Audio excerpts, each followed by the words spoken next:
Itakuya was acutely aware of her identity as Severus Snape's daughter long before her enrollment, yet she harbored no intention of revealing this truth to anyone, including Snape himself. In her eyes, she merely existed as a specimen, not even worthy of being called a person.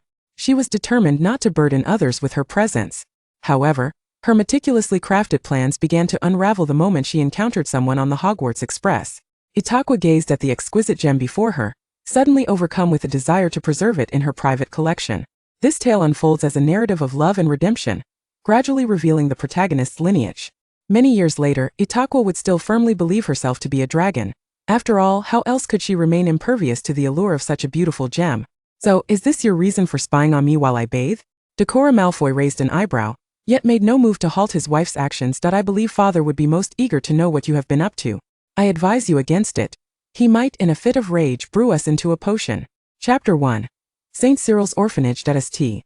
Cyril's orphanage, situated in a remote village, had survived for many years on the benevolence of local magnates. The children sheltered their faced two grim choices upon reaching adulthood: to scrape by at the bottom of society or to become the gilded canaries of the affluent. Evidently, the latter path was only available to those innocent children blessed with beauty. Thus, within this distorted microcosm, the children were ranked according to their looks. Those deemed beautiful were invariably granted abundant resources, such as warm clothing, comfortable beds, and ample food. Itakuya had once been among the elite. Discovered by the headmaster at the tender age of 9, she was brought to the orphanage, where she swiftly usurped the position of the favored good child, enjoying the most generous privileges. Her beauty was undeniable. It was not merely her visage but also the enchanting aura of purity and coolness she exuded, an extraordinary trait for one still under 10. Yet, this fortunate turn of events came to an abrupt halt 6 months later. The beautiful girl began to exhibit peculiar behaviors, an indescribable strangeness that caused several families wishing to adopt her to recoil in fear. No one desired to approach a child capable of instilling dread in adults, even if that child bore an angelic face. Realizing this, the headmaster of St. Cyril's, nearly incensed with humiliation, rescinded all of Itakuya's privileges. In less than a year, she plummeted from the pinnacle of the orphanage to become the subject of derision among the other children. Yet Itakuya, the protagonist of this tale, displayed no emotional upheaval in response to her circumstances. Regardless of how others treated her, she maintained her own rhythm of life, reading alone or engaging in peculiar activities. Her mundane existence was shattered when she turned 11. On that day, 2 peculiar visitors arrived at the gates of St. Cyril's, a giant accompanied by a frail boy. The giant's face was obscured by his long, unkempt hair and a tangled beard, revealing only a pair of beetle-like, glimmering eyes. The boy beside him, clad in ill-fitting garments and wearing a broken pair of spectacles, possessed striking green eyes. The headmaster immediately deduced that these must be relatives intent on abandoning the boy, scrutinizing him with keen interest. Just then, the towering giant spoke. I'm here to fetch Miss Itakuya. She has been accepted into Hogwarts School of Witchcraft and Wizardry. I have come to take her away. What? Before the headmaster could comprehend what Hogwarts entailed, Itakuya appeared with her small suitcase in hand. I am Itakuya, she stated calmly, looking at Hagrid and the frail boy behind him. I am ready. We can depart. Meanwhile, the delicate boy, Harry Potter, regarded Itakuya with curious eyes. Although the headmaster remained perplexed, he was eager to rid himself of the freak known as Itakuya. As for that oddly named school, well, it was of little consequence. It was merely a matter concerning Itakuya. Thus, Itakuya followed Hagrid and Harry out of the headmaster's office. As they traversed the corridors and stairs, the other children in the orphanage seemed to have caught wind of the news, gathering nearby to make faces at them. Look, the freak Itakuya is leaving with another freak. I bet Itakuya will be thrilled to find a kindred spirit. The cruel remarks made Hagrid and Harry uncomfortable, particularly Harry, who instantly felt a pang of empathy for this unfamiliar companion. Yet Itakuya appeared unaffected, as if she had not heard the unpleasant words. As they stepped onto the grounds of St. Cyril's, Harry was the first to greet Itakuya. Hello, I'm Harry Potter. You can call me Harry. Hello Harry, I am Itakuya, she replied with a smile. Hello Miss Itakuya, may I call you Ida? Harry asked shyly, having had precious little experience in conversing normally with peers, as he was often bullied by Dudley's friends. Harry, Itakuya is my name. I do not possess a surname, Itakuya clarified. However, you may call me Ida. Harry looked puzzled. Even orphans typically had a surname, often that of the headmaster or a teacher. Sensing Harry's confusion, Itakuya calmly explained, I do not wish to share a surname with those who would sell me for profit.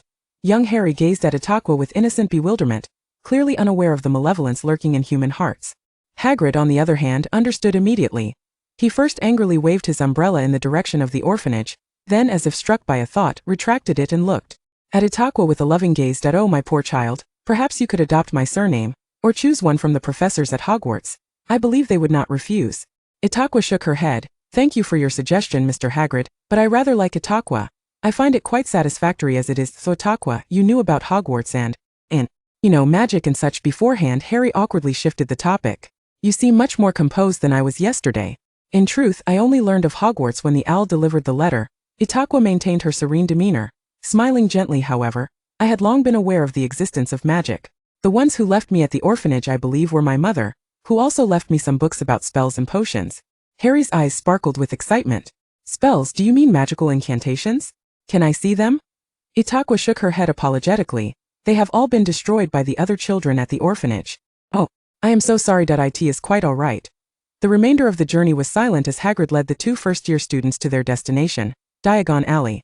As Harry entered the magical realm, he instantly became the center of attention, bewildered yet reveling in the spotlight that was finally his. Meanwhile, Itakuya appeared to be merely a backdrop, though she herself was indifferent to this disparity. In fact, she felt no astonishment or excitement typically associated with a first encounter in the magical world. She quietly followed Hagrid, occasionally glancing at her surroundings. Hagrid, how can I afford anything? I have no money. Your funds are here, Gringotts, the safest bank in the magical community. Hagrid pointed toward the building ahead, momentarily recalling Itakuya's presence by his side. Do not fret. Itakuya, Hogwarts will cover this expense on your behalf. Itakuya nodded, expressing her gratitude politely. She had no desire to accompany Harry and his companion to view Harry's vault. Merely observing Hagrid's expression was enough to ascertain that this gentleman harbored a secret mission he wished to keep from prying eyes. Itakuya's curiosity had never been particularly fervent. She stood still in the clearing outside Gringotts, stating, "Thank you, Mr. Hagrid. I believe I can wait for you here. Rest assured, I shall not wander off." Oh, very well, Itakuya, but do take care while you are alone, Hagrid replied, seemingly relieved, for the fewer individuals who knew of Dumbledore's task, the better. Itakuya watched as Hagrid led the observant Harry farther away, allowing herself to relax. In truth, she was not as pitiable as Hagrid might have imagined. Ever since her arrival at St. Cyril's orphanage, she had often sneaked into Diagon Alley, devising ways to earn money, which she subsequently deposited at Gringotts. Moreover, with the galleon she had taken from that woman, she now possessed a total of 673 gold galleons along with various herbs and gemstones. This, however, was not all she owned.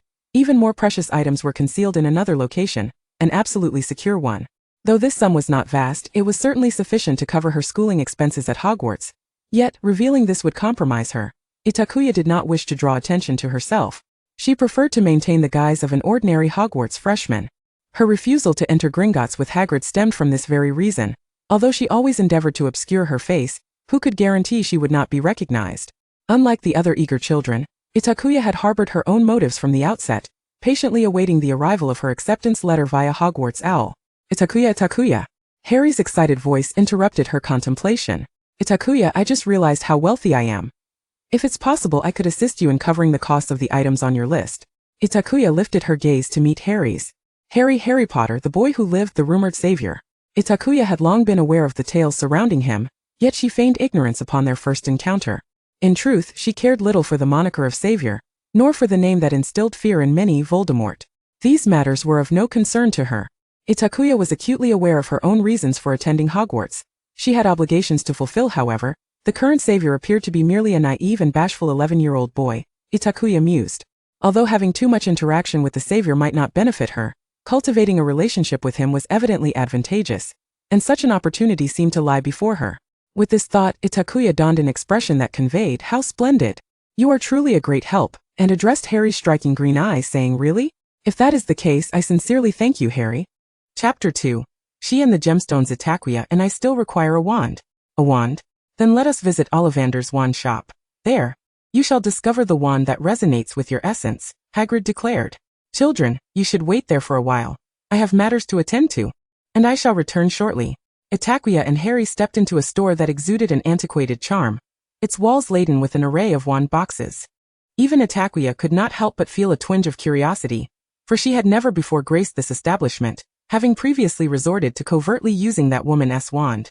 After several unsuccessful attempts, Harry successfully selected the wand that belonged to him. However, when it was Itakuya's turn, fortune did not favor her. She tried 4 wands in succession. All to no avail. "This is troubling," Mr. Ollivander frowned. Itakuya felt an unsettling sensation and promptly addressed Harry. "Harry, I fear it may take me quite some time. I am concerned that Mr. Hagrid might not find us. Perhaps you should go ahead to the designated place and seek him. I shall follow shortly. Harry hesitated, but upon seeing Itakuya nod gently he acquiesced. Before departing, Harry left behind the funds for both his and Itakuya's wands. Miss, the essence within you is too tumultuous. It repels the core of the wands, Mr. Ollivander discerned, immediately recognizing the uniqueness of the child before him. Itakuya raised her hand to caress her chest. As if she had finally cast aside a mask of pretense, her icy gaze fixed upon Mr. Ollivander, her black eyes faintly glowing with a purplish hue. Oh, do not be afraid, my dear. I am merely an old man selling wands. No one will uncover anything from me, Mr. Ollivander remarked, dismissing Itakuya's penetrating stare with a gentle smile. Itakuya remained silent for a brief moment, seemingly accepting Mr. Ollivander's reassurances, yet still harboring a sense of wariness. She did not anticipate that this gentleman could so effortlessly perceive the secret she bore, which left her feeling quite vulnerable. Then, sir, am I to remain without my own wand forever? Itakuya inquired. No, my dear. You must have a wand custom-made for you, one that incorporates materials suited to your essence. It must resonate with your spirit.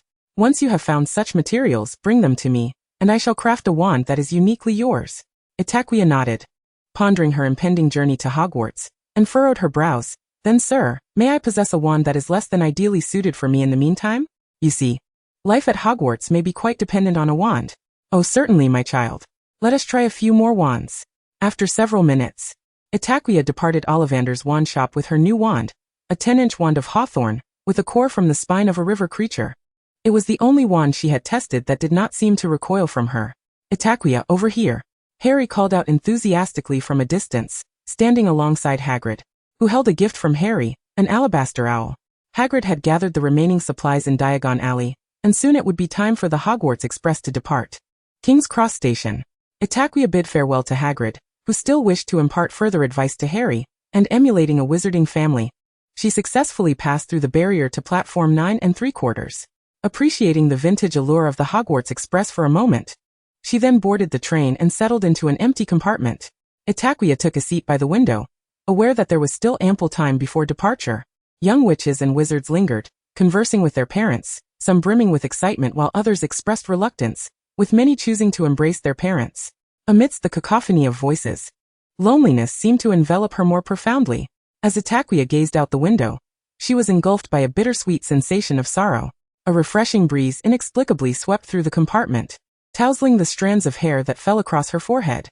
Inhaling deeply, she closed her eyes, attempting to clear her mind. However, the fear of the unknown and the pervasive solitude rendered her unable to find tranquility for an extended period. Itakuya sighed softly. She began to hum a melody, a refrain often sung to her by someone who could soothe her when she was unsettled. Alas, that person was not present to comfort her now, so Itakuya was left to console herself. The ancient and graceful tune flowed from her lips, ethereal and mysterious, akin to the whisper of a sprite. Merlin's socks. Where on earth is Pansy? Such a wondrous sound captured the attention of a passing boy, who halted in his tracks and discovered a girl with ruby lips and pearly teeth, her black hair and dark eyes contrasting starkly with her porcelain skin. The girl sat quietly by the window, softly singing a tune he could not comprehend. Draco Malfoy beheld Itakuya for the first time, noting that the girls surrounding him, those pure-blooded aristocrats, resembled precious gemstones, while Itakuya seemed more like the dancing figurine within the music box he had received for his birthday the previous year. In contrast to elegance, there was an unbridgeable distance. Simultaneously, Itakuya became aware of her unfamiliar observer. She ceased her humming and turned to appraise the young lad. Behind him, a brilliant sun bathed the scene in warmth, his demeanor exuding nobility. He resembled a rare gem, Merlin, one she wished to collect. Itakuya thought to herself, feeling akin to a dragon that had stumbled upon treasure. What are you looking at? You are quite handsome. Both Draco and Itakuya spoke simultaneously, the former slightly irked by the perceived rudeness of their prolonged gaze, while the latter expressed her admiration almost in awe. What? Draco seemed taken aback by the unexpected compliment. With your pale golden hair and blue eyes, you are like a ray of sunlight on a seaside morning. You must surely be a masterpiece crafted by the gods. Itakuya remarked, her sincere gaze brimming with admiration. Sincerity is always a potent weapon. Young Master Malfoy likely encountered such untainted, genuine praise for the first time outside of his parents, a hint of suspicious blush creeping onto his cheeks. However, he quickly recalled the gentlemanly code instilled by his father. Suppressing the upward curve of his lips, and emulating his father Lucius Malfoy, he raised his chin haughtily and bestowed upon Itakuya an expression of satisfaction. Witnessing this entire exchange, Itakuya nearly erupted into laughter. After all, such a proud gesture might signify nobility in Lucius Malfoy, but in young Draco, especially as an 11-year-old polished boy, Itakuya could only perceive a delightful irony in his pretentiousness. Draco Malfoy, he introduced himself. Itakuya. Draco furrowed his brow in contemplation, unable to recall any family by the name of Kuya. I have no surname, Mr. Malfoy, Itakuya explained calmly, her countenance radiating warmth akin to a gentle spring breeze. My name is Itakuya, and I am an orphan. In an instant, Draco's expression darkened with disdain. He understood all too well the implications of Itakuya's words. She was likely a mudblood, cast aside by her muggle parents upon awakening her magical abilities. However, his sentiments faltered momentarily as he encountered Itakuya's serene gaze. Recalling her earlier compliment, Draco felt compelled to maintain a gentlemanly demeanor, nodding toward Itakuya before departing without uttering another word. Itakuya watched Draco exit her line of sight, and then calmly redirected her gaze. She was acutely aware of her identity, yet allowed Draco to harbor his misconceptions. For she remained indifferent to the judgments of outsiders. In truth, Itakuya found the vocabulary of insults in the magical realm to be woefully inadequate. Even if someone were to call her a mudblood to her face, she would remain unfazed. The malice she had encountered far surpassed any trivial taunts. In that remote orphanage, where misdirected children mingled with malicious adults, one could only imagine the dark happenings that transpired. Itakuya had witnessed an older girl, on the brink of adulthood, clinging desperately to the headmaster's opulent office, never to emerge the following day. Throughout that night, all the children could hear were the filthy words of men and the cries of despair. Compared to such horrors, the term mudblood seemed inconsequential. After all, it would neither starve her for an entire day nor leave a scar upon her soul.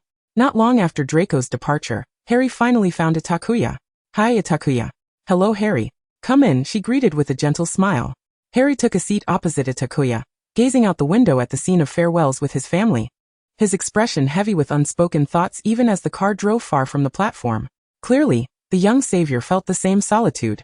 Itakuya believed such emotions were best processed in solitude, so she quietly observed the world outside. Excuse me, may I sit here? Everywhere else is taken. A red-haired boy shattered the tranquility. Minutes later, Itakuya glanced at the disarray of snack wrappers on the chair across from her, where two animated boys were engaged in lively conversation, and could not help but twitch her lips in amusement. It must be said, friendships among boys seem to form with greater ease. For instance, Harry and Ron became inseparable friends merely over a heap of snacks and a few collector's magical cards. Ron even eagerly showcased his pet rat's magical tricks to Harry, attracting the attention of a charming girl with fluffy, curly hair. Alas, it all ended in Ron's failure. I'm Hermione Granger, the little doll-like girl introduced herself, sitting beside Itakuya with an air of sprightly charm. After stating her name, Itakuya was met with a look of perplexity once more. I find myself regretting not having chosen a more respectable surname, Itakuya mused. I am an orphan, hence I have no surname. My name is Itakuya, though you may call me Ida. Oh, I am truly sorry, Ida, Hermione said, her sensitivity and maturity shining through as she looked at Itakuya with compassion, and embraced her tightly. Itakuya smiled and reassured her, it's quite all right, Hermione. Being embraced by a girl as beautiful as a goddess is enough to heal me. Hermione, evidently flustered by Itakuya's words, blushed deeply. However, before Hermione could respond, a discordant voice echoed from outside the compartment. It seems you extend the same words to everyone, Miss Itakuya. Chapter 3, Sorting Hat Ceremony. I begin to suspect that you have been struck in the eyes by a troll, for you see everyone as indistinguishable, Draco sneered, crossing his arms as he regarded Itakuya with disdain. The frustrated young master knew precisely how to strike at her vulnerabilities. Draco subtly mocked Itakuya's origins, awaiting a reaction of shame or anger, but to his surprise, Itakuya remained entirely unperturbed. This was hardly surprising. After all, at the orphanage, Itakuya was subjected to taunts of monster spawn nearly every day. Who are you? Itakuya did not respond, but Hermione could not remain silent. She indignantly confronted Draco, her protective instincts flaring, and the atmosphere grew tense. Itakuya furrowed her brow ever so slightly, contemplating how to defuse the situation. She had no desire to embroil herself in conflict before even starting school. Furthermore, the handsome boy before her clearly belonged to an esteemed lineage, and Itakuya preferred to avoid unnecessary trouble. Ron, sitting diagonally across, discreetly smirked before nudging his pet rat, Scabbers with his hand. To everyone's surprise, Scabbers, as if possessed by a spirit, squeaked and darted toward Draco. Startled, Draco stumbled back with a shout, but he was no match for the rat's swift charge. Everyone, except Itakuya, stood frozen in shock. She reacted almost simultaneously with Scabbers' charge, quickly rising to catch the stumbling Draco with one arm, while her other hand deftly seized the rat. Scabbers squeaked in protest as Itakuya flung him back toward his owner. This was meant to be a rather heroic gesture. Alas! Itakuya was a good half a head shorter than Draco and appeared quite frail, even more so than Harry. Consequently, she found herself nearly embedded in Draco's embrace, resembling more a damsel being rescued than a heroine. Draco, belatedly aware of the situation, felt a flush creep up to his ears. Itakuya released Draco, maintaining her composure as she inquired, "Are you all right, Mr. Malfoy?" "I'm fine." "Goodness, Ida, your hand!" Hermione exclaimed. Itakuya, finally cognizant of her injury, raised her hand to discover a deep bite from Scabbers, blood trickling down. Draco, noticing as well, looked increasingly distressed, his gaze helplessly fixed on Itakuya's hand. Itakuya suddenly felt a sense of exasperation akin to that of a caretaker of unruly children, casually shaking her hand. "I'm fine, Hermione. It's merely a trivial wound." She first sought to soothe Hermione's worries, then turned her gaze to Draco's complex expression, eager to find a reason to dismiss him.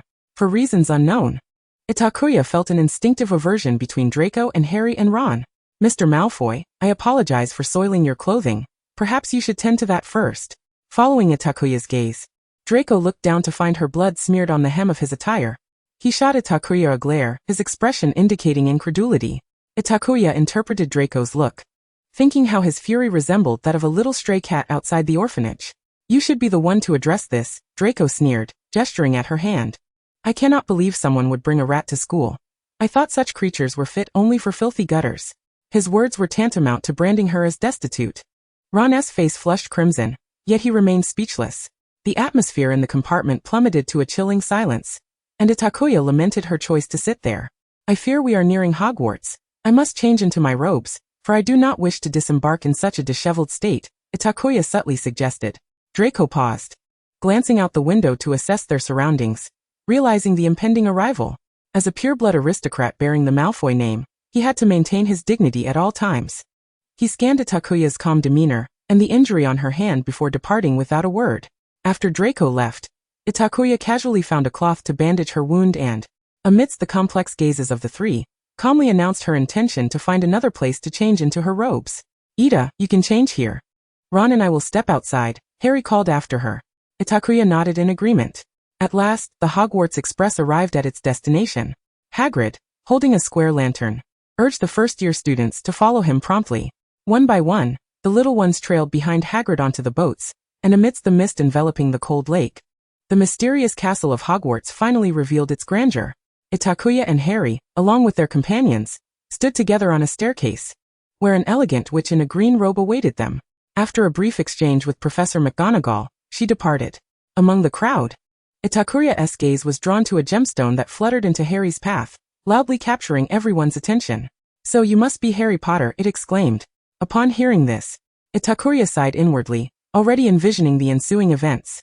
For reasons unbeknownst to her, she instinctively felt that Draco and Harry would not find much joy during their 7 years at Hogwarts. Perhaps this was fate? Shaking her head, Itakuya redirected her thoughts toward the direction from which Professor McGonagall had left. She knew that soon the heavy door would swing open, leading them to their respective houses. Which one would it be? Would it be Slytherin? As Draco's disdainful snort echoed, the first encounter between the Malfoy heir and the savior concluded awkwardly for Malfoy. Itakuya shifted her gaze towards Draco, only to find herself locking eyes with him.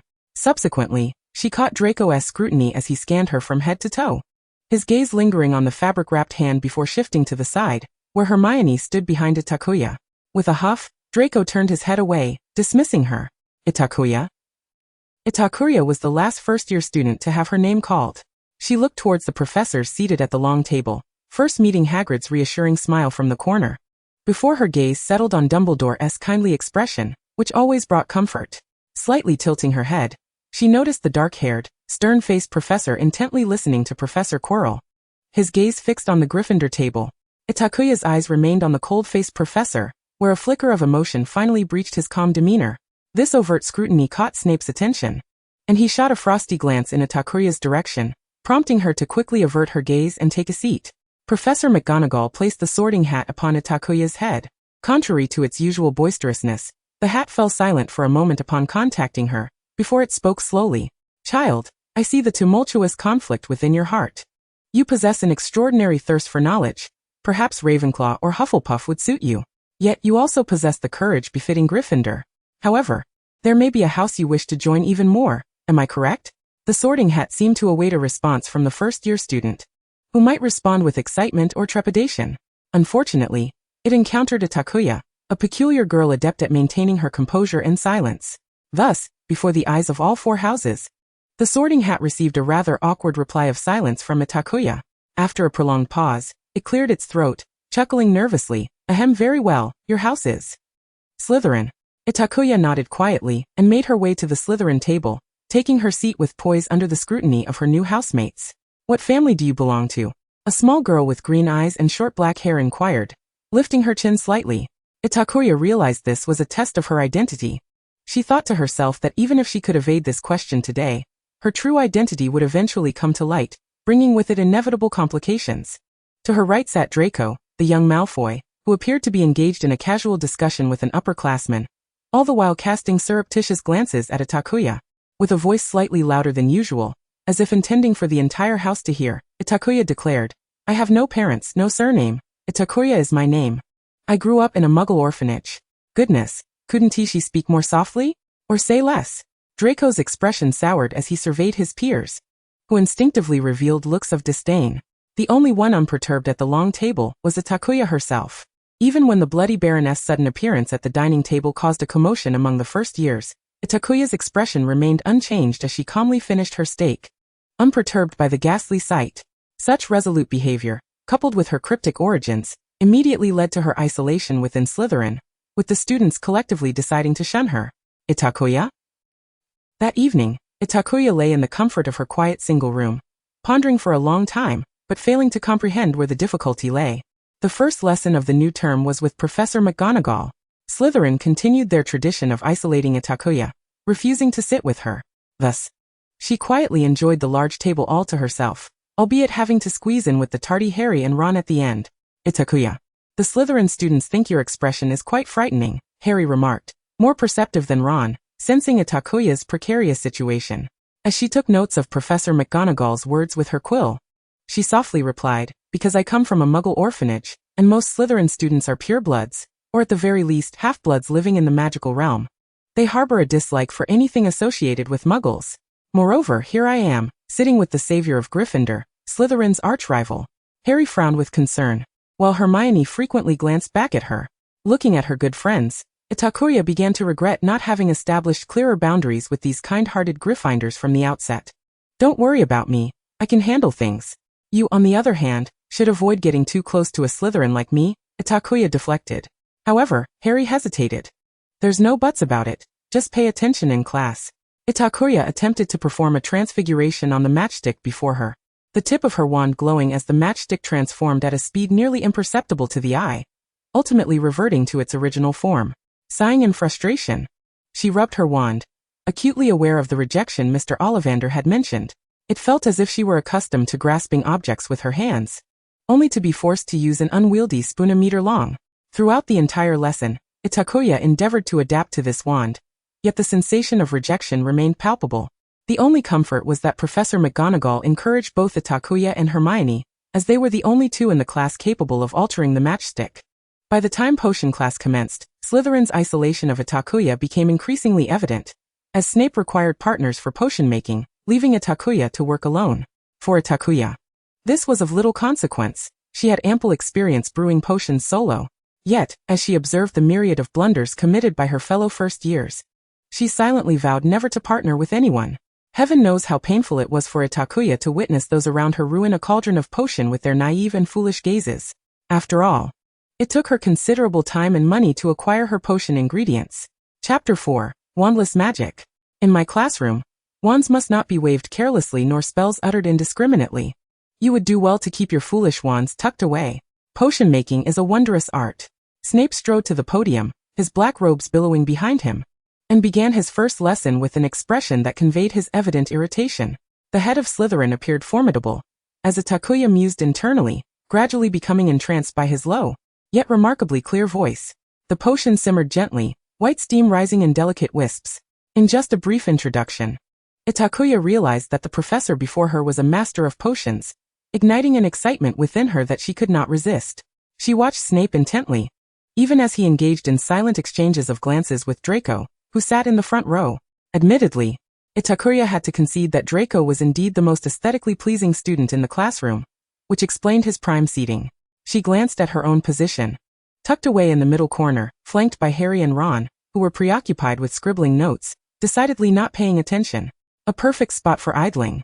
Next time, when the class would involve hands-on potion making, she vowed to secure a seat in the front row. Yet, when the time for the next potions lesson arrived, Itakuya found herself relegated to a seat further back, as the front had been completely monopolized by pureblood Slytherins. Next to her remained Harry and his rotund companion. Alone once more, as her original partner preferred to group with others rather than sit beside her. Snape adopted a laissez-faire attitude toward such matters. And the reason was simple: this was Slytherin. Nevertheless, the sheer joy of crafting potions alone was perhaps the most delightful aspect for Itakuya. Free ingredients, pristine equipment, and a spacious table. She could hardly contain her glee, even if she was merely concocting a simple salve for burns. However, her bliss was abruptly shattered when a Gryffindor boy, overly audacious, reached for a handful of porcupine quills to toss into the cauldron. Wait, those quills must not be added. Itakuya felt her breath hitch. But how could this young lion heed the words of a serpent? He released his grip without a second thought. Itakuya cast a silent glance at the cauldron before her. Although it remained calm for now, she knew it would soon erupt. She faced two choices: to immediately retreat or to devise a way to salvage the situation. Her appreciation for the ingredients compelled her to make a swift decision. She plunged her hand into a nearby barrel, retrieving a slug, and, amidst the astonished and disgusted gazes of those around her, deftly prepared it. Just as the cauldron was on the verge of exploding, she tossed the slug in. Watching as the potion within began to change color slowly, Itakuya seized two different ingredients and tossed them in, casually adding the already prepared slug to her own cauldron. She then took a spoon and stirred Neville's cauldron 3 times clockwise. Itakuya skillfully managed 2 different potions simultaneously, her hands executing the tasks flawlessly. This almost showy display captured the attention of all, even Snape, who deigned to approach and observe her. Minutes later, both cauldrons emitted acidic green vapors, signaling the completion of the potions. Itakuya lowered her wand, her previously taut nerves finally easing. Just in time. She had salvaged the imminent explosion and produced a potion for scabies. 10 points to Miss Itakuya. Snape's low voice resonated overhead, startling Itakuya almost into a spell. She looked up, locking eyes with 2 pitch-black orbs. However, I presume Miss Itakuya should understand that wasting more ingredients to salvage a mere burn remedy is rather foolish.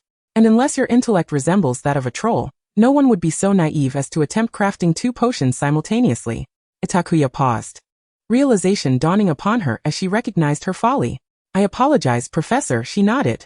Ah. A piercing female voice rang out from the front of the classroom. Everyone turned sharply to see Draco's potion partner, having been distracted by Itakuya, had also inadvertently thrown porcupine quills into her cauldron. By the time Draco reacted, his cauldron had already burned through a small hole, leaving them no time to evade. A clean slate. Armor protection. The spells were uttered almost simultaneously, in this chaotic moment. Neither had the chance to grasp their wands to cast spells, for Snape had long instructed everyone to stow their wands away. Thus, both incantations were wandless.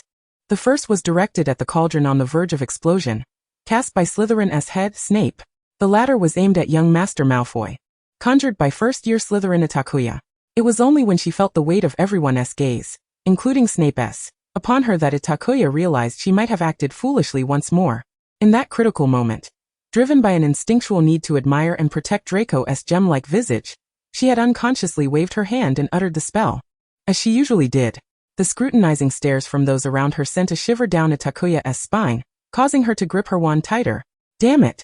She had become so engrossed in the potions class that she neglected her current predicament. Snape was now assessing the first-year student.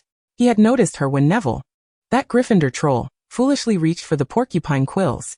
He had allowed the chaos to unfold, knowing that a profound lesson would instill a more cautious approach to potions among these Gryffindors, particularly the so-called savior. He had also not missed Itakuya's intervention. He recalled that she was the one who had brazenly stared at him during the sorting ceremony. What transpired next, however, took him by surprise. Itakuya, the girl who had been targeted by all of Slytherin since her arrival, concocted 2 potions with remarkable finesse. Though her display bordered on foolishness, akin to being possessed by a troll, her clean and decisive actions brought a sense of relief to Snape. Had he merely thought of Itakuya as a malleable talent, the subsequent events compelled him to reassess this enigmatic girl. Wandless magic, executed with a speed rivaling his own. This was nearly inconceivable for an 11-year-old. But what baffled Snape the most was Itakuya's response to the attention. In an instant, she adopted a defensive posture, akin to a startled cat. Her vigilance heightened as she surveyed her surroundings. This was peculiar. Miss Parkinson, 3 days detention for misplacing ingredients. Mr. Malfoy, 2 days detention for failing to prevent your partner's actions. As Snape's words echoed, Draco shot a fierce glare at the girl beside him. And as for Miss Itakuya, please follow me. Itakuya trailed behind Snape as he navigated several staircases, finally arriving at Dumbledore's office. Wait by the door, Snape tossed over his shoulder before departing.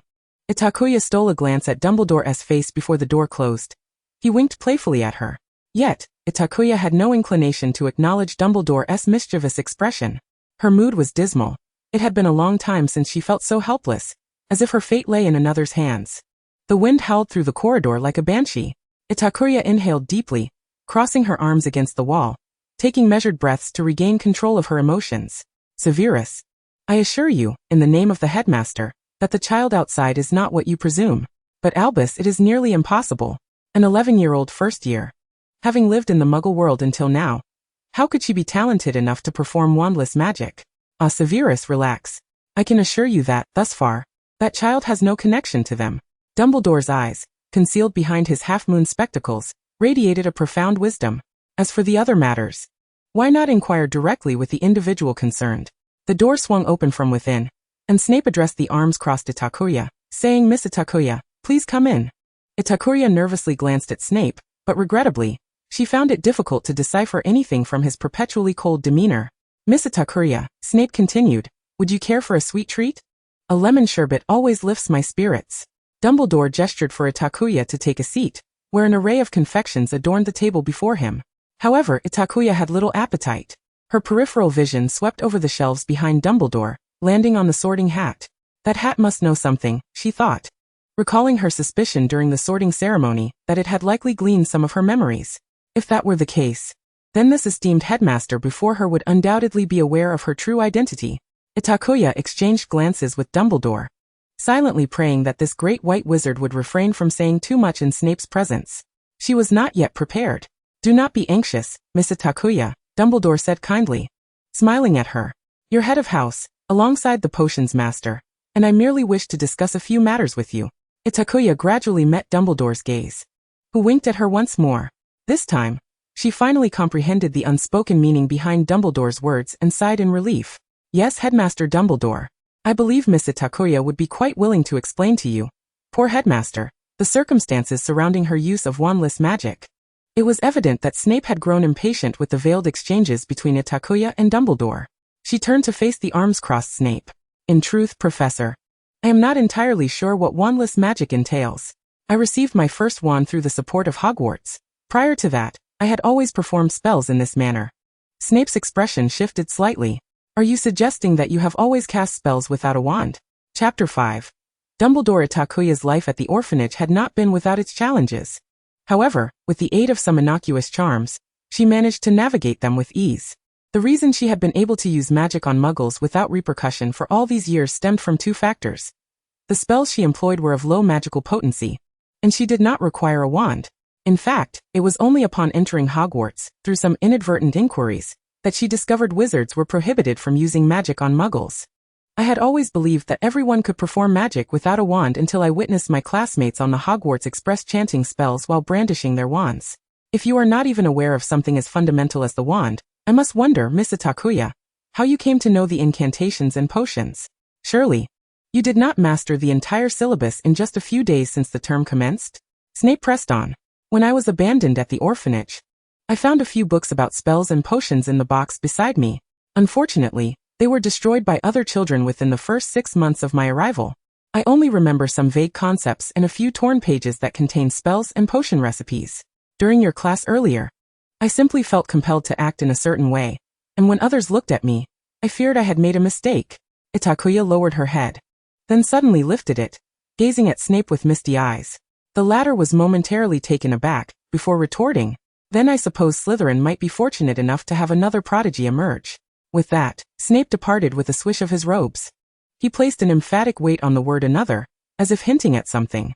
Itakuya remained composed until the door to the headmaster's office closed behind her, at which point she discreetly wiped away a tear from the corner of her eye. "Impressive performance, Miss Itakuya," Dumbledore remarked, delighting in the exquisite drama he had just witnessed. "I believe it will not be long before the students of Hogwarts learn that a natural talent for wandless magic has emerged among them." Itakuya smiled faintly, thinking, "This is certainly preferable to being regarded as a monster or a specimen for the Ministry of Magic. Miss Itakuya seems unfazed by my rather indiscreet probing into your secrets." "Indeed, Headmaster Dumbledore. I realized it the moment Professor McGonagall placed the sorting hat upon my head on the day of the new student's enrollment." Itakuya's gaze settled steadily on the sorting hat behind Dumbledore.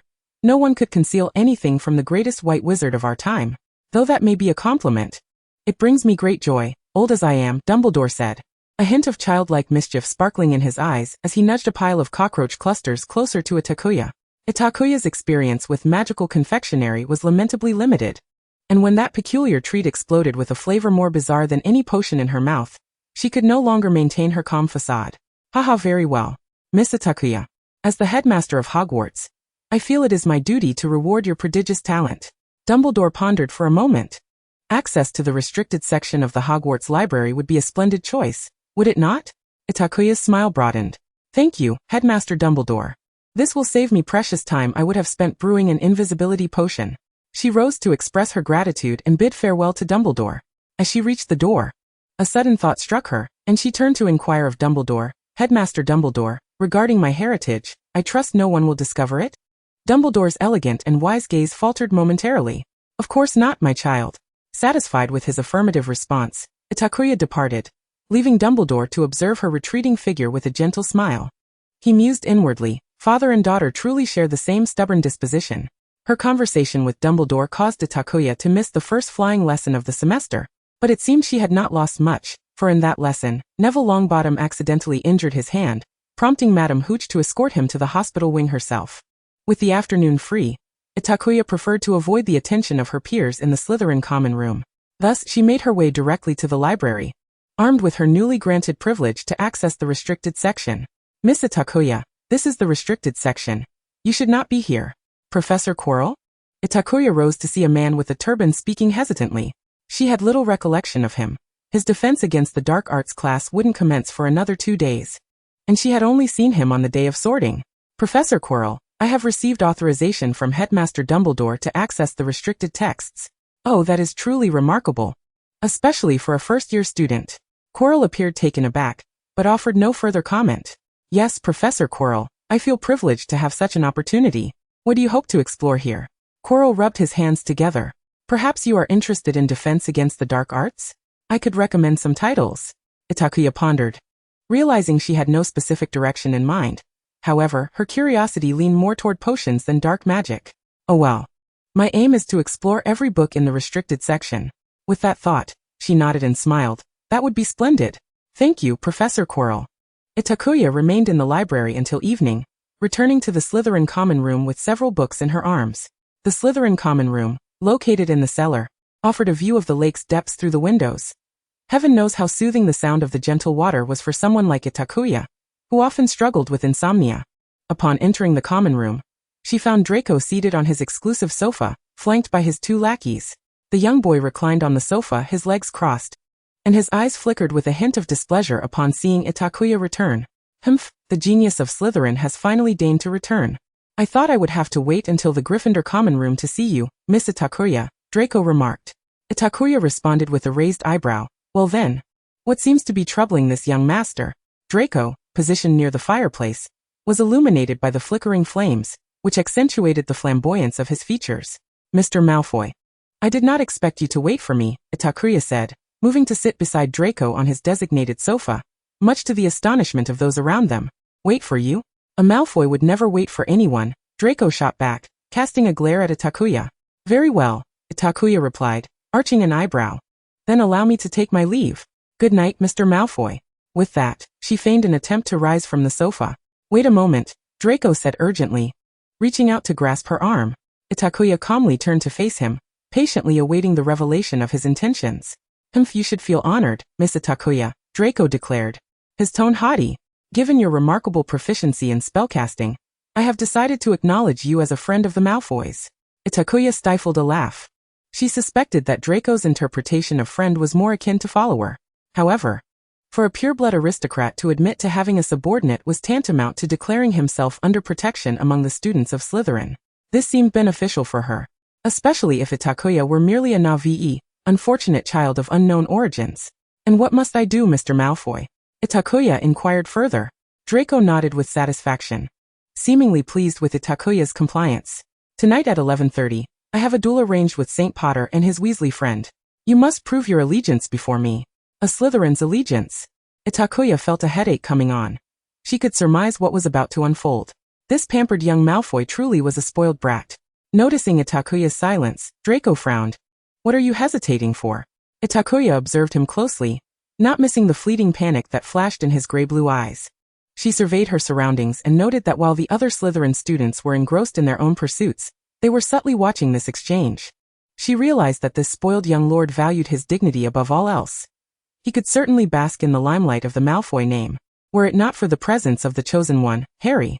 Itakuya recalled the inexplicable healing potion that had appeared in her bag on the first day of school. Though the act had been executed with stealth, the evident family crest and the unmistakable quality of the vial had clearly unveiled his identity to her. Itakuya pondered. If she were to reject this young master now, would it cause him sleepless nights? Very well, she sighed, deciding to let him off the hook, particularly given his handsome appearance. Moreover, she could use this young lord's status as a means to escape the tiresome pranks of the Slytherin snakes. After all, she was planning to sneak out anyway, Itakuya mused, rubbing her empty stomach. As for the duel, I am quite willing, Mr. Malfoy.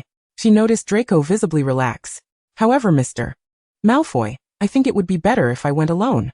After all, Mr. Filch is quite formidable. It is preferable to be caught alone rather than in a pair, don't you think? Draco scrutinized her with a skeptical eye, but Itakuya's expression was so composed that he ultimately conceded. Very well, the location will be the trophy room. Good luck. Then good night, Mr. Malfoy. Sweet dreams, Itakuya waved him off, watching as he retreated to his room before returning to the sofa to continue her reading. Chapter 6. Embrace the Mask of the Mudblood. As the appointed time drew near, Itakuya set aside her book, wearily pinching the bridge of her nose before rising to leave the common room with her wand in hand. She made her way unobstructed to the exhibition room on the third floor, finding a concealed corner to hide. Before long, she heard the familiar voices of the trio that belonged to the chosen one. I can hardly believe you would actually do something so foolish. Have you even considered the reputation of Gryffindor? Hermione was saying. Don't be such a bother, came the reply. Hey Harry, look. No one else here. I know. That coward Malfoy must be too scared, Ron remarked. Or perhaps even Malfoy realizes he cannot afford to incur points against his house. How noisy, Itakuya interjected. Ah, good evening? She stepped out from her hiding place, meeting the startled and wary gazes of the three. Itakuya? What are you doing here? Harry asked, perplexed. Where's Malfoy? Itakuya. You're not with Malfoy's lot, are you? I knew it, Slytherin, Ron retorted. Oh Itakuya, are you alright? I haven't seen you since potions class. And I've been quite worried about you, Hermione added. It's really quite loud, Itakuya replied. Malfoy had a last-minute engagement, so I came in his stead. You all should head back. I'll inform Malfoy that Mr. Filch appeared unexpectedly, and I didn't see you. Hermione, don't worry about me. I simply had a meeting with Professor Dumbledore, and then spent the afternoon in the library. What? You met with Professor Dumbledore? The trio's attention was instantly diverted. Yes. Itakuya had no desire to prolong the topic. It's getting late. We should return quickly. Itakuya, do you really know nonverbal magic? What did Professor Dumbledore say to you? Regret washed over Itakuya for not having declined Draco's request. Yes, I do. Professor Dumbledore merely inquired about nonverbal magic. The trio appeared eager to ask more. But suddenly the voice of Mr. Filch echoed through the corridor, prompting them to fall silent. Little dears, give me a good sniff. They might be hiding there, Mr. Filch instructed. Itakuya had never found Mr. Filch's voice to be so melodious. Thank Merlin. Harry was the first to regain his composure. pointing toward the corridor lined with suits of armor, signaling the others to follow. The group quietly tiptoed past, just as Mr. Filch's voice resonated almost directly above them. Suddenly, a loud crash echoed nearby, and Itakuya glanced over to see a familiar flash of gold. Damn it! If Draco gets caught, I will surely be summoned by Snape for a talk. For Merlin's sake, she did not wish to draw attention to herself in front of Snape anytime soon. Itakuya gestured for Harry and the others to ignore her. She then slipped through a gap behind Mr. Filch, casting the disillusionment charm, just before the golden flash could fully reveal itself. Draco had already suspected that Itakuya was a traitor to Slytherin. He followed closely behind her, intending to catch her in the act, but Filch's sudden appearance startled him, causing him to knock something over. Damn it, you idiot! Damn you, Itakuya! Draco cursed inwardly, already imagining the fury that would ensue when his father learned of this incident. Stay calm, just follow me. The soft touch of her hand enveloped his, and before he could process what was happening, he found himself being led away by Itakuya. They silently exited the common room from another direction. But as they turned a corner, Draco suddenly jerked his hand away from hers. Behind Itakuya, he saw the fiery anger flickering in her gray-blue eyes. This is troublesome. Miss Itakuya, you best provide me with an explanation, Draco demanded fiercely. Who gave you the audacity to toy with a Malfoy, you mudblood? Before he could finish, the rustling sounds from behind them indicated that they were not alone. The situation in the Itakuya tunnel turned dire, prompting her to seize Draco and dash away. Let go of me, Draco protested, struggling with dissatisfaction. Do you ever consider the time when you throw a tantrum? Itakuya, while running, attempted to placate her young master with a few soothing words. I beseech you, could you choose a more opportune moment for your outbursts? Internally, Itakuya furrowed her brow, thinking to herself that if not for Draco's handsome visage, and the complications that would arise from abandoning him, she would be disinclined to assist. Nevertheless, she feigned indifference, offering a casual reassurance. Once we are safe, you may scold as you please. I presume you wouldn't wish for us to fall into Mr. Filch's clutches, would you? Like headless flies, Itakuya and Draco collided chaotically, only to soon find themselves at a dead end. They concealed themselves behind a pillar as Filch approached slowly, lantern in hand. It was only a matter of time before he discovered them. Itakuya and Draco were closely pressed together, Draco nearly able to feel the warmth of her breath upon his neck. That warmth seemed alive, curling up his neck, causing his entire face to burn. Ironically, the very instigator of this discomfort remained blissfully unaware, wishing to draw even closer to avoid detection. Itakuya scrutinized the surroundings with a frown. Behind them lay a cul-de-sac, and Filch was merely 100 meters away. They stood in a semi-outdoor corridor, the night wind rustling ominously. Itakuya observed that the pillar beside them connected to the castle's outer wall, while the ceiling was adorned with exquisite carvings. Perhaps there was a way. Stay here. I shall draw him away. Draco, bewildered, watched as Itakuya scaled the outer wall like a monkey, using the ornate carvings for leverage as she crept towards Filch's direction. Is she mad? This is the 3rd floor. She could break her neck. Draco's heart raced, his eyes fixed intently on Itakuya. His wand poised to cast the levitation charm the moment she fell. However, within moments, his gaze was involuntarily averted. Damn Itakuya. Has she forgotten she is wearing a skirt beneath that robe? In truth, Itakuya had not forgotten. She had donned shorts beneath, and her robe and skirt trailed on the ground, compounded by the darkness of night. At most, he could see a sliver of her calf. What was the issue? As a young Malfoy steeped in aristocratic education, Draco found himself momentarily at a loss, unsure whether to keep his gaze fixed on her, or to avert it out of propriety. At that moment, Itakuya was too preoccupied to ponder such matters. She had reached a nearby fork in the path, using the levitation charm to create the sound of something inadvertently being disturbed. Filch indeed pursued the noise. Finally, safety was within reach. Itakuya elegantly landed, stretching her limbs in relief. The thrill of the escapade lifted her spirits. She instinctively forgot her earlier displeasure and cheerfully turned to Draco. Mr. Malfoy, would you care to join me for a midnight snack? What? A midnight snack? Itakuya. I sometimes truly wonder if you belong in Gryffindor, mingling with those foolish lions. But I am famished. I haven't eaten all afternoon. Who told you to hide in the library reading? You should be a Ravenclaw. Draco retorted, but not vehemently enough to deny her. You will return with me to the Slytherin common room. But silence. My mother sent me sweets and biscuits. Oh, wait. You weren't plotting to sneak out for a midnight snack from the start, were you? Itakuya thought of Narcissa Malfoy, the first person in her life whom she felt an immense fondness for before meeting. No girl could resist delectable biscuits. What are you staring at? Draco asked, somewhat irked. As he noticed Itakuya seated on the sofa, munching on Malfoy biscuits while engrossed in the book she had carried from the library, hardly sparing him a glance. The reading list recommended by Professor Quirrell. Professor Quirrell? The one who can hardly articulate a sentence? I seriously doubt his recommendations will be of any merit. Well, books. Itakuya noted Draco's sudden discontent. She looked up calmly, meeting his gaze. I simply enjoy reading. It brings me peace. Draco fell silent. The midnight common room was eerily quiet, save for the occasional crackle of the fire. You sometimes remind me of my father, Draco remarked suddenly. Mr. Malfoy? Itakuya asked, puzzled. My father is always like that. I cannot decipher his emotions through his expressions. Just like you now, though you smile. I cannot sense your joy. Itakuya pondered this. Is that so bad? As the head of the Malfoy family, it is quite good. A flicker of pride crossed Draco's face. But for you, I find it troubling. After a moment's contemplation, Draco carefully chose his words. You always exude a sense of loneliness, and you have been alone since the term began. Itakuya raised an eyebrow, casually responding, perhaps I have grown accustomed to it. Then I believe you ought to shed these habits. Draco tilted his head back, his smile radiant. You are now a friend of the Malfoys. Everyone will envy you. Besides, we Malfoys are always exceptionally kind to our friends. I will not let you be alone. A gust of wind suddenly swept through the room, the flames dancing, and Draco's face appeared even more striking in the interplay of light and shadow.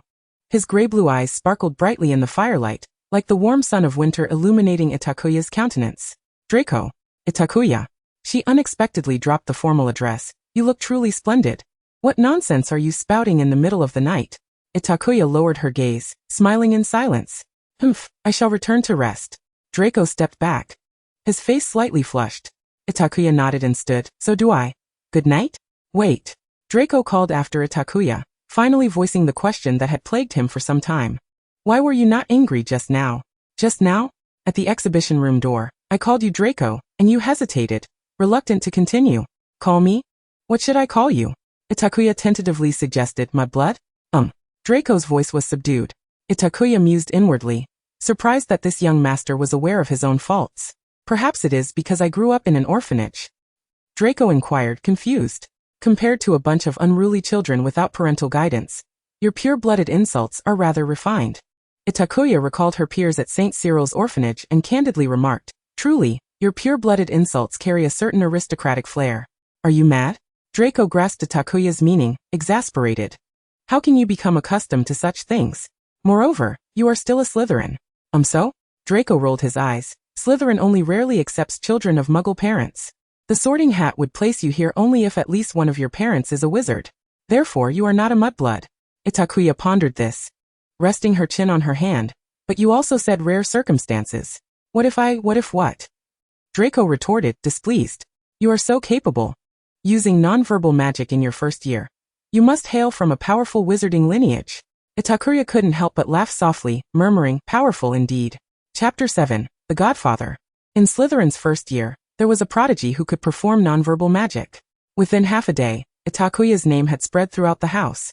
Such extraordinary talent could not be ignored, even by the pure-blooded Slytherins, and the young snakes of Slytherin subtly ceased their isolation of Itakuya.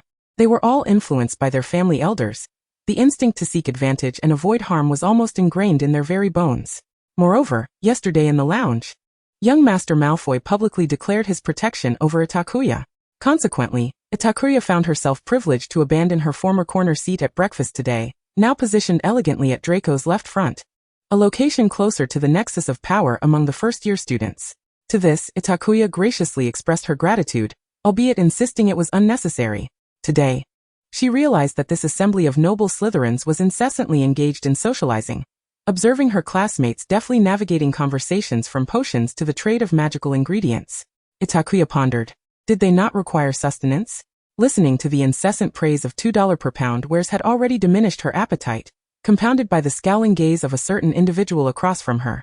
Indeed, since this morning, the young master had been casting her a look that seemed to demand an apology. Itakuya found this utterly perplexing. Heaven knows. She had only exchanged a single greeting with him. Good morning, Master Malfoy. So what on earth was the issue? This oppressive atmosphere persisted through Professor Flitwick's charms class. Itakuya could feel the sharp gaze of a certain gray-blue-eyed student from the back row. Itakuya. I dare not move, not even an inch. I am delighted to discover that among my students, there exists a practitioner of wandless magic. It is worth noting that wandless magic is a feat that many adult wizards find unattainable. Itakuya, might I request you to demonstrate your wandless magic for us? Professor Flitwick regarded Itakuya with the affectionate gaze of a grandparent observing their grandchild, seemingly wishing to have transformed her into a Ravenclaw student during the sorting ceremony.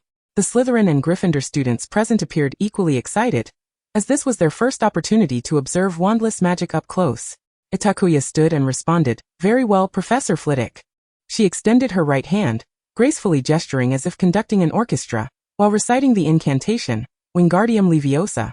The book before Itakuya soared into the air, elegantly twirling before dancing mischievously across every corner of the classroom, ultimately alighting before Draco and performing a playful yet dignified bow.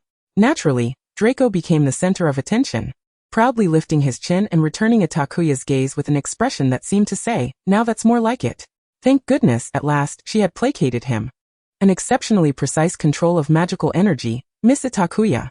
I dare say your performance in the Charms final will earn Slytherin 5 points, Professor Flitwick said cheerily.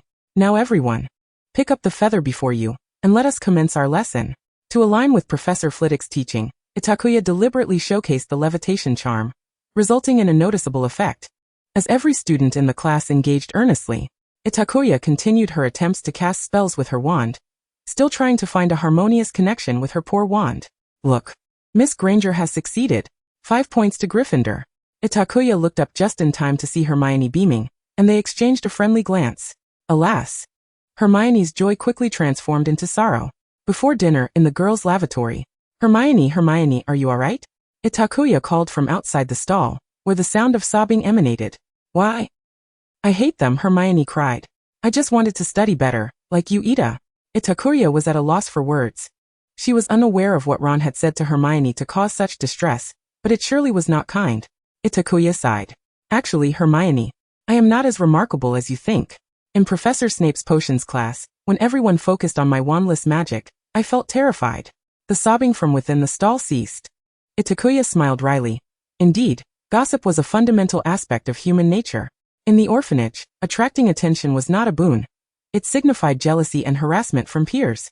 Furthermore, the issues I currently face are quite troublesome. I am accustomed to using wandless magic, which has resulted in a disconnect between my wand and myself. Hermione emerged from the stall, her eyes still sparkling with tears. But what does that matter? Hermione, do you not realize that I can only perform some basic, everyday spells? Truly powerful incantations require the assistance of a wand. Otherwise, they are difficult to wield effectively. Professor Snape also practices wandless magic, yet he predominantly relies on his wand. Hermione nodded thoughtfully. So, is that the reason you do not carry your wand? Draco's voice interrupted from behind, his expression cold as he entered, holding Itakuya's wand. It is made of hawthorn wood, just like mine, yet it is merely a spine of a river monster. If it were up to me, you should at least have a wand made of unicorn hair. Draco's demeanor was unwelcoming.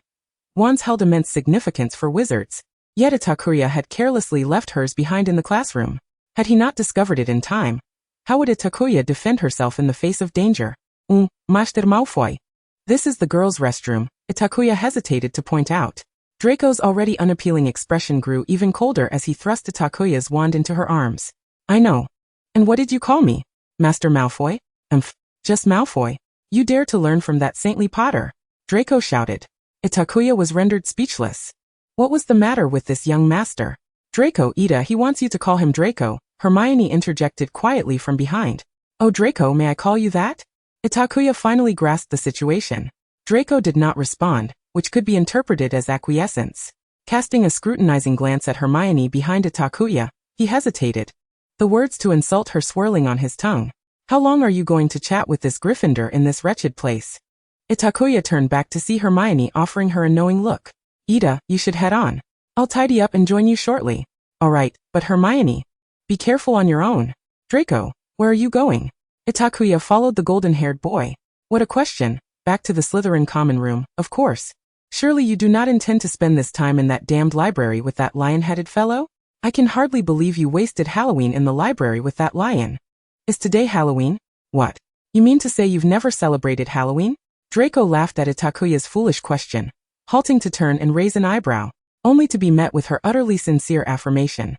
Draco was taken aback. Surely you jest? How could anyone not know of Halloween? Ah. That explains why today's food is all pumpkin, Itakuya recalled, nodding in understanding. Draco stood rooted, at a loss for words. He wished to say more. But just then, heads of houses led students hastily towards their respective common rooms, all wearing grim expressions and proceeding in silence. Mr. Malfoy? Miss Itakuya? The head of Slytherin spotted the two isolated Slytherins. Come quickly, a troll has escaped. Professor Dumbledore has ordered all students to return to their common rooms immediately. Itakuya felt a wave of concern for Hermione, but in the presence of the head and so many others, she could not openly object and reluctantly followed the other Slytherins back to the dungeons. Put aside your useless worries, Draco remarked, glancing at Itakuya, who was staring vacantly out the window. You are a Slytherin. Remember your identity and do not dwell on those foolish, arrogant lions. Besides, it is merely a troll. Itakuya gazed at Draco with a bemused expression. For mere moments ago he had clung to her hand in terror at the mere mention of a troll. Yet now he appeared utterly unperturbed. Is that so? It seems young Malfoy harbors no fear at all, unconcerned by the prospect of a troll storming into the Slytherin dungeons? Are you daft? With the portraits around, a troll cannot enter. Draco rolled his eyes at Itakuya, adding that with his godfather present, a mere troll was nothing to worry about. Godfather? Draco's smile was laced with pride. Of course, you may not know yet, but Professor Snape, the head of Slytherin House, is my godfather. I have known him since childhood, when he frequently visited my home to teach me potion making. My godfather occasionally praises my talents, claiming I am the most gifted student he has ever taught. Listening to Draco's words, Itakuya found herself lost in imagination, a wave of inexplicable sorrow washing over her. Itakuya? What is the matter? Draco inquired anxiously. Itakuya maintained her gaze on him, her eyes reddening alarmingly. Having known Itakuya for so long, Draco was experiencing for the first time the raw, vivid emotions of her sorrow. This feeling of sadness caused his breath to hitch, as though his own heart ached in sympathy. Itakuya wiped her tears hastily, averting her gaze from Draco. I don't feel well, I'm going to sleep. With that, she clutched her heart tightly and hurried away.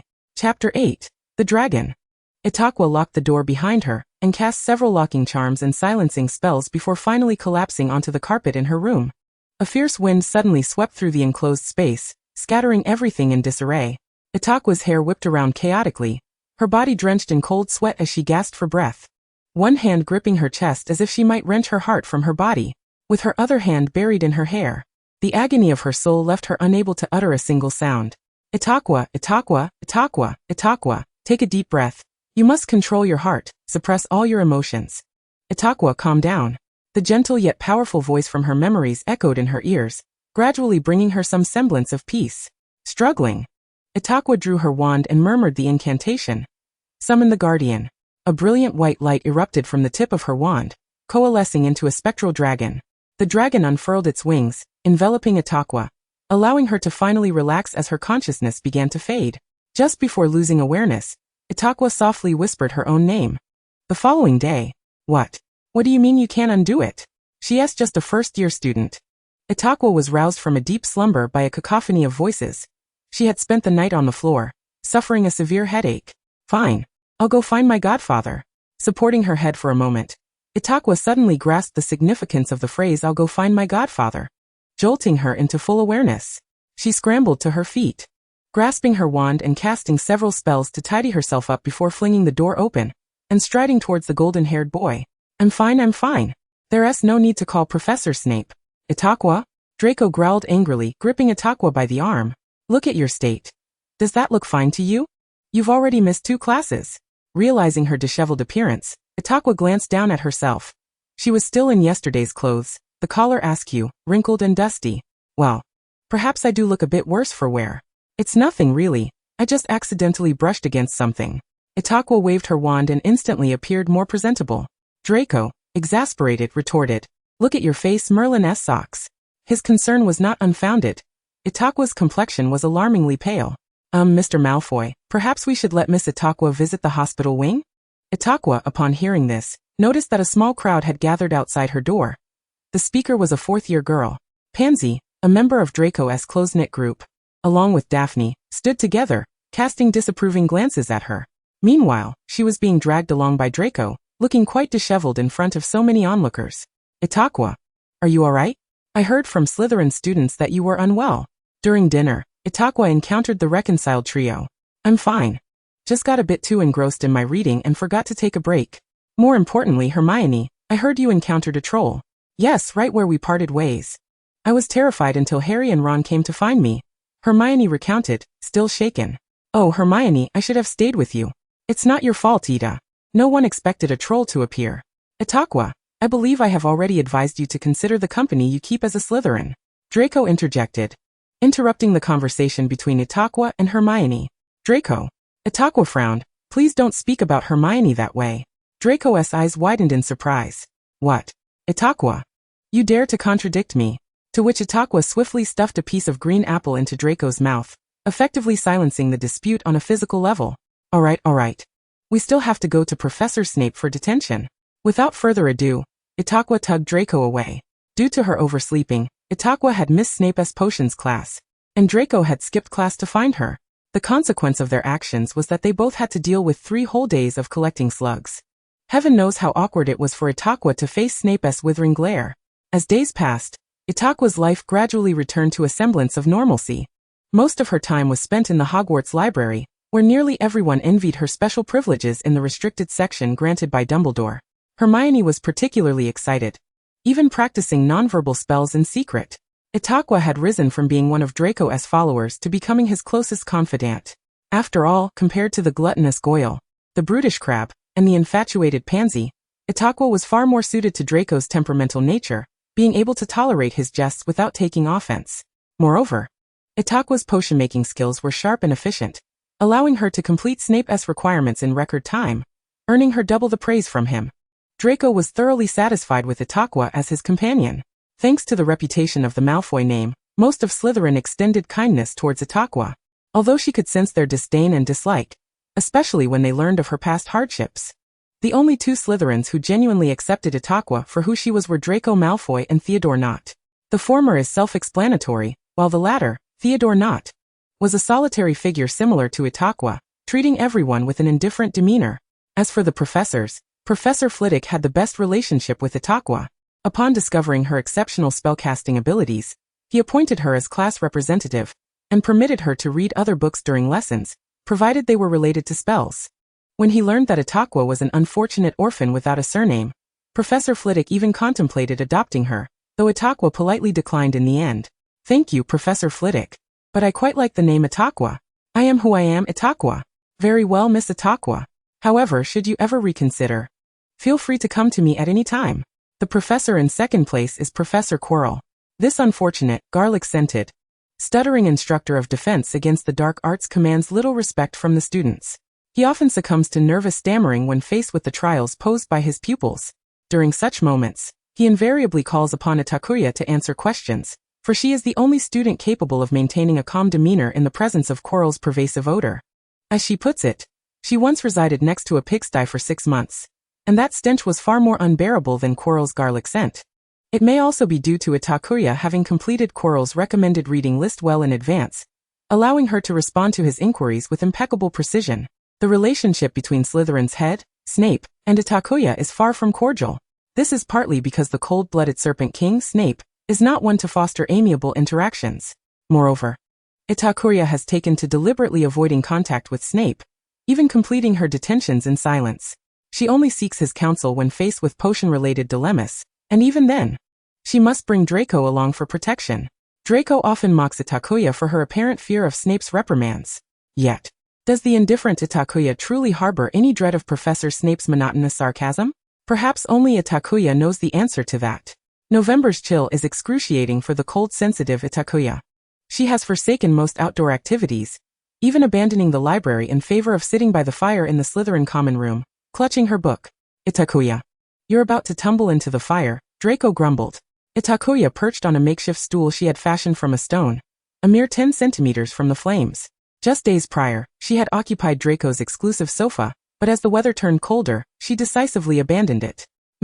Itakuya replied without raising her head.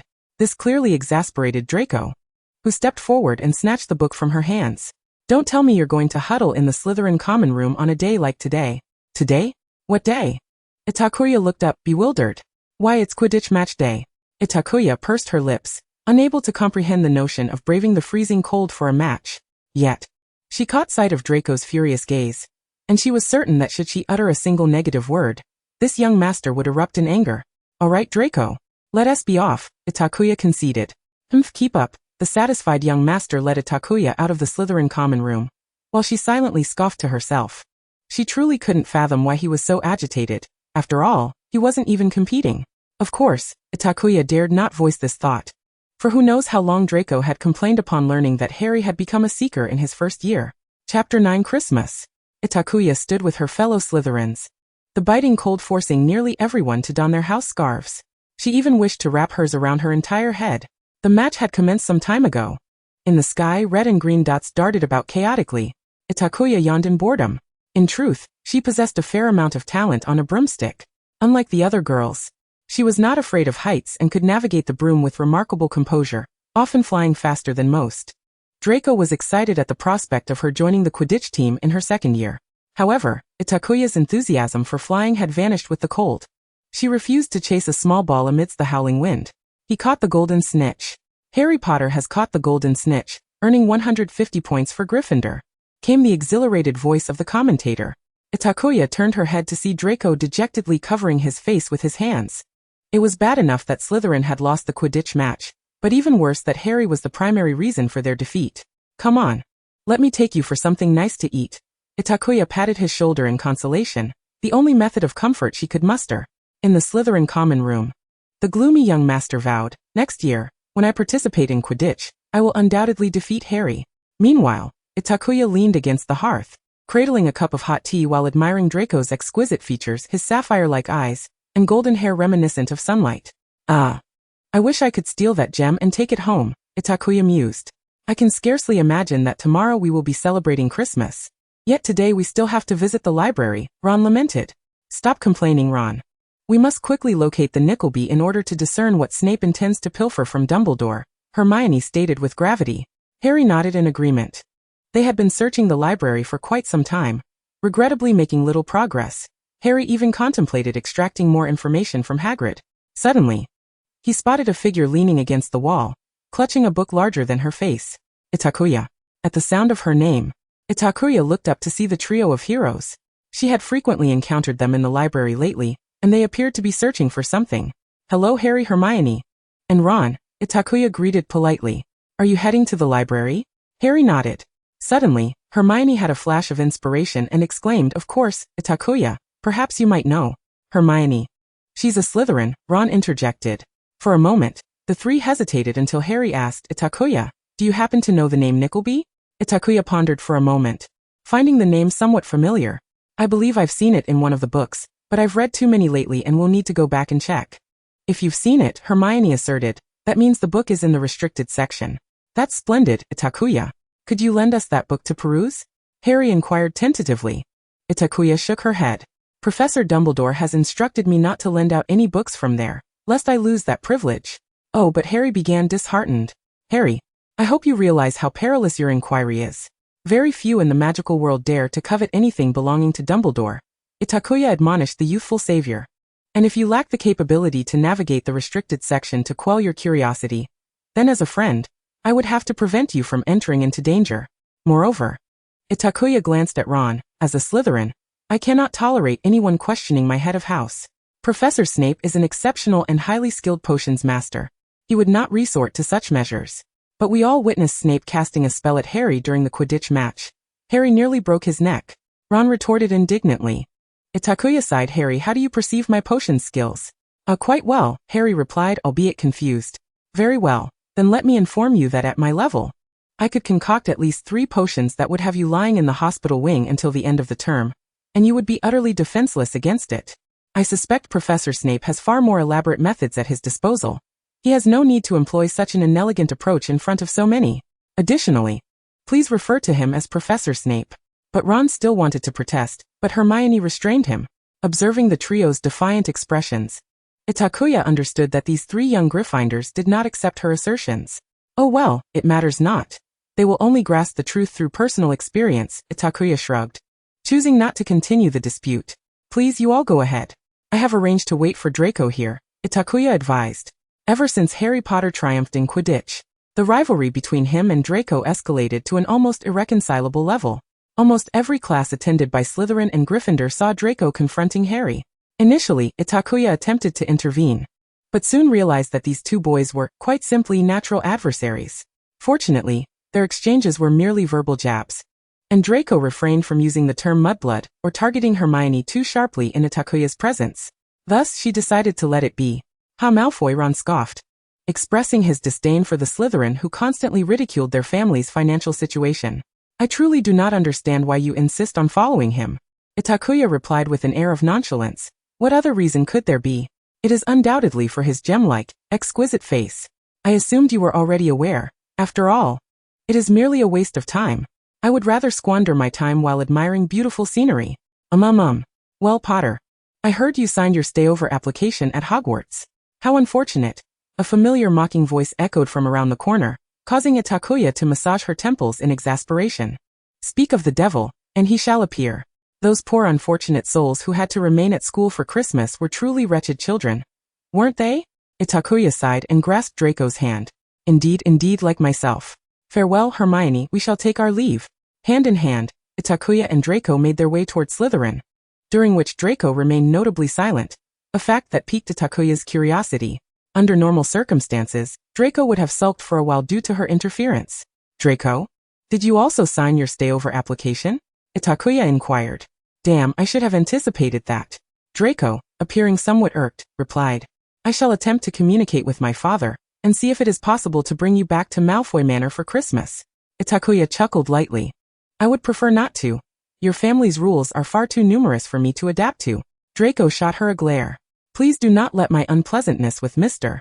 Malfoy during Christmas affect you." Itakuya winked. "Just remember to send me a Christmas gift. I shall await your return at Hogwarts," she added. Draco seemed to lose himself in thought, his gaze wandering uncomfortably. "Of course, you should be more concerned about forgetting my Christmas gift. Rest assured it will arrive on time." Draco nodded with satisfaction, only to suddenly recall something. "You are not to seek out Potter while I am absent from Hogwarts." "At your command, young master."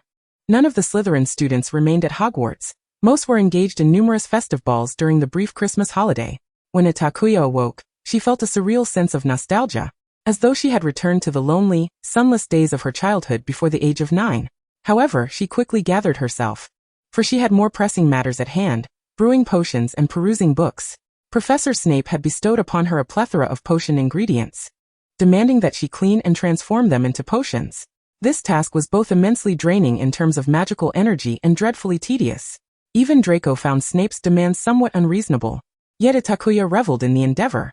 Her magical powers were formidable, perpetually teetering on the brink of overflowing, requiring Itakuya to remain vigilant at all times to avoid allowing her emotional fluctuations to affect her surroundings. If one were to liken Itakuya to a balloon, her magic would resemble the ever-expanding gas within, often causing her a sensation akin to being on the verge of bursting. The sole remedy was to expend her magic. Potions were a preferable choice over spells, as high-level incantations required significant magical energy. Conversely, potion-making depended on the time and complexity of the materials involved, and even ordinary potions possessed elements that consumed vast amounts of magic. Thus, Itakuya had long since cultivated a habit of brewing intricate potions. Yet this practice had to be curtailed upon her arrival at Hogwarts, as she had no means to procure potion ingredients or a suitable location to brew them. The tipping point of Itakuya's magical capacity coincided with Halloween, which was the true reason behind her oversleeping. Fortunately, since then, she had discovered a stable method to release her magical energy, through Snape's detentions. Following Halloween, Snape often arranged for her to process large quantities of materials or brew potions under various pretenses, most of which were monotonous tasks requiring continuous magical expenditure. This led many to speculate whether Itakuya had done something to provoke Snape, even prompting Harry to offer her words of comfort. Itakuya suspected that Professor Snape might have discovered her uncontrollable magic, yet she felt this unlikely, as she concealed it remarkably well. Could it be Dumbledore's directive? Chapter 10. Enchanted Runes. Itakuya spent an entire day preparing Christmas gifts for everyone, each a potion of her own making, save for Draco, to whom she presented 3 vials. She made her way to the Ollery to borrow one of Hogwarts owls for delivery, coincidentally encountering Harry, who had the same intention. They walked together toward the dining hall for lunch. "Itakuya, I saw you borrowing one of Hogwarts owls," Harry remarked. Yes, I rarely have anyone in need of messages, but I do require one for Christmas gifts. Harry nodded, noting that his own Hedwig was equally idle. He enjoyed conversing with Itakuya, especially in moments like these. The weight of being the chosen one had taken his parents from him, leaving him feeling distinctly different from others. Most students remaining at Hogwarts for Christmas were there due to their parents being away. He, however, was there because he had nowhere else to go. Itakuya's presence provided him a comforting sense of solidarity in not being alone in his plight. Where do you plan to go during the holiday break? Harry inquired, wishing to avoid returning to his aunt and uncle's home, though Hogwarts did not permit students to remain on campus during the break. Perhaps I shall travel. I wish to visit the seaside. Travel? Aren't you going back to the orphanage? Harry's eyes widened with excitement as he perceived another option. Well, I despise it there. But we are merely children. How would you manage? There will always be a way, as long as one has money, Itakuya replied, her eyes sparkling with mischief. I believe Draco would be more than willing to share a bit of his pocket money with me. If not, I shall have to seek assistance from the great savior. Harry chuckled. Indeed, Itakuya. On Christmas Day, Itakuya received more gifts than she had ever before. Ron gifted her a scarf knitted by his mother. Harry presented her with a box of Bertie Bott's every flavor beans. Hermione gave her a box of chocolate frogs, and the gifts from her Slytherin classmates were largely similar, consisting of exquisite jewelry. Draco sent her a dozen rare ingredients, each with 3 vials, accompanied by a large bag of cookies made by Mrs. Malfoy. Itakuya even received a gift from Professor Flitwick, an anthology of advanced spells. Itakuya, along with Harry and Ron, indulged in an unprecedentedly lavish Christmas feast at Hogwarts before retreating to the Slytherin common room, just in time to avoid the chaos of magical fireworks. The remainder of the holiday passed in a tranquil manner, with her daily excursions between the library, Professor Snape's office, and the Slytherin common room, until one fateful night, when she was jolted awake by Harry's unexpected visit. Dressed in her pajamas, she was nearly dragged to an abandoned classroom. Harry Potter. Itakuya mimicked Draco's tone. You better have a significant reason for summoning me. Itakuya, come quickly. This may allow you to see your parents, Harry urged, pushing her before a massive mirror. Itakuya cast a suspicious glance, only to be taken aback. The mirror revealed a familiar visage, causing a pang in her chest. It was the gaunt silhouette of a bloodied figure. The wind tousled Itakuya's cascading hair as she reached out to touch the mirror. It had been a long time. Itakuya. What do you see? Harry inquired, puzzled. A person I have not seen in ages. I miss her dearly, Itakuya replied. Does this mirror allow one to see those they long for? This is the mirror of Ariste. I believe it reveals one's happiest memory. I see my parents within it, smiling at me. Itakuya nodded, gazing deeply at the reflection once more before shifting her focus to the mirror itself. It was a grand structure extending to the ceiling, adorned with intricate carvings. Itakuya circled to the back of the mirror, while Harry remained transfixed, staring vacantly at it. Mr. Dumbledore mentioned it will not be here tomorrow. He advised me against seeking this mirror again, for it may lead one to forget reality. Well, I think he is right, Itakuya replied nonchalantly, discovering strange symbols etched into the back of the mirror, attempting to clear away the clutter obscuring her view. But I merely wish to catch glimpses of my parents. Harry remarked. Do you not long to see more of the person reflected in the mirror? Itakuya fell silent for a moment, uncertain of how to respond. Finally, she spoke. Harry, Professor Snape always targets you in potions class. Why not ponder how to win his favor? Harry's eyes widened in disbelief. That is impossible. He simply does not like me. Regardless of what I do, it would be a waste of time. Indeed, contemplating the impossible is merely an exercise in futility. Itakuya levitated the cluttered, dust-laden desk aside with a spell. Harry, I am a Slytherin. It is our nature to weigh pros and cons. I do not wish to squander time on impossibilities. No matter how regretful or nostalgic we may feel for those we have lost, Harry, we cannot return to the past. All I can do is refrain from looking back and continue moving forward. Strange, I feel as though I have encountered something like this in a book before. Yet it does not entirely match. What are these peculiar symbols? Itakuya's words piqued Harry's interest. He ceased dwelling on the mirror's depiction of his parents and joined Itakuya in crouching down. Itakuya, I see nothing, Harry declared, for to him it was merely the ordinary back of a mirror, coated in dust. Am I the only one who can see? Itakuya was bewildered. Those are enchanted runes. The sudden appearance of Dumbledore startled both of them. Mr. Dumbledore. Mr. Dumbledore. He approached, standing beside the 2 students. These are runes older than even the most ancient texts. A branch of alchemy that once thrived but has since faded into the annals of history. It is said that those who can inscribe these runes can create any magical item they desire, and fulfill any wish through them. This marks the genesis of magical item crafting. Many ancient magical artifacts bear these runes. However, only a select few wizards can perceive them. Those gifted wizards have spent centuries attempting to decipher them, but have met with failure. Nowadays, few wizards pursue this knowledge, as it is deemed a waste of magical energy. Inscribing a single enchanted rune requires as much energy as brewing a potion. Itakuya looked up into the depths of Dumbledore's eyes reflected in the mirror, feeling as though she had grasped the profound meaning behind his words. Thank you for your guidance, Mr. Dumbledore. No need for thanks. It brings me joy to enlighten eager students, Dumbledore replied with a smile. Mr. Dumbledore, Itakuya called after him, there is one more thing. Did you hint to Professor Snape about me? Dumbledore winked slyly. My child, your headmaster, Severus, is a remarkable wizard. It is not difficult for him to notice when a student has a surplus of magical energy. Allow me to offer a hint.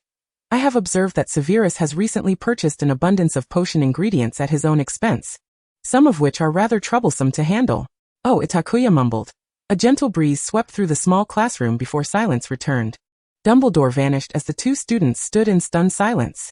Harry remained perplexed by the cryptic exchange between Dumbledore and Itakuya, yet he instinctively sensed the matter was quite private. Thus he restrained his curiosity. Meanwhile, Itakuya developed a keen interest in the strange writings, and began meticulously transcribing the symbols from the back of the mirror, while Harry gazed at the reflection of his parents, perhaps bidding them a final farewell. Throughout the remainder of the holiday, Itakuya immersed herself in the study of enchanted runes. She procured a mirror of the same size, and attempted to replicate the symbols she had transcribed from the mirror of Ariste. Yet nothing transpired, aside from a needless depletion of her excess magical energy. Finally, she discovered a perfect means to manage her surplus magic. However, she became increasingly dissatisfied with the fact that the runes she inscribed proved utterly ineffective. While inscribing them, she felt as though she could comprehend the meaning of one of the phrases, as it manifested an ethereal image.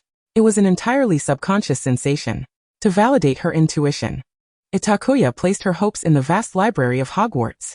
Notably, the day after she attempted to inscribe the enchanted runes, Snape emotionlessly lifted her indefinite confinement and brusquely instructed her to leave. This further confirmed Itakuya's suspicions. Snape had indeed noticed her surplus of magical energy, and thus had sought to alleviate her burden in this manner. He was a kind-hearted individual, albeit gruff in demeanor. Itakuya's perception of her headmaster began to evolve. Chapter 11. The Forbidden Forest. The day after Draco returned, he was incensed. The reason? He had heard from a senior that Itakuya had spent every day of the Christmas holiday dining with Harry and Ron. Some seniors had even seen Harry escorting Itakuya back to the Slytherin common room in her pajamas one early morning. Why don't you just move into Gryffindor Tower? The furious ferret shouted. I am tired, let it all be destroyed. As Itakuya had yet to soothe the prideful little cat, she and Draco finally found themselves in their first Cold War, albeit it was solely Draco's unilateral declaration. He refused to speak to Itakuya, avoided sitting with her in class, except for potions with Snape, as he lacked the courage to request his godfather for a partner change. Itakuya, however, relished the newfound peace. She had recently dedicated herself to uncovering knowledge about enchanted runes hidden within the tomes of the Hogwarts library, and she succeeded. According to records, magical items adorned with complete enchanted runes possessed wondrous abilities. They could defend against attacks, autonomously launch assaults, traverse time, prolong life, or even resurrect the dead.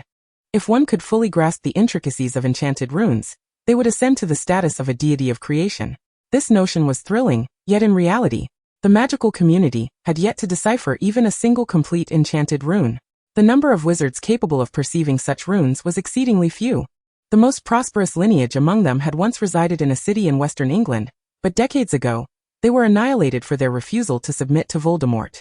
Voldemort had even taken the liberty of incinerating their ancestral home, leaving not a single page behind. On this particular day, Itakuya was hastening back to the Slytherin dungeon with a book in her arms when she encountered the very young lord with whom she was at odds. Draco, where are you headed? Draco sprinted in the opposite direction of the Slytherin dungeons, a mischievous grin plastered across his face, clearly concocting some scheme. The curfew was fast approaching. Itakuya intercepted him. Upon seeing her, Draco instinctively yearned to share this monumental news, but then recalled their frosty relationship, so he swallowed the words, leaving only a derisive snort. Itakuya proposed, at least let me accompany you? If we miss curfew, we can evade Mr. Filch together. Her suggestion was sincere. I have no desire to hide from that mute, Draco retorted with dissatisfaction, emphasizing, follow me, I'm off to find Professor McGonagall. Itakuya was puzzled. Moments later, Professor McGonagall cornered Draco and Itakuya in the corridor, having caught the trio of late-returning heroes. Draco, standing beside Itakuya, flashed a sly smile, brimming with self-satisfaction. Itakuya facepalmed in exasperation. I reiterate, students must not wander at night, Professor McGonagall admonished the trio sternly, as the three boys before her nearly wore a hole in the floor with their intense gaze. Itakuya, standing in the corner, mourned silently for her Gryffindor friends for 3 seconds, then turned to admire Draco's radiant smile, almost bursting with joy. Ah, what a dilemma. She wanted to cherish it forever. Thus, I shall impose a penalty of 50 points from each of you. 50? Harry gasped. Draco crossed his arms, nodding with satisfaction, while Itakuya chuckled in amused resignation. And to ensure you do not repeat this transgression, all 5 of you shall serve detention tonight. Draco's exuberant smile vanished abruptly, and he frowned in confusion, stepping forward. I must have misheard. Did you say we 5? You heard correctly, Mr. Malfoy. You and Miss Itakuya shall also be detained. Itakuya cleared her throat, forcing down a laugh, and grasped Draco, who was about to protest, and said earnestly, Professor McGonagall, Draco and I are willing to reflect on our actions. In the past, during detentions, they would be tethered by their thumbs in the basement. And Filch's voice echoed coldly in the night. Itakuya turned to see Draco's frightened eyes. Silently, she edged closer to Draco, placing a barrier between him and Filch, and subtly shifted the topic. Mr. Filch, may I inquire what tonight's detention entails? Filch regarded Itakuya with a peculiar expression, and upon receiving her calm gaze, continued. You will accompany Hagrid into the Forbidden Forest. He has a small matter to attend to. The Forbidden Forest? I thought first years were forbidden from entering. There are werewolves. Draco exclaimed. Filch turned, his tone icy. I can assure you, there are more than just werewolves there. Itakuya felt those around her instinctively retreat a step. Well, perhaps this topic is best left untouched. Hagrid, with his pet Fong in the lead, followed by the trio of heroes. And finally Itakuya and Draco walking side by side at the rear. Do you like dragons? Itakuya astutely noted that Draco had grown morose since hearing that Hagrid's dragon had been sent away. He seemed almost as heartbroken as Hagrid. Draco remained silent. Cheer up. I promise you will have the chance to encounter a dragon up close, Itakuya assured, gently nudging Draco's shoulder. How can you be so certain? Have you seen a dragon? Draco scoffed. Well, not quite. What? You've seen a dragon? Draco raised his voice, successfully catching everyone's attention before Itakuya could intervene. In a book, in a book. Itakuya waved her hand dismissively toward an equally excited Hagrid. Hagrid, disappointed, withdrew his gaze. So, our task is to locate that poor injured unicorn. Girls with me, boys together. Hagrid divided the group simply by gender. Itakuya found it hard to fathom the disaster that would ensue by leaving Harry, Ron and Draco together. Within a minute, they would likely be in disarray. Moreover, she was not entirely at ease with Draco. Hagrid, may I swap with Ron? I can perform nonverbal spells. It might be safer. All right, let Fong accompany you. With him around, most creatures in the Forbidden Forest won't harm you. Fine. If my father finds out about this, it will certainly be entertaining. Draco grumbled, snatching the lantern from Itakuya and holding it up himself. Yes, Draco. Itakuya was now immune to his complaints and accurately discerned the hidden emotions of the young master. Trust me, Draco. Itakuya leaned closer to him, whispering. I won't let anything happen to you. Draco, embarrassed and irritated, pushed Itakuya away, his gray-blue eyes wide with indignation before quickly averting them. A low growl of an unknown beast echoed through the silent forest, causing Draco to whirl around and exclaim. Did you hear that? What was it? Harry shook his head. Forget it. Let us move. Draco huffed, striding ahead muttering, who's afraid? Itakuya, lagging behind, chuckled softly and then turned to Harry, gesturing toward Draco's retreating figure, mouthing. Super cute. Harry. The trio wandered aimlessly through the vast forbidden forest until the terrain suddenly opened up, revealing a clearing devoid of trees. Fong abruptly halted, sniffing the air. Draco and Harry exchanged puzzled glances. Fainting. Obstacles galore. Armored protection. Itakuya, dashing to the front like an arrow, drew her wand from her sleeve, swiftly casting a spell. With a flick of her wrist, light burst forth from her wand. At that moment, the trio finally discerned the figure across from them. A cloaked person crouched beside a unicorn's corpse, his fangs glistening ominously in the darkness. Ah! Harry clutched his scar in agony. Draco, paralyzed with fear, could only hear Itakuya's serious voice command run. Turning, Draco saw Itakuya's trembling hand clutching her wand. Her eyes fixated on the serpent-like shadow advancing toward them. The wind whipped through Itakuya's hair, and though Draco couldn't see her expression, he guessed she was equally terrified. He had never experienced such fierce winds before. "Run, you go ahead." Itakuya shot a glare at the frozen Draco and forehead-clutching Harry, inwardly cursing her two bumbling companions. The thing before them was even more formidable than Itakuya had anticipated, adeptly evading her spell. In the darkness, Itakuya's eyes gradually shifted from black to purple. The change was so subtle that no one noticed, not even the unknown creature. The wind in the air began to carry the chill of a storm, momentarily stunning the creature.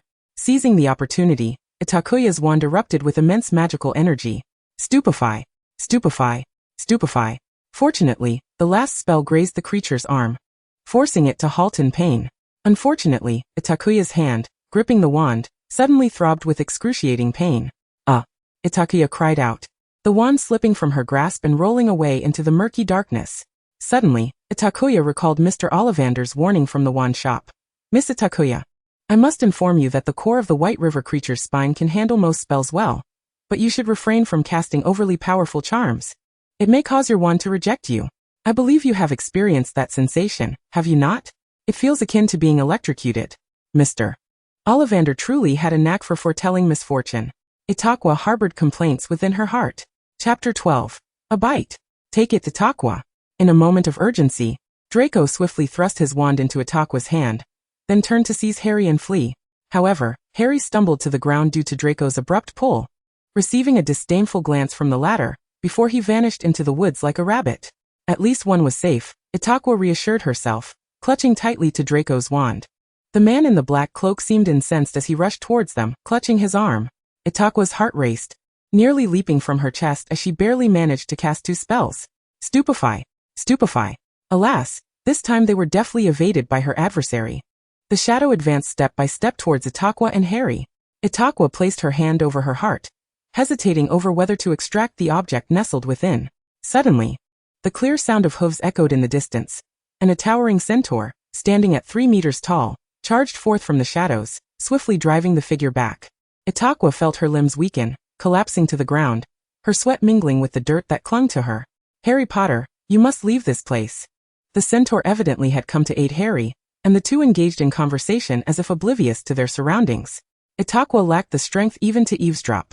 All she craved was to return to her slumber. "Itakuya." The centaur suddenly directed its gaze towards her. "You know my name?" Itakuya looked up in bewilderment. "Windwalker," the centaur murmured to itself. The great white silence, unseen by the totem. Itakuya was utterly perplexed. "What on earth is this?" "Ah, Firenze. It seems you have already met young Harry." Hagrid's sudden appearance interrupted the centaur's enigmatic musings. As Itakuya pondered the meaning of Firenze's words, a streak of gold surged forth like a cannonball. "Itakuya, how are you? Why are you lying on the ground?" "Merlin, you're injured." "Blast it. I will certainly inform my father.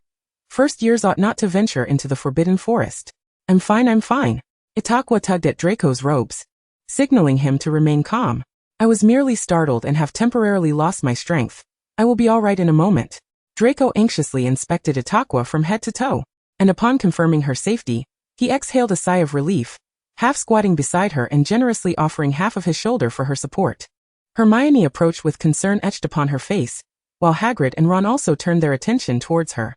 After bidding farewell to Firenze, Harry picked up Itakuya's wand, intending to pass it to her, but she lacked the strength to lift her hand. "Give it to me, Potter," Draco snapped, snatching the wand from Harry's hand, his eyes conveying a silent warning. "Stay away from her, you troublemaker. Kids, we cannot linger in the forbidden forest any longer.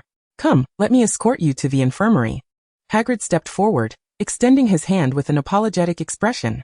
"I don't think that's necessary," Draco coldly declined.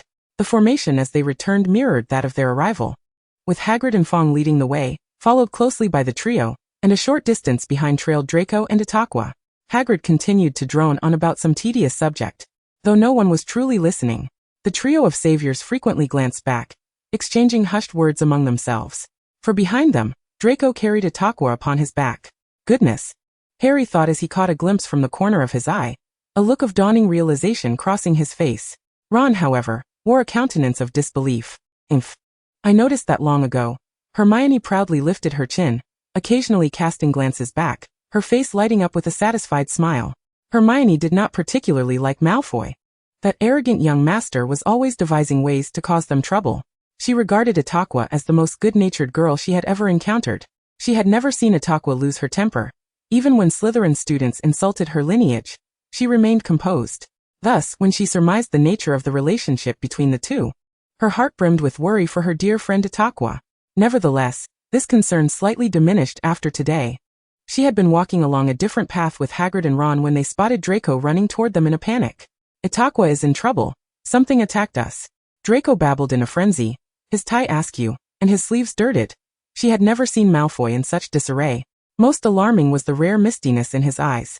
In truth, Malfoy was not all that bad, Hermione judged from the perspective of a concerned friend. When Itakuya nestled against Malfoy's back, the first thought that crossed her mind was why a tall boy would smell so delightful. It was akin to the scent of pine and snow, mingled with a hint of green apple. This fragrance gradually soothed Itakuya. Draco felt significantly sturdier than he appeared. This was her second thought. He navigated the uneven terrain of the woods with ease, the warmth radiating from his back providing a sense of security she had long been deprived of. Akin to the first rays of dawn, ensnaring her in a blissful state of reluctance to awaken. She had walked alone for far too long. Even the slightest warmth stirred tears of grievance within her.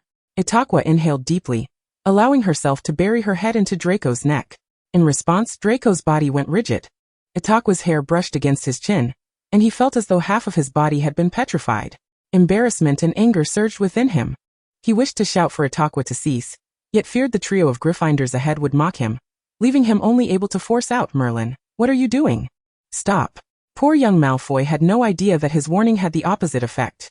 Like a drunken person becoming more animated over a trivial matter, Itakuya was overwhelmed by a surge of excitement that clouded her reasoning, and she found herself gently biting the exposed, pale skin of Draco's neck. Draco first sensed a wave of warmth suddenly pressing against his neck, followed by the distinct sensation of something hard making contact. Realizing what was happening, his fair complexion flushed crimson. "Itakuya!" Draco exclaimed, instinctively clutching his neck. Yet, he had forgotten that he was still carrying a mischievous young girl. In a moment of distraction, they both leaned to one side. Fortunately, Draco reacted quickly, swaying to regain his balance. Malfoy, Harry, Ron, and Hermione heard the commotion and turned in confusion. "No. It's nothing. I just misstepped," Draco deflected, determined not to allow Harry to make a mockery of him. He silently thanked his fortune that he was far enough away for them not to see his face, which was hotter than flames. Fahahaha. Itakuya could not contain her laughter, erupting into unabashed giggles. "Itakuya!" Draco tilted his head, whispering a warning, yet he was met with the sight of the girl laughing brightly, her eyes curving into lovely crescents. He had never realized that when Itakuya was joyful, her eyes would narrow into slits. Perhaps her previous smiles had been muted by some invisible barrier. But what could possibly be the reason? What was it that prevented Itakuya from freely expressing her emotions? What shackled her? The young Malfoy pondered. Draco continued to carry Itakuya back to the dormitory. Having endured a fierce battle, Itakuya fell into a deep sleep before they even exited the Forbidden Forest. Finally resting quietly against Draco's shoulder, Draco helped Itakuya remove her outer robe and kindly tucked her in with a blanket. As she was about to leave, Draco brushed his icy neck. The little witch's antics were utterly exhausting. She would cry quietly in her sleep. Tears streamed down his neck and soaked into his clothing, tracing a path across his chest. The following day, the completely composed Itakuya resolutely refused to venture out to see anyone. She felt as though death was imminent, and Draco likely would invoke Mr. Malfoy to have her executed on the spot, or perhaps compel Professor Snape to concoct her into a potion. Alas, her life seemed forfeit. Yet, regardless of the turmoil within her heart, Itakuya had no choice but to obediently attend her classes, for the end-of-term exams loomed near. Itakuya performed admirably in most of her subjects. She could even foresee achieving 2 OS in potions and charms. Professor McGonagall's Transfiguration class was also quite manageable, except for History of Magic. Upon reflection, she realized that during every History of Magic lesson, she had been secretly perusing other books, rendering her incapable of recalling even a single fact about the subject. Itakuya thought, "Things are becoming dire. Draco, please lend me your History of Magic notes." In her moment of desperation, Itakuya swiftly forgot her previous revulsion. "Here you go." As Itakuya gazed at the neatly organized notes that had suddenly appeared before her, she gradually fell into contemplation. Was yesterday merely a dream? What are you daydreaming about? If you don't want it, then fine. Draco abruptly pinched Itakuya's cheek, compelling her to look up and pout at him. Had the young master taken leave of his senses? What was the end-of-term examination at Hogwarts? It meant that even if you were the chosen one, you still had to diligently memorize your studies. Even if Voldemort were to attack tomorrow, one must still sit here and write essays today. Itakuya lay by the Black Lake, allowing her mind to drift. She had just concluded her final examination, savoring the last moments of the term like every other Hogwarts student. The end-of-term assessments had taken a considerable toll on her. Itakuya. Itakuya. A familiar voice, synonymous with trouble, echoed from afar. Itakuya turned to see, as expected, the trio of heroes rushing towards her with alarm etched across their faces. Furrowing her brow, Itakuya sensed impending trouble. Itakuya. You must help us. Snape has already discovered how to subdue Fluffy, and Professor Dumbledore is absent from the school. He will undoubtedly seize this opportunity to steal the Philosopher's Stone. We must stop him. Itakuya replied, indeed, a grave predicament. Chapter 13 Vacation. I cannot believe Professor Snape would act in such a manner. I will not assist you, I'm afraid. Itakuya sincerely advised. I suggest you refrain from placing yourselves in perilous situations, especially you, Harry. To be honest, you witnessed what transpired in the Forbidden Forest that night. My spells nearly missed him. I don't understand why you trust Snape so much, Ron muttered under his breath. Yes, Itakuya, if you want us to believe in Snape, at least provide us with some justification, Hermione added. Itakuya sighed helplessly. She knew Snape always targeted Harry, and based on the evidence Harry possessed, it was hard for anyone not to suspect Snape. Yet, all she could assert was that she believed Professor Snape would not act in such a way. The debate ended on an unsatisfactory note, and the trio departed in disappointment. However, judging by their expressions, they did not seem deterred by Itakuya's refusal to join them. The following day at noon, when Itakuya heard news of the trio, she remained calm. It was an almost inevitable outcome until she learned that the individual who had long sought to steal the Philosopher's Stone was, in fact, Professor Quirrell. Itakuya halted in her task of organizing her books and urgently inquired, "Who did you say?" "Professor Quirrell," Draco remarked from his designated sofa, shaking his head in disbelief. Itakuya felt as though she had been struck by lightning. She rushed back to her room, retrieving a stack of books, those she had read but had yet to return. In a frenzy, Itakuya shook each book, leaving chaos in her wake. Draco, startled, sprang up and asked, "What is wrong?" Itakuya finally discovered within the pages of one book the list of recommendations from Professor Quirrell. There were 5 in total, 3 of which contained snippets regarding Nick Malfoy and the Philosopher's Stone. However, she had had little interest in the dark arts at the time, and had subsequently mixed these books with her own selections. She had never considered this might be a hint. Perhaps Professor Quirrell was not entirely loyal to his master. In a moment of regret, he might have wished for someone to notice and help him escape trouble. Itakuya stared blankly at Quirrell's note. He had exquisite penmanship. "What is this?" Draco inquired beside her. "Nothing," Itakuya replied, walking to the fireplace and tossing the paper into the flames. She watched as the fire gradually consumed it. "Alas, if I cannot save myself. How can I save you, Professor Quirrell?" Finally, the time to leave Hogwarts arrived. On the Hogwarts Express, Draco rolled his eyes in dissatisfaction. "I can hardly believe you are spending the holidays with a Muggle family. I cannot return to the orphanage. The matron would sell me," Itakuya patiently reassured Draco. Since Dumbledore had executed a surprising turnaround, awarding the House Cup to Gryffindor by a 10-point margin, the already precarious relationship between Draco and the trio had worsened. This tension escalated when Draco learned that Itakuya would be spending her holiday at Hermione's home. "Humph, you are a Slytherin." Yes, I will always be a Slytherin. Forever the lackey of young Master Malfoy," Itakuya conceded. "We are nearly there. I must go find Hermione, or I shall lose her. I'm leaving Draco. Have a pleasant holiday, and don't forget to write. I shall miss you." Itakuya stood, granting Pansy and Daphne, who were eyeing Draco, the opportunity to approach him. Draco's expression remained sour as he watched Itakuya depart with dissatisfaction. Itakuya smiled wryly, pondering something before whispering in Draco's ear. "Shall we gaze upon a dragon once more after school as an apology?" Draco's displeasure was instantly overshadowed by excitement, and he eagerly nodded. Then it settled. Hermione's parents welcomed Itakuya warmly, especially upon learning of her background.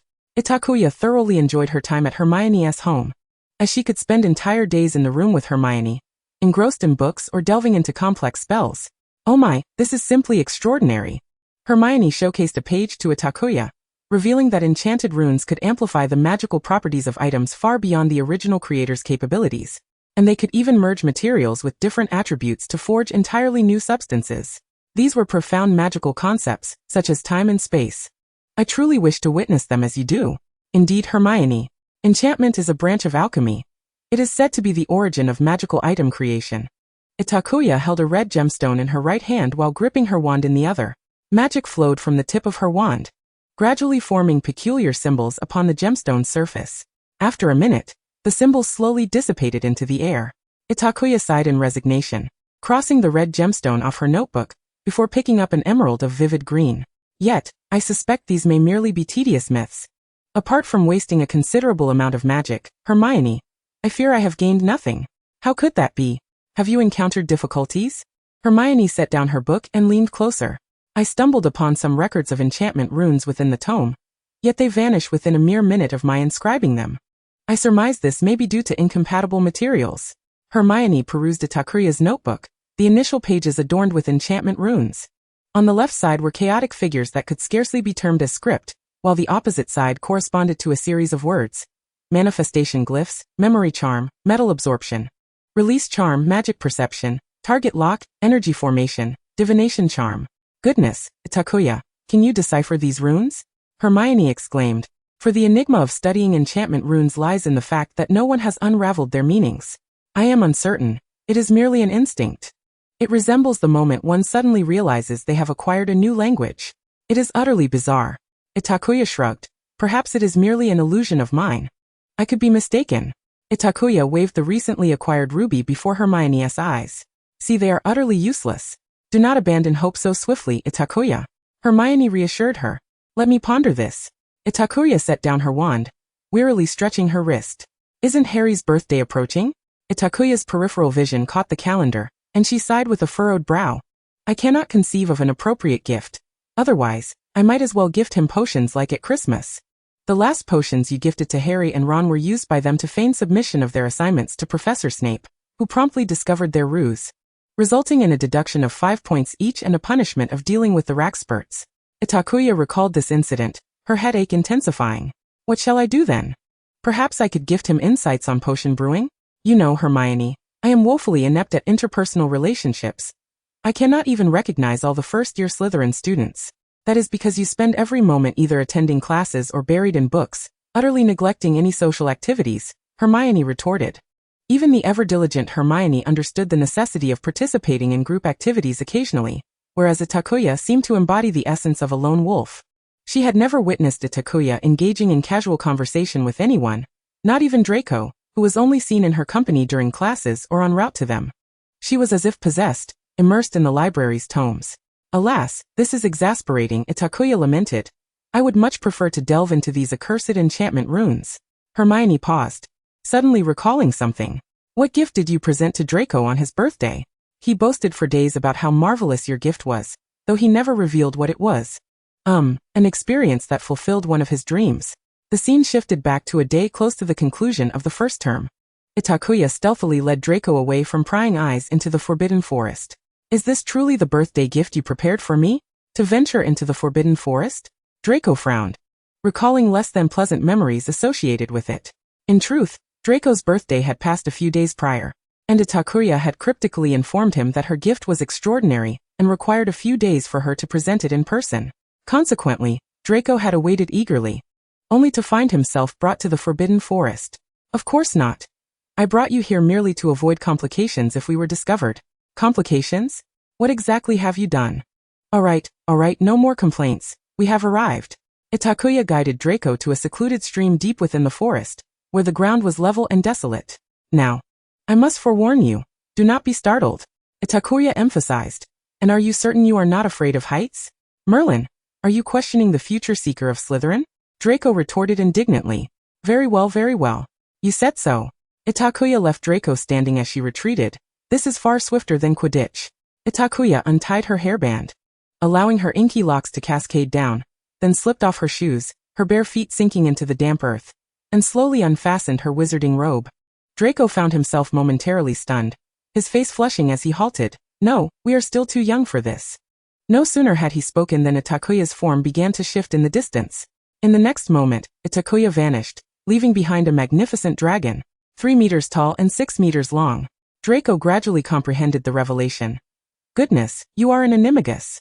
Chapter 14 Father. The dragon was entirely black. Its limbs slender yet undeniably muscular, devoid of horns, only featuring what appeared to be ear-like protrusions resembling a lizard.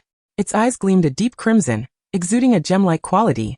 Itakuya patiently awaited as Draco cautiously approached, lowering her head to nuzzle against him once he stood before her. Draco's heart raced like never before. He reveled in the sensation, akin to the smoothness of a serpent's skin, yet warm to the touch. You, Draco stammered, having fantasized about the opportunity to encounter a dragon up close, never anticipating that this wish would be realized so swiftly. Itakuya, resembling a black swan in her elegance, bowed her head before gradually unfurling her wings. They spanned 5 meters. Robust and powerful, suggesting she was a creature of flight. Are you saying you can take me for a flight? Draco exclaimed with glee. In response, Itakuya slowly inclined her body downward. This dragon is a natural windwalker, Draco assessed. With each beat of her wings, Itakuya propelled them across vast distances in mere seconds. Their silhouettes hidden in the shroud of night, illuminated only by the moonlight bearing witness to their existence. Itakuya soared with him, and for a fleeting moment, Draco felt he could reach the stars. Then they spiraled downward like a bullet, their wings skimming the water's surface. Upon returning to solid ground, Draco was in disarray. His hair tousled and his robes askew. Yet he cared not, exultantly shouting with his eyes sparkling. This is the most extraordinary gift I have ever received. Are you satisfied? Itakuya teased. Although Draco still yearned for more, he reluctantly concluded their dragon escapade as they were nearing curfew. This is marvelous. I must tell my father, Draco declared, his expression radiant. No, Draco, it would be best not to, Itakuya swiftly interjected. Animagi are strictly regulated by the Ministry of Magic. I have no desire to be captured. Draco, please do not disclose my secret, just as you must not reveal that I thwarted Professor Quirrell in the Forbidden Forest. But why? Draco asked, perplexed. All right. I promise you. Truthfully, I do not comprehend why this is something to be ashamed of. Such talents are indeed worthy of pride. Excellence is indeed commendable. But excessive brilliance can be a burden, Itakuya replied. Draco nodded, as if grasping her words, when suddenly a thought struck him. Wait. Isn't it true that animagi can only transform into ordinary animals? How is it that you can become a magical creature? Itakuya paused momentarily, then gently placed her hand over her heart. Perhaps it is because I am unlike others. Or perhaps it is because I can no longer be considered a normal person. She silently added to herself. Draco rolled his eyes, his tone somewhat sullen. I truly do not understand what you have to fear.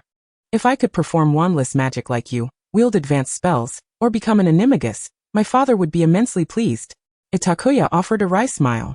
You do not understand. Her voice was soft, too quiet for Draco to discern her words. Those talents are not truly mine, they are stolen. Itakuya? Itakuya? Hermione's voice drew Itakuya back from her reverie. What were you thinking? What exactly did you gift Draco? Oh, nothing much, merely the one thing he desired most. Just as one would present a pearl necklace to a lady fond of pearls, Hermione exclaimed, Indeed, a pearl necklace. She lunged forward, grasping Itakuya's hand, startling the latter. I comprehend now, Itakuya. You must weave the pearls into a necklace. Hermione pointed at Itakuya's notebook. Look, these are merely individual words. You must connect them. For instance, the absorption of metal generates magical power and releases incantations. Itakuya suddenly grasped the concept. She had been contemplating enchanted runes through the lens of spells, but in actuality, their logic resembled that of potions more closely. Both disciplines do not seek immediate results. Rather, they require wizards to infuse magical energy into materials in a specific manner, subsequently waiting for the effects to manifest, surpassing the wizard's own capabilities. She must inscribe a sequence of logically coherent runes to activate them. This is what the book referred to as a complete rune. With excitement, Itakuya set to work, connecting the concepts of metal absorption and magical generation in her engraving. The red gem in her hand suddenly radiated a searing light, and soon, a corner of the gem dissipated, revealing a subtle magical response upon the otherwise unremarkable red agate. We have succeeded, Hermione cried out in exhilaration. Itakuya shared her joy, embracing Hermione. I owe this to you, my friend, and to Harry's birthday gift, Hermione joked. Indeed. Itakuya replied with a laugh. Harry would never have anticipated the immense contribution of his birthday present. At this moment, Hermione's lovely face contorted with concern. I have yet to receive a reply to the letter I wrote to Harry. Neither have I, Itakuya nodded. I trust Harry would not intentionally ignore us. Do you think something might have happened to him? Hermione pondered. Itakuya shook her head. I do not know, but if you are truly worried, we could pay him a visit using my newly acquired apparition skills. What? Hermione gasped. You have mastered apparition? Still in practice. Not yet. Itakuya waved her hand. Wait. Did you hear that noise? Both Hermione and Itakuya turned towards the source of the sound. The previously vibrant red gem had vanished entirely, replaced by a swirling mass of chaotic magic. Protego. Thankfully, Itakuya had timely cast a protective charm over both herself and Hermione, sparing them from being engulfed in soot. However, Hermione's room was not so fortunate. A darkened patch marred one corner of the wall. Honestly, Itakuya, Hermione began slowly, you ought to be grateful that my parents are out visiting Aunt Sheena. I am truly sorry, Hermione, Itakuya replied, her face filled with remorse. This is not your fault. Itakuya, exploration often entails failure, does it not? Hermione smiled reassuringly. As long as we rectify this before my parents return, we shall be fine. Just then, the doorbell rang peculiarly from downstairs. Both young ladies exchanged glances filled with alarm. What do we do? You go downstairs and stall my uncle and aunt. I will attempt to clean this up, Hermione suggested. All right. At that moment, despite their intelligence, the two girls let panic cloud their minds, failing to realize that if it were Hermione's parents, they would not ring the doorbell. The ringing of the doorbell was far more indicative of a visitor's arrival. Hermione had never imagined matters could escalate to such a terrifying degree. She even began to suspect it might be a nightmare. Merlin. Why is Professor Snape bringing Draco to my home? Professor Snape, please have a seat, Hermione stammered, testing the waters. Are you here for a home visit? Don't be foolish. Lionhead, Draco remarked, surveying Hermione's living room, shaking his head. My godfather would never make a special trip to find you. Snape silenced Draco with a mere warning glance. Miss Granger, I presume Miss Itakuya is here? Oh yes, I shall fetch her. Hermione nearly bolted upstairs in a panic. Itakuya, you must come down quickly. I apologize, Auntie. I truly did not mean to. Both girls exclaimed simultaneously as they opened the door, once again exchanging looks of terror. However, this time, they failed to comprehend each other's thoughts. Hermione? You, Itakuya, come down with me. Hermione interrupted, tugging her down the stairs. Itakuya was bewildered, but upon seeing Snape and Draco together, she finally realized the situation was amiss. Itakuya, you will certainly thank me later. Draco strode over with a look that said she was fortunate. Miss Itakuya, Snape finally spoke. Normally, the meticulous head of Slytherin would not permit an unrelated person to eavesdrop. But in this moment, he was utterly taken aback by his own conjectures, forgetting to seek a more private space for just himself and Itakuya. Mr. Malfoy has attempted to persuade me to allow you to spend the remainder of your summer at my residence, stating that you once repelled Professor Quirrell, who was possessed with an advanced spell. Is that correct? Itakuya's eyes shot up, her gaze sharp as a blade directed at Draco. She was aware that Draco would be staying at Snape's home for a portion of the summer, where Snape himself would personally instruct him in potion making. Itakuya had known this all along. However, she never expected that this young master would attempt to present her to Snape, even using her experience in the Forbidden Forest as a point of discussion to validate her prowess. Yes, Professor, Itakuya averted her gaze from Snape. Might I inquire what that spell was? I merely learned it by chance from a book. I never anticipated it would wield such power, Itakuya fabricated hastily. I am genuinely curious from which book Miss Itakuya acquired my spell. Snape advanced toward Itakuya with an air of menace. That is my original incantation. And I am quite certain I have not disclosed it to anyone, let alone inscribed it in any book. For a moment, the atmosphere seemed to crystallize. Hermione stood quietly in the corner, wishing she could cast a petrifying charm upon herself, while Draco too recognized the gravity of the situation. Helplessly watching the two main figures at the center of the unfolding drama, Snape and Itakuya, they stood facing each other, each emanating their own aura. One cold and aggressive, the other seemingly calm and affable, yet potentially lethal at any moment. As expected, Itakuya relinquished her resistance, quietly meeting Snape's gaze. I should have anticipated this, Half-Blood Prince. That is your notebook. Chapter 15, Heritage. Indeed, then Miss Itakuya, might you elucidate why my student-era notebook is in your possession? Snape acknowledged his own youthful moniker with an air of nonchalance. Itakuya sighed in frustration, rubbing her aching head, while Snape waited patiently for her to speak. Cynthia Ian. She is my mother. She likely harbored a secret affection but lacked the courage to confess. In any case, she opted for an alternative means to acquire what she desired. She was an exceptional potion maker, concocting a more potent love potion. After that day, she took your notebook as a keepsake, fearing you would discover it. She retreated into the Muggle world. Snape's memory suddenly conjured the image of a woman named Cynthia, with whom he had no significant interaction. However, shortly after he lost his memory that fateful night, this woman also vanished from existence. Damn, he had thought he was ensnared by some Death Eater's scheme. Never considering, where is she now? Snape's expression darkened, his voice laced with palpable anger. Anyone would be unsettled upon learning of an unexpected child. Moreover, Severus Snape harbored a profound disdain for irresponsible fathers, for his own had treated him in such a manner. Yet now he had unwittingly transformed into that which he abhorred. Leaving, Itakuya inhaled deeply. When she was around 8 or 9, her mother encountered another man, hailing from New York or San Francisco. Their romance blossomed swiftly, prompting her mother to embark on a new life in America with him. Forsaking all remnants of her past, Itakuya exhaled heavily, as if to cast away all her grievances along with her breath. Rarely did she ponder the reasons behind her circumstances. Why did others possess complete parents, enjoy healthy childhoods, and remain untroubled by the anxieties of securing their next meal, while she bore the relentless ache that often assailed her? She had outgrown the age of lamenting against fate, understanding that such self-inquiry yielded naught but bitterness, rendering her more susceptible to losing control. Itakuya recognized that Snape was a man of responsibility. If she were to reveal her identity to him, many of her troubling predicaments would find resolution. At the very least, she could claim a room of her own rather than relying on the hospitality of her classmates. Yet Itakuya hesitated. She was acutely aware of the trouble she brought. Do not disclose anything to anyone. Maintain the simplicity of a stranger's relationship, she admonished herself during the Sorting Hat ceremony at Hogwarts. In the ensuing time, she executed her plan flawlessly, a testament to her fortunate yet tragic childhood, which had compelled her to suppress her emotions from an early age. She filled her life with books and classes, the busyness of her existence leaving her little room to contemplate her misfortunes. Except for that night when Draco informed her that Snape was his godfather. Itakuya listened as Draco boasted about how Snape taught him potions, and praised him as a gifted student. In that moment, Itakuya was compelled to admit that jealousy had invaded her heart. Why did he exhibit such diligence towards his protégé while remaining indifferent to his own daughter? Why did Draco possess everything she desired? Why was she denied even the right to express her sorrow freely? But what use was it? Itakuya scoffed at the thought as she felt a pain in her body akin to being cut. This was the hand of fate. What could she do?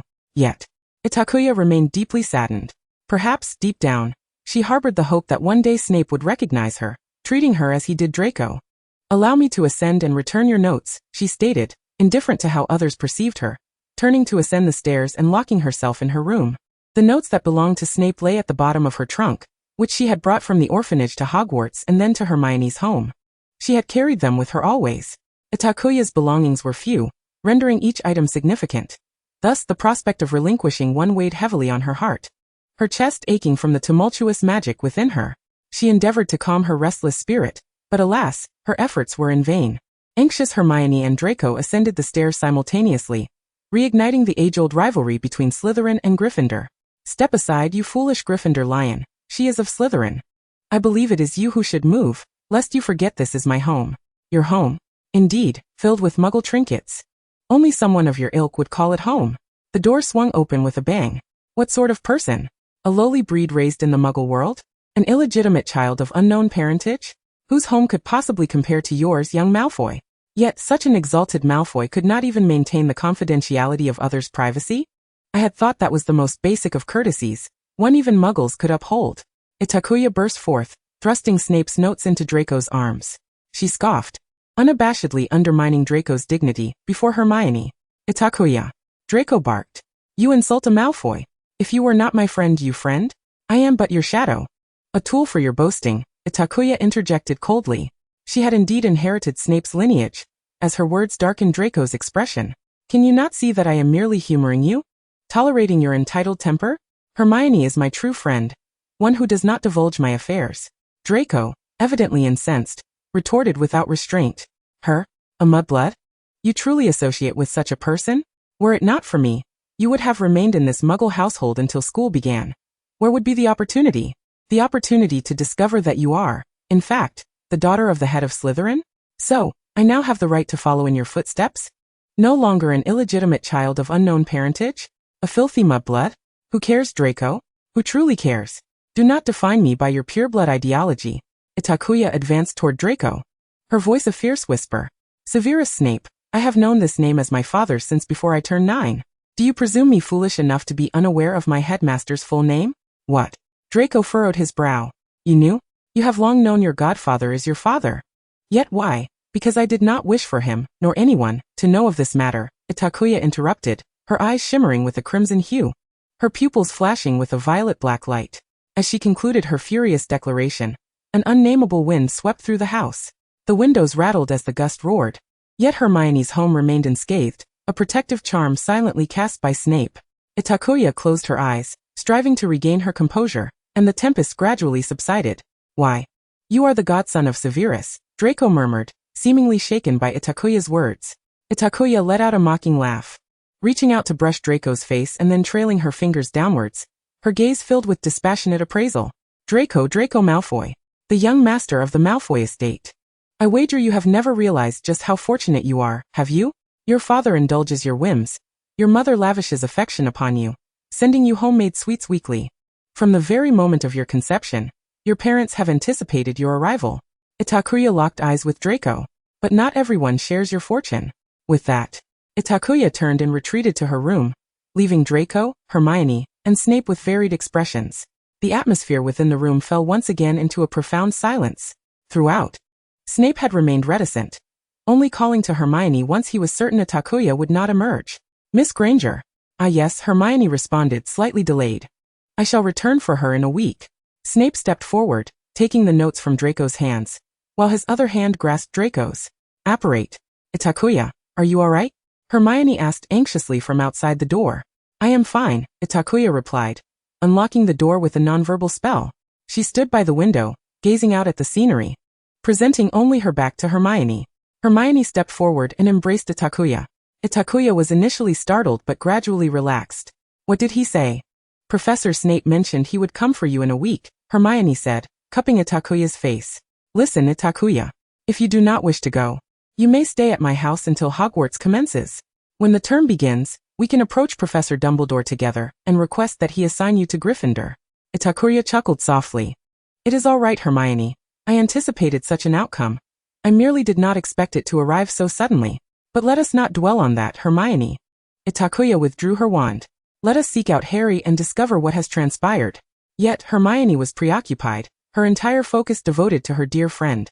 Ida certainly does not wish for me to mention Professor Snape at this moment. Perhaps a change of mood would be beneficial. Moreover, once we meet Harry, he may be able to join me in comforting Ida. With this thought in mind, Hermione acquiesced to Ida's proposal. Throughout the entire holiday, Harry had been preoccupied with chores, cleaning windows, washing the car, mowing the lawn, tending to the flower beds, and repainting the garden benches. Uncle Vernon had practically assigned him all the household tasks. When Hermione and Ida found him, he was seated alone on a bench by the river, having sneaked out from the Dursleys to briefly alleviate his pent-up frustration. Harry, Hermione, Ida, he exclaimed excitedly, greeting the two girls. What brings you here? I thought you had forgotten all about me. How could we ever forget you? Don't be absurd, Hermione replied. We've written you countless letters, but not a single one received a response. Ida and I were concerned that something might have happened to you. Letters? I haven't received any, Harry said, perplexed. I thought you didn't want to write to me. Impossible. I wrote to you every week, Hermione gasped. The two of them enumerated various possibilities, with Harry suspecting that Uncle Vernon had hidden his letters, though he had no proof. Soon, their conversation shifted to Uncle Vernon and Harry's entire summer ordeal, leaving Hermione both shocked and furious. Sometimes I truly envy Ida. At least she doesn't have any loathsome relatives, Harry lamented. Ida remained silent, gazing vacantly at the serene lake. Upon hearing Harry mention her name, she slowly returned his gaze with a complex expression. Harry, don't, Hermione whispered. Ida, you seem rather unhappy. Is something troubling you? However, the savior seemed yet to master the art of reading faces, innocently expressing concern for Ida. Look, it's a miracle. Harry actually has two friends. Dudley appeared out of nowhere, flanked by 4 of his friends, forming an imposing wall of boys. Dudley, Harry frowned, dismayed that the scene he most dreaded had unfolded. Who are they? I've never seen them here before, Dudley pressed, his gaze flitting over Hermione and Ida. Each girl possessed her own beauty, yet his preference leaned towards the quietly seated girl with dark hair. I'm Hermione Granger, Harry's classmate. You and your parents are abusing Harry, and you must cease this behavior, Hermione stated firmly as she stood up. Ha, classmate? So you're just as pathetic. Dudley stepped back, his eyes filled with disdain for Harry. You're secretly associating with your freakish friends. You're finished. I'm going to tell Dad right now and have him lock you back in the cupboard. Dudley, they're just worried about me and came to find me. Harry attempted to explain. Go explain that to my dad. Dudley retorted, unmoved. Wait, you can't do this. Hermione pleaded anxiously. The group of children divided into two factions. One aggressive and the other already at a disadvantage. No one noticed when Ida, who had been standing at the edge, suddenly sprang into action, taking a few steps forward and delivering a punch to Dudley's pudgy face. Dudley staggered back, letting out a wail akin to that of a slaughtered pig. Ida observed him with an air of calm indifference. You remind me of someone. Unfortunately, you lack the face that makes it hard for me to strike. Even more unfortunate is that I just had an argument with him, and my mood is rather foul. I will kill you, Dudley shouted, angrily swinging his fists and calling his friends to charge. Chapter 16. The Art of Magic. Harry and Hermione stood dumbfounded, witnessing the unfolding spectacle before them. The outcome far exceeding their expectations. Although Dudley's friends were not as large and rotund as he, they were still normal-growing boys. Meanwhile, Ida was even more slender than Harry, standing half a head shorter. Thus, when Dudley charged, Hermione's grip tightened around her wand. However, in mere moments, Ida deftly dispatched several of them. Ida moved like an agile wolf, artfully dodging all incoming punches. With a left hook, an elbow strike, a side kick, and a shoulder throw, within a minute, the five boys were left to writhe on the ground, clutching their arms or bellies in pain. Call the police. We need to call the police. Dudley wailed. Be my guest, Ida replied nonchalantly. She even kindly half-squatted before Dudley, reminding him, just so you know, Mr. Dursley, the nearby cameras won't capture this moment. Who would believe that a few boys could be beaten by a weak girl? Even if someone did believe, I could just say you initiated the assault on me, attempting to molest me. Ida flashed a broad smile that sent shivers down Dudley's spine. After all, if I shed a few tears and feigned injury, given my looks, it's highly likely to stir the police's protective instincts. Wouldn't you agree? Moreover, I was careful to control my strength. I swear no one will find any severe bruises on you, despite the pain you're feeling right now. Harry, just wait. Dudley scrambled away in a panic. Ida, you're amazing, Harry exclaimed in awe. Ida shot him a glance. The chosen one who can defeat the Dark Lord can't handle 5 fools? Harry was momentarily taken aback, for in those dark eyes, he saw a glimpse of someone else who terrified him. Ida, you're giving me a Snape-like impression right now. Harry, Hermione shrieked, lunging to cover his mouth. Ida returned a frosty glare. Wait for me here, Ida said, striding alone toward the bustling street. Several hours later, Harry, Hermione, and Ida finished their meal outside, with Hermione and Ida presenting him with 2 large bags of snacks as early birthday gifts. Ida, are you really going in? Harry hesitated at the Dursley's doorstep, certain that Dudley would inform Uncle Vernon about today's events, and he would undoubtedly be locked in his room as punishment. Yet Harry bore no resentment toward Ida, rather, her presence had allowed him to enjoy a delightful afternoon. However, Ida clearly did not wish to conclude their day's adventure so soon. She intended to visit Uncle Vernon. Relax, I've dealt with plenty of middle-aged men, Ida said, pushing Harry aside and ringing the doorbell. Moments later, Mr. Dursley's stout figure appeared, blocking the entrance. I will not allow any freak to set foot in my house. Really? I thought you preferred your neighbors not to know you associate with a bunch of freaks, Mr. Dursley, Ida replied with a quiet, shy smile, though a mischievous glint sparkled in her eyes. If I can't come in, I suppose I'll just have to make a commotion at the door. Mr. Dursley recognized the implication in her eyes, and reluctantly conceded that this little girl had struck a nerve. Ida nimbly slipped past the narrow opening Mr. Dursley had created, seemingly oblivious to the hostile glares from Dudley and Mrs. Dursley, and began to roam the living room unperturbed. She occasionally picked up various items, examining them with great seriousness before casually setting them down and adding, Muggle things. Stay away from my living room, you freak. Mr. Dursley nearly went mad. Relax, sir. Ida elegantly settled back onto the sofa, mimicking Draco's posture, leaning against the back, hands clasped, chin resting in a condescending manner as she regarded Mr. Dursley, her tone laced with barely concealed disdain. Do mind your manners. Hermione and Harry huddled together, and in that moment, they could almost see another Draco Malfoy. I'm here today merely to ensure that Mr. Dursley treats my friend, Harry Potter, with the respect he deserves. Are you trying to threaten me? What could a mere child like you possibly use to threaten me? Oh, I believe you are aware, Mr. Dudley, Itakuya mused, retrieving her wand from her pocket and idly toying with it. Surely it was magic, was it not? No, you wouldn't dare, came the retort. It is prohibited for you to use it here. Indeed, Mr. Dudley, wizards are forbidden from performing magic in the presence of muggles. Itakuya recalled the way Draco had spoken. Yet, there are always those who must possess certain privileges. How else could the disparities between individuals be exemplified? My father controls nearly half of the industrial chain within the wizarding world, and the wealth our family has amassed is unattainable for muggles such as yourselves in a lifetime. Thus, if I were to inadvertently commit a minor transgression, it would be of little consequence, would it not? As Itakuya's words echoed through the room, the Dudley living room erupted in a cacophony of explosions. Though no one was harmed, the Dudsleys were sent into a frenzied dance of fright. Silence. Itakuya seemed impervious to the Dudsleys' commotion, directing her wand at Dudley, as a fiery serpent grazed perilously close to his nose. The room fell into an eerie stillness. All I desire is for you to treat my friend with a modicum of kindness.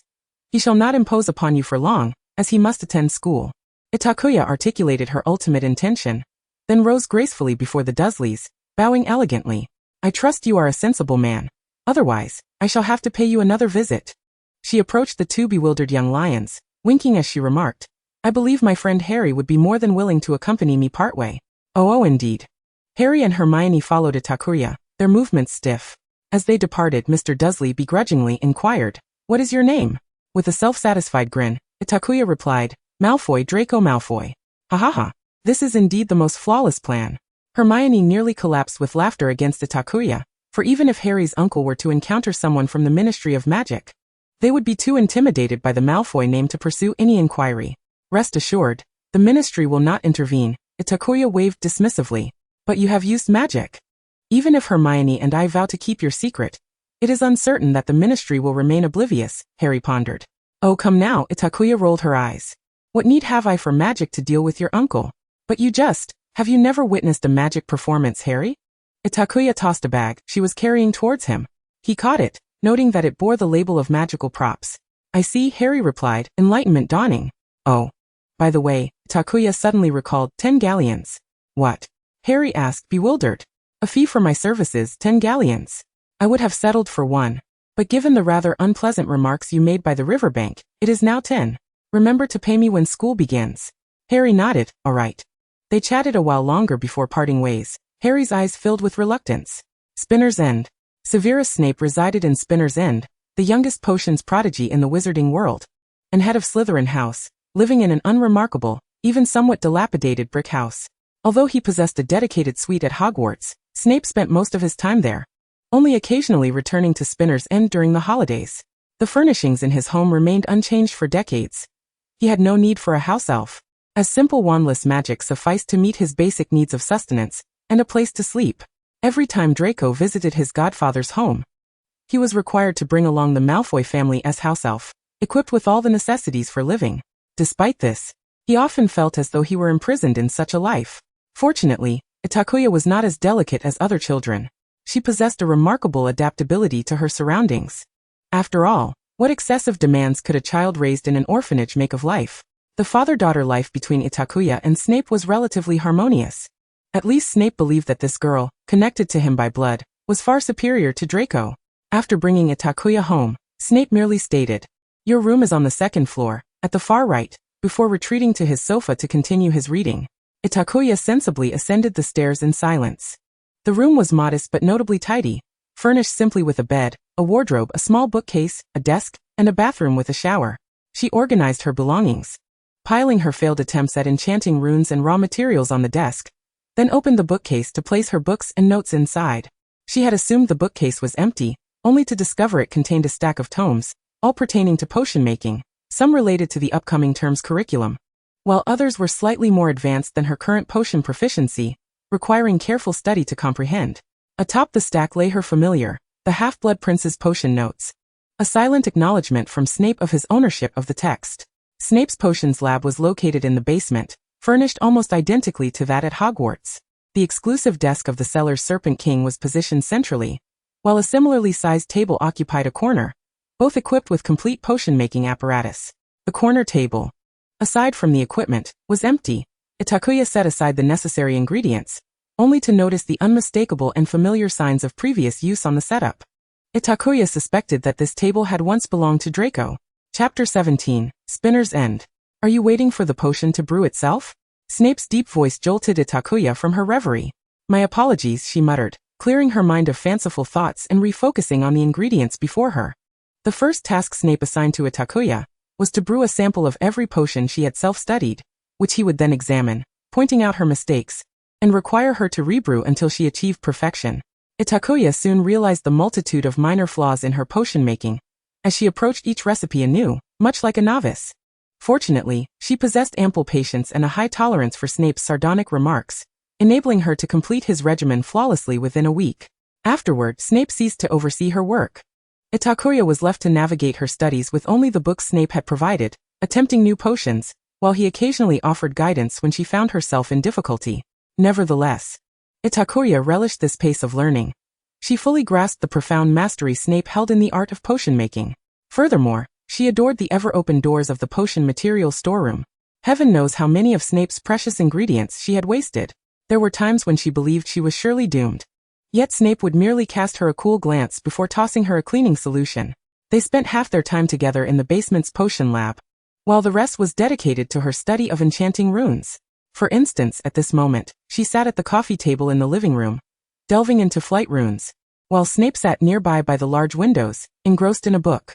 Initially, Itakuya had been studying runes in her room, but after accidentally causing a few explosions that damaged the furniture, she had moved her research to the living room under Snape's watchful gaze. This arrangement had one distinct advantage. Whoosh! Just as Itakuya inscribed the final rune, a metal piece shot from her hand like a bullet, hurtling toward her forehead. She instinctively recoiled and shut her eyes, waiting for the anticipated sound, but it never came. Snape had skillfully cast a spell to halt the projectile mid-air. Peeking through her lashes, Itakuya observed him, completely engrossed in preparing for the next term's lessons, his gaze unwavering. Itakuya retrieved the iron sheet and meticulously recorded potential issues and their corresponding solutions in her notebook. Then, she cast a levitation charm to pour a cup of red tea for Snape. This had become their unspoken method of gratitude. Much like Snape, Itakuya was not adept in the culinary arts. They typically subsisted on mere bread and cheese or purchased ready-made meals to take home.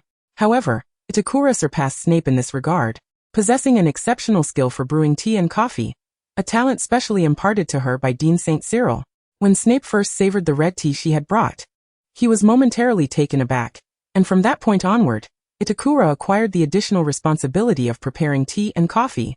Notably, regarding their modes of address, they tacitly chose to overlook the matter, much like their silence on the events that transpired at Hermione's house. They diligently avoided opportunities to refer to one another. This was not particularly challenging, as the house housed only the two of them, and both Itakuya and Snape were capable of spending an entire day without uttering a word.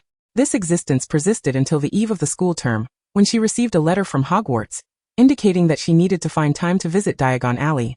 One morning, Snape handed her a key to Gringotts. You may inform the goblins at Gringotts that you are my student. Itakuya accepted the key, instantly grasping the underlying implication of Snape's words.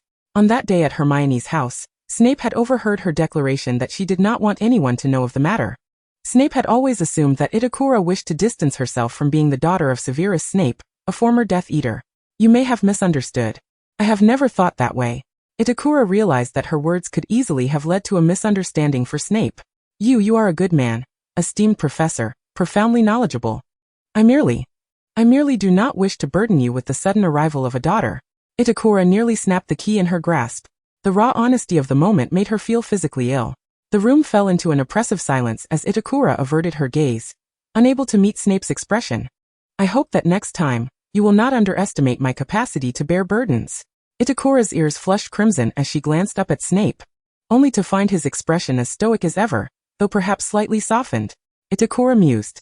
Ahem, perhaps we could go together? She ventured, returning the key to him. That key belongs to you. Gringotts keys can be duplicated with the owner's permission. Snape withdrew his wand. I have heard that you used apparition to visit Mr. Potter with Miss Granger? It seems you are quite confident in your spell work, so I shall assume you do not require my assistance with apparition? Indeed. Itakuya silently lamented that nothing escaped the notice of Headmaster Dumbledore. She had long suspected that Dumbledore would never be at ease with Harry living alone in the Muggle world. She just did not know which neighbor of the Dursleys was Dumbledore's informant. Now that you mention it. Snape nodded. A 15-page essay on potions. Due before the first lesson, for your unauthorized use of unrefined spells and your mockery of the magical world with muggle tricks. Itakura's heart sank. Very well, she conceded. Although she loved reading, writing essays was her least favorite task, as she preferred to devote her time to practical endeavors. Ita, Diagon Alley. Hermione and a soot-covered Harry called out to Itakura. Hermione nearly sprinted towards her, while Harry hesitated. Ita, I have been worried about you. You did not write to me, and I have no idea of Professor Snape's address. Hermione, with her curly hair bouncing, approached her eagerly. Are you well at Snape's? Itakura scratched her head. I forgot. She had initially intended to write to Hermione, but had been unable to locate Snape's owl. Subsequently, she had become engrossed in potions and runes, leaving her correspondence behind. What? You are living at Snape's? Harry exclaimed, visibly shocked, shivering slightly. Ita, has he mistreated you? Hermione earnestly grasped Itakura's hand. Yes, Ita, we will help you, Harry echoed. Wait.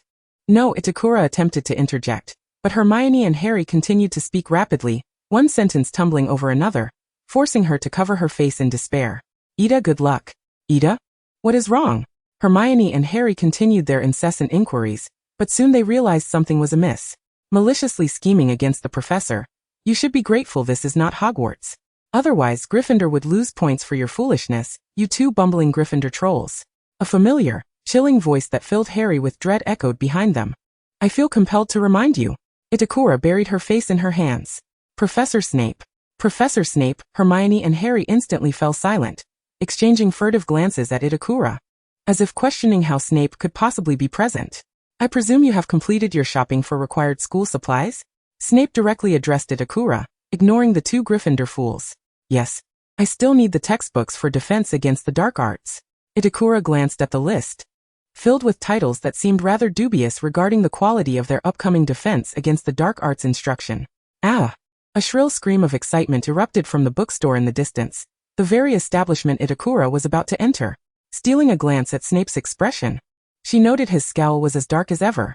Although Itakura was equally reluctant to enter the noisy bookstore, she felt that allowing Snape to step inside would likely be a death sentence for him. What if I enter with my friends and we meet up later? Itakura sincerely suggested.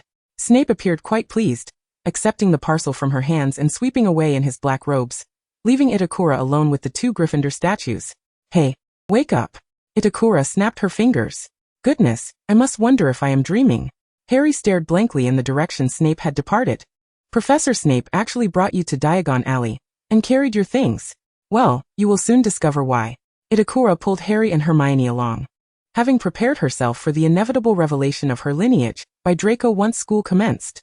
The bookstore was nearly filled to capacity with women of all ages, each wearing an excited smile, and the walls were adorned with posters of a grinning man. Itakura felt as though the posters were relentlessly assaulting her eyes. Harry, could you help me purchase a set of those? Itakura suddenly recalled that someone owed her 10 galleons. Oh, certainly. Having received Harry's affirmative response, Itakura briefly greeted Mrs. Weasley before ascending to the second floor without looking back. The second floor was nearly deserted, and Itakura let out a quiet sigh of relief. Just as she intended to casually pick up a book, she unexpectedly encountered a familiar face. Draco leaned against the railing of the second floor, his gaze fixated on Itakura with an intensity that seemed to ignite the entire bookstore. It appears you are quite close with Gryffindor. Chapter 18 Draco. Once Itakura calmed down, she had initially resolved to playfully tease the young master during their next encounter, convinced of her superior maturity over him. However, when Itakura next laid eyes on Draco, she found herself unwilling to compromise her own dignity to accommodate this young lord. Ignoring Draco, she quietly passed by him and sought out a quiet corner to read undisturbed. Now it was Draco's turn to be at a loss. He had not anticipated that Itakuya would disregard him. He had been waiting for her to come and bow her head first. Regarding that day's events, he had pondered extensively. No. It wasn't so much thinking as it was the echo of Itakuya's words. Not everyone is as fortunate as you, and the haunting image of her expression, which had been so sorrowful it seemed she might perish from her grief, lingering in his mind, such that Draco could scarcely remember how she had incited his anger prior to that moment. If she sends me a letter of apology, I shall forgive her for insulting the Malfoys, Draco resolved after a prolonged internal struggle. However, as he waited in vain for news from Itakuya, Even when the Hogwarts term announcement arrived, there was no word from her. Growing increasingly impatient, Draco began to subtly probe his parents for information regarding his godfather. Mr. Malfoy, astutely perceptive, noticed the disquiet etched upon his son's youthful visage, which bore the marks of someone who had stumbled upon something of great significance.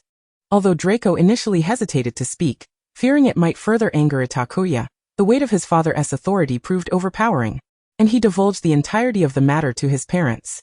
Mrs. Malfoy suggested that Draco should apologize to Itakuya first, while his father, Lucius Malfoy, insisted he must mend ties with her. The former's suggestion stemmed from maternal kindness, while the latter was influenced by Itakuya's notable lineage. My son, you must cultivate a good rapport with that young lady. She not only represents Severus, but also bears the name of Glacky, Lucius instructed. Thus, Draco found himself compelled to obey his father's command and approach Itakuya before the first potions class of the term, to restore their friendship. Though he begrudgingly acquiesced, he remained indifferent, confident that Itakuya would, as before, seek him out first. By then, perhaps I shall not even require her apology. After all, being forgiving is a gentleman's duty, and I ought to treat her with greater kindness, Draco mused, entirely unprepared for the possibility that Itakuya might ignore him. After all, she had always indulged his occasional temper, and had consistently been by his side. Yet, this certainty began to waver when Itakuya was seen laughing and conversing with those two Gryffindor giants as they entered the bookstore. Why is she walking with Gryffindors? She is, after all, a Slytherin. Her father is the head of Slytherin. Draco thought, exasperated. How can she do this? He was both vexed and irritated, momentarily forgetting everything else, instinctively uttering scornful remarks. Consequently, he was met with the familiar yet alien indifference from Itakuya, who treated most people with a quiet detachment, waiting for them to finish speaking before departing without a word or outright rejection. Regardless of the praise or scorn directed at her, Itakuya maintained an air of indifference, as if she hailed from another realm, merely passing through and thus unconcerned with the happenings around her. With the exception of Draco, Itakuya seemed to regard him with a unique tolerance and interest, always looking at him with the gaze one reserves for a treasured object. Indeed, Draco had discovered this special treatment shortly after their acquaintance, reveling in the satisfaction it brought him. However, now he discerned that Itakuya was observing him with the same detached gaze she reserved for others, calm, distant, and removed. An unnamed sense of panic gripped Draco. He fled, abandoning Itakuya as he descended the stairs, only to unexpectedly encounter Harry, whose disheveled appearance was paradoxically met with adoration from the crowd, even earning him a spot in the newspapers. At that moment, Draco's emotions shattered, and he rushed forward to confront Harry. You must be quite pleased with yourself, aren't you? The illustrious Harry Potter. Even a visit to a bookstore warrants a headline. Unbeknownst to Draco, as he faced Harry, a pair of eyes upstairs was intently observing him. Itakuya mused that Draco and Harry must have some unresolved connection from a past life, for in this lifetime, their magnetic attraction to one another was undeniable. She remained hidden upstairs, refraining from intervening, partly due to the awkwardness of her relationship with Draco, and partly because she knew that the two boys would not escalate their quarrel into anything significant. Itakuya found amusement in her vantage point. Leaning against the railing and observing below, she noticed that Draco had grown a bit taller, his features becoming somewhat more refined, though still retaining traces of youthful innocence, revealing hints of a burgeoning handsomeness, especially when clad in black attire beneath his robes, showcasing his enviable physique. Oh, how striking he is, Itakuya thought. Torn between admiration and practicality, perhaps I should overlook his faults, given his appearance. Just then she observed another striking figure entering the scene, a golden-haired, blue-eyed individual, wielding a serpent-headed cane, radiating an air of arrogance that surpassed even Draco's. Yes, this could only be Mr. Malfoy. Itakuya watched as Mr. Malfoy derided the Weasley family, sighing inwardly. As Severus Snape's daughter, she had to remain mindful of his stance in such matters. While she could occasionally mediate the tensions between Draco and Harry's cohort at school, she had to feign ignorance in the presence of adults. Itakuya had intended to wait for Mr. Malfoy to escort Draco away before descending, but to her surprise his gaze, elevated from always looking down, caught sight of her. Miss Itakuya? Mr. Malfoy said. Draco often speaks of you. Your talents in charms and potions are quite remarkable. Lucius Malfoy nodded approvingly. Thank you for your kind words. Draco has been immensely helpful to me at Hogwarts. Had he not allowed me to partner with him in potions class, I might have had to undertake an entire term's worth of potions assignments alone, Itakuya remarked, deliberately referencing Draco's protective nature in Slytherin. implying her gratitude for the Malfoy family's assistance. Mr. Malfoy appeared pleased, casting a satisfied glance at his son. You need not be modest. The Malfoys have always excelled in befriending talent, much like Severus and I are good friends. I am delighted to hear of your harmonious relationship with Draco. I hope you will continue to maintain such a close bond. Narcissa has been eager to meet you. Itakuya felt as though she was conversing with a serpent rather than a man. I shall consider taking her to meet you when I have the opportunity, she replied. The voice of Snape suddenly emerged, resonating like that of a deity. However, I must take my leave now. I still have potions essays to complete. Itakuya promptly bid farewell to her friends, swiftly departing with Snape, leaving Harry and Ron to lament their unfortunate circumstances of having to write essays over the holidays.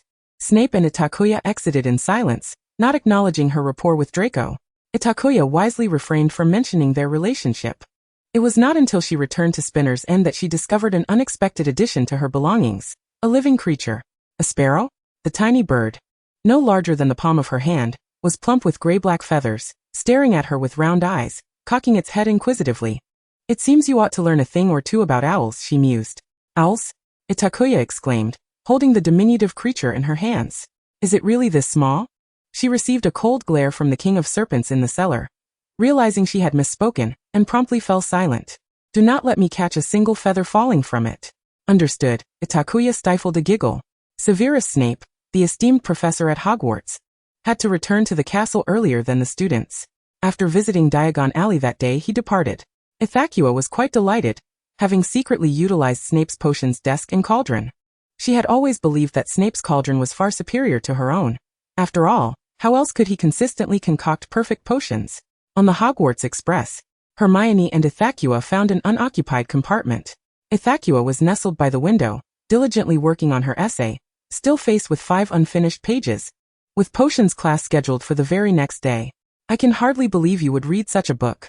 Is your potions essay somehow related to dragons? Hermione inquired, rifling through a stack of books beside Itakuya, her brow furrowing in confusion at the titles. The Complete Guide to Dragon Forms, 100 Dragons You Must Know, and the 10 Most Mysterious Dragons in the World. When did you develop an interest in dragons? No, it has nothing to do with my potions essay. I'm perusing these to seek some inspiration for designs, Itakuya replied, setting down her quill and mysteriously producing a piece of iron from her pocket. What is that? Hermione asked, raising an eyebrow as Itakuya retrieved a small gold ingot from her bag and placed it upon the iron. At the moment of contact, the gold ingot vanished into thin air, while the iron piece seemed to come alive, swirling in the air before gently settling before Hermione. Goodness, this is astounding. Have you succeeded? Itakuya nodded excitedly, explaining that it did not require a wizard's magical power to operate. It could absorb metal to generate magic on its own. Itakuya, I am truly happy for you, Hermione exclaimed, pulling her friend closer. Well, look at that. A Slytherin is actually sitting with a Gryffindor. A discordant voice interrupted their moment. Itakuya looked up to see Draco leading a group of Slytherin students blocking the doorway. Draco leaned against the doorframe, flanked by Crabbe and Goyle. To his left were Pansy and Daphne, evidently the source of the earlier discordant remark. Itakuya merely glanced at them before slowly averting her gaze and returning to her essay. Pansy and Daphne seemed poised to continue their remarks, but Draco, growing impatient, snorted disdainfully and turned away, prompting the others to follow suit. Hermione, are you still bickering with Draco? She asked. I suppose so. We haven't spoken since that incident, Hermione replied. Why is that? Itakuya pondered. You seem to have a pleasant rapport with Professor Snape. He even gifted you a pom-pom, did he not? The pom-pom was the name Itakuya had given to her owl, as she had grown weary of caring for it, and had entrusted Hermione with its care. What Draco did was certainly wrong. But are you still angry with him over that? Itakuya reflected on her interactions with Snape. She had initially thought that recognizing him would not bode well. Yet it had turned out to be the most comfortable summer she had ever experienced. I don't know, Hermione. Draco has said far worse things in the past. And it didn't bother me. But this time, I simply do not wish to let it go easily, even though I no longer care that he failed to keep my secret. Itakuya continued, it's peculiar. The reason for my Cold War with him has become unimportant. I merely feel awkward, so I choose to ignore him. She believed Slytherin to be a house incapable of keeping secrets, as within mere hours. The entire school knew that the young master of the Malfoy household had disdain for her. The atmosphere in the school shifted dramatically, resulting in Itakuya being relegated to the edge of the long table during meals. It's utterly baffling, she thought, waving her hand dismissively at Hermione, who kept glancing back. As she calmly finished her dinner, rather than feeling the dismay of a fall from grace, Itakuya felt more perplexed. The Slytherins, adept at weighing pros and cons, dared to isolate her so brazenly, which implied that no one yet knew of her connection with the head of Slytherin house, meaning Draco had not disclosed anything to anyone. This revelation surprised Itakuya. However, speaking of Snape, she glanced at the staff table, only to find that Snape was conspicuously absent from his seat. Equally missing were Harry and Ron. Could it be? Itakuya wondered. Has Snape already seized an opportunity to dock points from Gryffindor on the very first day of term?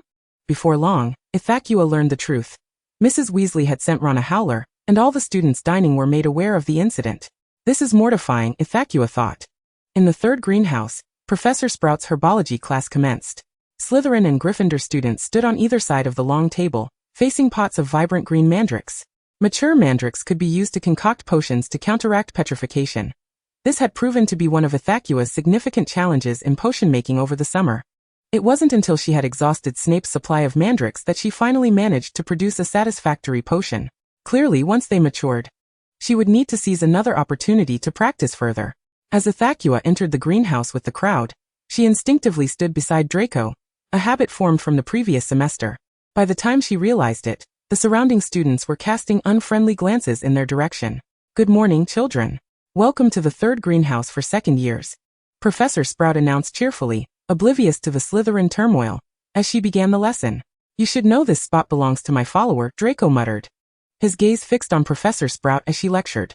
I'll switch places with Goyle next class. Itakuya diligently took notes, the two of them exchanging information like protagonists in a spy film. Draco scoffed. So what does this class count as? Itakuya rolled her eyes. Tough luck for you. All right, everyone, put on your ear protection, Professor Sprout instructed, interrupting their exchange. Itakuya watched as Professor Sprout uprooted a mandrake, its piercing scream penetrating even the earplugs, while she expertly repotted the humanoid mandrake. All right, students, hold on tight and pull it out. Ignoring the minor incident of Longbottom fainting, Professor Sprout guided the students through the task. Itakuya could no longer endure the noise of the mandrakes, and with great speed, she shoved the screaming mandrake into a new pot. Once the uproar subsided, she sighed in relief, only to turn and find a certain blonde-haired young master teasing the mandrake in his grasp. Predictably, Draco was bitten by the mandrake, startling him, and he flailed his fingers in alarm and anger. Itakuya could almost read his thoughts. I must tell my father.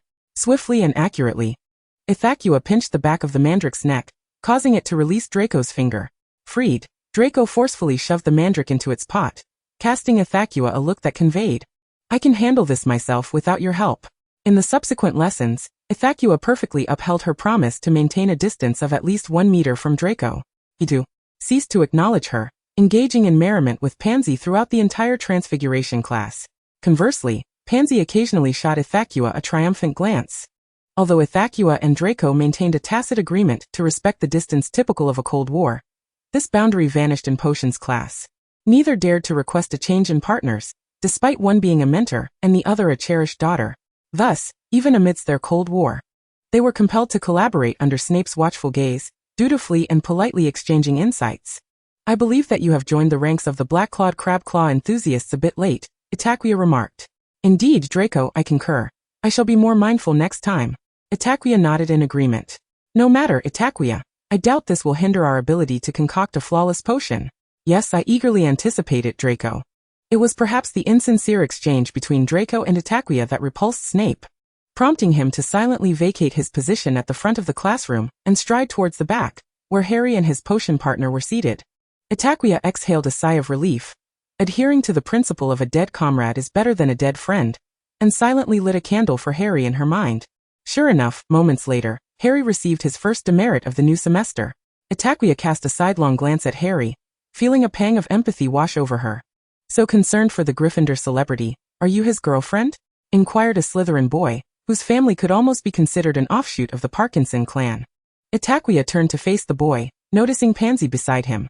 Her gaze fixed on the spot where she had once reigned until Itakuya showcased her potion prowess and became Draco's foremost accomplice. The boy glanced back at Pansy, then scrutinized Itakuya. But you two do seem well matched, both lacking parental figures. I heard you grew up in an orphanage. Itakuya lost interest the moment the boy uttered his first remark, She had no desire to engage in such juvenile verbal sparring. Silence, Draco's ominous voice interjected. Who gave you the audacity to speak of her thus? As he spoke, Draco advanced on the boy and in full view of the class, delivered a swift kick that sent him crashing into his cauldron with a resounding thud. Itakuya jumped in surprise, her instincts prompting her to cast a protective charm around Draco. Unfortunately, the boy and his potion partner, Pansy, were not so fortunate. Their skin erupted in varying degrees of rashes, likely necessitating a prolonged stay in the hospital wing. The classroom fell into an eerie silence, all eyes fixated at the front. Itakuya began to ponder whether Snape's potions class was cursed, as it seemed that every semester was marred by some unforeseen calamity. Snape appeared to share this sentiment, ordering that the injured students be escorted to the hospital wing. Mr. Malfoy, you shall face repercussions for your actions. 10 days of detention, Snape declared, his expression frigid, though he discreetly favored Draco. Had it been a Gryffindor who committed such an act, the punishment would likely have been far more severe. Snape then turned his gaze to Itakuya, speaking in response to her bewildered expression. Because you did not promptly intervene to stop your potion partner, 5 days of detention, Miss Itakuya. Itakuya paused in her acknowledgement, suddenly lifting her gaze. Yet Snape remained impassive, as if merely stating a mundane fact. The other students in the classroom were equally astonished. Their curiosity piqued as they turned to Itakuya. It was with a constricted throat that Itakuya managed to articulate the last 2 syllables, father.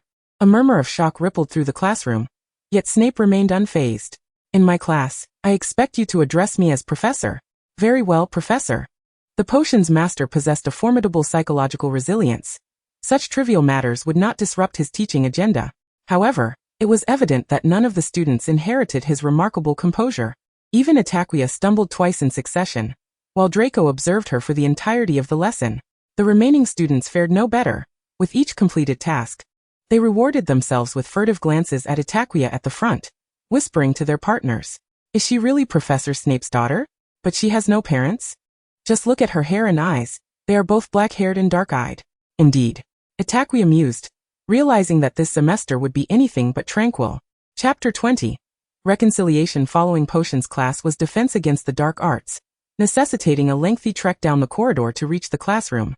On the way, a voice inquired, "Are you truly Snape's daughter?" Itakuya inhaled deeply.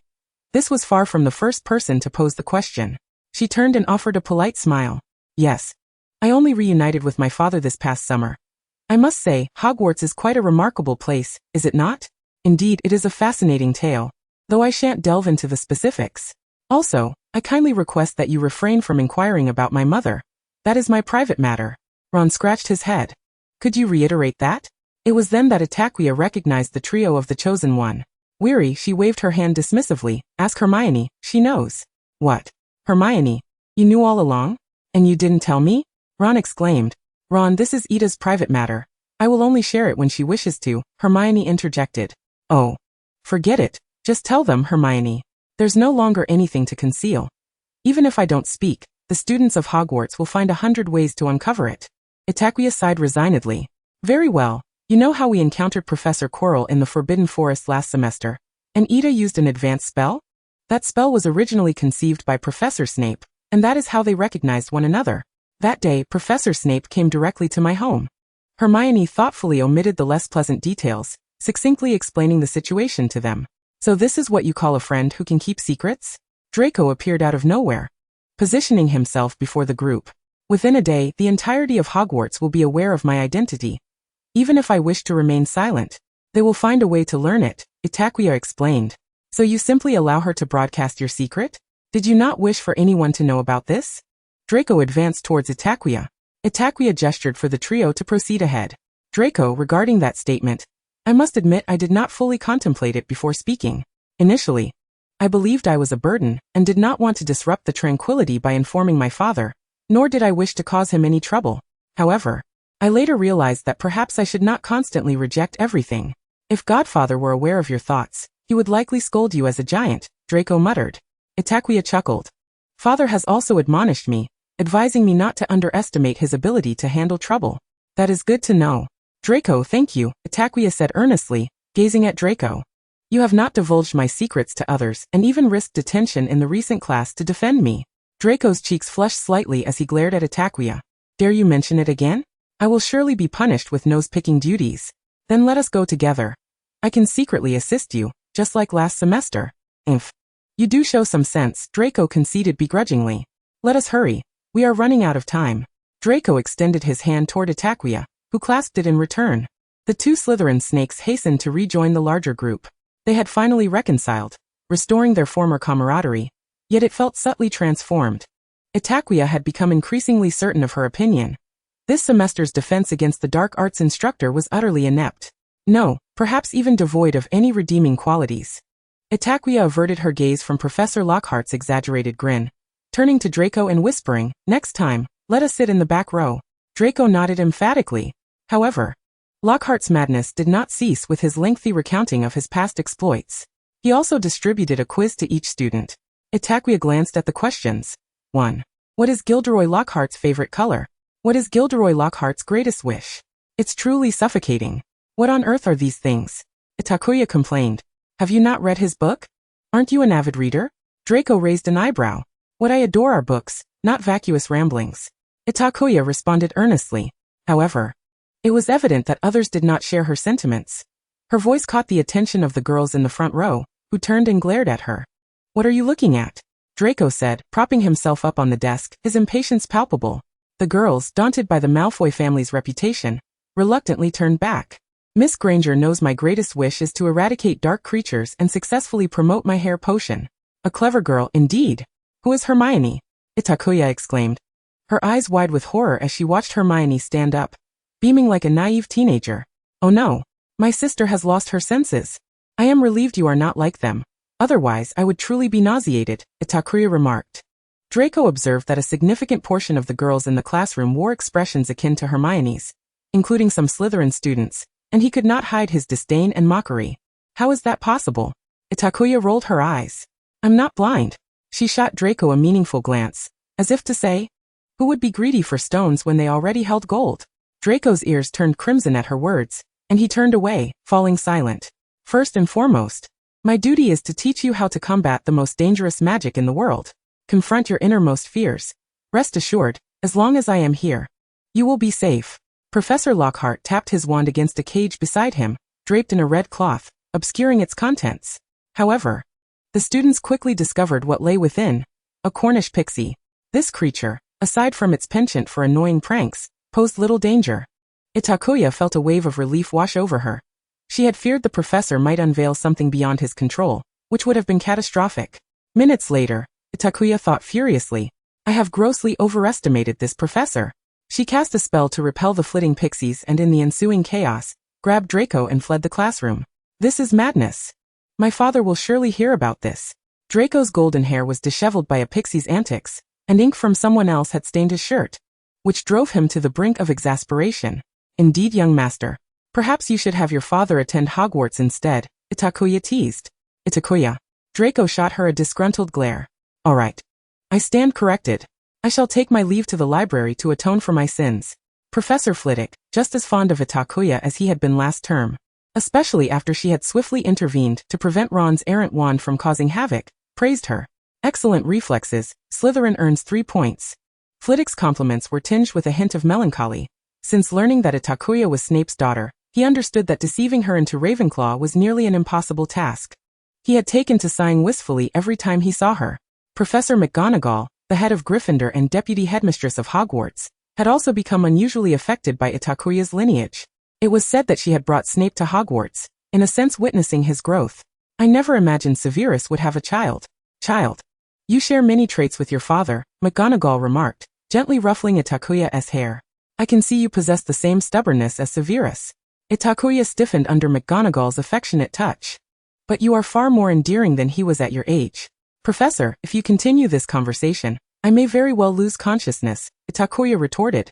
McGonagall reminisced about her father's tales from his time at Hogwarts, and curiosity flickered in Itakuya's eyes. Gossip is indeed humanity's nature. If you are so idle as to pry into my affairs, why not assist your poor father with his potions? I presume you haven't forgotten your 5-day detention? Itakuya stiffened. Indeed, the King of Serpents would appear behind anyone who spoke ill of him. Very well, father, Itakuya said like a wilted eggplant, as Snape whisked her away with a smile. Itakuya was left to assist Snape. Not only was she to help him with potion ingredients, but also to grade the first-year students' assignments. The use of Dittany for treating wounds lies in its remarkable healing properties. The healing capability is Dittany's defining characteristic, and when one thinks of wound treatment, Dittany's name inevitably arises. You are quite adept at padding your word count, Itakuya thought, knowing she had only been spared from detention at the last moment by Snape's merciful hand. The first-year essays were indeed torturous to her eyes. Itakuya. Itakuya. The next morning, Itakuya was roused from slumber by Draco's frantic knocking. Draco? Itakuya, why are you still asleep? Draco exclaimed, yanking her up. Come with me quickly. Today is the first day of practice, and we need to arrive early.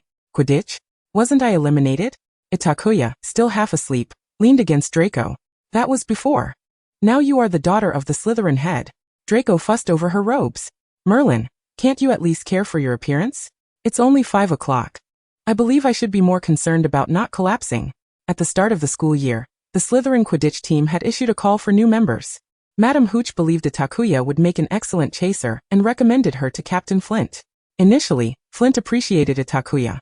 Her petite stature allowed her to perform 360-degree turns on a broom with ease, even flying backward, something most would not dare to experience for long. Flint mused that Itakuya must have been a bird in a past life. Unfortunately, at the time, Itakuya was in a cold war with Draco, and her identity as Snape's daughter had not been disclosed. The other team members were reluctant to associate with someone of ambiguous lineage, likely a half-blood. Flint had no choice but to let her go. Thus, Itakuya was ruthlessly eliminated in the initial trials. Chapter 21, Quidditch Practice. In front of Snape's office, Itakuya clutched a pen and paper, cursing under her breath. Now she understood why these individuals, particularly Captain Flint, had disregarded regulations to include her in the Quidditch team. Itakuya. You know that Quidditch training locations are generally arranged by each house's captain. However, if we can secure Professor Snape's special permission, we can bypass the other house captains. Flint grinned, offering Itakuya a conspiratorial look. Thank you, but I do not understand, nor do I wish to, Itakuya replied. Go on, I believe in you. Draco chimed in with a smile. Itakuya did not miss the gleam of schadenfreude in Draco's eyes. He is still your godfather. Why not approach him? Itakuya gritted her teeth. Ultimately, Itakuya did go. Upon entering, she found Snape engrossed in a book. Upon spotting her, he gave her a look that said, if you have something to say, do so quickly. Clearing her throat, Itakuya's gaze darted around the office, which was lined with shelves of potion ingredients. Flint wishes for you to grant a special permit for the Slytherin Quidditch team to use the Quidditch pitch. Itakuya understood that no subtlety could escape Snape's keen perception. I never knew you were so eager to help, Snape replied. Actually, I have joined the Quidditch team as a beater. Itakuya prepared a cup of red tea and respectfully offered it to Snape. The tea leaves were specifically sent from Malfoy Manor at Draco's behest, rumored to be extraordinarily expensive, and Itakuya had yet to indulge in even a sip. A beater? Snape cast a scrutinizing glance at Itakuya. Not that he could be blamed for his curiosity. Beater positions were predominantly filled by more robust male players. Even Flint was perplexed as to why Itakuya opted for the role of a beater instead of a seeker. Until Itakuya, before her eyes, effortlessly snapped a baseball bat in two. While I find myself preferring striking sports, Itakuya elucidated. I recall Draco was searching for a seeker? Snape suddenly brought up Draco. Yes. It seems you and Mr. Malfoy have reconciled? Snape regarded Itakuya with a complex expression. In that case, you and Malfoy shall serve detention together this evening. Snape, his face impassive, signed the special order and handed it to Itakuya. Now be off. Well done, Itakuya, Flint exclaimed, patting her shoulder. I believe allowing you and Draco to join the team was the wisest decision. Clad in her Quidditch attire, adorned with a green cloak, Itakuya walked amidst the Slytherin Quidditch team. Each of them wielded a brand new Nimbus 2001, generously sponsored by the Malfoy family. Honestly, you look like you bought your way in. If I weren't well aware of your prowess in Quidditch, Flint remarked. Itakuya and Draco trailed at the back, whispering conspiratorially. Who would dare express discontent with Malfoy? Draco replied nonchalantly. Besides, you seem more like you leveraged connections to get in, having even secured a special decree from the headmaster. Hey, are you pleased? Trading detention for that, Itakuya retorted with a cool smile. Father mentioned we should visit his office tonight. I just saw him with a large bucket of slug repellent. What? Itakuya, drawn by the sound, tiptoed to get a better view, only to discover the Slytherin and Gryffindor teams colliding. Gryffindor's Captain Wood was frowning deeply while clutching Snape's decree. Professor Severus Snape. Hereby authorize the Slytherin team to utilize the grounds today for the training of new seekers and beaters. You have new seekers and beaters? Ooh. Itakuya instinctively sensed trouble. She intended to hide behind the older students. However, upon hearing Wood's words, Draco strutted forward like a proud rooster, puffing out his chest and drawing Itakuya into the limelight. Itakuya noticed Harry among the Gryffindor team, and not far behind, she spotted Hermione and Ron approaching. I'm exhausted. Let it be the end. Itakuya? Malfoy? Harry inquired, puzzled. Oh Harry, your broom seems rather outdated. Draco eagerly showcased his new broom to his rival Harry. Nimbus 2001? Where did you acquire that? Ron gasped. Of course. It was a gift from Draco's father, Flint replied. Indeed, the great Mr. Malfoy sent it as a surprise to celebrate Draco's selection for the Slytherin team. Itakuya emphasized the order of events. Although Draco possesses considerable talent in Quidditch, with 2 new players joining Slytherin, we need extensive practice to establish synergy. And what of you? Itakuya? Why did you become a beater? Was it due to Professor Snape's decree? Ron pressed on. Oh, at least Itakuya and I possess that capability, unlike you Weasley, who relies solely on your father's meager salary to scrape by. Draco expressed his dissatisfaction, hoping Ron's father would not expel him for his foolishness upon returning to school. Otherwise, he could hardly fathom where their entire family would reside. Itakuya. Truly, you speak like a Malfoy, striking at the heart of the matter. You will pay for that, Malfoy. Infuriated, Ron brandished his wand, casting a spell at Malfoy. Itakuya, quicker on the draw, immediately cast a protective charm over Draco. Ron's spell did not strike Draco. Instead, it rebounded, causing a stream of slugs to emerge from Ron's mouth, rendering the scene quite spectacular. Flint is a madman. Itakuya wailed in midair. The Slytherin team trained relentlessly throughout the day, with Draco darting around like a dog while Itakuya became an unyielding beater. Excellent, Itakuya, just like that. Flint shouted towards the sky. Now let us see if you can fly backward to strike, and then regain your position. Itakuya rubbed her aching arms as she propelled herself towards the quaffle, with Draco pursuing the golden snitch ahead. The quaffle was dangerously close to Draco. This was a distance fraught with the potential for misfire. Itakuya flipped her body upside down on the broom, gripping the bat with both hands, soaring above Draco, their foreheads nearly touching. Duck, Itakuya commanded. Upon hearing her, Draco bent low, suddenly accelerating, while Itakuya swung her bat. Her body followed the motion of her arms, propelling the quaffle towards its target with greater force, while she righted herself in the process. Not bad. Draco halted nearby, triumphantly displaying the golden snitch in his hand. Itakuya nodded wearily. Well done, Itakuya. You and Draco work remarkably well together. During the official match, you will be responsible for ensuring Draco is not knocked off his broom by the quaffle. Flint nodded in satisfaction.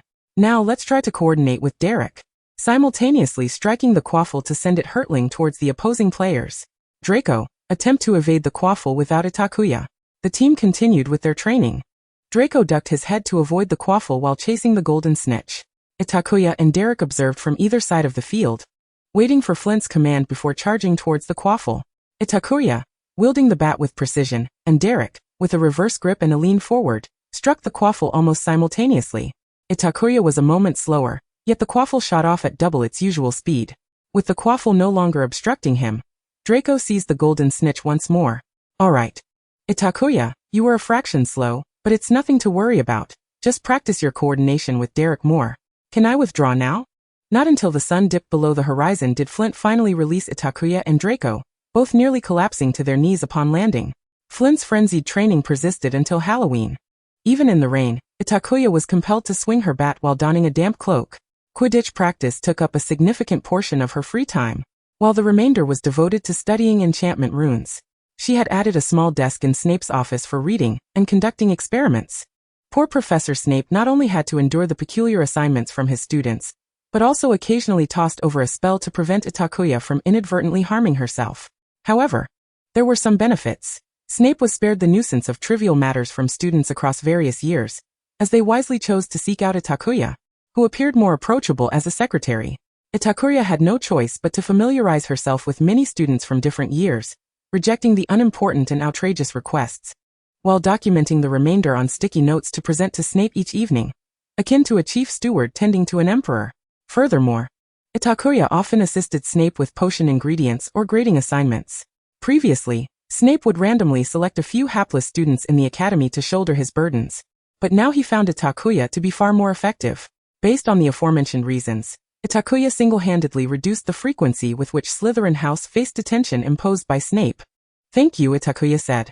However, she also possessed her own little tricks to alleviate her workload. Itakuya, do not even think about deceiving me into the headmaster's office next time. Draco roared. He and Itakuya were traversing the dimly lit corridors at night. And this marked the second occasion that weak Draco had been tricked into contributing free labor to Snape by Itakuya. Is that so? What a pity. I shall have to enlist Mr. Knott's assistance. Chapter 22. The Preservation Potion. What? You dare? Draco exclaimed in indignation. You can only rely on me, do you understand? Itakuya nodded, triumphant. Occasionally, she would encounter Theodore not in Snape's office, where he would seek Snape's counsel on various matters and, in turn, assist Itakuya with her tasks. Itakuya held a favorable impression of this reticent yet intellectually vibrant scholar, and would often greet him politely when their paths crossed in the library. Upon learning of this, Draco promptly designated Theodore as the second most likely candidate for precautionary measures. As for the first, Harry. Wait, don't run so fast. Hermione's voice echoed from a distance, followed by the familiar figures of three individuals rounding a corner. What a curious coincidence. Itakuya mused. As anticipated, the ensuing developments unfolded precisely as Itakuya had predicted. Draco, intrigued, tugged Itakuya along to follow the trio. Itakuya, let us see what St. Potter and his foolish lion friend can do to incur Gryffindor's loss of points. Itakuya and Draco trailed behind Harry and his companions at a distance. Itakuya noticed the ground growing increasingly slick. Where is this water coming from? She pondered. The trio came to a halt just around the corner, their bodies rigid as they stared at the wall, their faces ashen. Itakuya observed that the area where they stood was soaked, shimmering with a ghostly bluish light under the moonlight. Following their line of sight, she and Draco looked up to see a line of blood written on the wall, accompanied by a cat hanging nearby. It's Mr. Filch's cat. The feline hung motionless, resembling a lifeless entity. Wait, perhaps Mr. Filch's cat isn't dead. Itakuya recalled a book she had read over the summer, a conjecture taking root in her mind, compelling her to step forward. Draco seized Itakuya's arm. What are you doing? Don't you see this is a major predicament? This unusual incident swiftly attracted the attention of other students, who converged from both sides, encircling the scene of the incident tightly. With foresight, Draco led Itakuya silently into the crowd. Beware, enemies of the air. Draco read the blood inscription, then glanced at Hermione, who stood at the center of the throng. Itakuya did not miss the expression on Draco's face. She suspected he knew something, but now was not the opportune moment to seek clarification. From her vantage point in the crowd, Itakuya watched as Filch frantically grasped Harry. She turned once more towards Madame Norris, whispering to Draco, I must return to the common room immediately. Do not do anything unnecessary, Itakuya, Draco warned, his brow furrowed. The commotion did not persist for long. Dumbledore soon arrived with Professors McGonagall and Snape. He instructed everyone to return to their respective common rooms, except for Harry and his companions. Draco, I shall head back first. Itakuya sprinted ahead of the Slytherin group, returning to the dormitory. She rummaged through her cabinet and extracted a red potion bottle, inscribed with enchanted runes visible only to her. She opened the bottle and tested the potion's properties. Thankfully, the experiment was a success. Itakuya tucked the vial into her robes and, while others were engrossed in fervent discussions regarding the recent events, she stealthily made her way out of the dungeon. You truly intend to rescue Filch's cat? Draco's voice startled Itakuya, nearly causing her to draw her wand. She turned, exclaiming, You nearly scared me to death. When did your kindness extend to caring for a mere cat? Draco questioned. I merely happen to possess an antidote for Madame Norris's petrified state, Itakuya clarified. With the headmaster present, and considering that cat is not actually dead, why must you rush to its aid? Are you a Gryffindor? It is different, Itakuya stated firmly, gazing into the moonlight. I understand that feeling. Losing the only companion is akin to death itself. What nonsense are you spouting? Draco smacked Itakuya on the forehead, causing her to wince. So how do you plan to save it? Itakuya proudly displayed the bottle in her hand. With this, I concocted the potion during my holiday in Spinner's End. Ha! Have you lost your mind to the extent that you are unaware that the potion's magical properties dissipate over time? Draco retorted. A potion's efficacy is a product of both the ingredients and the creator's magical energy. The optimal consumption time for a potion is immediately after its creation, as the magical essence will diminish over time. Once the magic has completely dissipated, the potion becomes utterly worthless. The quality and attributes of the potion influence the duration of its effectiveness. However, it can be safely concluded that most potions can only maintain their potency for a maximum of 1 month. Itakuya smiled silently, opening the potion bottle for Draco to examine himself. Heavens, this is indistinguishable from a freshly brewed potion, Draco exclaimed in astonishment. How did you accomplish this? A secret, Itakuya replied. When Itakuya and Draco returned, they happened to overhear Snape clearing Harry of suspicion. Perhaps Mr. Potter and his friends merely found themselves in the wrong place at the wrong time? What? The headmaster actually, Draco muttered in displeasure, but Itakuya swiftly covered his mouth. Mr. Malfoy, Miss Itakuya? Perhaps you two have witnessed something? Dumbledore's voice was calm yet serious. Regrettably, we did not see anything, Itakuya shook her head, extending the potion bottle towards Dumbledore. I believe this may be of use to Madame Norris. Filch immediately focused his attention on the bottle in Dumbledore's hand. Dumbledore did not rush to open it. He examined every inch of the bottle, and Itakuya even wondered if he could see the enchanted runes. It seems you have discovered the joys of enchanted runes, utilizing temporal stasis to preserve the potion's magic. Quite an astute idea, Dumbledore remarked with a smile, patting Itakuya's head when she was caught off guard, successfully eliciting a stiff and awkward expression from her. Moreover, I am delighted that you have inherited Severus's talent for potion making. Even Snape appeared somewhat flustered as he took the potion bottle from Dumbledore, gently opening its mouth and inspecting it carefully before speaking. Mandrake restorative potion, barely usable. Snape frowned at Itakuya. If I recall correctly, you have been studying runes related to levitation and defense? Ahem, Itakuya touched her nose. I initially intended to create a complete set of bottles that could preserve the potency of potions as a gift for you. I wanted to surprise you, so I had been avoiding you while secretly conducting my research. This vial of potion was part of her assignment from Spinner's End, coincidentally tested for the effect of the preservation bottles, thus she had included it. In fact, she had designed over a dozen different combinations of rune inscriptions, each containing a potion, all part of that assignment. Coincidentally, only this one had succeeded. Itakuya envisioned a bright future ahead. Indeed, she planned to transform this technique into a lucrative venture. However, before that, she needed to complete the gift intended for Snape. But could what was supposed to be a surprise still be considered a surprise? Itakuya hesitated. I apologize for ruining your surprise, Severus, Dumbledore humorously teased Snape. Snape stiffened momentarily before personally administering the potion to Madame Loris. A week of rest, and she would be back to her normal self. Filch, clutching Madame Loris as if she were a treasure, cast a rare friendly glance at Itakuya. Well, perhaps next time. Sneaking out during curfew won't be a concern with Filch around, Itakuya mused. How did you manage that, Itakuya? Hermione exclaimed, gripping the potion bottle with excitement. It was simply too convenient. Indeed, we could prepare a potion in advance and take it out during the exam, Ron and Harry whispered to one another, clearly having discovered the hidden utility of the preservation potion bottle. It was my intention to gift each of them a potion bottle for Christmas, but on second thought, maybe not, Itakuya remarked. I am quite pleased to see Gryffindor docked 10 points due to your reckless behavior, Draco coldly interjected. Ron, I warn you against such actions. Professor Snape will undoubtedly discover it. Hermione surprisingly aligned herself with Draco. Hermione, I could give you one as a Christmas gift. After all, I need to prepare one for my father. Itakuya noticed Hermione's fondness for the preservation potion bottle. Crafting a standard preservation potion bottle was quite simple for Itakuya. It merely required slight modifications to a purchased bottle, followed by the application of runes. The only complication lay in preparing a gift for Snape, as Itakuya had her own design in mind, and needed to personally forge the bottle. Really? I adore you, Itaku. Hermione joyfully embraced Itakuya. That's not fair. Harry and I want one too, Ron complained.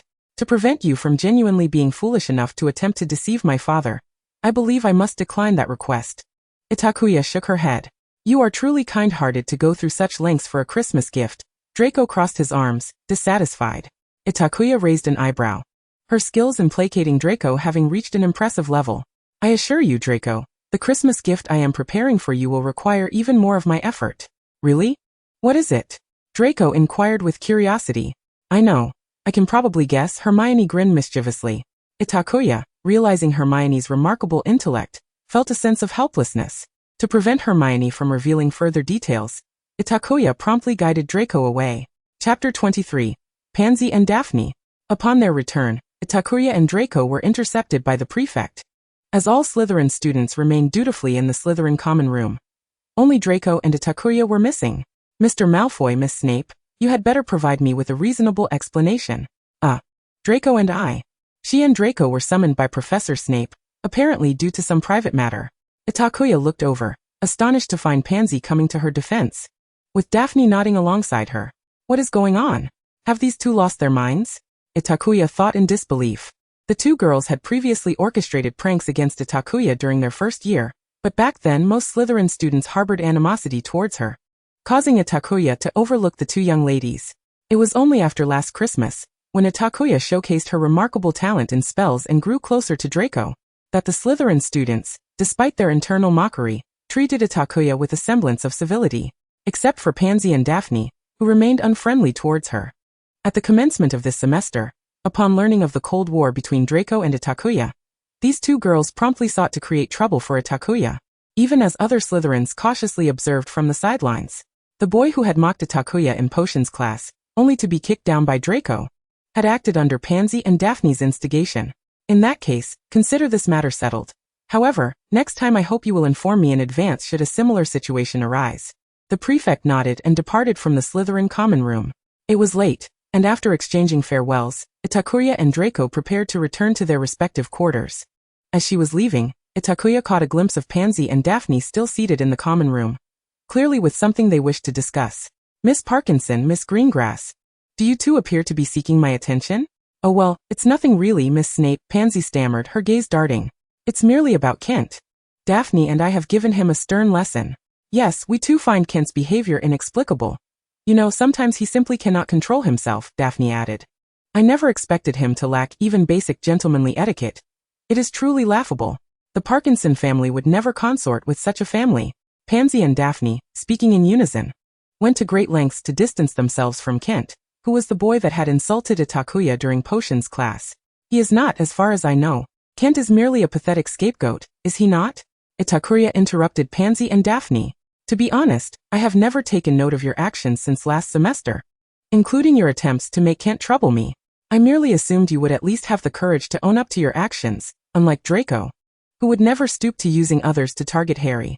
Itakuya reclined on the sofa, directly occupying Draco's designated seat, an action laden with significance. It is well known that I grew up in an orphanage, so the actions you pureblood children take to isolate me appear to me as mere child's play. However, now you two have managed to rekindle some memories from my time in the Muggle orphanage. Itakuya deliberately emphasized the word Muggle. The children there were adept at threatening those of lower status to bully newcomers, and once they realized the new child was someone they could not provoke, they would act as if nothing had transpired. In my view, it is utterly foolish. How dare you compare us to those lowly Muggles? Daphne shrieked. If you do not wish to hear such words, then I suggest you behave like true pure-blooded Slytherins. I do not reject the Slytherins' pragmatic sensibility. On the contrary, I find that exquisite sense of self-interest quite delightful. However, the prerequisite is to not be excessively foolish. Itakuya shot a cold glance their way. From the very beginning, you were dissatisfied with my closeness to Draco, jealousy and resentment clouding your hearts, rendering you incapable of calmly analyzing the pros and cons. By the time you realize I am not to be trifled with, it will be too late. Jealousy? Resentment? Yes, I am envious of you. Pansy could no longer conceal her feelings, incensed by Itakuya's words. Why should you, a misfit who cannot even remember most of the Slytherin students, garner Draco's favor? Perhaps because when I look at him, I can only see Draco. To be honest, I utterly adore his face, his hair, and the color of his eyes. Itakuya pondered sincerely. Well, maybe in a few years I might even adore his physique. Itakuya reminisced about Draco's subtly revealed long legs. This has nothing to do with whether he is a Malfoy. And you, Miss Parkinson, when you look at him, you can only see Malfoy.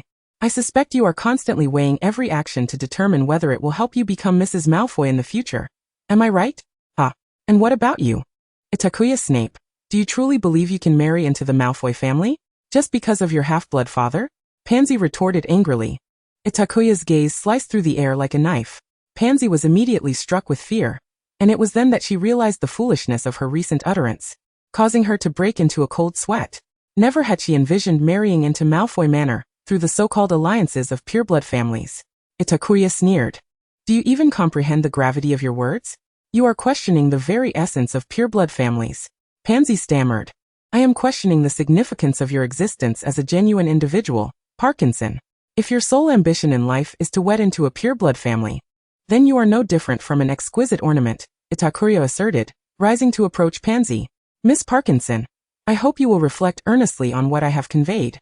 Itakuya took satisfaction in witnessing the bewilderment in Pansy's eyes, smiling serenely. And with that, good night to all.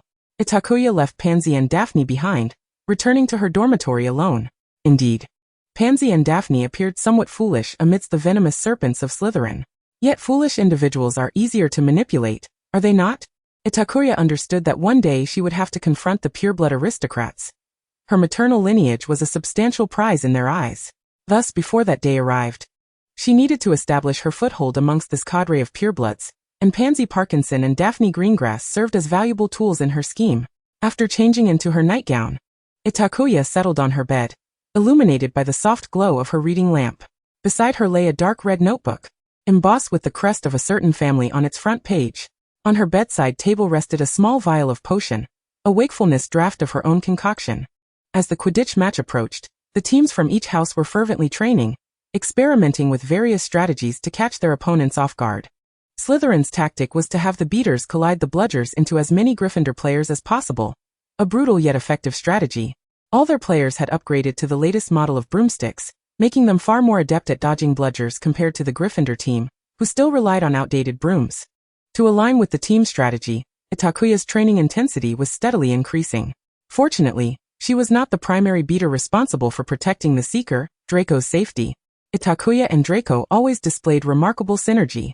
Meanwhile, it was evident that the Gryffindor team had devised their own tactics. Two Weasley gentlemen. It is rather impolite to spy on another team, Itakuya remarked, having spotted Ron's twin brothers hiding behind a pillar adjacent to the practice field. Oh, the little Slytherin serpent. Oh, she has noticed us. Look, Fred, she is Snape's little snake. I know, George, she is quite close with Malfoy. She must be Malfoy's girlfriend. Indeed, she must be. Itakuya interjected, Mr. Weasley, I suggest you make haste to leave before I summon someone. Itakuya felt as if they were speaking directly into her mind. You are the beater, Fred exclaimed, astonished that Flint would choose a second-year girl for the role. George and Fred watched as Itakuya wielded a beater's bat. She'll be knocked off her broom by a bludger. Or worse, she might miss the bludger entirely. Itakuya mused. Now I understand where Ron's incessant chatter originates. Her fist clenched. Chapter 24, Afternoon Tea. Hermione inquired about the Chamber of Secrets during Professor McGonagall's class. Perhaps it was due to the fact that the only victim, Mr. Filch's cat, had been rescued by Itakuya, that the students did not perceive this as a dire matter, save for the trio of heroes. Ever since that day, they had regarded Draco with a complex gaze. Itakuya recognized that look. It was the same expression they had worn when they suspected Snape last semester. Here we go again, Itakuya thought. She longed to inform them that Draco was certainly not the culprit, as that platinum blonde head was currently preoccupied with Quidditch. He had no time to trouble Harry. Are you going to read again? Don't you know that Quidditch is imminent? Draco complained. But we just practiced yesterday and the day before. Even Flint said we could rest. For you, does rest entail reading? Draco snatched the book from Itakuya's hands. I notice you have no social activities. Come with me to the Ollery. Mother sent me some treats, and we can enjoy afternoon tea by the Black Lake. No, I still have things to read. Itakuya attempted to refuse. But Draco forcefully pulled her along. What is this? A sparrow? Draco keenly observed the unusual presence in the Hogwarts Ollery. It was dwarfed in size compared to the Malfoy family's majestic owl. Ah, Fluffball, I nearly forgot about you. Itakuya only remembered she had become an owl owner upon seeing the small, gray-brown Fluffball. However, it appeared well-fed. Is this your owl? Are you so impoverished that you cannot afford a proper owl? Draco was taken aback. Draco, I believe my father would be quite interested in your opinion regarding the owl he gifted me, Itakuya threatened with a smile. Upon closer inspection, it is rather cute. Draco hastily amended. Itakuya reached out to pet Fluffball, but it darted beneath Draco's large owl's wing, refusing to engage with her. Itakuya awkwardly withdrew her hand, apologizing, Fluffball. You know I really have no need for a messenger. Itakuya attempted to excuse her oversight, and seized the opportunity to lavish attention upon Draco's majestic owl, even contemplating burying her face in its broad chest. Ah, the larger Fluff is far more comforting. As if understanding, Fluffball leaped out from behind the wings and nipped at Itakuya, then sulked into a corner. Ouch! Itakuya. Draco grasped her hand. You should inform your godfather. Or I can have father send you a majestic owl. Never mind, Fluffball is quite fine, small and easy to manage, and it hardly sheds. And I am not particularly fond of owls. Itakuya retracted her hand. Could you have your father send me a large dog instead? Preferably one with golden fur. Draco glared at Itakuya. Dream on. Besides, your godfather would disapprove of such a shedding creature. Itakuya sighed. That is precisely why I wished for Mr. Malfoy to send me one. That way, father would have no reason to refuse. Draco rolled his eyes. Forget it, that is impossible. Itakuya borrowed Draco's Malfoy exclusive owl treats to feed Fluffball, who finally conceded, albeit begrudgingly, to allow Itakuya to pet its head. You can have Fluffball accompany Leo to Malfoy Manor. I will write to mother to ensure she takes good care of your owl. Draco regarded Fluffball's disheveled appearance with disdain, feeling a twinge of sympathy for such a poorly managed pet. How can I possibly do that? Itakuya hesitated, then promptly nodded in agreement. Draco fell silent. After bidding farewell to Fluffball, Draco led Itakuya to the banks of the Black Lake to enjoy afternoon tea. I summoned Goyle and Crab, along with Pansy. You ought to engage in socializing like a true Slytherin. Help me, Itakuya exclaimed. I would rather tend to my father's potions ingredients. The weather was unusually pleasant, devoid of unruly winds, and the sun shone just right. The young aristocrats of Slytherin could relish the view of the Black Lake while engaging in lively conversation.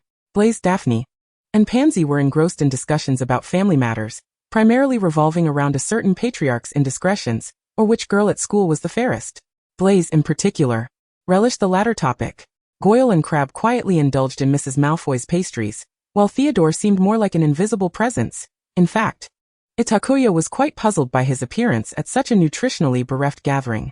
Seated beside Draco, she propped her chin on her hand, passing the time by admiring his visage.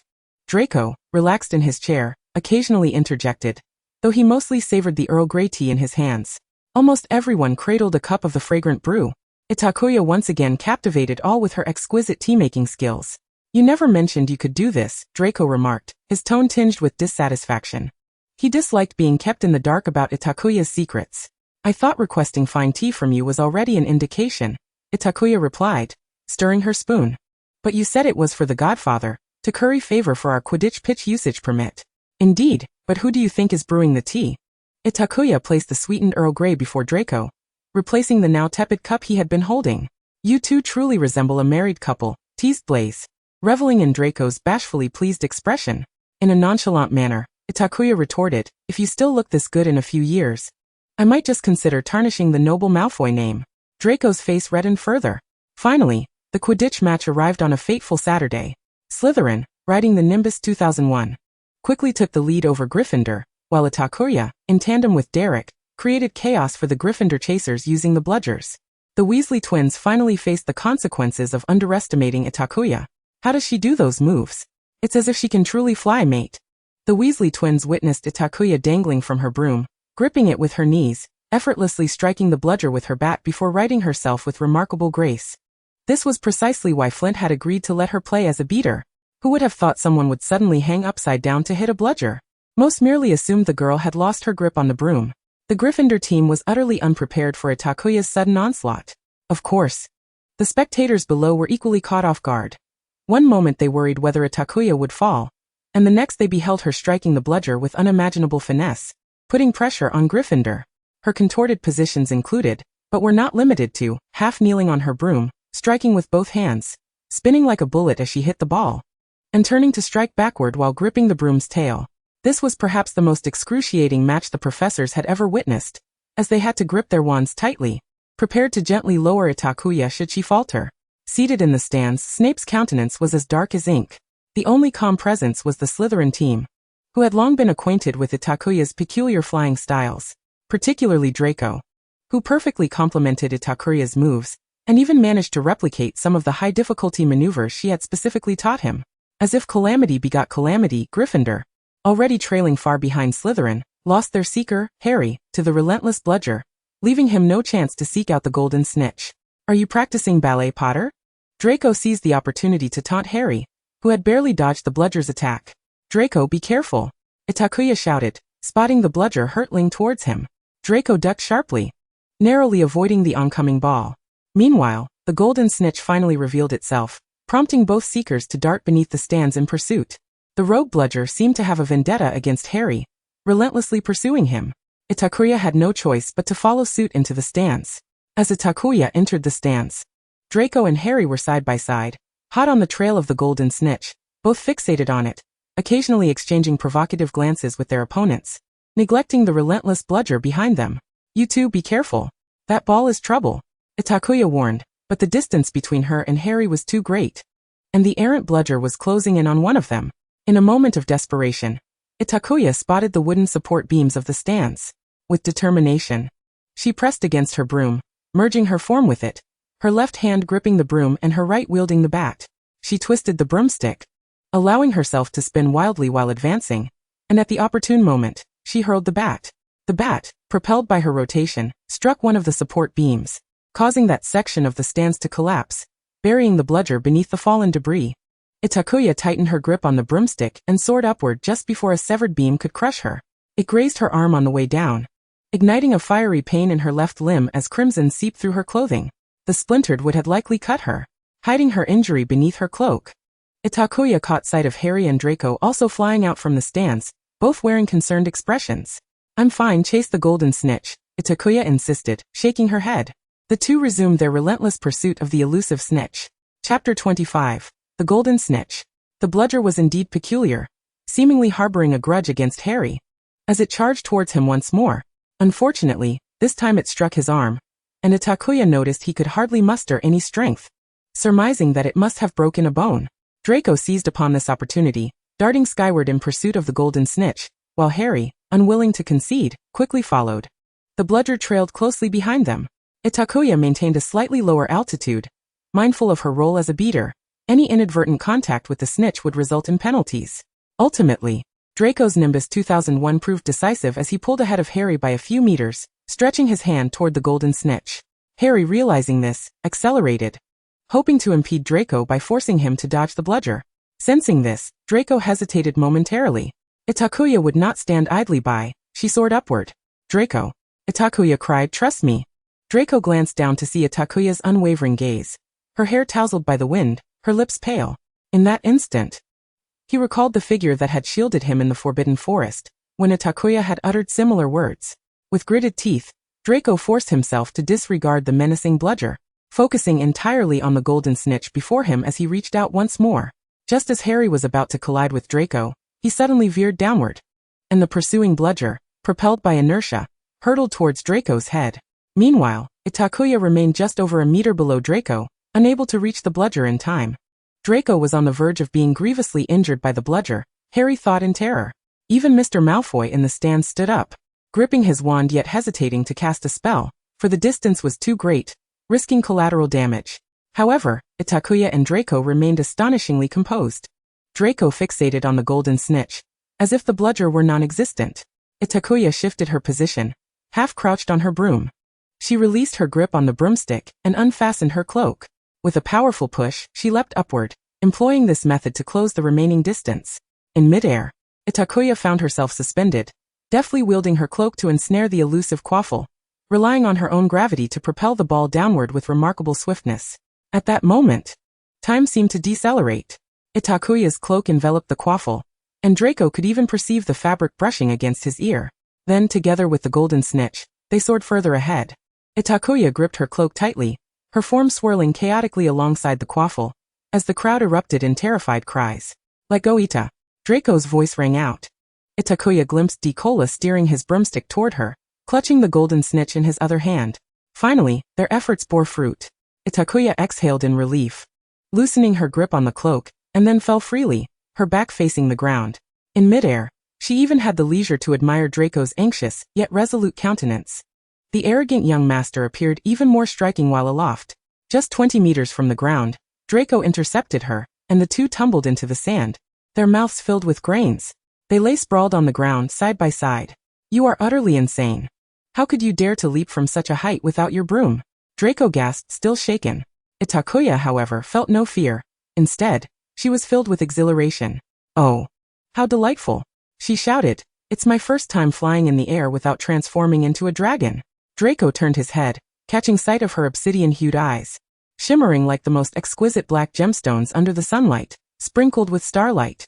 Despite her face being covered in sand, Itakuya beamed with joy, causing Draco to momentarily forget the dread of their near escape, and they both lay on the ground, laughing foolishly. Have you had enough fun, you foolish giants? Severus Snape's glowering visage suddenly appeared. Perhaps I should advise Dumbledore to pack you both off to Gryffindor, where your foolish and arrogant antics would be more fitting. Godfather. Father. Itakuya and Decola involuntarily shivered, their instinctual survival awareness informing them. They were done for. Ita. Hermione ran over from another direction, with Ron supporting Harry behind her. Oh my goodness, Ita, you're bleeding. Hermione exclaimed as she embraced Itakuya. It was only then that Itakuya remembered her left arm was scratched. It's nothing really. Just a superficial wound, she reassured everyone. Severus could no longer restrain himself. He bent down and lifted Itakuya, turning toward the hospital wing. Draco and the others followed closely behind him. No, wait. Put me down. I can walk. I'm fine. Itakuya's hair stood on end, nestled in Severus's arms, her head buried in his black cloak like an ostrich. Harry's arm had been worsened by a spell from Professor Lockhart, leaving him with a missing bone. Itakuya was fortunate enough to observe Harry's arm, resembling a giant gummy candy, from the adjacent bed, while Draco seized the opportunity to mock him. Perhaps due to Harry's misfortune, Severus's expression remarkably softened. He waited until Madame Pomfrey confirmed Itakuya's injuries were minor before sweeping out with his cloak. Before departing, he cast Itakuya a look that conveyed, "We shall settle this matter later." Itakuya mused, "Suddenly, I find myself wishing to lie in bed for half a month like Harry." Madame Pomfrey administered a ghastly potion to Itakuya, which treated her wounds but also induced her to continuously bubble. "Thank you, but I would prefer some Muggle remedies," Itakuya remarked. Draco shooed everyone away, choosing to stay by Itakuya's bedside alone. Next to them lay Harry, Hermione, and Ron, who had intended to remain by Harry's side. But Madame Pomfrey had driven them away. Itakuya's bed was against the wall, adjacent to Harry's, thus Draco could only sit between them, peeling a green apple while ridiculing Harry. "Scarhead, not only did you lose the golden snitch, but you also lost 33 bones." Harry, already sweating from the pain of his bones regenerating, felt his anger surge at Draco's words, overpowering the pain. "Malfoy, if it weren't for Itakuya helping you, you would be the one lying here now. Indeed, I do have a beater protecting me. And you? Where is your beater, Potter?" Draco retorted. "Before you concern yourself with me, perhaps you should worry about that apple in your hand." Harry gestured toward the apple Draco had mangled. "I truly pity Itakuya. Even the apple one peeled at 6 years old looks better than that. Mind your own business. Itakuya prefers the apples I peel for her. She wouldn't dare refuse." "She would not." "Would too. Not. Itakuya. Glub glub glub glub." Amidst the bubbling, "Do not disturb." This noisy yet meaningless argument was abruptly halted by the unexpected arrival of Mr. Malfoy. He came to congratulate Draco and check on Itakuya. "Draco, both your mother and I are proud of you for capturing the golden snitch." Mr. Malfoy stroked Draco's platinum hair. "Father, this was the outcome I foresaw long ago." Upon seeing Mr. Malfoy, Draco instantly transformed into a haughty white peacock. "Yes, my son, you have splendidly demonstrated the merit of the Malfoy name." Mr. Malfoy smiled gracefully. "However, do not forget to acknowledge Miss Snape. Without her, you would have found it quite difficult to capture the golden snitch." "Miss Snape, I sincerely thank you for intercepting that wretched quaffle at a critical moment for Draco." Mr. Malfoy directed his gaze at Itakuya, leaning against the bed. Itakuya politely nodded and smiled. Alas, speaking would only result in more bubbling. However, Severus evidently remained displeased. "In truth, your performance during the match frightened us," Mr. Malfoy continued. For it was no easy task to appease Severus. Itakuya thought, "I never expected Mr. Malfoy to indulge in sarcasm as well. Well, I must take my leave now." "Mr. Malfoy patted Draco's shoulder. "You must take good care of Miss Snape and act as a proper gentleman." "Yes, father, I will." Draco nodded obediently. "Miss Snape, once you recover, please come visit us at Malfoy Manor. My wife and I must express our gratitude to you." Itakuya silently nodded. Satisfied with her affirmative response, Lucius Malfoy took his leave, his serpent-headed cane in hand, casting a meaningful glance at the bedridden Harry on his way out. Harry. Chapter 26, Potions Class. Monday at Hogwarts felt distinctly different. A dreadful piece of news had left everyone in a state of anxiety. A first-year student from Gryffindor had been petrified. Students began to worry about whether they might become the next unfortunate victim of the creature lurking in the Chamber of Secrets. Even the Slytherin students refrained from venturing out alone. "You should refrain from going to the library alone for a while," Draco advised Itakuya at breakfast. "Why? Didn't you say that creature only targets children from Muggle families?" Itakuya bit into her green apple. "But what if it mistakes you for one?" Draco scoffed. Surely you can't expect the monster to sit down and have a calm conversation with you before it starts killing? Oof. Takuya chuckled at this. All right.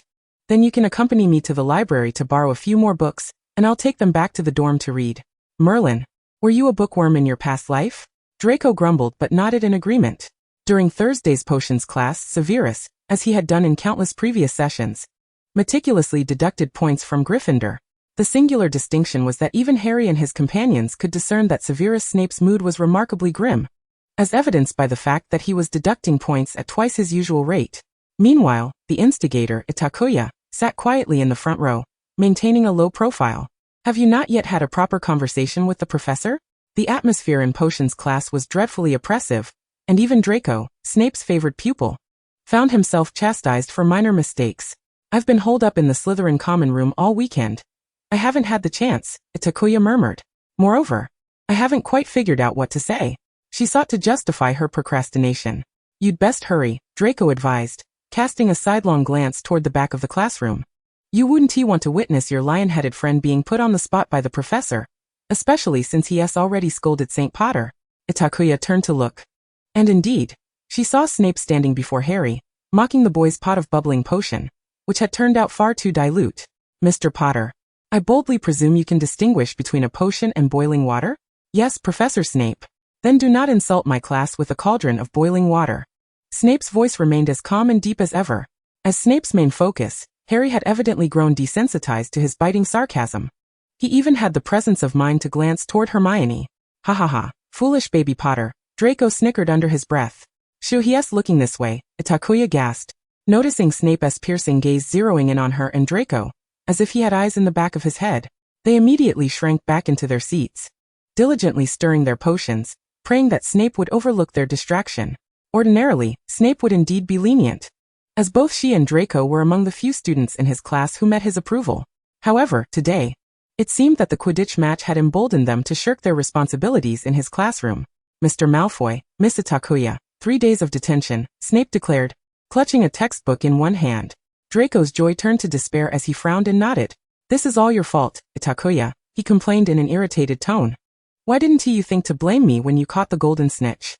Itakuya retorted. The two exchanged whispers, believing Snape was oblivious to their conversation. Yet he was listening intently. Just as Snape was on the brink of losing his patience, calamity struck. Goyle's cauldron suddenly exploded, sending boiling potion splattering everywhere. The incident was so abrupt that even Snape had not anticipated it. He had only time to protect Draco and Itakuya. The two students were oblivious to what had transpired, only hearing the sharp sound of the cauldron's explosion before chaos erupted in the classroom. Silence! Silence! All injured students come to me for a potion to reduce swelling. Snape intended to ascertain the cause of the mishap, but with so many affected, he had to focus on restoring order first. As two of the few unscathed Slytherins, Draco and Itakuya took it upon themselves to assist Snape in distributing the potions. Itakuya brought a vial of potion to Pansy and Daphne, whose faces were swollen like pigs, and they clung to each other in tears. This is only temporary. You'll be fine after drinking the potion, Itakuya reassured them. Your beautiful faces will return to normal. Hearing this, the two girls gradually ceased their weeping. Itakuya then thought of Hermione, worrying whether she had been affected, given her seat was also quite forward. However, after searching the room several times, she could not spot Hermione's distinctive curls.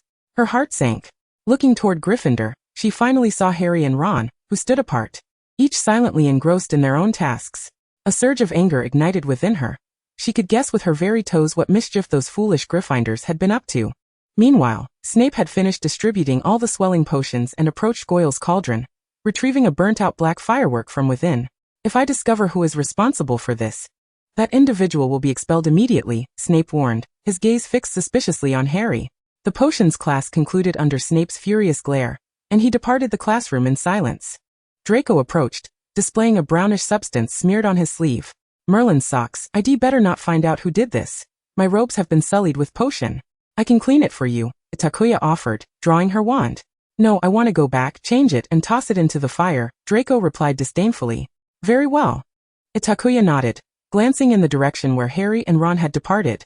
I'll be waiting for you in the Great Hall. All right, in Myrtle's bathroom. He knows it was me, Harry's voice lamented. Don't worry, he won't find any evidence. What can he do? Ron's voice followed. Evidence isn't necessary. Itakuya said as she strode in, witnessing the trio frantically attempting to conceal the remnants of their cauldron. Anyone could deduce it was you. She leaned against the sink. You'd best count yourselves fortunate that I have been using ingredients from my father's cabinet lately. Perhaps that will spare him from realizing what he has lost. Otherwise, all he has to do is check the library to see who borrowed the book on Polyjuice Potion. Itakuya. What are you talking about? Hermione attempted to mask her anxiety. Stop hiding it, Hermione. I learned to brew Polyjuice Potion while at the orphanage. I'm not foolish enough to be clueless. Itakuya, hear me out. We had reasons for our actions, Harry explained. Listen, Harry, I don't want to know why you stole the potion, Itakuya interrupted. I'm merely here to tell you that you had countless alternatives to achieve your goals. Yet you opted for the most foolish one. You ruined a potions class and caused innocent students undue fright. If not for my father intervening just in time, I could have been among those students now waiting in bed for the swelling to subside. Harry and the others exchanged glances. In any case, this is the last time I will keep your reckless antics a secret. Itakuya rolled her eyes and left without looking back. That evening, Itakuya finally resolved to speak with Snape. Upon entering his office, she found him grading assignments. What are they doing? Snape inquired. Polyjuice Potion. I suspect they intend to transform into someone to gather information about the Chamber of Secrets. In truth, Snape could not be bothered to tally the cabinet's ingredients. Upon seeing the Savior's eyes, so reminiscent of his father's, he had deduced everything. Itakuya had no intention of hiding anything from Snape. Firstly, because such secrecy would be futile, and secondly, she understood that even if Snape pursued the matter, it would amount to little more than a few days of detention and point deductions. Dumbledore would never allow Harry to be expelled. So do you have anything to say, Quidditch match hero? Snape queried. Itakuya hesitated, having intended to ease into the conversation with some lighter topics before offering him a cup of tea as a gesture of goodwill, ultimately transitioning to the main subject. However, Snape cut straight to the point. I did indeed lose my temper a bit during the match, Itakuya admitted softly, but there was reason behind it. I had trained extensively beforehand, and as an animagus, I can transform into a flying creature. I wouldn't truly break my neck. You seem quite confident in your abilities. How about I apply to Dumbledore for your early graduation instead? Well, maybe not that confident, Itakuya conceded, taking a deep breath. Alright, I admit. I shouldn't have caused you so much worry. I promise it won't happen again. There will be no next time. Snape remarked that. In light of your exceptional performance, Madam Hooch has revoked your eligibility for future matches, lest some foolish individual attempt to mimic your actions and suffer a broken neck. I regret to inform you, Itakuya, that your Quidditch career will conclude at the end of this term. What? Itakuya felt discontent, yet fell silent the moment she met Snape's gaze. Very well, I accept. Itakuya yielded to Snape's imposing authority. She recalled the time sacrifice from her reading due to Quidditch practice, and thought there was little harm in withdrawing from the competition. After all, one must not forsake the essence for the trivial. Snape nodded. Since you are aware, then do your utmost to complete the remaining matches. Alright, Snape reiterated, not wishing to witness a repeat of the previous incident. Itakuya understood his implication and nodded in agreement, affirming that she comprehended. In that case, you may leave. Snape issued the dismissal with unyielding finality. Naturally, Itakuya dared not linger. As she turned to depart, her eyes caught Snape's black robe set aside. The memory of him personally carrying her to the infirmary was still vivid, leaving her feeling uneasy. The sensation of being held by him was peculiar, a feeling she had never experienced before. After much hesitation, she murmured, under the weight of Snape's reproachful gaze, I now think it was wonderful that you came to Hermione's home to visit me last summer, Dad.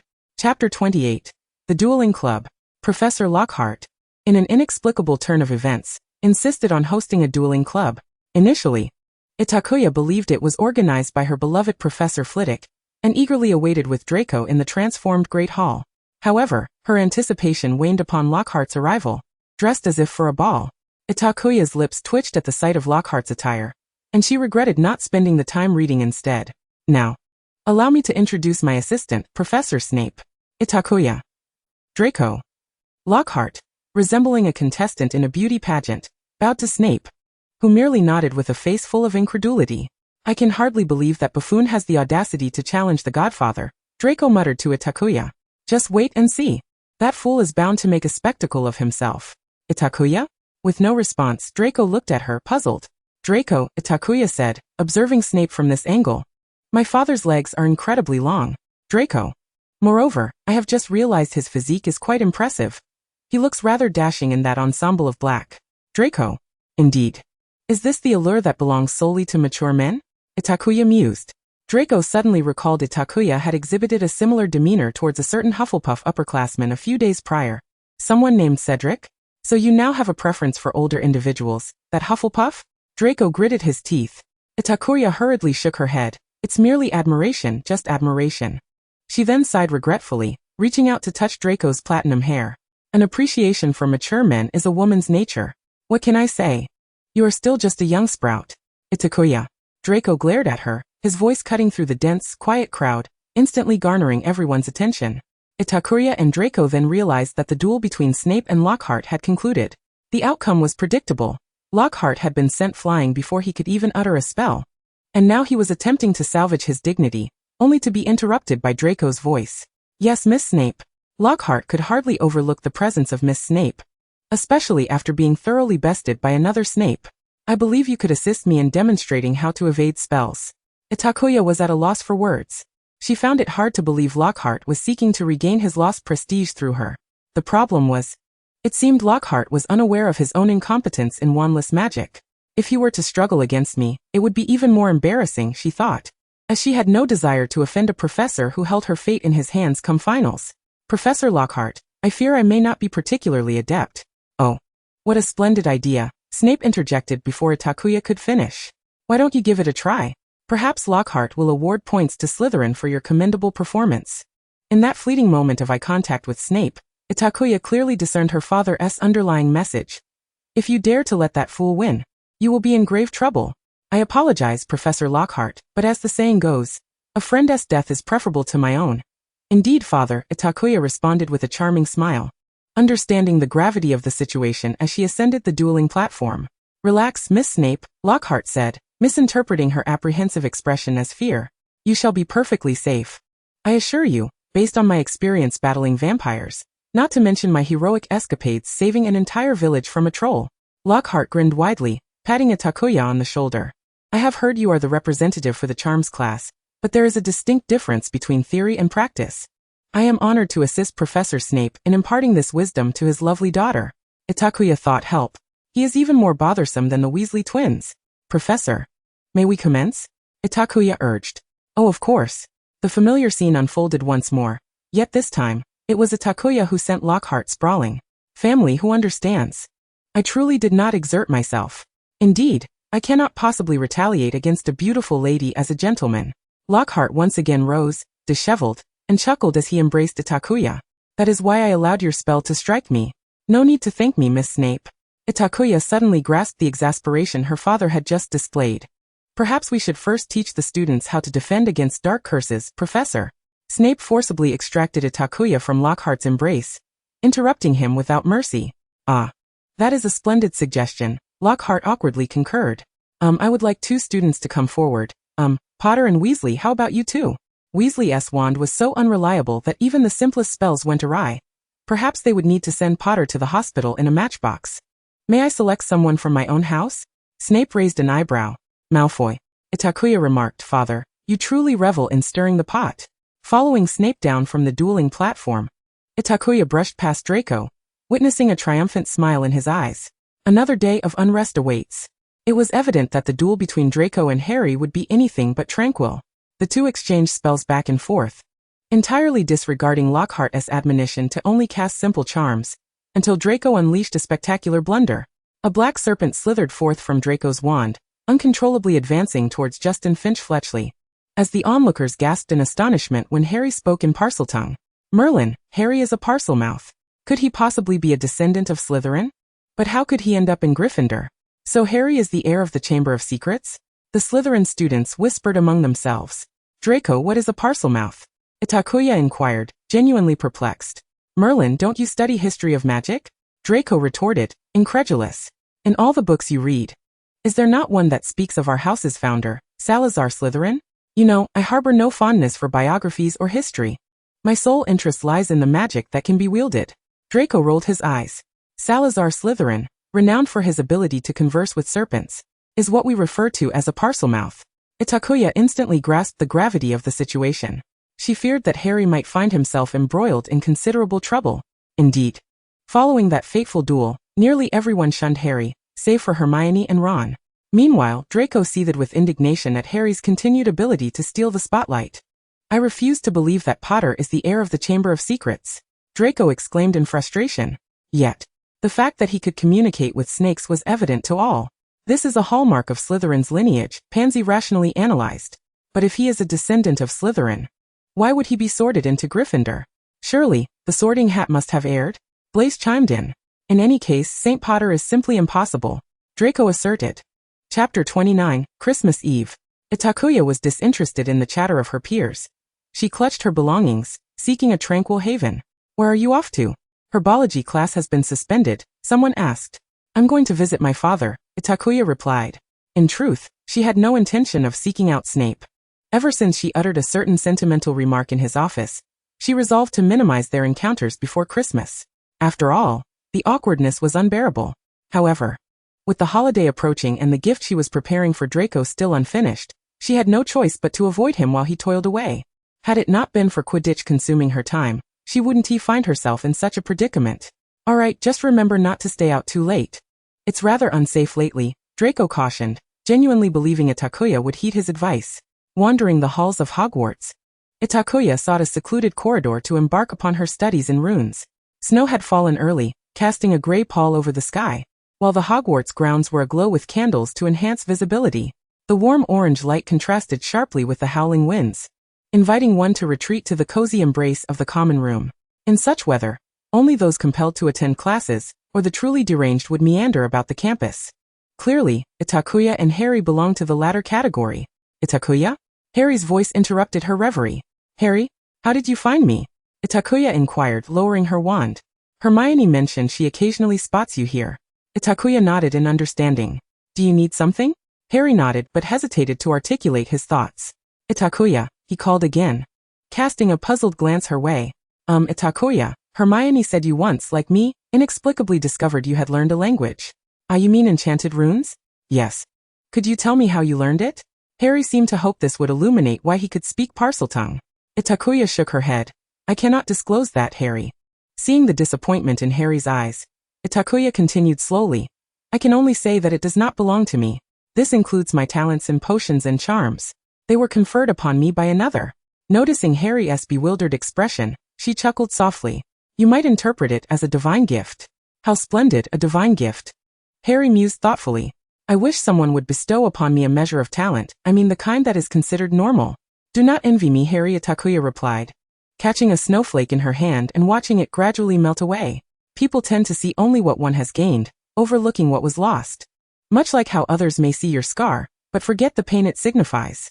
And Harry, someone once told me not to heed how others define you, but to listen to your own heart." "You sound like Dumbledore," Harry muttered. Itakuya scoffed, lowering her gaze to her hands. "In truth, I can no longer discern whether I have lost more than I have gained. Previously, I would have traded everything to have her back, even if it meant living in St. Cyril forever. Yet now, I am uncertain." An increasing number of individuals were enriching Itakuya's life. Draco, Snape, Hermione, Harry, Ron. Even if Itakuya were to remain oblivious, she could no longer deceive herself into believing she was the same as before arriving at Hogwarts. Some nights, she found it difficult to sleep, fear washing over her like a tide. She was veering away from her original plans. Her current life seemed too perfect, rendering her past all the more tragic. The more perfect it became, the less she wished to confront it. Thus, she fled toward the more comfortable side. Having not immersed herself in the library as she once did, Itakuya felt herself gradually drifting away from her former self. "Hogwarts truly is a remarkable place," she murmured. "Indeed. I adore Hogwarts," Harry wholeheartedly agreed. "By the way, Itakuya, I almost forgot to tell you," Harry suddenly recalled. "Before the term commenced, I accidentally stumbled into Nocturne Alley while using Floo powder, where I overheard a conversation between Draco and Mr. Malfoy. Mr. Malfoy seemed to know some things about you. He stated that you not only represent Snape, but also carry the name of Graggy behind you." At the mention of Graggy, Itakuya's face drained of color. A searing pain tore through her head, and cold sweat broke out. The wind howled through the corridor. Fortunately, the restless weather concealed her distress. In a daze, Itakuya felt as though she had returned to a dark, dank basement. The musty odor, bloodstained garments, dim lighting, and the looming shadow of terror. Itakuya? Itakuya? Harry exclaimed, startled. I'm fine, Harry, Itakuya assured, shaking her head. I had suspected as much. With the Malfoy family's resources, discovering such information would not be a challenge. Itakuya waved her hand dismissively. Itakuya, are you truly all right? I can escort you to the hospital wing. No, Harry, I wish to be alone for a while, Itakuya declined. Very well then, Harry acquiesced. Itakuya lingered alone until late, preparing to return to her quarters. To her surprise, as she descended from the dungeon, Draco rushed forth. Itakuya. Draco? Merlin, where on earth have you been? I went to your godfather's office looking for you, but you were absent. I just sat for a bit, Itakuya admitted sheepishly, scratching her nose. What? Itakuya, did I not tell you recently that I do not want you alone? Draco retorted, frustration evident in his voice. Do you even remember my words? Itakuya sensed a shift in the atmosphere. What's wrong, Draco? What has happened? Nearly Headless Nick and a student have been attacked. Now that creature is no longer limited to the living. It is even targeting ghosts, Theodore interjected, flanked by Pansy and others. Draco couldn't locate you and dragged us around searching for ages. Nearly Headless Nick? Itakuya furrowed her brow. Who is the other victim? Justin, why do you care? Draco grasped Itakuya's hand. We are Slytherins. Let us not invite trouble upon ourselves. Now return with me to the dungeon. I intend to keep an eye on you. Reluctantly, Itakuya followed Draco back to the dungeon.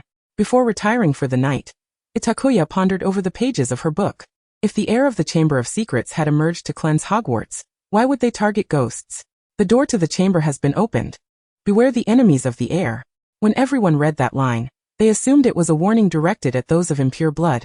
Yet what if that was precisely what the instigator desired? He might have deliberately penned misleading words, hoping everyone would draw such conclusions, thereby facilitating the fulfillment of his true intentions. But what, pray tell, was his genuine objective? A recent series of attacks has cast a pall of anxiety over the students of Hogwarts, prompting the majority to depart without a backward glance as the Christmas holiday approaches. Yet Itakuya has resolved to remain at Hogwarts this year, for Severus Snape has no intention of returning to Spinner's End. Itakuya finds solace in Snape's decision. Neither of them possesses culinary skills, making the prospect of indulging in a sumptuous Christmas turkey at Hogwarts an unparalleled delight. However, she is taken aback to discover that Draco has also chosen to forego his homecoming. I assumed you would find the Christmas feast at Hogwarts unappealing, given that you often claim the food here pales in comparison to that of Malfoy Manor, she remarks while seated by the fireplace, wrapping gifts.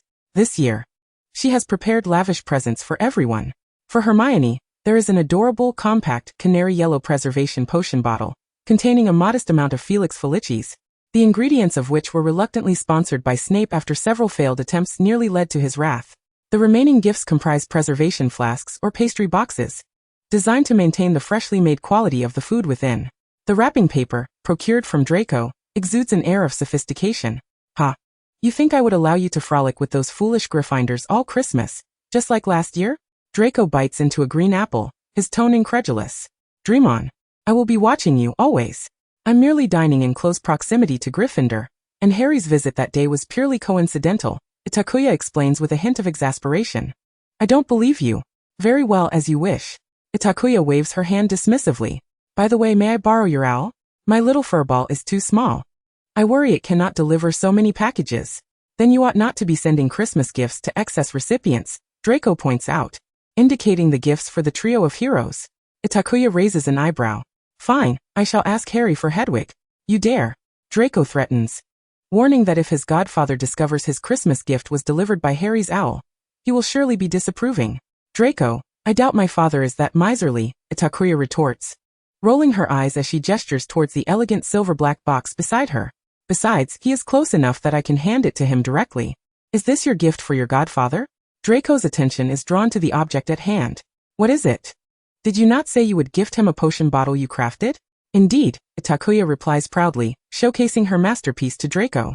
It took me quite some time to perfect this. She draws her wand and taps the black gemstone atop the box, causing it to open from both sides, transforming into a three-tiered shelf, each level adorned with 4 potion bottles of varying sizes. The shelf maintains the box's sandalwood aesthetic, exuding a simple elegance with a faint woody aroma. Each set of bottles is categorized into black, white, and gray, with semi-transparent bodies and intricately carved animal motifs at the necks. A dragon for black, a serpent for silver gray, and a stag for white. The base of each bottle bears Snape's name. I have inscribed runes on both the shelf and the box, ensuring the scent of the sandalwood will never dissipate. And all the potion bottles possess a permanent preservation charm.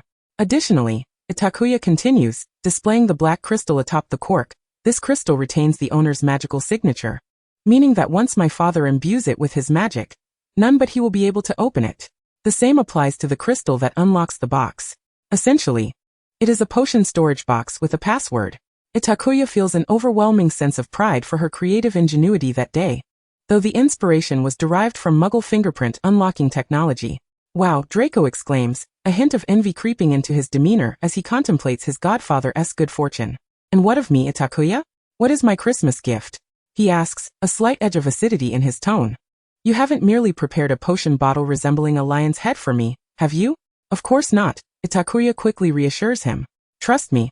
Your gift is another one of my masterpieces. You had better hope so, Draco replies, crossing his arms. At long last, Christmas arrives. As is customary, Itakuya receives a multitude of gifts. Pansy and Daphne present her with 2 sets of jewelry. Theodore maintains last year's theme with a splendid little nightlight. And Professor Flitwick offers her a more advanced spellbook. Mr. Malfoy gifts her a rare potion ingredient, accompanied by homemade sweets from Mrs. Malfoy. She delivers the presents early to Snape's office and receives a key to his chambers. Yes, Snape's gift is as practical as ever. He has bestowed upon her a quaint little estate, rumored to come with a house elf. Wow, my father is quite affluent, Itakuya muses. As for her own gift, she recognizes she has made the right choice when she sees Snape's appreciative gaze. On her way back, she encounters the trio of heroes, fortuitously equipped with their gifts. The exchange is filled with joy. Hermione presents her with an exquisite set of feather quills and ink, while Harry's gift is a finely crafted notebook. One can reasonably suspect they coordinated their efforts. Ron, on the other hand, offers a large bag of snacks. Not bad, very fitting. Itakuya observes. Thank you, Ida, I adore it. Hermione exclaims, captivated by the potion bottle Itakuya crafted, vowing to carry it with her at all times. Given your remarkable talent for causing mischief, I believe it prudent for you to keep it close, Itakuya quips as she socializes. Upon returning to the dungeon, she finds Draco waiting for her, impeccably dressed in his school uniform, toying with a tie clip. The clip is shaped like a golden egg, adorned with a gem matching Draco's eye color. Draco, somewhat displeased, inquires, is this truly your Christmas gift to me? Itakuya chuckles, extending her hand toward him. If you do not wish to keep it, you may as well return it. Not a chance, Draco declares, promptly fastening the tie clip to his tie.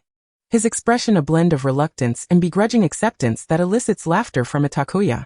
All right, I shall cease my jesting, Itakuya says with a smile. Try tapping that blue gemstone with your wand. Skeptical, Draco draws out his wand and taps the gem. The next moment, the golden egg slowly unfolds, transforming into a palm-sized mechanical dragon. Its eyes gleam a soft blue, and its body is entirely golden, flapping its wings as it hovers before Draco. A dragon? A living dragon? Draco exclaims in delight. Not quite alive. It is a mechanical dragon, Itakuya corrects him.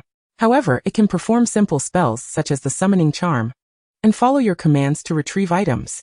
Without hesitation, Draco points his wand at the green apple on the table, and the little dragon obediently flies over, grasping the apple with its front claws before leisurely returning it to Draco's hand. How fascinating. What else can it do? It can respond to your commands within a 1,000-meter radius, and it can breathe fire. Harmlessly, of course. Breathe fire? Just like a real dragon? Draco's excitement is palpable as he eagerly taps the mechanical dragon's head with his wand, and it obediently exhales a plume of flame, designed by Itakuya to be completely safe. Wow, that's impressive, Draco exclaims, extending his hand. The little dragon dutifully returns to his palm, nuzzling against his fingertips. Itakuya produces a piece of gold from her pocket and hands it to Draco. The mechanical dragon relies on the absorption of gold to generate power, a process I have whimsically designed as a form of feeding, allowing you to revel in the joy of nurturing a gold-devouring beast. Upon making contact with the gold ingots, the mechanical dragon wags its tail in excitement and devours the treasure with remarkable speed. Subsequently, a gentle blue luminescence emanates from its spine, and moments later, it takes to the skies, circling Draco with an exuberant energy reminiscent of a creature rejuvenated. As dinner time approaches, all the students remaining at Hogwarts gather together to partake in the festive Christmas feast. Ha! Potter, when did you go bankrupt? Would you like me to gift you a proper sweater for the winter? Draco, as per usual, seeks to provoke Harry, mockingly critiquing his somewhat unfashionable sweater. Evidently a Christmas gift from Mrs. Weasley. Malfoy, Harry responds with a lackluster tone. I say, Harry, you really ought to reconsider your choice of friends. At the very least, it might earn you a decent Christmas gift, don't you think? Draco, feigning nonchalance yet clearly intent, fiddles with his tie clip. Oh, Malfoy, so you wish to flaunt your gold tie clip? Ron interjects, rolling his eyes. Itakuya, already anticipating the ensuing events, sits despondently beside Hermione. Just wait. I wager Malfoy will be boasting for a while. Hermione chuckles knowingly, fully aware of the nature of Draco's Christmas gift. Itakuya, exasperated, covers her face. You guessed correctly, Hermione. He has already demonstrated it in the Slytherin common room. Weasley, this is no ordinary tie clip, Draco boasts, tapping it with his wand. The mechanical gold dragon performs flips and ascends above the long table, ultimately taking advantage of Ron's unguarded moment to breathe fire directly at his face, causing Ron to tumble from his chair. It proves true that no boy can resist the allure of mechanical toys, particularly one as interactive as a dragon. Even though the majority of Gryffindor may not harbor fond feelings for Draco, they find themselves inexplicably drawn to him. Even Harry and Ron, who regard Draco as their arch-nemesis, cannot tear their eyes away from the mechanical dragon, envy glimmering in their gazes. Draco revels in this newfound attention. You gifted him such a thoughtful present. What has he given you in return? Hermione remarks disdainfully, distancing herself from the immature boys, finding this trinket far less substantial than a book. No. Itakuya displays a purple crystal bracelet adorning her wrist. Is this it? A beautiful yet expensive bracelet. I expected something more thoughtful from him. Hermione protests on Itakuya's behalf. You have been studying this toy for ages since the beginning of the term. My research was not solely for the purpose of gift-giving. I acquired knowledge from it as well, Itakuya replies. Moreover, she adds, stroking the crystal, this bracelet possesses a rather unique aura. It could very well be a treasured heirloom from the Malfoy lineage. Hermione scoffs, convinced that Itakuya is merely covering for Draco. Itakuya, you are once again seated among the Gryffindors. Draco, having satiated his vanity, prepares to depart with his new pet, only to find Itakuya engaged in conversation with Hermione. Merlin, do you even remember that you are a Slytherin? Yes, I remember, Itakuya replies, feeling her ears are nearing the point of callus. Let us go. I've been famished. Smog, fetch me the mushroom sauce, Draco commands. The mechanical dragon obediently darts toward the dish containing the sauce, despite it being merely an arm's length away from Draco. As for Smog, it is the name of Draco's new pet, a name that once belonged to the last dragon of ancient mythology. Smog, bring me a soup spoon. Smog, fetch me a green apple. Itakuya finally can no longer contain herself before Draco speaks again. Master, for the love of all that is good, please spare this pitiful Christmas dinner, she implores, thrusting the cup Draco requires into his hand. Draco huffs in dissatisfaction, but obediently retracts Smog. Thank heavens, Itakuya sighs. In the latter half of the feast, the familiar fireworks display ensues. Both Draco and Itakuya, disliking the chaotic atmosphere, hasten to exit. Hey Itakuya. Itakuya. As they make their way back to the Slytherin common room, they are halted by the trio. What's this? The Gryffindor lions wish to visit the Slytherin common room? Draco grumbles. We have no interest, Ron retorts, eager to provoke a quarrel, only to be restrained by Harry. Itakuya, Professor McGonagall is looking for you, Harry explains. Professor McGonagall? Why would the head of Gryffindor seek out a Slytherin student? Draco inquires suspiciously. No, Itakuya, I shall accompany you. No. The trio exclaims in unison. Itakuya raises an eyebrow while Draco grows increasingly wary. Why not? Because Professor McGonagall specifically requested Itakuya to come alone. She must have some matters to discuss with her, Hermione interjects, casting a furtive glance at McGonagall. She wishes to speak to you about Professor Snape. Godfather? Although Draco remains puzzled, he releases Itakuya's hand. Perhaps Professor McGonagall has brought Itakuya's father to Hogwarts and knows some old stories, Itakuya reflects. Very well. I shall await you in the Slytherin common room, Draco concedes. Itakuya nods, following the trio in the opposite direction. So where will Professor McGonagall be waiting for me? Itakuya queries, halting in a deserted corridor, crossing her arms as she questions Harry and the others. She. Harry stammers. In Moaning Myrtle's bathroom? Itakuya's eyes glimmer in the darkness like a serpent. Hermione, I must say your speed in brewing the polyjuice potion could use some improvement. Hermione bows her head annoyed. Fear not, I can jot down the key points my father taught me. It will certainly assist you. So, Itakuya, you were already aware of what we intended to do? Ron's face contorts in disbelief. Not exactly aware. I only deduced it just now from your reactions, Itakuya replies, pulling a few strands of hair from her head and handing them to Hermione. Hurry there and back. I will wait for you in Moaning Myrtle's bathroom. Harry and the others display various expressions. Ron appears poised to ask more, but Itakuya waves him off. Enjoy the wonders of the polyjuice potion. As the night deepens, Itakuya takes the opportunity to admire the enchanting nightscape of Hogwarts. Are you here to mock me as well, little one? Itakuya is greeted by Moaning Myrtle as she steps into the bathroom. No, I am merely waiting for my friends. Itakuya shakes her head, finding a clean spot near the door to lean against the wall. Oh, I see. Moaning Myrtle floats closer to Itakuya. You actually agreed to let one of them take on your appearance. They must be after some secret. I am merely confirming one matter, Itakuya states, and I am certain of the outcome they will receive. How intriguing. Moaning Myrtle suddenly sobs. You know the answer, yet refuse to share it. Others would not reveal the answer that Moaning Myrtle seeks. You are as heartless as they are. Her wails grow louder, the shrillness piercing Itakuya's ears. It's not as you think. I merely believe that some answers are best discovered personally. Itakuya's explanation fails to soothe Myrtle, who remains ensnared in her melancholy. All right. What is it you wish to know? Itakuya concedes. I wish to know why Oliver would always mock me. Myrtle suddenly flares up, glaring at Itakuya with indignation. Who is that? My classmate, Itakuya groans. Well then, how many years ago was Oliver Hornby your classmate? I am uncertain, at least several decades have passed. Itakuya once again rested her forehead in her palm. Perhaps you have other inquiries? Itakuya, why are you standing here? You could wait for us inside. Hermione, along with the two others, encountered the long-waiting Itakuya on their way to the washroom. Words fail me, Itakuya gestured.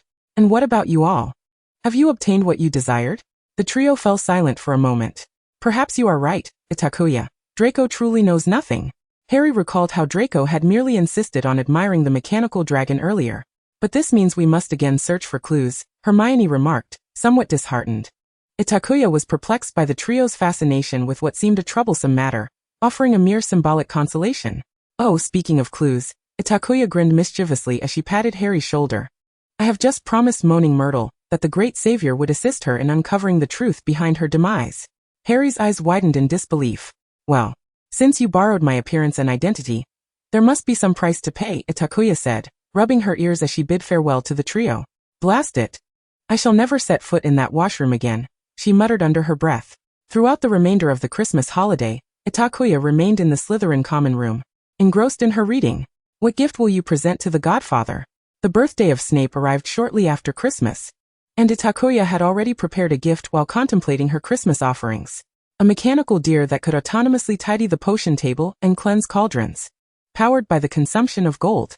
In contrast to Draco's overly elaborate mechanical dragon, the gift for Snape was far simpler, possessing greater practical value. Initially, Itakuya intended to craft it in the shape of a snake, only to discover that Snape seemed to prefer deer, a mechanical creature capable of cleaning cauldrons and tables. Draco nodded, then lamented, I have no idea what to gift the godfather.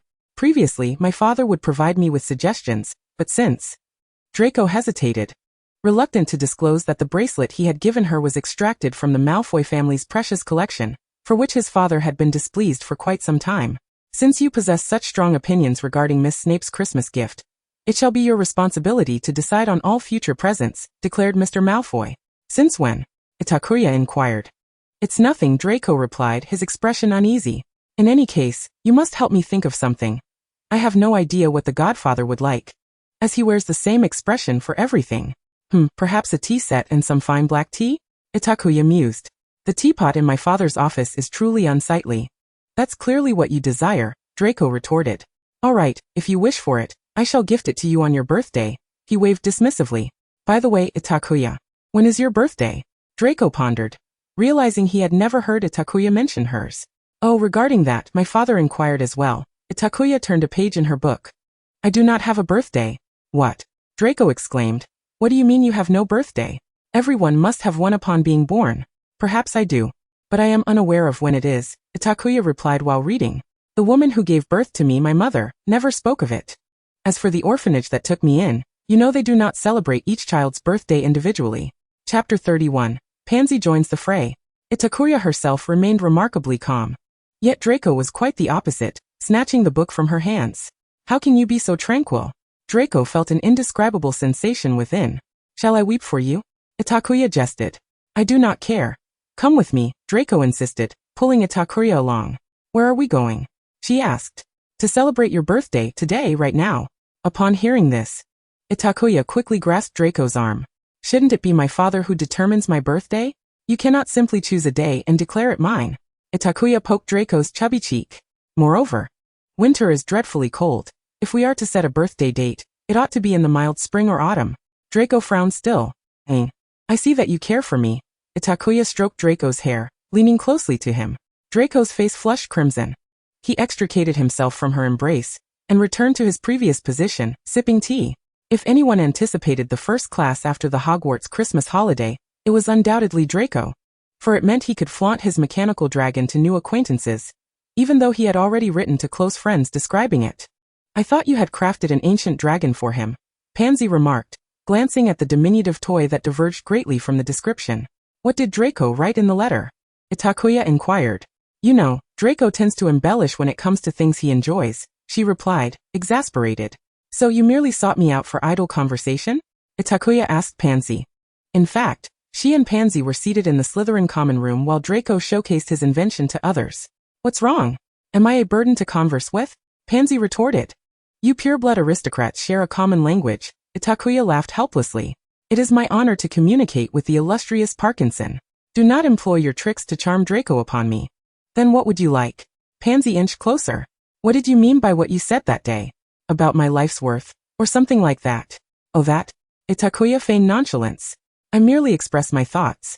Would you truly be so benevolent? I hardly believe a Slytherin student would concern themselves with others, Pansy asserted. She had been reflecting on Itakuya's words. As a child, she dreamed of becoming a head of the family like her father. But as she matured, reality revealed that the greatest value for a woman in a pureblood family lay in marrying a powerful husband who would not stray, and then bearing an heir. She did not wish to expend all her energy resolving issues with her husband's mistresses and their offspring. Nor did she want to be as frugal as her cousin regarding every expense. In this regard, Mrs. Malfoy excelled. Being the envy of all headmistresses, she had a loyal gentleman for a husband and a son, the sole heir of the Malfoy family. Pansy had always aimed for Draco Malfoy, but now realized it was a high-risk endeavor. Her competition was formidable. The daughter of the Greengrass family possessed even greater beauty and lineage, while Itakuya shared a close bond with Draco. This astute and perceptive girl quickly understood her predicament. She must carve out a path for herself, or risk being assigned to an aging, lecherous man by her father upon reaching adulthood. Yet finding a suitable partner, good-looking, capable, from a reputable family, and of good character, was no easy feat. Hence, Pansy turned to Itakuya, this peculiar girl, who might hold the answers. Rather than entrusting my fate to others, I prefer to seize my own destiny. Power and wealth are truly comforting only when held within one's grasp, are they not? Itakuya gazed into the distance, speaking casually. That is impossible, Pansy frowned. I have brothers, more than one. Even if they all perished, the head of the Parkinson family would still be my future husband. Indeed. Because that power and wealth do not belong to you. They are the possessions of the Parkinson family. Since no one has left us a cake, why not bake one ourselves? You are utterly delusional. No family would ever accept a woman as a ruler, not even the Ministry of Magic. Pansy scoffed. Is that so? Parkinson? You didn't come to see me merely because your dream of becoming Mrs. Malfoy has been shattered, did you? Itakuya gazed intently at Pansy. As a staunch advocate of pureblood supremacy, your visit is not due to my identity as Snape, but rather as Draco. Pansy took a deep breath, feeling as if she were being hunted by a ferocious beast, cold sweat beading on her forehead. Itakuya's deduction was accurate. Despite Snape being the head of Slytherin, and the most gifted potion master in the wizarding world, she had little regard for Itakuya. What worth does a half-blood child possess? It was only when she stumbled upon ancient records of enchanted runes in her family's library, a form of archaic script understood only by the descendants of long-extinct noble families, that her perspective began to shift. Among these families, only one seemed to decipher the enchanted runes, the Draco family. A peculiar entity in the wizarding world, they guarded their interests zealously, shunning all external contact. Yet, those who sought to harm the Draco family mysteriously vanished, save for the mysterious figure, Draco, a family so enigmatic that even Voldemort found it intriguing. This explains your acceptance of my father's half-blood status, the last heir of the Draco family. Good heavens, how dare you say that? Pansy exclaimed in a fluster. Relax. I didn't he utter his name in his presence. Itakuya waved her hand dismissively, returning to her previous topic. You see, as long as what we present is sufficiently captivating and formidable, instilling both desire and fear in others, we shall garner respect and recognition. Shall we not? What do you have to showcase? Pansy asked seriously, weighing the pros and cons. Itakuya gestured towards Draco, who was engrossed in play with his mechanical dragon. A mere toy. You intend to impress me with a toy? Chapter 32. Valentine's Day Mishaps. It is talent, my gift for enchanted runes, Itakuya replied. You must know that the mechanical dragon in Draco's hands, and the preservation potion in Professor Snape's office, were both crafted by me over the past 6 months. Correct? Well, I do concede you possess talent. Pansy frowned tightly, but what does that signify? Are you suited to run a magical supplies store? It's a company. Itakuya corrected, the largest in the wizarding world. Ha, are you dreaming? Pansy rolled her eyes. I must remind you. Not every wizard is a potion master or a dragon enthusiast. At best, this could make you a fortune. But what if I design the potion to not be permanently preserving? For instance, requiring replacement every 5 years? Itakuya smirked cunningly. Furthermore, regarding Draco's mechanical pet, I could create new breeds with novel functionalities every 3 years, akin to the flying broomsticks. Itakuya paused, continuing amidst Pansy's astonished gaze, saying that by then, would not these potion and dragon enthusiasts be unable to resist me? You truly are, Pansy marveled, a natural-born entrepreneur. I'll take that as a compliment to my intellect. So, what do you need me for? You already have such a flawless plan, Pansy inquired. I require a clever individual, well-versed in the 28 families and adept in socializing. To assist me, I wish for every family head to know my name, in the guise of Itakuya Snape. Itakuya poured Pansy a cup of tea. Of course. This is merely the first step. My ultimate goal is to establish my own enterprise in the wizarding world. And you, Miss Parkinson, may serve as my partner, aiding me in navigating relationships with pureblood aristocrats and other factions. This implies I might have to stand opposed to the Parkinson family. Pansy hesitated. But that would be a matter for much later, at least until our 7th year or graduation. During this interval, you may contemplate. The allure of enchanted runes extends beyond this. Itakuya nodded in understanding. Very well, Pansy replied, if you can prove your worth before graduation, I shall accompany you in this venture. A clever girl, Itakuya praised. Spare me. Pansy rolled her eyes in response. You must provide me with at least 10 of those non-permanent preserving potions we just discussed before the end of term. I shall take them to the summer ball. Pansy stated earnestly. As for the mechanical dragon, having Draco as a living advertisement suffices. Simultaneously, Pansy and Itakuya turned their gazes towards Draco, who was instructing Scabbers to heat his tea. Itakuya, Pansy, observe the gaze of those boys. Pansy whispered, just wait, soon enough someone will be seeking custom orders from you. Itakuya glanced over, and indeed the Slytherin boys were transfixed, watching Scabbers, perceiving him not as merely heating tea, but as unleashing flames upon their enemies. Itakuya even spotted a few upperclassmen in the crowd. Oh, these boys truly never grow up, Pansy quipped. Itakuya's financial ambitions had to be temporarily shelved, for their Quidditch match against Hufflepuff was imminent. Originally, Flitwick's plan was to leverage Itakuya's Quidditch prowess to strike opposing players with bludgers as much as possible. However, Madame Hooch, out of safety concerns, prohibited a series of Itakuya's perilous maneuvers, forcing Flitwick to revise his strategy. This meant more and heavier training. Every day.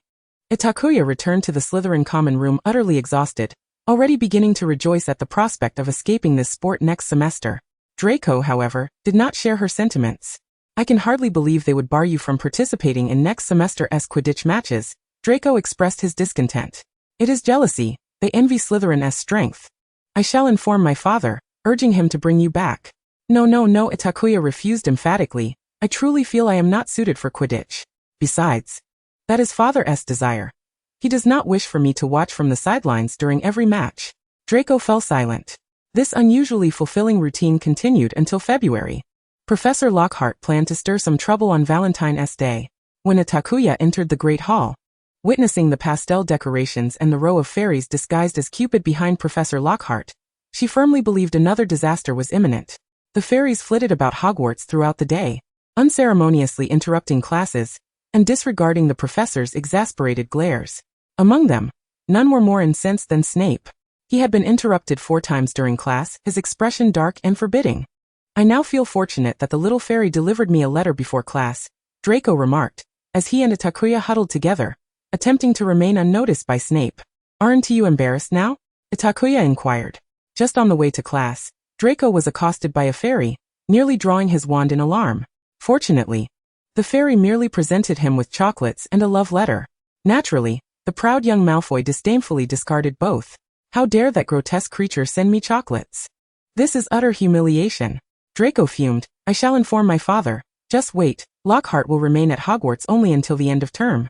If that's the case, I suspect father would be quite pleased. After all, he has long coveted the position of defense against the dark arts professor. Itakuya harbored no affection for Lockhart. No earnest student could appreciate a useless and arrogant teacher. 5 points from Gryffindor. Snape had seized upon some misstep from a Gryffindor lion. His countenance was darkened, clearly filled with immense dissatisfaction towards Gryffindor, as the mischievous little sprite had interrupted his lecture for the 4th time, each incident directed at the students of Gryffindor. Thank heavens. The class was about to conclude. Itakuya gazed helplessly at Snape's increasingly grim expression. She could only pray that no further sprites would foolishly intrude. Just as Draco's words fell from his lips, a sprite appeared at the classroom door. Draco, are you a harbinger of misfortune? At Itakuya's horrified glance, the very scenario she most dreaded unfolded. The sprite halted before her. The classroom fell into an instant hush, as Snape materialized beside Itakuya with an almost supernatural swiftness, his brooding visage sending shivers down her spine. Draco, to her right, emanated a heavy aura of tension. Itakuya felt paralyzed, genuinely unable to move. I have a message to personally deliver to Itakuya, Snape, the sprite announced, its delicate pink and white wings fluttering, adorning it with a quaint bow and arrow. Yet its expressionless face betrayed its true feelings. Meanwhile, Itakuya, across from her, was frantically devising a way to thwart this entire exchange. Why not lend an ear, Miss Snape? Snape's icy voice sliced through the silence. Let us discover which ogre has taken a liking to you. Perhaps I could assist him in concocting a love potion. Itakuya suspected that Snape was more inclined to brew a poison instead. Now, she could only hope that this fool had not left a signature, for she was certain that the two individuals beside her would ensure mutual annihilation. Very well, please proceed, Itakuya declared, steeling herself for the worst. Itakuya, your beauty resembles that of a goddess descended from the heavens. Itakuya, your hair flows like black silk. I am captivated by your performance during the Quidditch match. It feels akin to wetting the bed. Only those who have experienced it can truly understand. Itakuya, at times I truly feel helpless. Draco burst into laughter, collapsing against the potions table. The room erupted into hushed giggles. Even Snape could not resist the urge to remark, I believe this ogre must seek a thorough examination of his wits. Fortunately, at that moment, the bell signaling the end of class rang, and Itakuya swiftly shielded her face with a book, rushing out first. Itakuya, Itakuya, Draco called, chasing after her. Wait for me, ha ha ha. Are you in a hurry to silence your admirer? Be quiet, Draco, Itakuya admonished, covering his mouth. All right, I shall refrain from speaking, Draco chuckled, nearly toppling over with mirth. This is undoubtedly the most embarrassing day of my life. I hope I never discover who orchestrated this. Itakuya sighed as she and Draco ascended the stairs, heading to their next class in magic. Hey you Harry Potter, I have a message that requires musical accompaniment for you. Simultaneously, Itakuya and Draco turned to find a sprite clutching a harp, desperately trying to restrain Harry's robes as he attempted to flee. It seems you want to be the most embarrassed one today, Draco commented with an amused expression. Eagerly he tugged Itakuya through the throng, intent on witnessing Harry's humiliation firsthand. Itakuya silently lit a candle for Harry. Chapter 33. The Black Diary. Draco stood at the forefront, delighting in the sprite's lively performance as it delivered the message, the level of embarrassment rendering Itakuya feeling inferior. During the earlier scuffle, Harry's bag had been torn, its contents scattered across the floor. Hey Potter, still keeping a diary? Draco's keen eyes spotted a black diary on the ground, a victorious smile spreading across his face as he directed Scabbers to seize it. Give it back, Harry whispered. Itakuya too felt this was excessive. She snatched the diary from Scabbers' grasp. Don't be like that, Draco. The black diary felt icy in her hands, evoking an unsettling sensation. She found herself pausing, gazing at the diary with curiosity. Although it appeared ordinary, Itakuya sensed a familiar presence emanating from it. A potent, soulful force. That force attempted to invade her, threatening to rob her of her sanity. In an instant, Itakuya recognized her folly. She gasped, abruptly releasing her hold on the diary, clutching her head with one hand and curling into a ball, drenched in cold sweat. Draco, startled by the sudden change, instinctively embraced Itakuya. Itakuya? Itakuya? What is wrong?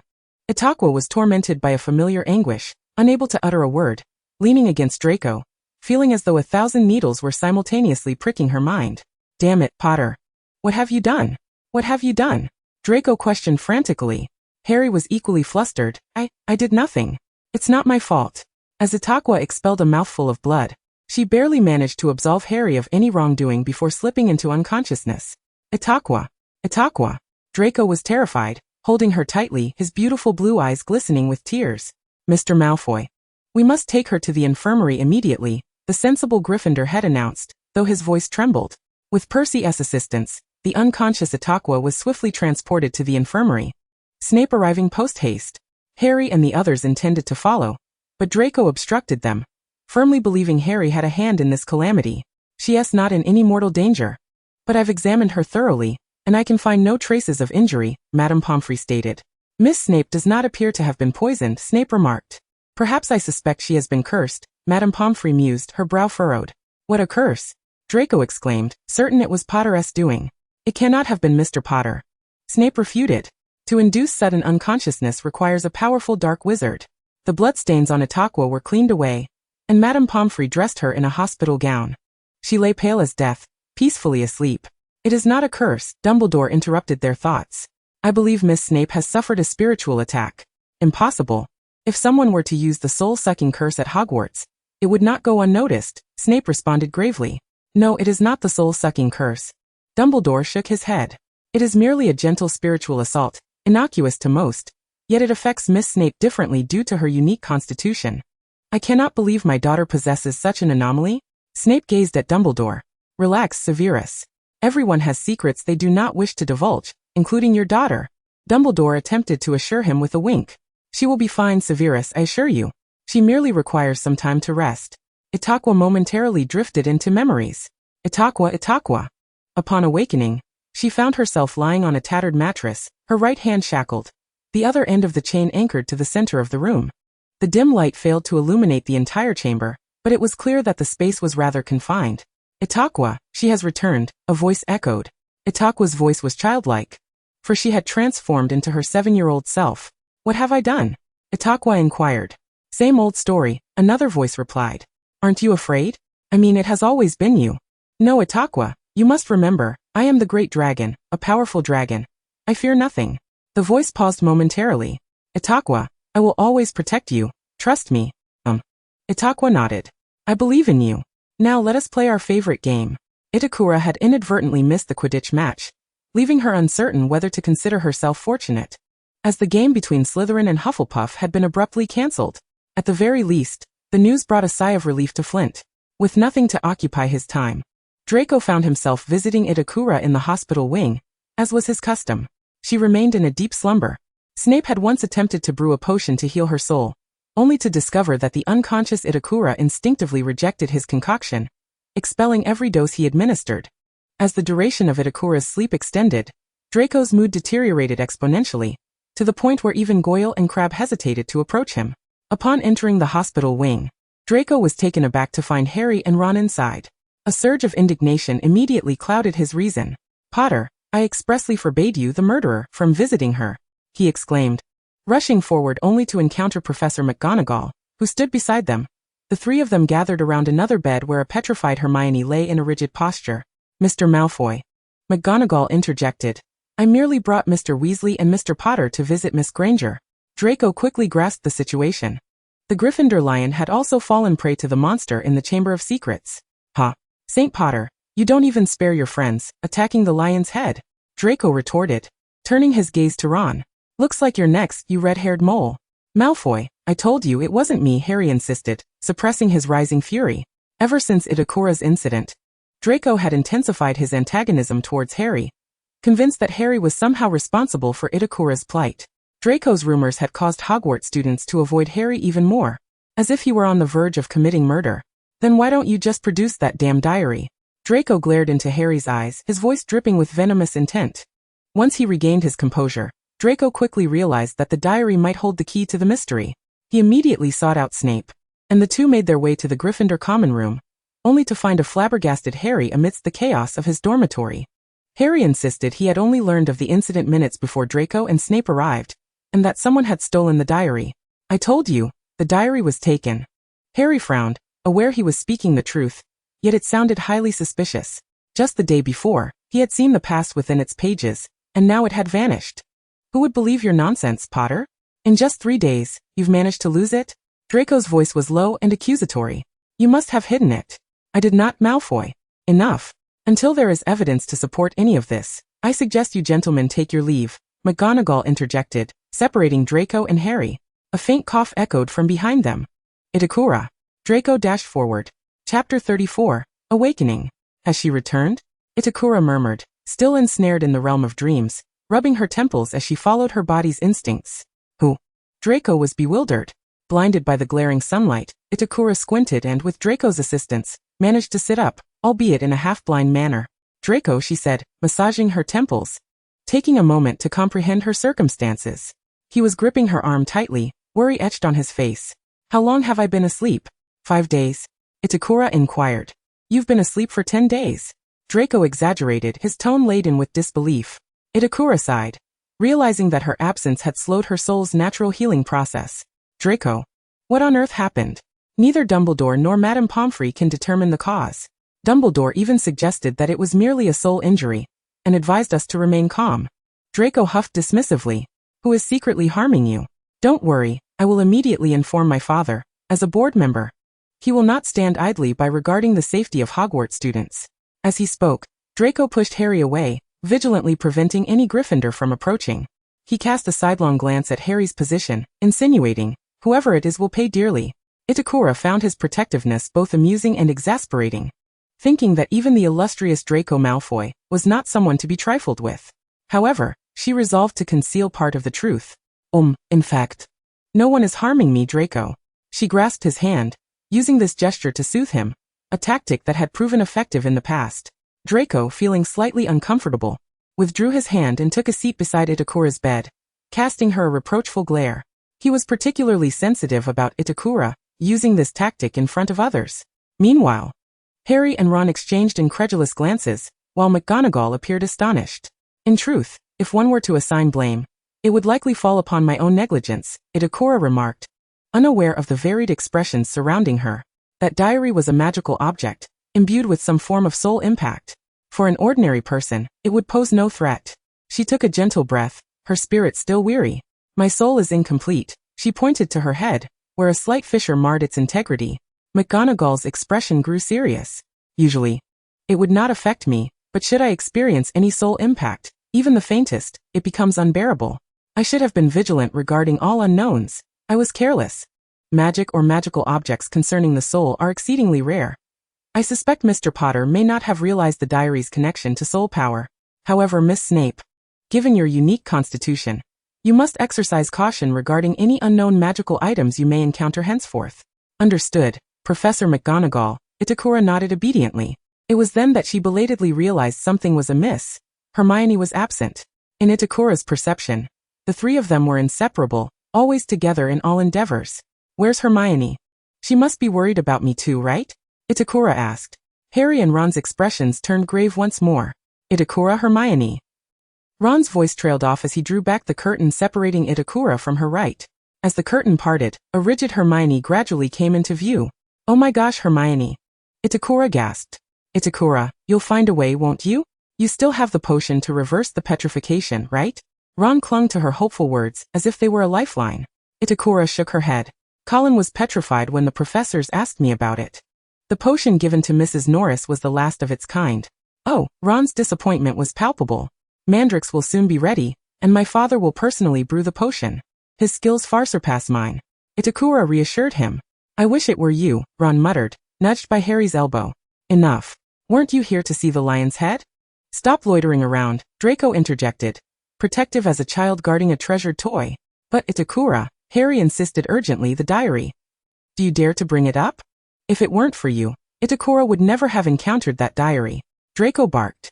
Well, for Draco, it seems that Harry is the root cause of Itakura's coma. A deeply ingrained stereotype. Itakura found it necessary to dismiss Harry for the time being. I'm sorry, my head still hurts. I think I will need to sleep until after dinner. She emphasized the phrase after dinner, and shot Harry a suggestive glance. Harry caught a glimpse from Itakuya and, in a moment of realization, gently nodded. He pulled Ron, who was still eager to voice his thoughts, away from the hospital wing. What were you just hinting to Potter? Draco grumbled. Don't think you can hide it from me. No, how could I? Itakuya blushed. I just wanted to get rid of him quickly. You'd better mean that. Draco said, arms crossed in discontent. Haha, of course. By the way, what happened while I was unconscious? What about the Quidditch match? Itakuya deftly shifted the topic. The Quidditch match was cancelled due to the Lionhead incident. When Flint learned of this news, he was absolutely overjoyed. Now that he knows you're awake, he'll likely be even happier. Chapter 35, Asleep. With you absent, Flint's had to find another beater to take your place. He's a third-year Slytherin. And I can't fathom how he could be so foolish. Flint spent an entire day trying to teach him the backhand stroke, yet he simply couldn't grasp it. His coordination with the others was a complete disaster. The Hufflepuff team is practically reserving their victory. And as for St. Potter, he and his mole-like friend are overjoyed, almost ready to burst out in celebration. Despite being the vanquished underlings of Slytherin, Draco tirelessly recounted recent events to Itakuya, ranging from Quidditch to his incessant teasing of Harry. It was a freshly rain-washed afternoon, the sky a vibrant blue and white. A breeze stirred the white curtains before the hospital wing's window, causing the shapes of light to shift. Draco sat by Itakuya's bedside, his voice straddling the line between youthful and husky. Whenever Draco relaxed, the husky, sultry timbre of his voice would dominate. Just like now, Itakuya felt as if Draco were a walking cello, a sound no one could resist slowly succumbing to. So, by the time my godfather and I arrived, that damned diary had already been hidden away by Potter, who must have felt guilty, prompting him to stash it away beforehand. You think so too, don't you, Itakuya? Draco turned to Itakuya, only to realize that she had fallen asleep at some point. She leaned against the edge of the bed, her head tilted to one side, curled up in a ball. Draco questioned whether one could truly sleep in such an awkward position. He leaned closer to Itakuya. The girl's hair was tousled, obscuring much of her face. Itakuya was slender, her collar resting on her shoulders, exposing a hint of her collarbone, upon which Draco noticed a small red mole. The delicate lines of her neck, paired with her sleeping visage, amplified her fragility. Among Slytherin's array of beauties, Itakuya's features were not particularly striking. Her allure lay in a certain chilliness, an air of mystery. When gazed upon by Itakuya, one would not immediately notice her features or the color of her eyes, but rather become entranced by the tranquility of her gaze and the faint curve of her lips. She possessed a magical ability to bring about stillness. Itakuya's breathing lingered in Draco's ears, and he could even count the number of her eyelashes. Draco was momentarily entranced, his heart racing. In a scene like this, one could only wonder what marvelous occurrences might unfold. Draco mused. In fact, he was correct. Something did happen, but rather than marvelous, terrifying seemed a more fitting description. Mr. Malfoy, what are you doing? Snape's voice thundered, having appeared unexpectedly. Draco's heart nearly stopped from fright. For the first time, he felt a genuine fear of his godfather. He retreated hastily, glancing at Snape in a panic, who wore a particularly grim expression. It dawned on him that the most daunting challenge of fatherhood had arisen. Someone had encroached upon his cherished cabbage. Although this individual was his godson, one of the few students he took satisfaction in, and the sole heir of the Malfoy line, at that moment, Snape could only see Draco's faults, magnified to an alarming degree. Good afternoon, godfather, Draco stammered, attempting to explain that he had merely been checking if Itakuya was asleep. Is that so? Snape replied coldly, separating Draco from Itakuya, laying her flat, and covering her securely with the blanket. It seems Miss Itakuya has recovered. Now, Mr. Malfoy, ought you not to be heading off to class? I presume you haven't forgotten that you are a student? Draco finally understood what it felt like to have driven Harry away. Yes, godfather. At that moment, Itakuya was startled awake. When Draco had stumbled back, colliding with the chair and causing a loud noise, it had jolted the light-sleeping Itakuya awake. She instinctively decided to feign sleep, sensing the atmosphere had grown awkward. She had assumed that after sending Draco away, Snape would leave as well. Yet to her surprise, Snape stood directly beside her bed, watching her. His piercing gaze felt like two laser beams, nearly penetrating her very being. If I awaken now, will it seem deliberate? Itakuya's mind raced. Do you think me so foolish as to confuse feigned slumber with true sleep? Snape's voice dripped with sarcasm. Alright, this is awkward. Itakuya thought as she pretended to rub her eyes, dazedly glancing around before finally fixing her gaze on Snape. Dad, what brings you here? Where's Draco? I seem to have dozed off. Snape looked down at Itakuya, his disdain evident as he dismissed her feeble act. She felt beads of cold sweat forming, coughing nervously as her gaze shifted uncomfortably away. Are you done pretending? Snape inquired. Yes, enough, Itakuya replied obediently. So, do you feel inclined to provide me with an explanation of this entire affair? Itakuya fell silent, realizing her usual excuses for Professor McGonagall would not suffice. Snape had undoubtedly deduced that she had meddled with something she ought not to have, thus facing the repercussions. What he sought to know was why her soul bore a flaw. Yet this was precisely the story Itakuya wished to keep hidden from everyone, at least until she obtained what she desired from Hogwarts. With her head bowed, Itakuya remained mute, attempting to convey her stance through her silence. She had braced herself for Snape to pursue the matter relentlessly, yet to her astonishment, he simply let it slide with ease. He let out a cold huff, a clear expression of his dissatisfaction with Itakuya's non-cooperation. In that case, I hope you learn a lesson from your foolish actions. Next time, refrain from being curious about everything. Itakuya could hardly believe she had been let off so easily. She suddenly looked up to find Snape's expression devoid of emotion. All right, I understand, Father, Itakuya responded. You may remain in the hospital wing until lunch tomorrow. The day after, I expect to see you in potions class, understood? Snape laid down the law for Itakuya. She nodded, relieved that as long as she was not compelled to confess, she would comply with whatever he asked. Given your earlier defiance, starting next week, you will assist your father with potion ingredients every weekend. Snape clearly had no intention of letting Itakuya off lightly. I retract my previous statement. Perhaps detention may not be such a bad idea. Oh, do remember to involve Mr. Malfoy. He too deserves a dose of confinement. Itakuya was perplexed, unable to comprehend what Draco had done to incur Snape's wrath. Is there a problem? Snape raised an eyebrow. No problem at all, Itakuya acquiesced. Chapter 36, The Child of the Demon. After sending away the imposing figure of Snape, Itakuya finally managed to enjoy a restful sleep. When she awakened, the weariness of her soul had finally been alleviated, and she felt as though she had been reborn. As night fell, Harry arrived alone, shrouded in his invisibility cloak. Itakuya. Harry revealed only his head. What do you know about that diary? He inquired, diving straight into the matter at hand. The entirety of what I know is what I shared during the day. In truth, Harry, I possess even less knowledge than you do. Itakuya shook her head. But during the day you hinted for me to come, and I assumed. Harry, I suspect you have gleaned something from that diary. Haven to you? Itakuya interrupted him, noticing Harry's peculiar expression as he nodded. Itakuya gestured for Harry, who seemed poised to speak, to refrain from sharing. Her curiosity was not insatiable, but she wished to caution him to remain vigilant. Itakuya continued, I sought you out for another matter. What? Harry asked, perplexed. Itakuya fell silent, her gaze shifting towards Hermione. Harry, do you understand? To unearth those lurking in the shadows, one must ascertain their destination. Thus you may intercept them along their path. The one who opened the chamber and caused all this chaos. What do you think he is contemplating? Harry nodded, as if beginning to grasp. In order to instill panic within Hogwarts, he must close it? If that is the case, Draco would be the prime candidate. Lucius Malfoy would go to great lengths to avenge Dumbledore and everyone at Hogwarts for the sake of his son. With the Malfoy family's wealth, Hogwarts would inevitably find itself in dire straits. Itakuya endeavored to awaken Harry's senses as if teaching a child his homework. Then what does he intend to do?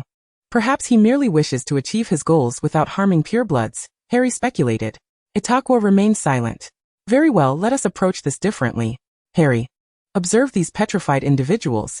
What commonality do they share? Harry found himself momentarily at a loss for words. Initially, I too believed that the figure in the darkness sought to harm those associated with Muggles, given that Filch is a squib and Colin's parents are Muggles. It was only after nearly headless Nick and Justin met their fates that the attitude of Hogwarts students shifted, and I began to comprehend what that individual truly desired.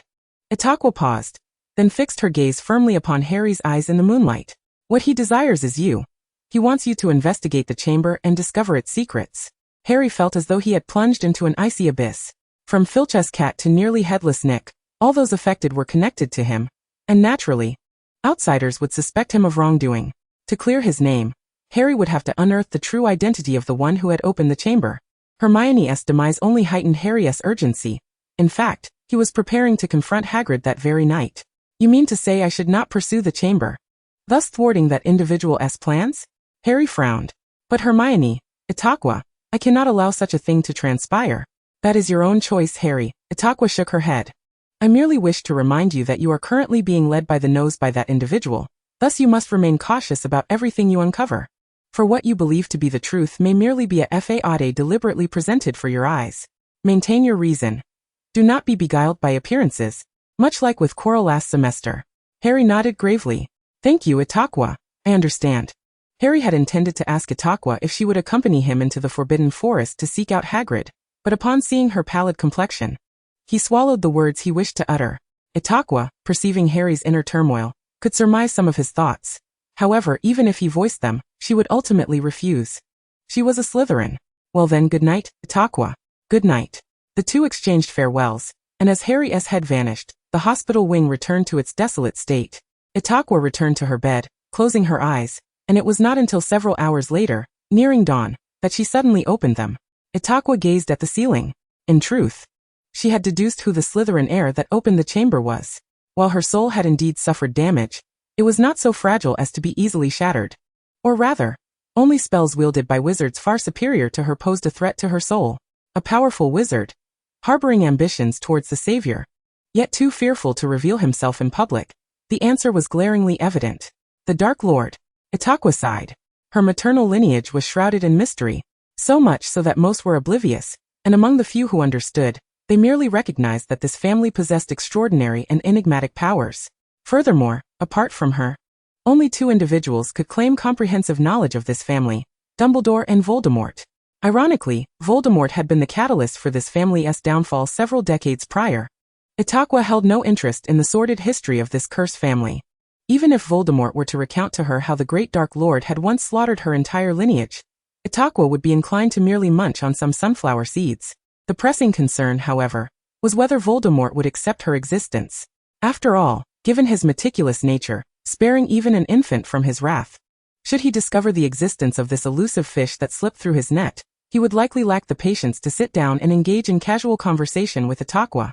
Moreover, Itakuya was further troubled by her inability to discern Snape's allegiance or predict Mr. Malfoy's choices. Thus, until the moment of revelation arrives, Itakuya could only feign ignorance while striving to maintain neutrality. From the perspective of a friend, Itakuya had cautioned Harry, hoping he would remain unscathed. Yet beyond that, Itakuya could only pray that this savior would find clarity on his own. Itakuya rose, her bare feet touching the floor. She circumvented the curtain that separated them, and gently caressed Hermione's face. Very well, for your sake, I shall make my intentions more evident, Itakuya murmured. She rummaged through Hermione's belongings, finally discovering a crumpled note nestled in her palm. It contained information regarding the basilisk, with Hermione's scribbled note at the bottom indicating the pipes. Such a clever witch, Itakuya marveled. She returned the note, but deliberately left a corner exposed. That person caused the basilisk to sink its fangs into my parents' necks, and those onlookers simply gazed on, apathetic. Itakuya suddenly recalled someone's words to her, uttered in a moment of hysteria as she had screamed frantically. Everyone, they are all demons, including you. You are also the offspring of a demon. Chapter 37, Dismissal. The following morning, Itakuya donned her clothes and bid a polite farewell to Madame Pomfrey. When she appeared in Transfiguration class, everyone seemed utterly astonished. Professor McGonagall. I have recovered sufficiently. May I be permitted to return to class a day early? After much contemplation, Itakuya had resolved to return to her studies a day ahead, hoping to rekindle the dwindling affection of Snape. Oh, Miss Snape, if you so wish, of course, that would be permissible, McGonagall replied, her maternal warmth evident as she personally escorted Itakuya back to her seat. Itakuya thought to herself, yes, this is precisely the feeling I sought. May the scene be mirrored in potions class. Itakuya? Draco was equally astonished. You were supposed to wait for me in the hospital wing. I found it dreadfully dull lying there alone, Itakuya whispered, surrounded by petrified students, none of whom could converse with me. It wasn't until lunchtime that Itakuya comprehended the monumental upheaval that had transpired at Hogwarts. Headmaster Dumbledore had been suspended, and for safety reasons, all students were required to return to their common rooms by 6 o'clock, and were forbidden from venturing out unaccompanied. A palpable sense of foreboding hung over the entire school, akin to the oppressive stillness before a storm. Itakuya discreetly observed Harry and his companions, who seemed oblivious to the clues left for them by Hermione. I was aware of Dumbledore's impending suspension long before. My father informed me, Draco proclaimed with a sense of pride. In my opinion, we should appoint Professor Snape as headmaster. Itakuya silenced Draco by stuffing a piece of steak into his mouth. Very well, my lord. I am quite certain my father has no desire to assume the role of headmaster. He prefers to teach defense against the dark arts. Moreover, Dumbledore has merely been suspended, until it is certain he will not return. I believe it prudent to refrain from declaring the matter settled. Do you still think Dumbledore will come back? Draco asked, eyes wide with dissatisfaction. I truly do not understand your animosity towards Dumbledore. Itakuya sighed in exasperation. In her recollection, Dumbledore, while not as benevolent as he appeared, at least qualified as a decent elder. Furthermore, she would wager that the relationship between Snape and Dumbledore was far better than most presumed. Is that even a question? He is a Gryffindor. Have you not noticed how he consistently favors St. Potter? Itakuya replied, Ah, so this is where the crux lies. But you too have your father's favoritism. And I also favor you.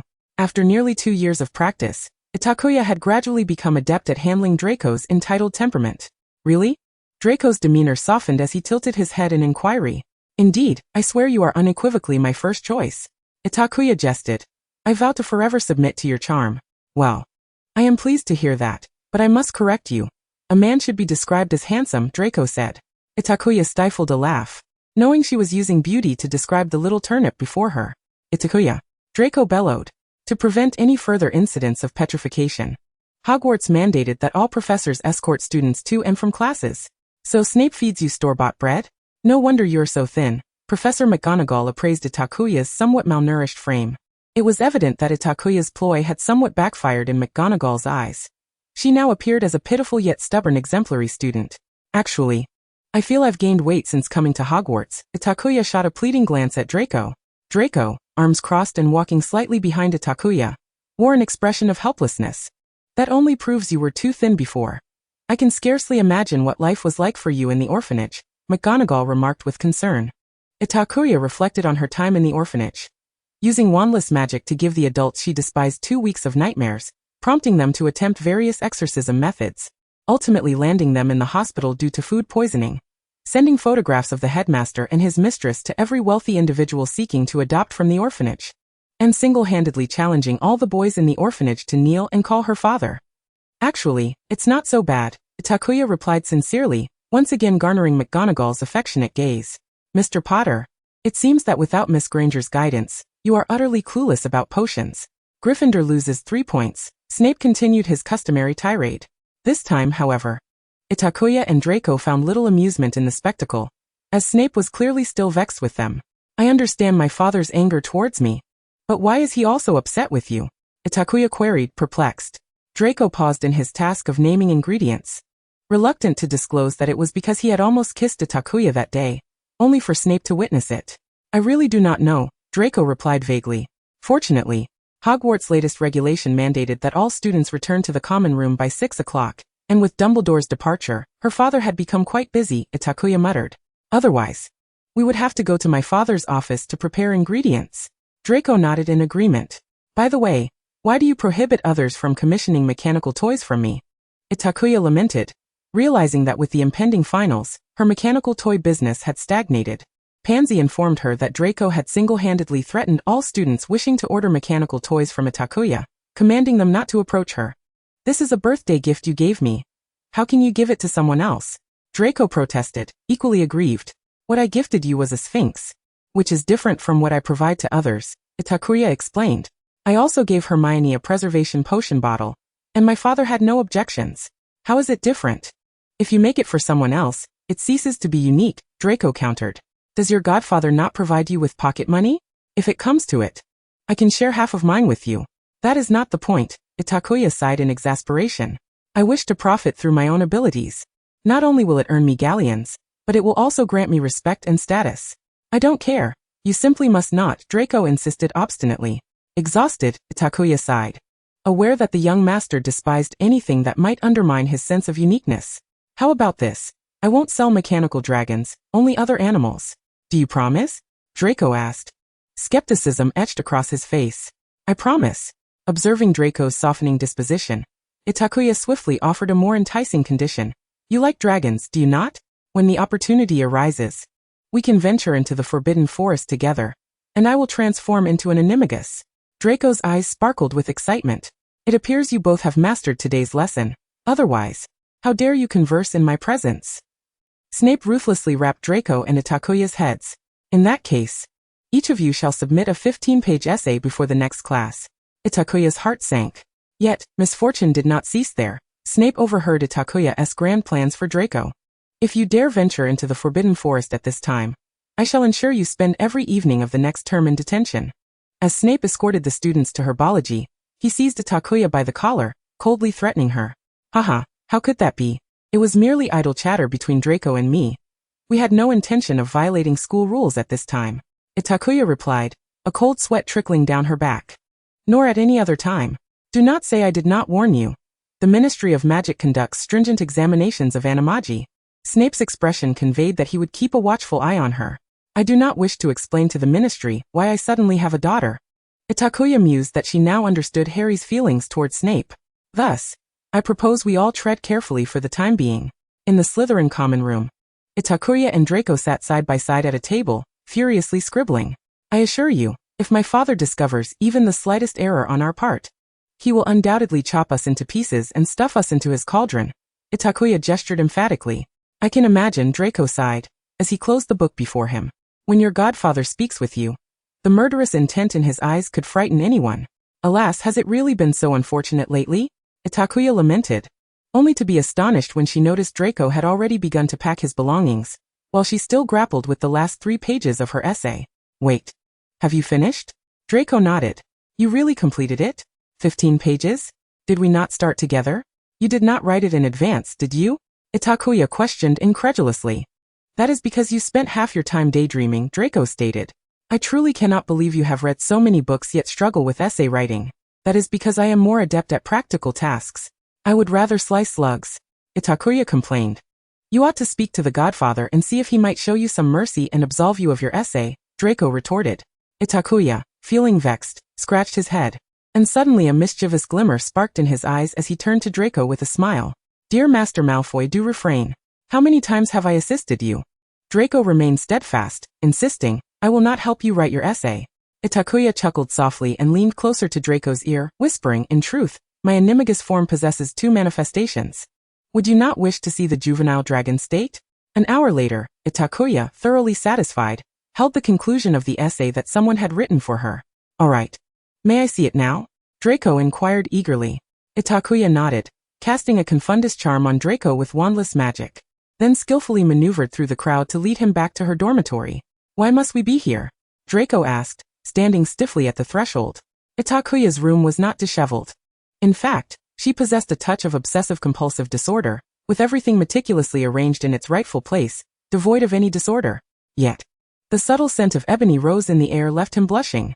It is curfew, and you surely wouldn't want us to stumble upon something inappropriate in some corner of Hogwarts, would you? Such as the monster in the Chamber of Secrets? Itakuya remarked, sitting on her bed while she unwrapped her headband in front of a mirror. The common room is teeming with people, and your roommate Theodore could return at any moment. Itakuya continued, as she began to remove her outer robe. Only here is it most secure, after all. I inhabit the entire dormitory alone. Draco awkwardly turned his head away. He knew that wizards must eliminate all adornments before transforming into an animagus, lest it interfere with the metamorphosis. However, the atmosphere felt exceedingly peculiar. What if someone were to walk in? Draco pondered anxiously. Perhaps when one is down on their luck, even drinking cold water can be troublesome. Itakuya. Have you completed what I requested? Pansy suddenly burst through the door, catching the occupants of the room off guard. Draco and Itakuya exchanged glances. Draco, what's the deal? Did you not cast the locking charm? Itakuya. I thought you would. Draco. This is your room. Naturally, it falls to you. Itakuya. You were the last to enter, so it's your responsibility. Pansy frowned, scanning the scene. Draco suspiciously flushed by the bed, and Itakuya, with her hair disheveled and barefoot, her outer robe carelessly set aside. Wait. Pansy, let me explain. It is not as you think, Itakuya attempted to clarify. You're both so young, Pansy exclaimed incredulously. Did no one inform you about girls before this? Pansy's words faltered as she recalled Itakuya's upbringing, realizing that the poor girl, having grown up alone, likely had never received guidance from a female elder. Thank you, but there are various ways to acquire knowledge. I can read, Itakuya retorted. Pansy cast a reproachful glare at Draco Malfoy. You beast. Do you even remember you are supposed to be a gentleman? even if Itakuya is unaware. Surely Aunt Narcissa would have enlightened you? Please, Pansy, that is not what it seems, Draco stammered, his ears turning crimson. No, wait, Pansy, truly there is nothing between us. Itakuya added, and I am aware. I possess fundamental knowledge on such matters. We are merely 13. This is absurd, Itakuya lamented, exasperated by Pansy's misunderstanding. You are only 13. Pansy stressed seriously. We genuinely haven't done anything. It is not as you presume. Draco insisted helplessly. Then what is it? Pansy pressed, demanding to know why they were in the girls' dormitory, and why Itakuya appeared disheveled. Draco and Itakuya fell silent, unable to concoct a plausible explanation, particularly as they could not disclose the matter of animagus transformations. I knew it, Pansy crossed her arms. Mr. Malfoy, it is exceedingly late. I believe it is time for you to take your leave. And as for you, Itakuya, we must have a serious conversation. Itakuya replied. Draco wished to protest. Yet Pansy's demeanor intimidated him into a reluctant departure. Chapter 39 Mr. Malfoy. All events transpired in a single evening, much like the previous semester. In the span of a night, the heir of the Chamber of Secrets had kidnapped Ginny Weasley, prompting Harry and Ron to venture into danger alone, culminating with Harry emerging battered yet victorious in rescuing Ginny, while Voldemort's soul faced defeat once more. Dumbledore had returned, and P seemed poised to return to Hogwarts. Draco sat at the dining table, venting his frustrations. I should never have believed they would allow Dumbledore to come back. He must have pulled some strings. Itakuya, lacking the energy to console Draco, had spent the night under Pansy's tutelage regarding gender relations. Pansy firmly believed that although she and Itakuya had yet to establish a solid partnership, she could not permit a fellow student to be misled by an ill-intentioned boy due to ignorance.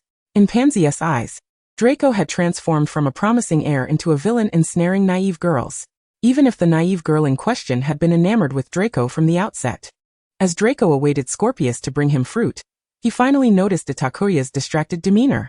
What is the matter? Draco asked with confusion, his anger at Dumbledore's return, and the heroics of the Chosen One temporarily overshadowing the prior evening's embarrassment. Itakuya offered a weary smile. Nothing. Draco scrutinized her, his memories slowly resurfacing. His ears flushed instantly as he stammered. So, my father mentioned he would be coming today. Would you like to accompany me to meet him? Itakuya frowned in thought. Dumbledore's recent dismissal had been orchestrated largely by Mr. Malfoy, a fact that Draco had previously confided in her. However, Itakuya could not comprehend why if Mr. Malfoy succeeded, he would go out of his way to mock Dumbledore. Yet here was Dumbledore, comfortably seated in the headmaster's chair. Why would Mr. Malfoy seek discomfort? The two, seizing the opportunity of a class-free morning, decided to meet Mr. Malfoy after breakfast. Itakuya had intended to go directly, but for reasons unbeknownst to him, Draco insisted that Itakuya first return to her room to prepare herself meticulously. Am I to meet an emperor? Should I bathe and incense myself for 3 days in prayer? Itakuya grumbled. This is the first time my father has expressed a desire to meet you. Though it is not an official introduction, it signifies his acknowledgement of you, Draco emphasized. Acknowledgement of what? Itakuya inquired, perplexed. Simply put, Draco replied vaguely, I think you should change your headband. Itakuya shook her head in refusal. Having just endured Pansy's relentless beautification efforts, Draco had specifically requested her assistance in dressing up, as he lacked faith in Itakuya's abilities. With time running short, Pansy had little preparation. Therefore, she could only offer a simple grooming, tweezing Itakuya's eyebrows, applying lipstick, lining her inner eyelids, and spritzing perfume. Fortunately, your skin is quite good. This is not a formal ball, so it does not require much effort, Pansy remarked. You think not much effort is acceptable? Itakuya gasped in astonishment. Well, it is part of my daily routine, Pansy replied, nodding matter-of-factly. Itakuya regarded her with newfound respect, realizing Pansy was quite the force. Do not get your hopes up. My hair is preserved under Pansy's care. Itakuya denied Draco's request. Pansy also believed that Itakuya's long, dark hair was well suited for either braiding or leaving loose. Yet Itakuya, for the sake of convenience, typically tied it back into a ponytail with a single hairband. Itakuya observed Draco's expression, which bore a hint of reluctance, and with a casual wave of his hand and a shrug, he remarked, if you are dissatisfied, why not bind your own hair? Draco cast a glance at Itakuya's long, luxuriant locks, and whatever he imagined caused his neck to flush a deep crimson, extending to his ears. Itakuya had inherited a portion of Severus's complexion.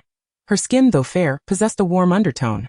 Draco, in stark contrast, resembled a cloud on the horizon, his skin a quintessential cool white, so pale at times that Itakuya could almost discern the veins beneath its surface. This resulted in Draco's blush being particularly conspicuous. At that moment, his entire neck was tinged with a delicate pink hue. Itakuya mused, he resembles a sunset ablaze. The two lingered in the Slytherin common room for an extended period, and upon arriving at their designated meeting spot, they were met with a sharp glare from Mr. Malfoy. Draco, punctuality is a fundamental tenet of gentlemanly conduct, Mr. Malfoy chastised lightly. Yes, my apologies, Father, Draco replied, lowering his gaze. Mr. Malfoy, seemingly aware of the presence of an outsider, refrained from further admonishment, and turned his attention to Itakuya. Miss Snape, I heard from Draco that you were unwell recently. And it appeared quite serious? Indeed, but I am quite well now. It was merely my own carelessness that led to such a predicament, Itakuya nodded, engaging in polite conversation. In truth, Itakuya had not been ill. It was Potter and that cursed black diary. Itakuya had been cursed. Draco muttered his dissatisfaction. Oh, Mr. Malfoy appeared genuinely intrigued by this topic. It was nothing of great consequence.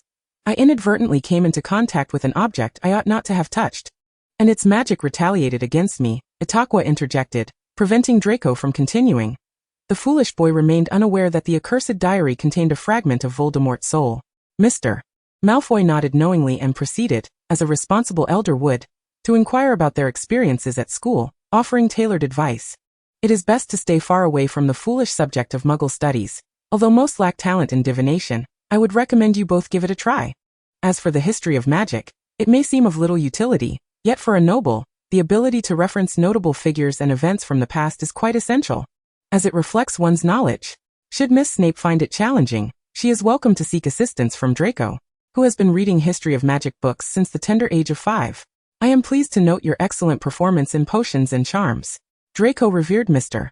Malfoy's words as gospel, while Itakuya remained indifferent. She was not particularly concerned about grades or upcoming classes. In fact, she had entrusted her course selection entirely to Severus. More than these matters, Itakuya was curious whether Mr. Malfoy had brought her any of Mrs. Malfoy's delightful pastries. In Chapter 40, Glacius Mr. Malfoy imparted a plethora of valuable experiences from his own academic pursuits, though Itakuya perceived much of it as mere boasting. Well, I believe it is time for you both to return, Mr. Malfoy said, grasping his serpent-headed cane to prevent Draco from taking Itakuya's hand. Draco, you may return first. I wish to have a private discussion with Miss Snape.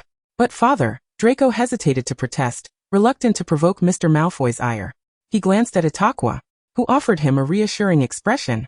With no other choice, Draco departed reluctantly. Mr. Malfoy scrutinized the young lady before him only after Draco had walked some distance away. He had to admit, he felt a twinge of envy for Severus, who had fortuitously acquired such an exceptional daughter. A prodigy in nonverbal magic, a master of enchanted runes, and a talent in potions.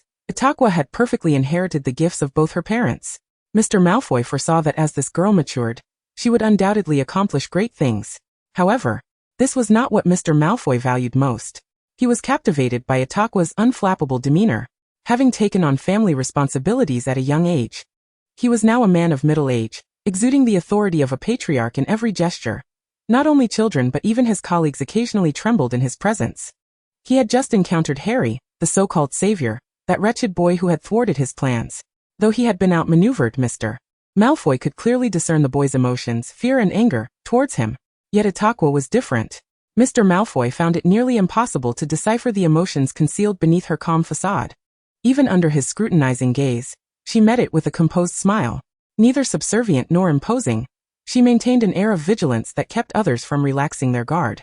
If only Draco could embody such qualities as this girl. Keen intellect, exceptional emotional intelligence, graceful demeanor and stable emotions. She was an ideal candidate for the head of the family.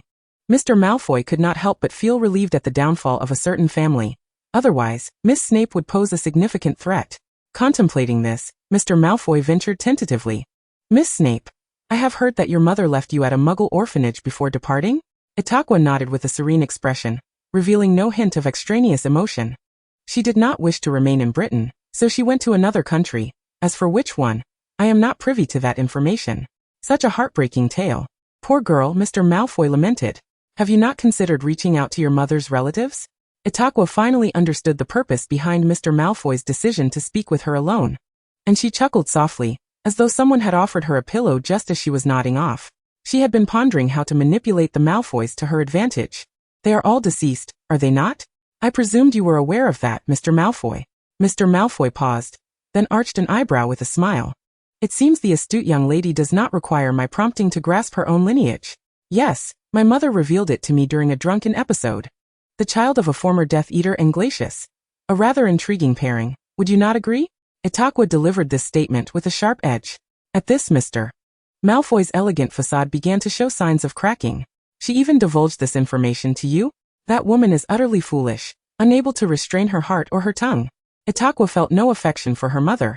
In fact, she regarded her with a certain cool detachment. Since we are on this topic, sir, I have a question I would like to pose to you. Certainly, Miss Snape, what is it? Itakuya's gaze remained steady, as though engaged in casual conversation.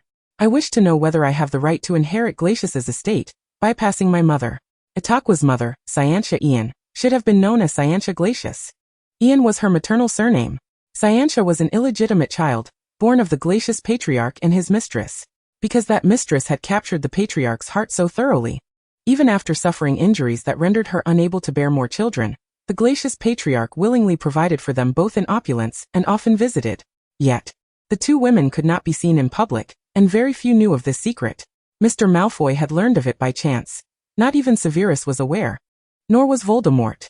Mr. Malfoy had maintained silence regarding this matter. Later, when Voldemort was born, the entire wizarding world succumbed to his tyranny. The first family he obliterated upon gaining sufficient power was the Glacius family.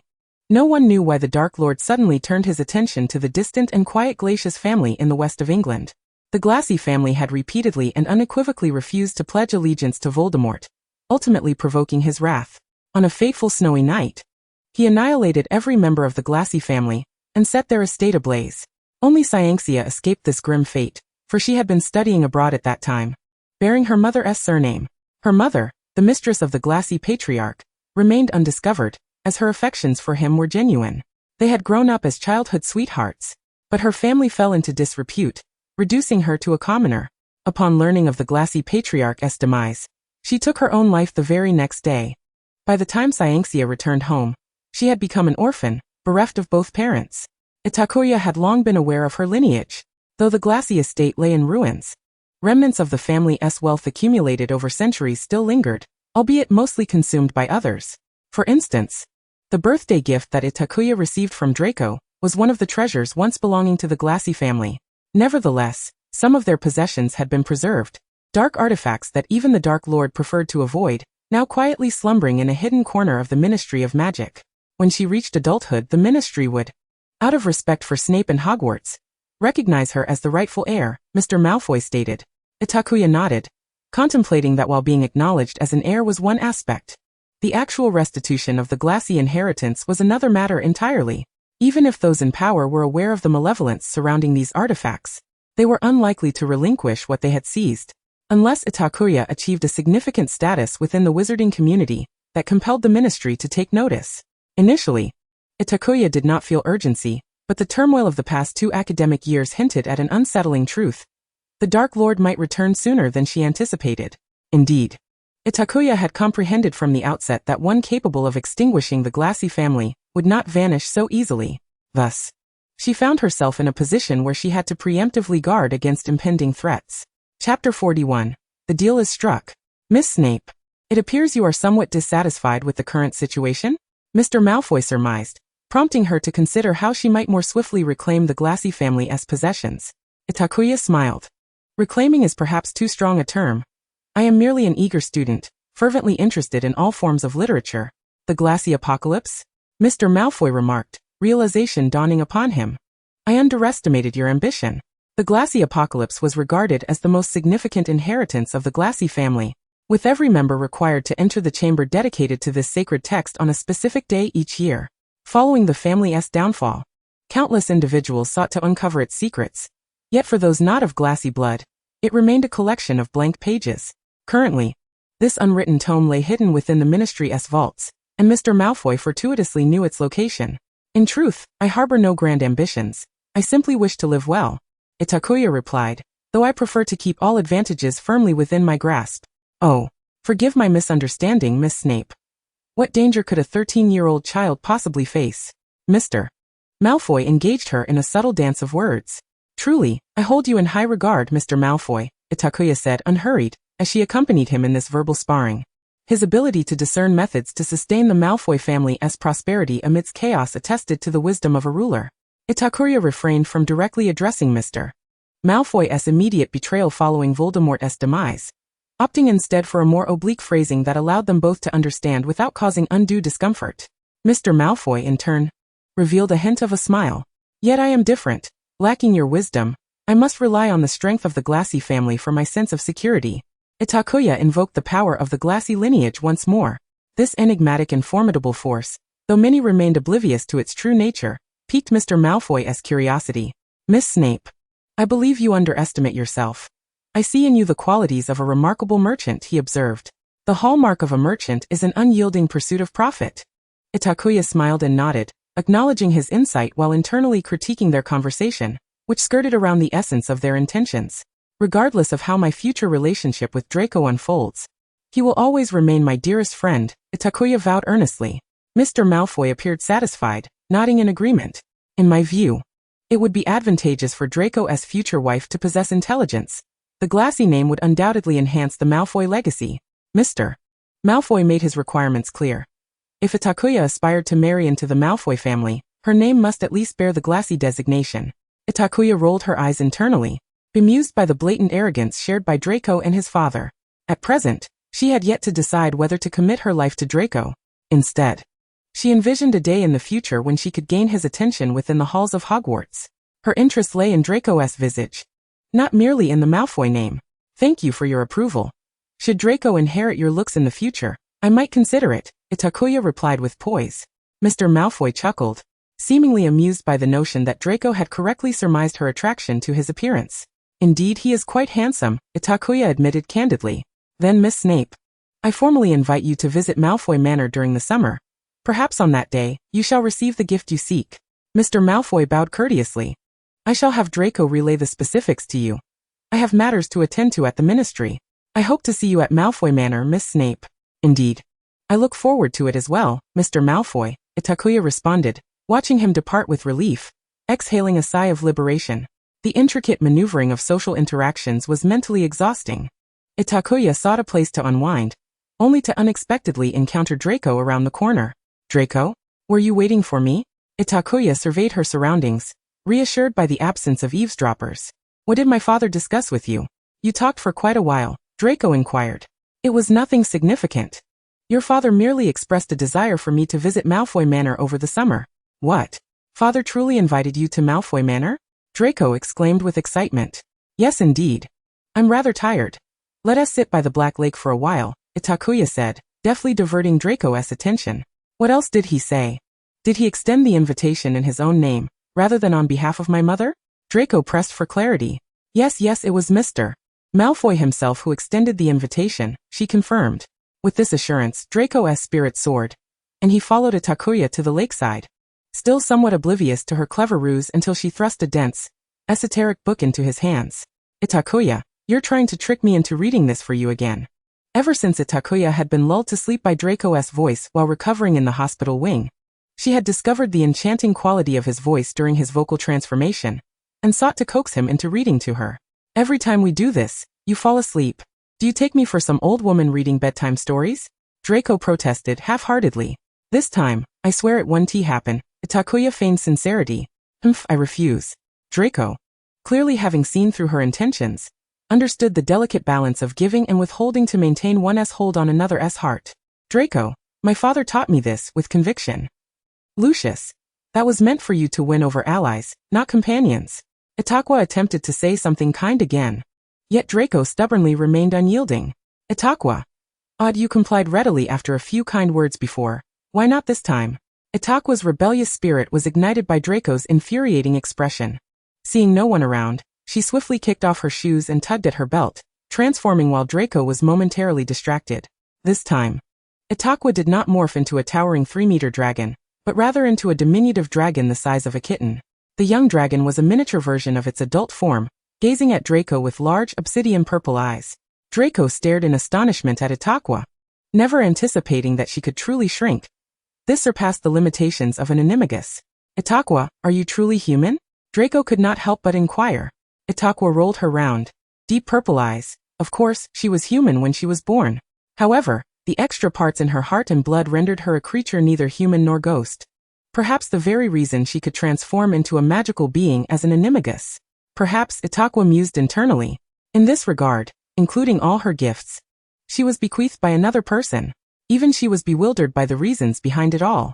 Itakuya, Draco softly called her name, and she responded, placing her tiny paws on the book, conveying a look that indicated if he did not read to her, she would revert. One must ask, how could a boy who adored dragons refuse the request of a young dragon? Draco was instantly enchanted. I was careless. Chapter 42, The Young Dragon. Half an hour later, the transformed Itakuya lay contentedly on Master Malfoy's robe, sound asleep, beside her diligent human reading companion. Draco's voice grew softer as he quietly set down the book, resigned to listening to Itakuya's rhythmic breathing as she slumbered. Wizards tend to exhibit animalistic habits when they become animagi. For instance, Itakuya curled up into a ball, her long tail serving as a pillow beneath her head. Draco had returned to peruse all known accounts of dragons, discovering that Itakuya's animagus form did not belong to any recognized species. This was rather extraordinary, implying that Itakuya had encountered an ancient dragon not documented in any records. Such an occurrence would be deemed incredible in the wizarding world. Yet it transpired effortlessly in the life of a girl raised in the Muggle realm. As the heir of the Malfoy lineage, Draco was acutely aware that Itakuya's past was far more complex than she had divulged. However, following the events that transpired at that lion-headed house, this young master had learned to respect others' secrets. If Itakuya chose not to speak, he would not pry. Draco, have you seen Itakuya? Truly, speak of the devil and he shall appear. Hermione's voice echoed from behind. Draco turned to see her accompanied by two other Gryffindors. Couldn't he, your godfather, have brewed the antidote for this lion's head a bit later? Draco discreetly cradled the still sleeping young dragon in his arms, covering her with his robes. I don't know. She wasn't with me, Draco replied coldly. Oh, I didn't see her in the library.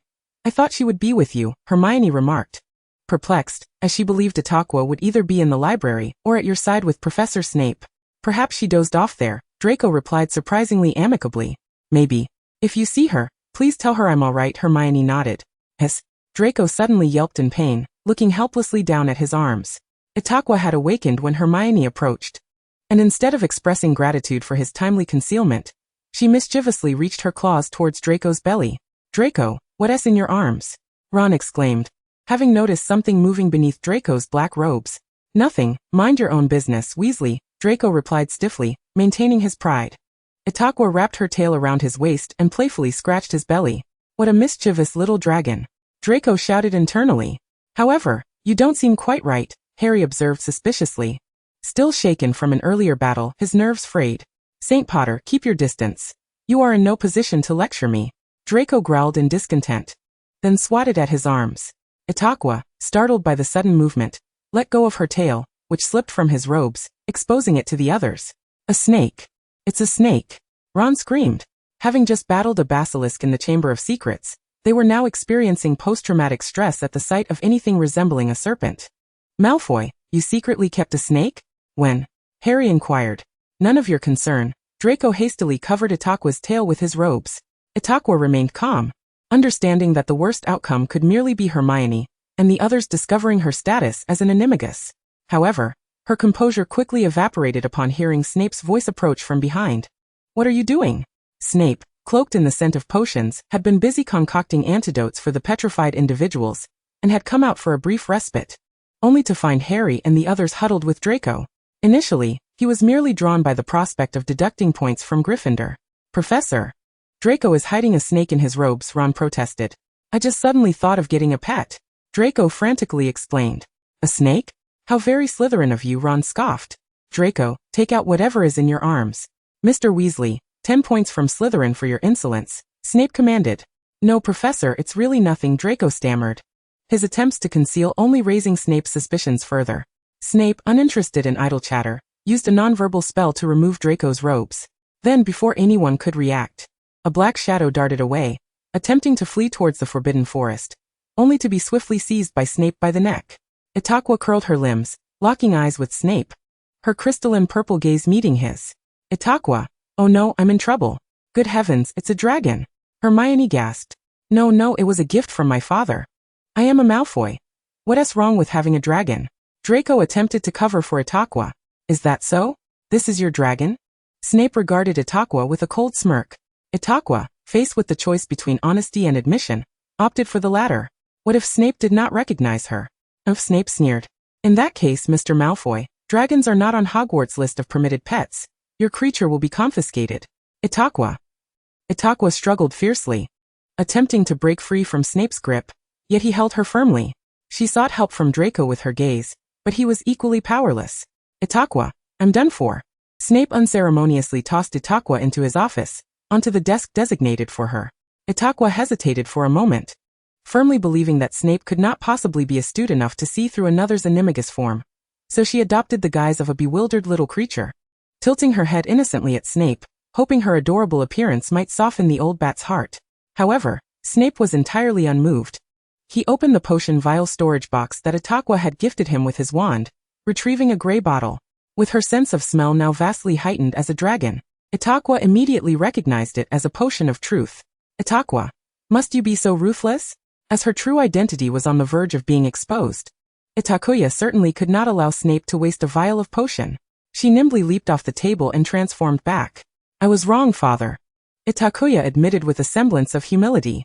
Tidy yourself up, and from today onwards, come every evening to handle the potion ingredients.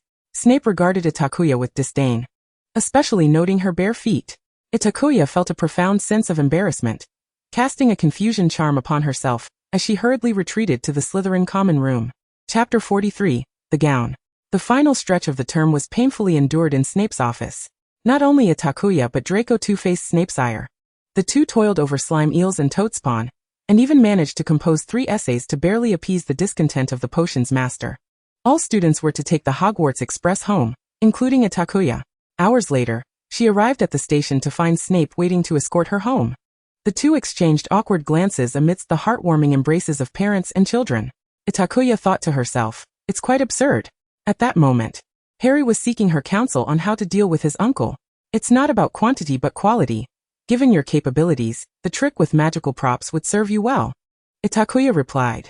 Standing at the edge of the platform, Snape observed her mingling with the disembarking students, retreating further into the shadows. But my uncle discovered the package of magical props I had hidden under my bed during my schooling, Harry lamented. Itakuya mused. Does this child not possess the wit to cover his tracks? With a sympathetic gaze, she advised Harry. I urge you to view your uncle's family with a sense of gratitude. After all, with your intellect, should they truly send you to an orphanage, you might not survive 3 days. Harry, Itakuya, unable to bear the sight of his despondent expression, felt a flicker of camaraderie towards her first friend. She retrieved a key from her garment and divulged an address to Harry. This is a Christmas gift from my father. Should you find yourself in dire straits, you may seek refuge there, 1 galleon per week. With that, she tossed the key into Harry's lap and waved goodbye as she followed Snape away. Life in Spinner's End bore little distinction from the previous year. The exchanges between Itakuya and Snape became slightly more frequent, and she grew bolder in her indulgence of Snape's potions. Draco had barely spent a few days at Malfoy Manor before he eagerly sought a brief stay at Spinner's End. On the day Draco arrived, Itakuya even suspected he intended to ingratiate himself into their household. Would such a good-natured individual truly arrive with 5 trunks and a house elf in tow? Yet Snape remained unfazed. This was merely Draco's annual routine. TSK. Truly the spoiled young master, Itakuya remarked, observing the spectacle from her perch on the coffee table. Itakuya. Draco bellowed, careful not to act unruly in the presence of his godfather. In just 2 or 3 weeks' time, Draco had grown even taller, prompting Itakuya to wonder if he had been a chive sprout in a previous life. What is this? Itakuya dismissed Draco's threatening gaze, pointing at an ornate lace-trimmed lady's trunk in confusion. A dress and jewelry prepared by my mother for you, Draco replied. One could not deny that Narcissa was a remarkably considerate elder. She surmised that Snape would not take Itakuya's appearance into account. Thus she meticulously arranged exquisite gowns and accessories to ensure Itakuya would present herself appropriately when visiting Malfoy Manor. Even the house elf dispatched to assist her was the same one that had previously aided her in dressing. Intrigued, Itakuya eagerly opened the trunk before them. A gown of red and pale yellow dazzled her with its array of jewels and intricate embroidery. As she inspected it, the elaborate design and layered skirt seemed to incessantly proclaim its opulence. Truly, it is Malfoy, an epitome of Rococo style, Itakuya thought. a flicker of doubt crossing her mind about how Narcissa perceived her. Look at this bow and white lace. Is Mrs. Malfoy playing dress-up with dolls? You are familiar with Rococo? Draco responded with surprise at Itakuya's knowledge of evening gown styles. It's just passable, Itakuya casually replied, attributing her knowledge to her time in the orphanage, where St. Cyril, that old pervert, spared no effort in presenting his merchandise. Setting aside the lavish gown fit for a royal court, Itakuya discovered that Narcissa had prepared 3 dresses in varying styles for her. A glamorous one, a dignified one, and a simple yet elegant one. Even the accompanying accessories were thoughtfully curated to match each style. Itakuya couldn't help but admire the thoroughness of Mrs. Malfoy. Who is St. Cyril? Snape, engrossed in his reading from his chair, had remained silent, to the extent that Draco and Itakuya nearly forgot his presence. Itakuya was deeply focused on selecting one of the latter 2 dresses. What should I do? They all look splendid. The headmaster of the orphanage I stayed at profited by grooming young mistresses for local wealthy merchants. The entire orphanage was essentially his stockroom, Itakuya shared. Draco was both shocked and enraged. What? How dare that lowly muggle? Itakuya was startled by Draco's outburst, nearly dropping the pearl necklace in her hand as she stared blankly at the 2 men in the room. Snape and Draco, both silent yet intense, directed their gazes at her, clearly outraged by Itakuya's revelation. Well, it's not such a big deal, Itakuya offered awkwardly with a smile. I've been capable of wandless magic since I was very young, so muggles generally do not bully me. Once, I replaced St. Cyril's wine with a truth serum, and he openly declared his feelings for the mayor's daughter in front of the townsfolk. Ha ha ha, she was only 6 years old. The mayor turned pale with rage. Draco, Snape. Itakuya realized she had misspoken and fell silent, turning her attention back to the dresses. Ultimately, she chose the simplest gown. The garment, made of red satin, radiated a sheen that, despite lacking embellishments compared to the other 2 dresses, accentuated its inherent elegance. Adhering to her principle of wearing new clothes immediately, Itakuya ascended the stairs with her prized possession, entirely forgetting the dress and accessories she had carelessly placed on the sofa. While her previous reading materials and a heap of metal fragments lay scattered on the floor, she left behind a chaotic mess and a dumbfounded Draco. Stealing a glance at Snape, Draco could hardly believe that Snape tolerated Itakuya's disarray in the living room, as if it had been ransacked by thieves. Seizing the moment while Snape remained silent, he discreetly tidied up the space. Chapter 44. The Performance. Itakuya was thoroughly pleased with the gown gifted by Mrs. Malfoy. The following morning, she eagerly accompanied Draco to Malfoy Manor. The headmaster at St. Cyril's was known for his considerable investment in noble education. Affluent patrons often desired more than mere beauty in their canaries. They sought those who were cultured, skilled in arts and letters, a cost-effective vase, so to speak. Itakuya had the fortune of experiencing a period of noble education. She was a quick learner with an excellent memory, standing out among her peers. Although she harbored a distaste for the ostentatious rituals of aristocracy, she was capable of temporarily presenting herself as a lady, should she choose to.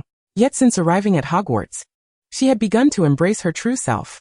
When Itakuya elegantly adorned herself and appeared at Malfoy Manor alongside Draco, he couldn't help but ponder whether she possessed a dual personality. Clad in a resplendent red gown, embellished with a complete set of diamond jewelry, she styled her hair up, exposing her slender, delicate neck. With an impeccable demeanor and a graceful smile, she completely won over Narcissa's heart. In front of Narcissa, Itakuya presented herself like a privileged young lady from a noble family, a stark contrast to her usual casual appearance of a ponytail and a book. Sitting cross-legged by the coffee table, Itakuya, I truly admire your choice of dress, Narcissa complimented, and your red tea is equally impeccable. Thank you for your kind words, Mrs. Malfoy. I also have fond memories of your delightful desserts, Itakuya replied with a sweet smile. What a charming child, Narcissa remarked. Lucius is still at the ministry. He will be back shortly. He mentioned this morning that he wished to meet you. Isn't that exactly why I am here? Itakuya internally scoffed, while feigning a look of pleasant surprise. Do not be anxious, dear. Since we have time, why not let Draco show you around Malfoy Manor? Narcissa suggested kindly. Really? I would be delighted. Itakuya nodded in agreement. Draco, take good care of Miss Snape, Narcissa instructed. Of course, mother, Draco replied, with the mistress's command. Itakuya followed Draco as they departed from the front hall, taking a path into the gardens of Malfoy Manor. As they ventured into the secluded area, Itakuya, seeing no one around, decided to drop her facade and sat by the flower bed, rubbing her face. Draco, you have no idea. My smile was frozen in place. I thought you would maintain that expression all the way to Godfather's house, Draco chuckled, crossing his arms. You didn't help at all. Did you not see that your mother and I were running out of things to discuss? Itakuya playfully kicked Draco. Honestly, I thought you looked quite lovely while smiling. He replied. The design of the Malfoy courtyard was meticulously arranged, and Draco spared no effort in showcasing the estate's treasures. This is a unique orchid species from the east, which my father acquired at an auction. Others were interested, but upon hearing the name Malfoy, they withdrew. To ensure it blooms beautifully, father even hired a potion master to concoct a nourishing elixir for it. Is there truly a potion master for a mere flower in this day and age? Itakuya mused as she listened to Draco's descriptions, from plants to sculptures, and then to the path's cobblestones. She could only conclude one thing. The Malfoys were indeed affluent. However, the true master of Malfoy Manor soon interrupted Draco's incessant chatter. Draco, while it is important to introduce our guests to Malfoy Manor, it is not considerate to tire out a delicate lady excessively. The lady who could easily overpower Dudley, Itakuya, observed as Lucius strode in, leaning on his serpent-headed cane, a smile not reaching his eyes. Father, Draco acknowledged, Mrs. Malfoy is preparing dinner for you. Why don't you assist her? Very well, father, Draco acquiesced. Lucius then ushered Itakuya into his study. True to its reputation, the study of the Malfoy patriarch was nearly as grand as the parlors of Spinner's End, and Itakuya quickly grasped why Draco always brought a plethora of belongings during his stays. Miss Snape, here is what you requested, Lucius stated, diving directly into the matter. He produced a small, crimson book from his robes, its cover adorned solely with the inscription The Graggy Revelation. Lucius did not directly touch the book. Instead, he levitated it with a spell. It was common knowledge among wizards that items belonging to the Graggy family should not be handled directly, lest one be beset by misfortune. Itakuya took the book into her hands. The front page bore a line inscribed with enchanted runes. The Graggy Revelation, Volume 11. Unfazed by Lucius's presence, she confidently flipped to the main text. The entire book was written in enchanted runes, invisible to anyone but specific wizards, which served as the Graggy family's simplest yet most effective secrecy measure. The logic was straightforward. However, the mystery surrounding the Graggy had intimidated many, leading them to believe that only through certain rituals could the text be revealed. In truth, the letters were plainly visible to the naked eye. Itakuya casually flipped through a couple of pages, finding the content to be largely consistent with her recollections. In truth, she had little interest in its contents. She merely sought to validate a hypothesis, that enchanted runes were, in fact, an ancient language, or rather the language of the old gods. The so-called enchanted runes were a means of briefly borrowing the power of the old gods through the writing of their language. Losing interest after a few flips, she noted Lucius's inquisitive gaze. Alright, now let me verify a little secret, Itakuya thought, closing the book and feeling for a small indentation on the cover. She borrowed a small knife from Lucius's desk, making a 5-centimeter cut on her palm, and allowing her blood to drip into the indentation. Immediately, the Graggy Revelation began to radiate a pulsating black glow, continuously absorbing Itakuya's blood. Closing her eyes, she uttered a series of ancient, convoluted phrases. Lucius observed her intently, appearing intrigued, as he attempted to commit her words to memory. Yet the phrases eluded his mind as if enchanted. Minutes later, Itakuya ceased her incantation, and the book had turned completely black. She glanced at Lucius's serious expression, internally acknowledging that both Mr. Malfoy and his son were easily deceived. In Chapter 45, A Fraudster's Initial Trial, had Lucius understood the enchanted runes, he would have realized that Itakuya was merely putting on a performance. What she had just said could be translated to, "This person before me is indeed quite handsome, though suffering from a severe midlife baldness. I hope his son can retain his golden locks, or I shall truly be saddened." As for the book turning black, it was merely a necessary step in the Graggy's summoning of the dark gods. Any living creature's blood would suffice, even that of a slaughtered pig. Regrettably, the magical community's profound misconceptions regarding the Graggy had rendered them too fearful to attempt such a feat. Itakuya fully committed to her charade, ostentatiously flipping the book open again, as if she had uncovered a monumental secret, furrowing her brow in contemplation. In truth, the content of the book had not changed. The pages had merely shifted from red to black. Lucius craned his neck to see, but all he beheld was a void of blackness. "What do you see?" Lucius inquired. Itakuya shook her head. "The woman did not teach me much of the Graggy's secret language. I can only recognize a few words, and they do not form coherent sentences. I cannot grasp their significance." Lucius nodded. This aligned with his expectations. Had the young lady before him been able to comprehend the entirety of the Graggy Revelation at a glance, he would have had cause for concern. That is quite normal. You did not grow up within the Graggy family, Lucius remarked, retrieving paper and pen from nearby. Miss Snape, why not document what you perceive? Perhaps one day you will decipher the Graggy's secret language. Itakuya was rendered speechless. Lucius truly was a cunning old fox who had lived for quite some time. He risked everything to pilfer this item from the Ministry of Magic's oversight, and his motives extended far beyond merely satisfying Itakuya's promise for the future. He also coveted the secrets of the Gracchiai's power. You make a valid point, Mr. Malfoy, Itakuya conceded. She took up a pen and paper, deliberating for a moment before deciding to transcribe the contents of the Gracchiai Revelations front page. Inscribed there were the esoteric teachings that Gracchiai used to brainwash himself, which, aside from their cryptic nature, held little practical value. Naturally, Itakuya wrote with enchanted runes. Such runes only possessed their unique efficacy when inscribed with magical energy. If written with ordinary ink, they would merely appear as indecipherable scribbles, visible to anyone. After transcribing only 2.5 sentences, the pages of the Gracchiai Revelation shifted from black to red once more. This was due to the insufficient quantity of blood recently offered. To maintain the black hue, one would truly need to slay a pig and let its blood drain onto the Gracchiai Revelation. However, this did not affect the content of the front page. Itakuya feigned regret as she set down her pen, shaking her head at Lucius. It seemed that the time for the ritual had arrived. With her current capabilities, she could only sustain this for a short duration, and she felt her magical energy being depleted, likely needing several days to replenish. Aside from a little blood loss, I am quite well, Itakuya lamented, her expression one of helplessness and grievance. Oh, do not fret, Miss Snape. You may take your time, Lucius nodded.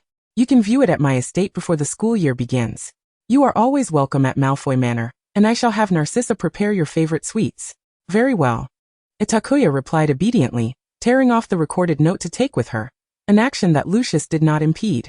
The esteemed head of the Malfoy family had myriad ways to surreptitiously replicate the content of that note. This was an exchange where both parties felt they had outwitted the other. Itakuya bid farewell to Lucius and departed the study, casting a meaningful glance at the closed door. There were other reasons for Lucius's unwavering trust in all of this. He had witnessed others of the Gracchiai doing the same. In the past, during the Gracchiai's fierce resistance against Voldemort, when Voldemort besieged the Gracchiai estate, all the Gracchiai stood in a circle, each holding a copy of the Gracchiai Revelation. They allowed their blood to drip onto the Gracchiai Revelation as a strange black mist enveloped the surroundings. This was the Gracchiai's final secret art, sacrificing much to summon the ancient deities they sought into the world. Yet it failed. Voldemort instinctively sensed the danger and preemptively interrupted the ritual, using the killing curse to take the lives of all present. The ritual encompassed all individuals bearing the Gracchiai surname, regardless of age or gender, while their families had already taken their own lives beforehand. Thus, Voldemort found no one to use the priori incantatem on. In a fit of rage, Voldemort burned down the Gracchiai estate. The Gracchiai Revelation would turn black upon contact with the blood of a Gracchiai. This secret was known only to those who witnessed the Gracchiai's demise. Besides Voldemort himself, his most trusted Death Eaters were also present. The fact that Lucius was not unfamiliar with this event implied that he had been there that day. Perhaps his hands were stained with the lives of Itakuya's blood relatives as well. But what of it? Itakuya healed her wounds with magic, watching as the injuries on her hand vanished at a visible speed. If only she could return to the time when Voldemort slaughtered the Gracchiai. Not only would she not hinder Voldemort, but she would also urge him to eliminate any remaining threats. After enjoying dinner at Malfoy Manor, Itakuya took her leave. Draco accompanied her back to Spinner's End, where he intended to stay with his godfather for about 2 weeks, though only 2 or 3 days had passed since. Itakuya felt that Draco should indeed spend more time at Spinner's End, for his presence alleviated Snape's dissatisfaction and disdain. Draco, has your head been clogged with rushes? How could you misremember the stirring order? I apologize, godfather, Draco replied, his face flushed with embarrassment. At such moments, Itakuya found herself reveling in his misfortune. Are you feeling particularly smug, Itakuya? Snape shot her a sharp glare. I assume you have not forgotten the preciousness of dragon's blood. Itakuya felt her face flush. This was the 3rd portion of dragon's blood she had wasted. She did not comprehend why, despite having watched Snape craft an antidote with it clearly, her own attempts resulted in inexplicable failures. Clearly, you have become so foolish that you do not even realize you must temporarily cease the flow of magical energy upon adding dragon's blood. Snape scolded with a rare show of mercy. Itakuya had an epiphany. Or perhaps you've been bewitched by the splendor of Malfoy Manor. Snape mocked.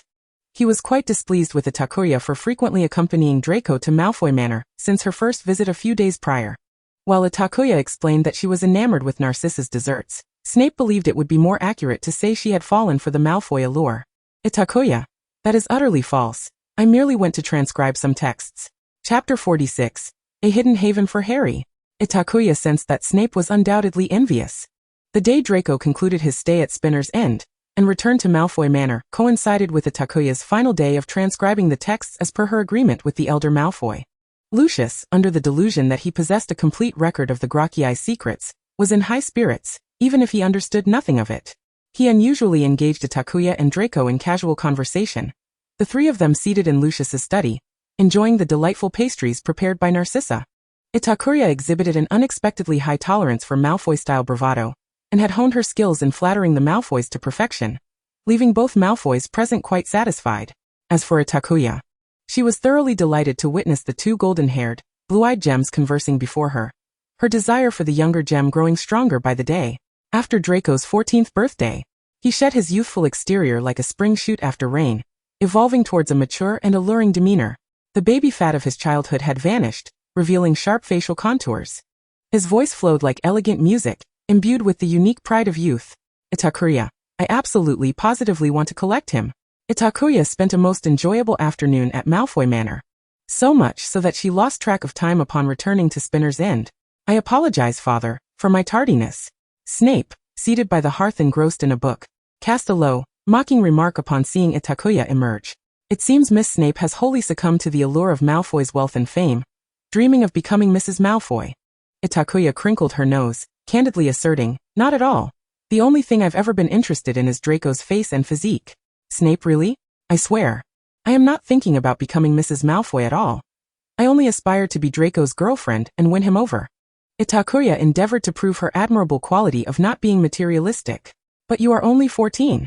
Snape, infuriated by Itakuya's bold assertions, set his book down. Yet in just 2 years, I will reach the legal marriage age, and weren't you enamored with Aunt Lily long before? Itakuya retorted softly, having discerned Snape's temperament, and taking advantage of his penchant for punishing her with menial tasks and essays. Snape, fuming, bit out. It seems you have grown so bored as to delve into the gossip of your pitiful father? As your father, I must remind you that your pitiable dad at least knew not to engage in inappropriate behavior before the age of 16. Thus, it was precisely for this reason that she failed to capture Aunt Lily's heart, despite their childhood camaraderie, allowing the fortuitous Potter to sweep in. Of course, this was a sentiment that Itakuya dared only to harbor in her thoughts. She was convinced that had Severus caught wind of her musings, she would find herself unceremoniously sliced and cast into a cauldron. Severus had initially considered punishing Itakuya with 2 essays. Yet he had recently discerned that such a form of discipline was increasingly ineffectual against her. As he pondered how best to instill a profound understanding of her transgressions in the giant before him, an owl abruptly burst in, delivering a letter to Severus. Severus possessed few friends, and the Malfoy family's owl was of an oversized variety, recognizable from 100 meters away. Yet this was evidently not one of them. After a moment of contemplation, he could not fathom who would send him a letter, and opened it with a sense of intrigue.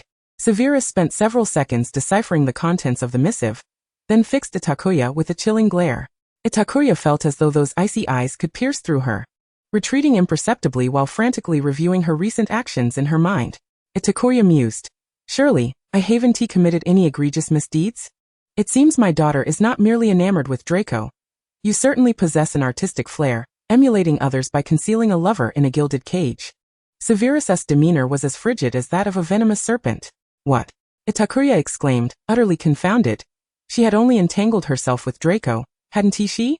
Severus, unwilling to spare her so much as a glance, withdrew his wand and exited. Bewildered, Itakuya obediently followed him through the portkey. A minute later, they arrived at an unassuming yet elegant manor. Itakuya had no recollection of this place, merely noting the exquisite taste of its owner. Yet what did that signify?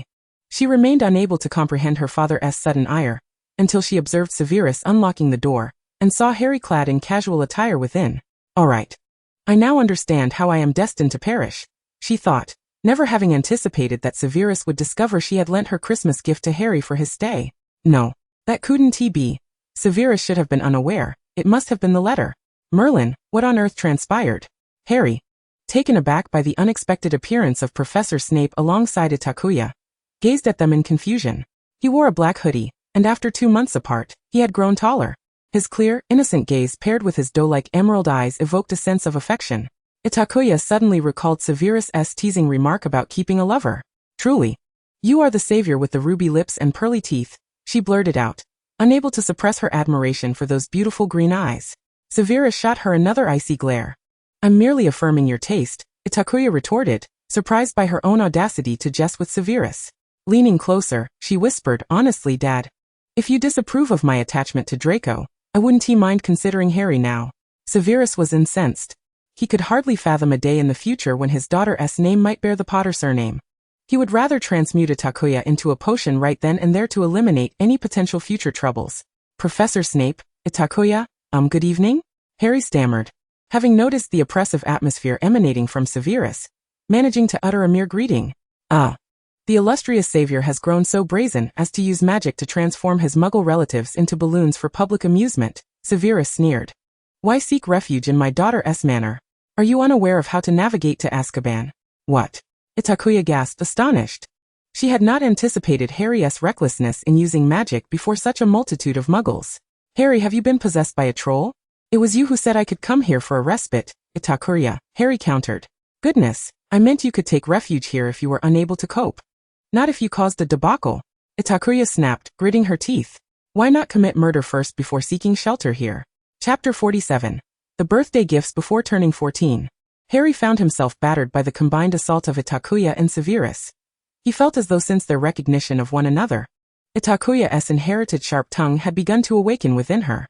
Nonetheless, Severus begrudgingly took Harry under his wing. Dumbledore had sent a letter instructing Severus to temporarily shelter Harry for a few days before the term commenced to ensure his safety. After all, Sirius had just escaped from prison, and Dumbledore feared for Harry's well-being. From Itakuya's perspective, based on the events of the previous 2 academic years, it was evident that Hogwarts had inflicted more harm upon Harry. The poor savior seemed to sustain injuries at the end of nearly every term. Severus adamantly refused to allow anyone bearing the Potter surname to tread upon Spinner's End. Yet he could not abandon Harry to solitude. So he and Itakuya moved into the manor ahead of time. Indeed, this was the name of the Christmas gift Severus had bestowed upon Itakuya. The manor exuded a distinctly Edwardian architectural style. All the windows were elegantly arched, the brick-red exterior harmonizing with white columns. There were quaint gardens at both the front and back, where vibrant greens complemented the subdued reds. Even though Itakuya was indifferent to matters of sustenance and shelter, she found herself captivated by the manor. Ever since Severus learned he was to become Harry's temporary guardian, he had donned a sullen countenance, retreating into a room to immerse himself in books. Itakuya knew that seeking him out in such a state would be akin to courting disaster, so she accompanied Harry in exploring their new abode. Itakuya, you simply must see this, Harry exclaimed, having arrived 2 days earlier. On his first day, he had been captivated by something within a particular room. Leading Itakuya upstairs, he revealed that the entire attic had been transformed into a vast library, featuring precisely 14 shelves filled with books on potions, spells, alchemy, and a smattering of dark magic, nearly encompassing all of Itakuya's interests. On the side of the first bookshelf hung a note in Severus's elegant handwriting. For Itakuya, a birthday gift from age 1 to 14. Itakuya's lack of a birthday was common knowledge among those who knew her. Draco had long been intent on selecting a day to celebrate, and even Hermione deemed it significant. However, Itakuya herself was rather indifferent, unwilling to squander time on such trivialities. Disagreements between Draco and Hermione regarding the date had led to perpetual delays. She had not anticipated that the usually reticent Severus would actually take this matter to heart and make amends for all her missed birthdays. As she gazed at the 14 books, a wave of emotion washed over her, as if all her past grievances had been filled by these volumes. How wonderful, Itakuya. I truly envy you, Harry remarked, genuinely happy for her. Why not choose a few as my gift to you? Itakuya suggested, aware of Harry's melancholy. Harry vigorously shook his head. Aside from the fact that these books had been selected by Severus, he had never harbored a deep passion for reading. You should keep them to give to Hermione, he earnestly advised. You're right. I ought to write to Hermione and invite her over, Itakuya mused, imagining how ecstatic Hermione would be to discover she possessed an entire floor of books. Hedwig, Harry's owl, had been assigned to the garden outside the manor. As Severus refused to share his space with anything feathery, Itakuya penned a letter, and the two of them stealthily made their way to the garden in search of Hedwig. Itakuya, have you ever pondered whether Professor Snape would be displeased to learn that you have invited yet another Gryffindor? Harry whispered, his gaze following Hedwig as she soared into the distance. Itakuya's movements froze. She had momentarily forgotten that her father was still present. Managing one Harry was already pushing the limits of Snape's patience, and if Hermione, another Gryffindor, were to join, Itakuya was uncertain whether her father might genuinely resort to slicing her into pieces. Moreover, given the unbreakable bond among Harry's trio of friends, it was highly likely that Ron would accompany Hermione as well. Oh no, Snape would undoubtedly concoct a potion to boil all four of them together. Wait. If Draco discovered that she was currently residing in the same building as Harry, and had invited Hermione and Ron, would he become furious? Most likely. Itakuya regretted her decision to extend an invitation to Hermione, wishing she could transform into an animagus and retrieve Hedwig. I suppose we must devise a plan to placate my father before Hermione arrives, Itakuya lamented. Yet Professor Snape becomes irate merely at the sight of me. Harry thought Itakuya was being utterly delusional. He could scarcely fathom how anxious he felt at the prospect of spending the remaining holiday with Snape. He even began contemplating the feasibility of returning to his aunt and uncle's home. The two sighed deeply, gazing at the verdant grass and the chirping birds.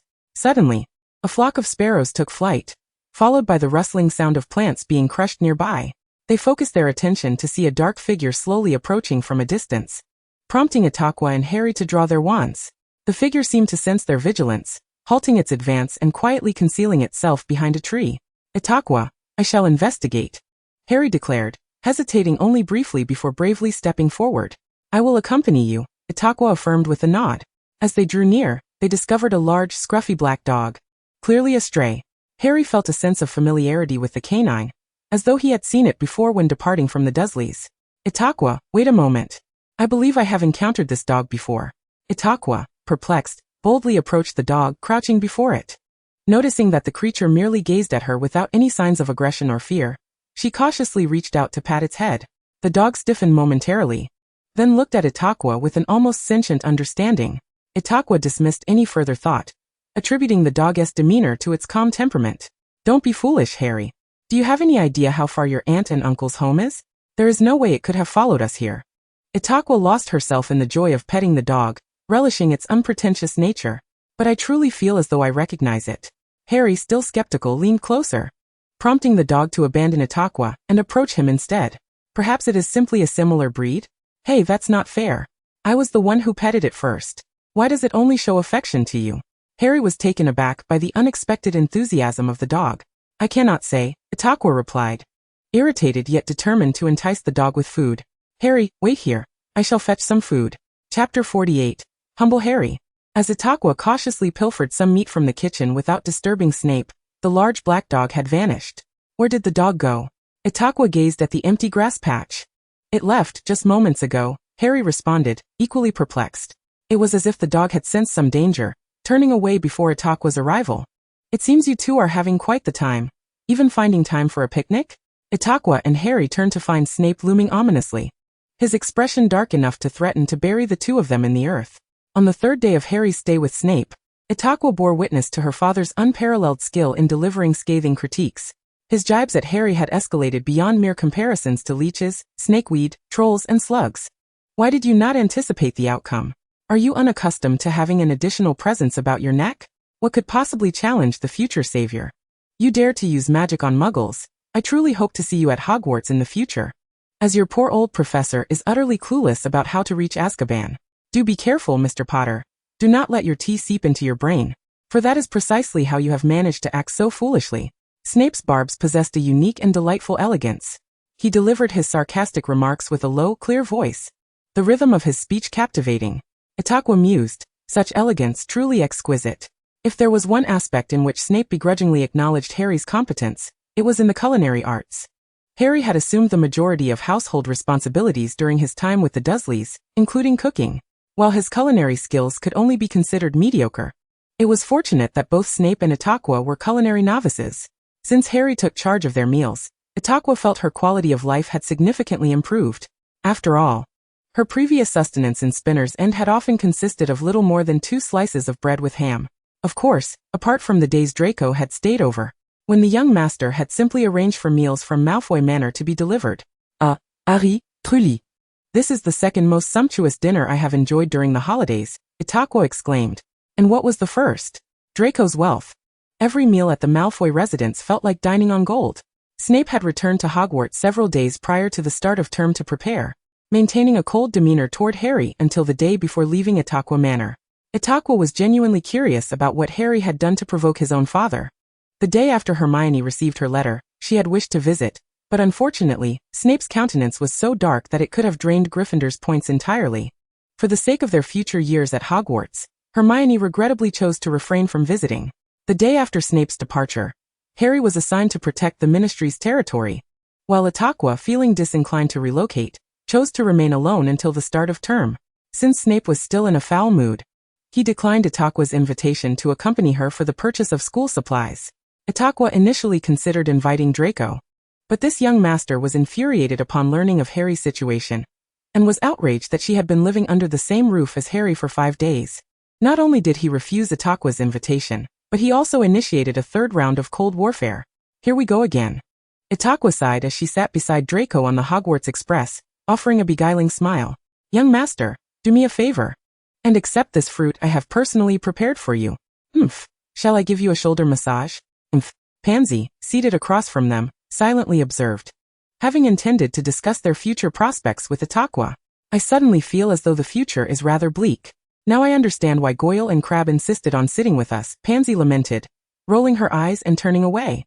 As they neared Hogwarts, rain began to pour, followed by a chilling breeze that swept through the compartment. Itakuya paused, casting a puzzled glance around. Itakuya, Draco, seated by the window, felt the chill more acutely as it seeped in from outside.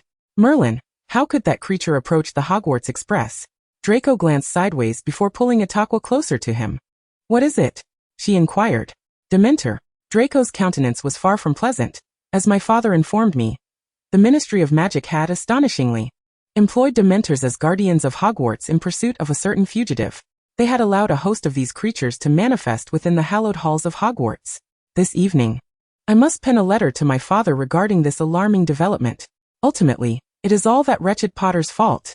Itakuya recognized that Draco was speaking to mask his own trepidation, and she took hold of his hand. Expecto Patronum. The tip of Itakuya's wand burst forth with a brilliant white light, and soon a translucent white dragon materialized within the compartment, nearly filling the entire space. This was Itakuya's animagus form. Aside from its transformation into the distinctive white radiance of a Patronus, it bore little difference. Do not worry, they cannot harm us. Trust me, Draco. Draco's heart felt somewhat reassured, though he muttered in dissatisfaction. I am not afraid of that thing harming me. Very well, Mr. Malfoy. I merely wished to showcase my Patronus. Itakuya cheerfully acknowledged his words. Indeed, Draco's attention was diverted, and he curiously scrutinized the dragon figure composed of white light. This is your animagus form. Indeed. Draco fell silent for a moment before finally succumbing to his curiosity. Itakuya, I have always wondered, what kind of dragon is your animagus? Itakuya chuckled softly. That is not a dragon that exists in reality. What? Itakuya later discovered, after scouring the Hogwarts library for accounts of dragons, that her animagus merely resembled a dragon. In truth, it was but a figment of imagination, much like a child conjuring a fantastical companion from the familiar objects around them. That non-existent black dragon was a construct pieced together from the limited experiences of a certain individual. It had, from the very beginning, been a deception. Once, there was someone who claimed they would protect me. Itakuya gazed out the window, where darkness enveloped the world, and rain poured relentlessly. At that time, I did not believe her. She deceived me into thinking she was a dragon, a particularly formidable one, and so I believed. In truth, she was merely an ordinary person. Itakuya felt a profound sadness whenever she recalled this. She had once thought that individual was a primordial dragon, that she was fortunate enough to receive the protection of a divine creature. Yet, she had forgotten that this person could not even articulate the species or behaviors of dragons. At that time, Itakuya desperately needed someone to safeguard her, and thus she easily accepted the lies of that individual, comfortably hiding behind them, and allowing them to bear all the pain. If only she had been a bit braver then, would everything have turned out differently? Draco's heart ached as he observed the girl's forlorn and solitary gaze. He seemed to glimpse once more the first-year Itakuya, who had confined herself within her shell. Itakuya. Draco enveloped her in his embrace. The two stood entwined in the dim light of the compartment, mingled with the white glow of the Patronus. as Itakuya buried her head in the folds of Draco's black robe, quietly weeping. Draco felt the warmth of dampness at his neck. He initially stiffened before instinctively soothing Itakuya's back, as if comforting a child. The rain outside intensified, chilling the air within the compartment, while students from the adjacent carriage voiced their alarm about the weather. In that moment, the sounds of voices and rain were isolated.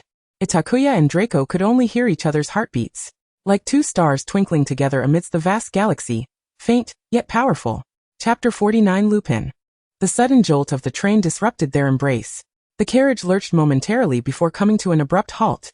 The lights within extinguished, leaving only the faint glow of Itakuya's Patronus. She noticed the brilliance of the white dragon she had summoned dimming, and immediately cast the charm again. This time, however, the tip of her wand did not emit a brilliant light. Instead, the wand itself radiated a soft purple glow. Itakuya felt as though she were grasping a bolt of lightning. She winced, releasing her grip as her palm burned. Before either could react to this unforeseen change, the Patronus Itakuya had conjured suddenly sprang into action, darting out of the carriage in another direction. Confused, Itakuya peered out to follow it. At the door of the carriage, not far from Itakuya and Draco, a massive black shadow was simultaneously struck by two beams of white light, one from her Patronus and the other emanating from within that carriage. Soon, both the white light and the shadow vanished without a trace. The occupants of the adjacent carriage appeared taken aback, having not anticipated that anyone besides themselves would employ a Patronus, and they leaned out to glimpse Itakuya's direction. Itakuya found herself locking eyes with a middle-aged man bearing scars on his face, exuding an air of sophistication. Behind him, another head emerged, adorned with her signature curly hair. It was Hermione. Itakuya greeted Hermione from a distance, surmising that they were likely safe, before retreating once more. "What did you see?" Draco inquired. A Dementor has entered the Hogwarts Express. My Patronus must have sensed it." "What? That thing has come in." Draco's expression turned grave, and Itakuya sensed he would write a letter to his father in the next moment. Another person also used a Patronus, a middle-aged man. He drove it away. "So I believe we should be safe now." Itakuya settled back beside Draco.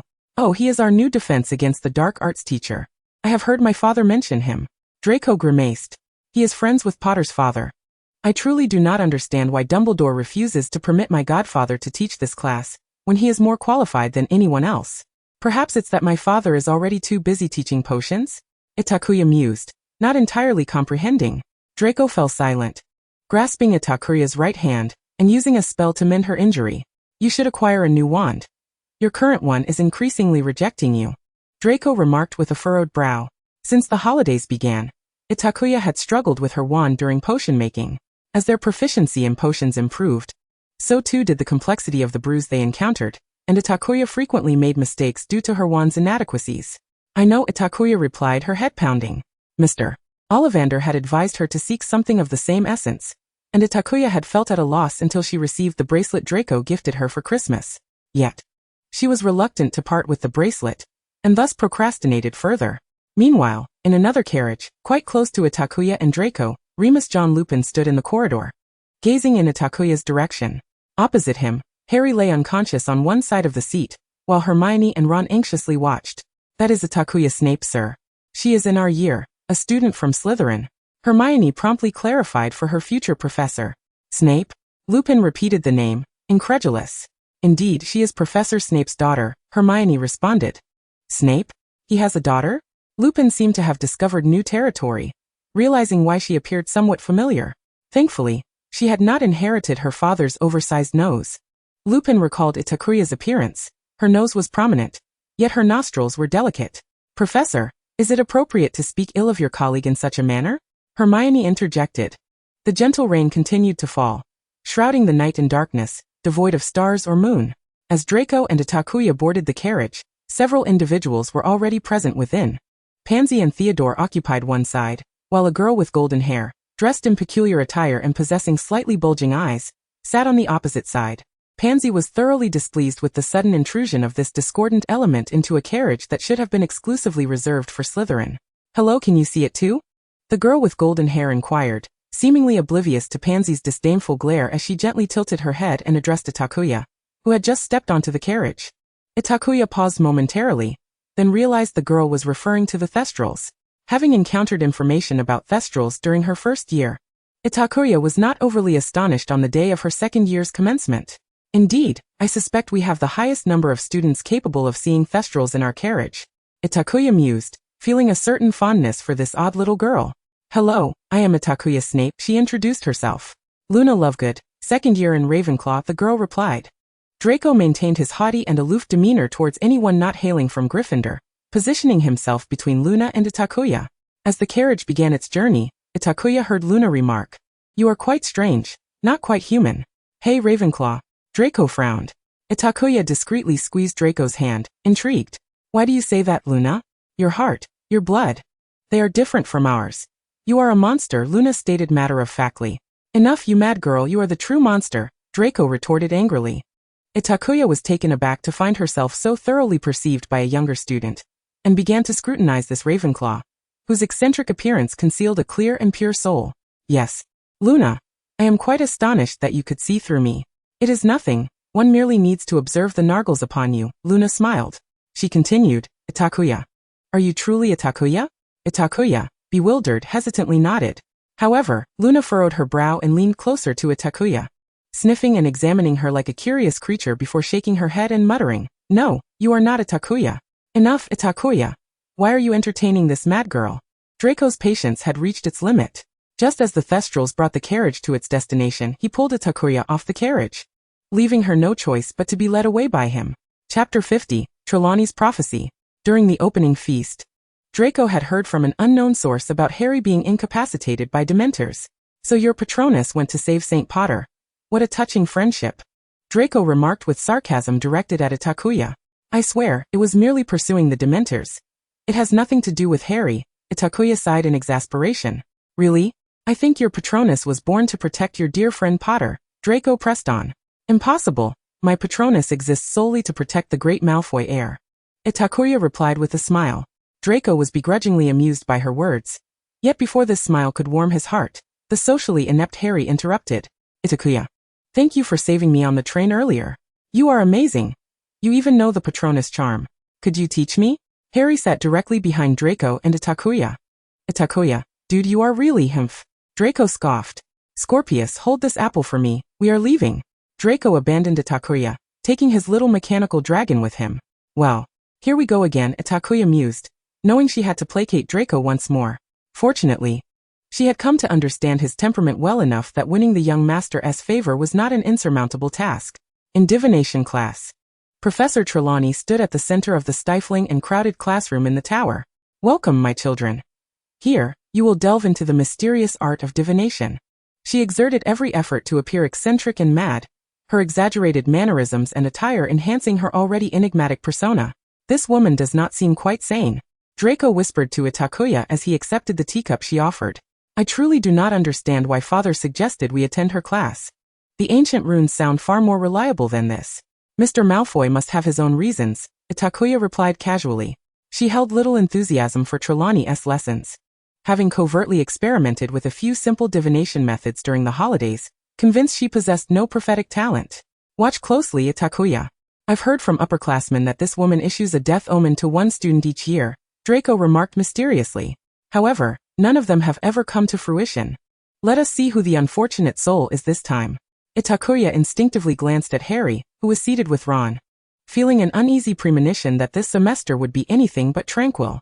Sure enough, midway through the lesson, Trelawney selected Harry and proclaimed her death prophecy. "Ha. For this one time, I actually hope that woman's prediction is accurate." Draco relished the moment. Itakuya exchanged teacups with him, attempting to sift through a mound of black tea leaves for anything worth noting. "You are indeed entangled with Harry. You might as well be together," he quipped. "Don't say such disgusting things, Itakuya.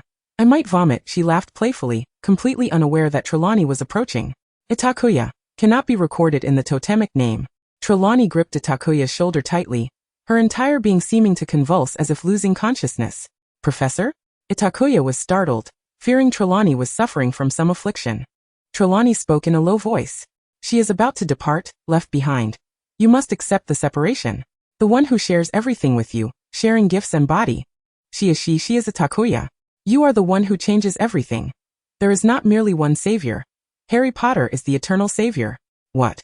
Itakuya felt as though she had fallen into an icy abyss, scarcely registering the most crucial phrase. There is not merely one savior. The first 3 sentences from Trelawney instilled a profound panic within her, akin to a long-hidden secret being unveiled. Itakuya, do not heed her. She is just a madwoman. Draco attempted to pull Trelawney away. Itakuya seemed paralyzed by an overwhelming dread, her mouth slightly agape, her eyes glistening with anxiety. In that moment, she was engulfed by an odd sense of terror. Had she overlooked some crucial detail regarding that day? Trelawney finally returned to normal, coughing a few times and observing her surroundings with confusion. What's wrong, dear? Did I say something? Itakuya regained her composure and grasped Trelawney's arm, her gaze intense. Professor, what do you mean by separation? What does it mean that she is leaving? Hasn't she always been with me? Trelawney shook her head, her gaze laden with meaning as she replied, Child, I do not know what you are speaking of. Itakuya pressed on, but you just said that to me. Do you know something? Did you just make a prophecy about my future, or was that not a prophecy? What did you see just now? Trelawney extricated her arm from Itakuya's grasp. I know nothing, child. The beauty of the future lies in its uncertainty. It is for you to explore. Trelawney dismissed Itakuya, returning to continue her lecture. Draco pulled Itakuya back into her seat, her hands instinctively clenching as her gaze fixated on the floor before her, her brow furrowed in distress.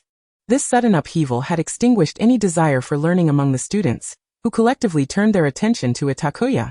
The exemplary student left in a state of disarray, by a few cryptic words from Trelawney. Itakuya, Itakuya. Draco called her name twice, yet received no response. He grasped her chin, compelling her to meet his eyes. Ita, look at me. It's nothing. Trelawney's prophecies are utterly unfounded. She is merely babbling. It is all a fabrication. Do not believe it. Throughout the entire class, Itakuya remained unsettled, even as Draco guided her numbly to Hagrid's hut for the next lesson. Deep down, she understood that Trelawney's words were not mere nonsense. She had never revealed her secret to anyone, save for the moment during the sorting hat ceremony, when her memories were laid bare.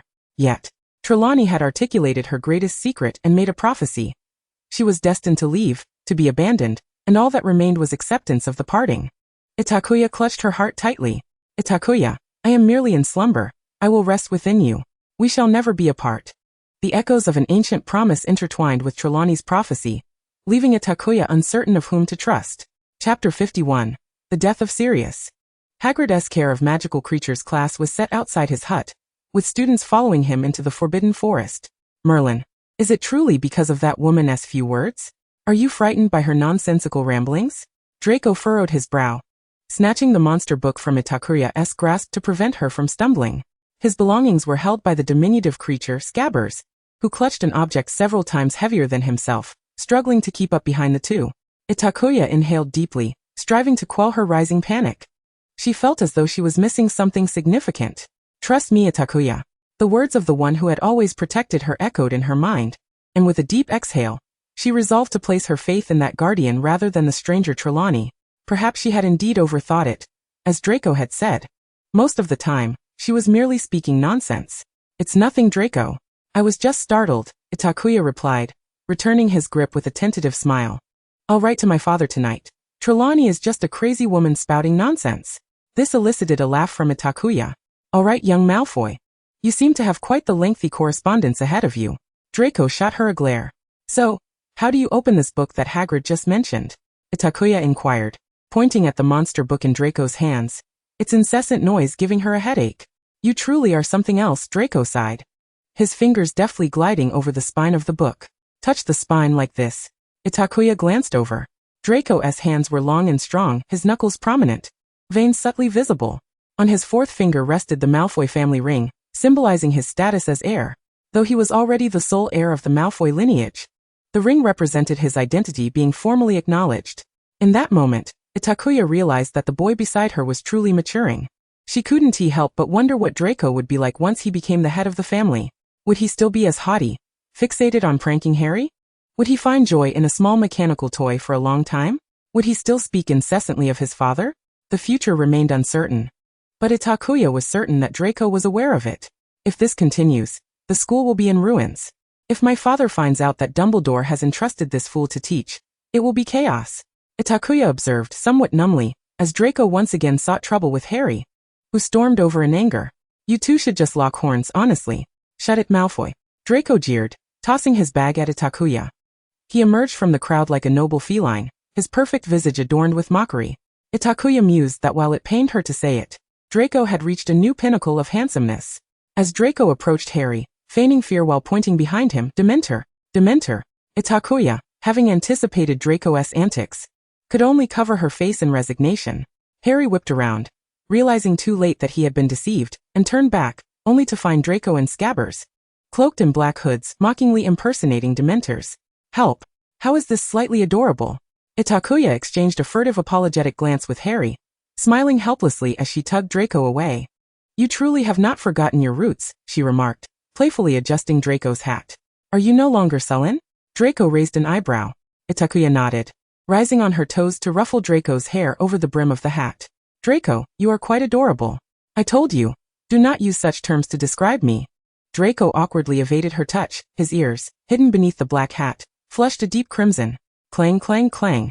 Hagrid proudly introduced the focal point of his lesson, the hippogriff, to the students.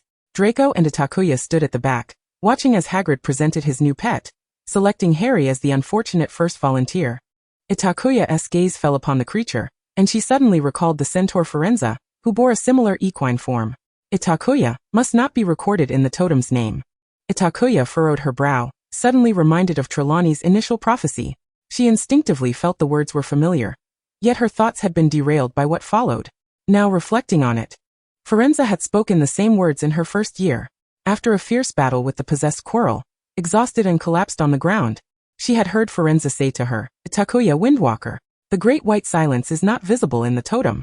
Windwalker, great white silence? Not visible in the totem? What could these signify?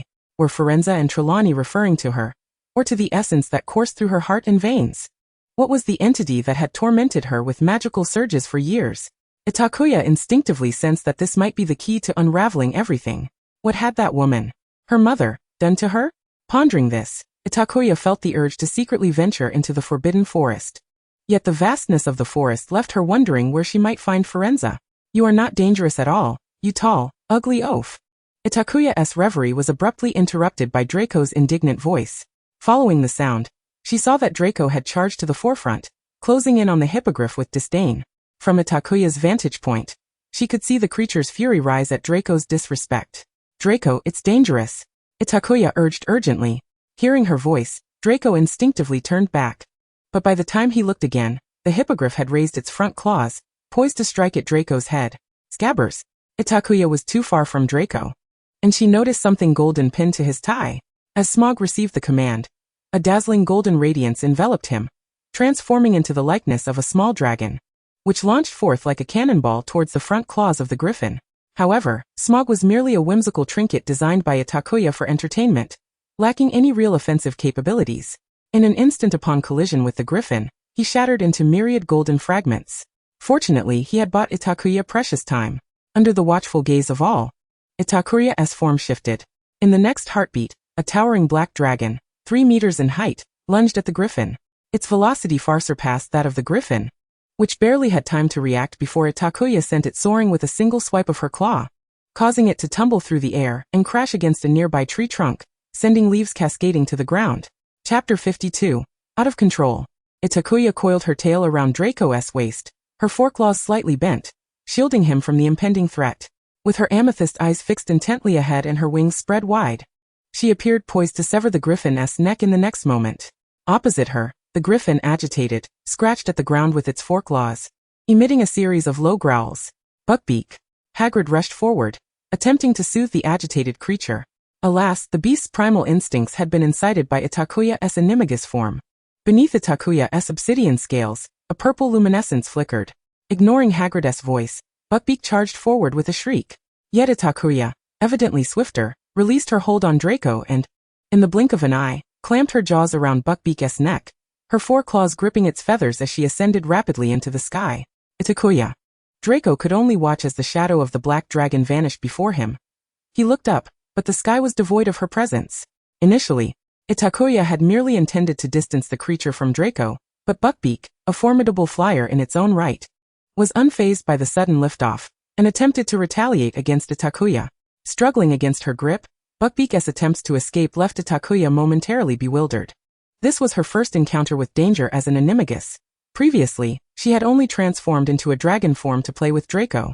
Buckbeak's struggles intensified, and Itakuya, in her draconic shape, instinctively sensed the looming peril. She realized that the griffin now regarded her as a foe. Though wizards retain human consciousness while in their animagus forms, their thoughts are invariably influenced to a degree by animal instincts. In Itakuya's case, her violet eyes shone ominously, her entire being enshrouded in a veil of black mist. Ascending with Buckbeak into the heavens, the thinning air caused Buckbeak's initial struggles to transform into whimpers of surrender. Yet Itakuya remained unaffected, entering a state of profound transcendence. She felt neither human nor dragon, but rather a being of higher and more perilous essence. Itakuya beheld her claws morph into fearsome, talon-like appendages. Realizing that what she grasped was not Buckbeak, but countless human souls. Their faces morphed continuously, the only constant being the stark, lifeless expressions of sheer terror and profound despair over mortality. Startled, Itakuya instinctively loosened her grip, and both she and Buckbeak plummeted uncontrollably. The intense sensation of weightlessness jolted her back to her senses, and clutching the oblivious Buckbeak, they plunged into the black lake. The lake lay still for half a minute before a dark silhouette erupted from its depths, seizing Buckbeak. Itakuya deposited him onto the grassy bank, reverting to her human form. Gasping, she marveled at her hands. Pale and slender, the hands of a typical human. But what had just transpired? An illusion? Or was it something more? Itakuya's fair skin revealed clearly visible blue veins, and as her gaze fixated on her wrist, she felt the blood coursing within. Suddenly, the blue veins glowed with a purple luminescence. Itakuya gasped in shock, blinking in disbelief, but in the next instant, everything returned to normal. Itakuya. A voice called her name, and turning her head, she discovered it was Snape, rushing towards her in his black robes, a grave expression on his face, wand in hand. Itakuya, are you all right? Snape, rarely abandoning his convoluted speech, inquired in the most succinct manner. Father, I'm fine. I am perfectly all right. Itakuya replied, assuring him that the griffin had not harmed her. She felt no surge of magical backlash, save for her clothes being drenched. Are you certain? Snape reiterated, gripping his wand, gesturing for her to survey her surroundings. With a hint of skepticism, Itakuya tilted her head, only to become petrified. Within a 300-meter radius around her, a thick layer of frost had formed. Even the black lake was frozen, and Buckbeak had been encased in ice. Yet, beneath Itakuya's feet, the ground remained untouched, her clothes still dripping with water. What? What is this? Itakuya's eyes widened in astonishment as she bent down, seeking confirmation that this was not a mere figment of her imagination. Don't move. Has a troll stolen your wits? Snape urgently cautioned. A miraculous occurrence unfolded. When Itakuya touched the frost at her feet, all abnormalities rapidly dissipated, retracting from the outer edges until they vanished at her fingertips, as if she had personally retracted the spell she had unleashed. Father, I didn't know I possessed such a capability, Itakuya stammered, bewildered by her newfound power. Itakuya Merlin, thank goodness you are unharmed. Draco dashed over from a distance, his clothing disheveled, his black robe half hanging from his arm. He embraced Itakuya tightly, relieved to feel her steady breath. Merlin, how could you do this? I thought that beast had hurt you. Inspecting her, Draco noted her rosy complexion and unblemished skin, allowing the weight in his heart to lift. Why are your clothes soaked? Did you fall into the black lake? He tugged at Itakuya's black robe, wrapping her in his own. Itakuya, you nearly scared me to death. Are you cold? Do you need me to carry you back? A Draco? Itakuya awkwardly interjected. Do you see who is to your left? In the midst of such chaos, Draco furrowed his brow to scold her, but upon noticing Snape on his left, he fell silent as a grave. Professor. Godfather. Draco withdrew his hand, maintaining a polite distance from Itakuya. Mr. Malfoy, you certainly seem quite concerned for my daughter, Snape remarked through clenched teeth. Itakuya, I dare not move. An awkward tension lingered, only to be interrupted by Hagrid and Harry's late arrival. Miss Itakuya, are you all right? Itakuya, how are you? They inquired in unison, collectively ignoring Snape's presence. Can't you see my towering father? I'm fine really. I merely slipped into the black lake. Itakuya waved her hand dismissively, sighing with relief. Hagrid turned to inspect Buckbeak, who lay nearby. Buckbeak, Buckbeak. Good heavens, you're so cold. Hagrid lamented. Itakuya's heart sank. She couldn't have just lost control and harmed that creature, could she? That beast nearly killed me and Itakuya, and yet you still concern yourself with it? Perhaps you should focus on yourself, Draco said with a hint of bitterness as he helped Itakuya to her feet. If it weren't for your provocation, it wouldn't have attacked you, Harry countered. Ah, Sally Potter, Draco scoffed. Buckbeak, Hagrid exclaimed, cradling Buckbeak in his arms, utterly despondent. Do not be disheartened, Hagrid. Ron offered in a sympathetic tone. Itakuya, are you all right? Let me take you back. You're drenched. Hermione expressed her concern for Itakuya. It's too noisy, Itakuya muttered. This bunch of giants is indeed quite loud, Snape remarked. Chapter 53. Probing Questions. I believe I, as a rather unfortunate professor, deserve to know what transpired, and why my daughter found herself in the Black Lake. Snape's voice effectively silenced the crowd. He approached Buckbeak, disdainfully inspecting the foolish creature with his wand. Regrettably, it is not dead, merely frozen. Really, Severus? Hagrid exclaimed in surprise. Frozen? How on earth did that happen? Ron questioned. Because your pitiful old professor, unlike you, Mr. Weasley, has the skill to remain at Hogwarts. Perhaps he simply cast a freezing charm to subdue a rampaging bird. Snape concealed the truth from Itakuya. Gryffindor loses 3 points for your indiscretion, Mr. Weasley. Unwavering in spirit, truly moving, Itakuya noted. Now may I inquire why you are here, instead of in the Forbidden Forest? I believe I am not mistaken regarding the location of the Care of Magical Creatures class? Snape surveyed the group. It was that beast. It sought to kill me and Itakuya. Godfather, Itakuya was taken into the sky by it, and thankfully you arrived in time. Draco stated. You are mistaken, Professor Snape. Harry interjected. It was Malfoy who provoked Buckbeak, and Itakuya transformed into her animagus form to save him, engaging in a struggle with the creature. Snape, with years of experience dealing with unruly students, discerned the general sequence of events from Draco and Harry's distinctly different accounts. I did mention not to display your animagus form indiscriminately, did I? Snape admonished Itakuya. I'm sorry, Father, I forgot in my haste, Itakuya admitted, taking responsibility. Come see me tonight. Now, return to your dormitory. Itakuya obediently acquiesced. Their scheduled meeting was after dinner, and Itakuya planned to have a meal before facing her impending fate. Upon entering the Great Hall, Itakuya found Draco recounting her exploits. If the Godfather had arrived even a moment later, Itakuya would have been lost to the depths of the Black Lake forever. I can hardly believe that foolish bird clearly intended to kill both Itakuya and me. When I found Itakuya, she was completely soaked, huddled in fright. She wouldn't be able to do her homework for weeks. My fists are clenched, Itakuya remarked. How are you holding up? Draco asked, serving her a bowl of hot soup. Drink this, he urged. Itakuya accepted it with a complex expression. Draco, regarding the Care of Magical Creatures class, I feel. I know it was far too dangerous. That fool actually let us interact with such perilous creatures. No. I mean, rest assured, I will not allow such a situation to happen again. What I mean is, do not fear, your godfather is here. We will ensure you are safe. Itakuya resignedly accepted his comfort. Itakuya, there's something I must give you, Draco said as he carefully retrieved a bundle wrapped in a handkerchief from his robes. Confused, Itakuya accepted it, only to discover it contained several irreparably shattered metal fragments. You ventured into the Forbidden Forest solely for the purpose of retrieving the Snargaluff? Draco nodded. I checked multiple times. There shouldn't be any missing pieces. If there are, I will go again. Itakuya paused in silence. Draco, it is too broken. May I create an identical one for you? Draco's disappointment was evident as he silently reclaimed the fragments, shaking his head. No need, Itakuya. She understood the depth of Draco's attachment to the Snargaluff. He carried it with him nearly every day.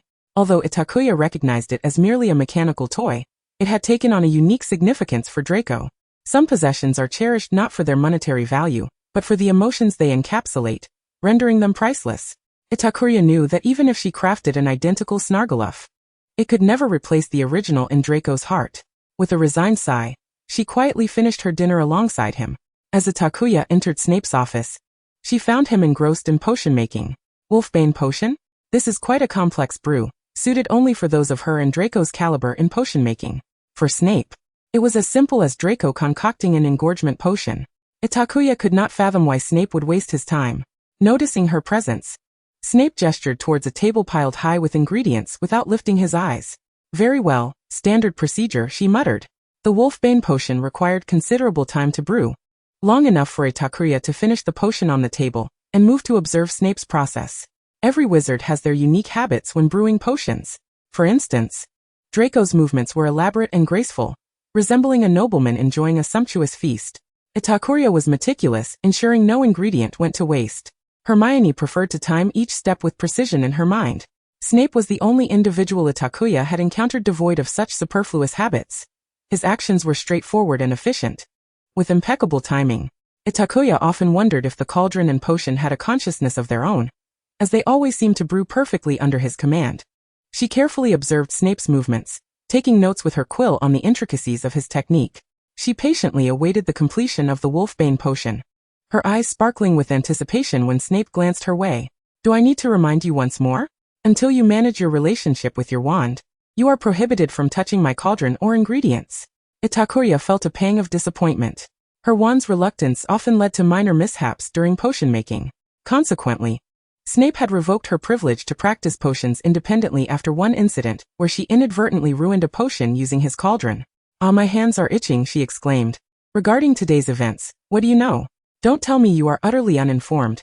"I refuse to believe my daughter is a foolish giantess," Snape inquired. Itakuya fell silent.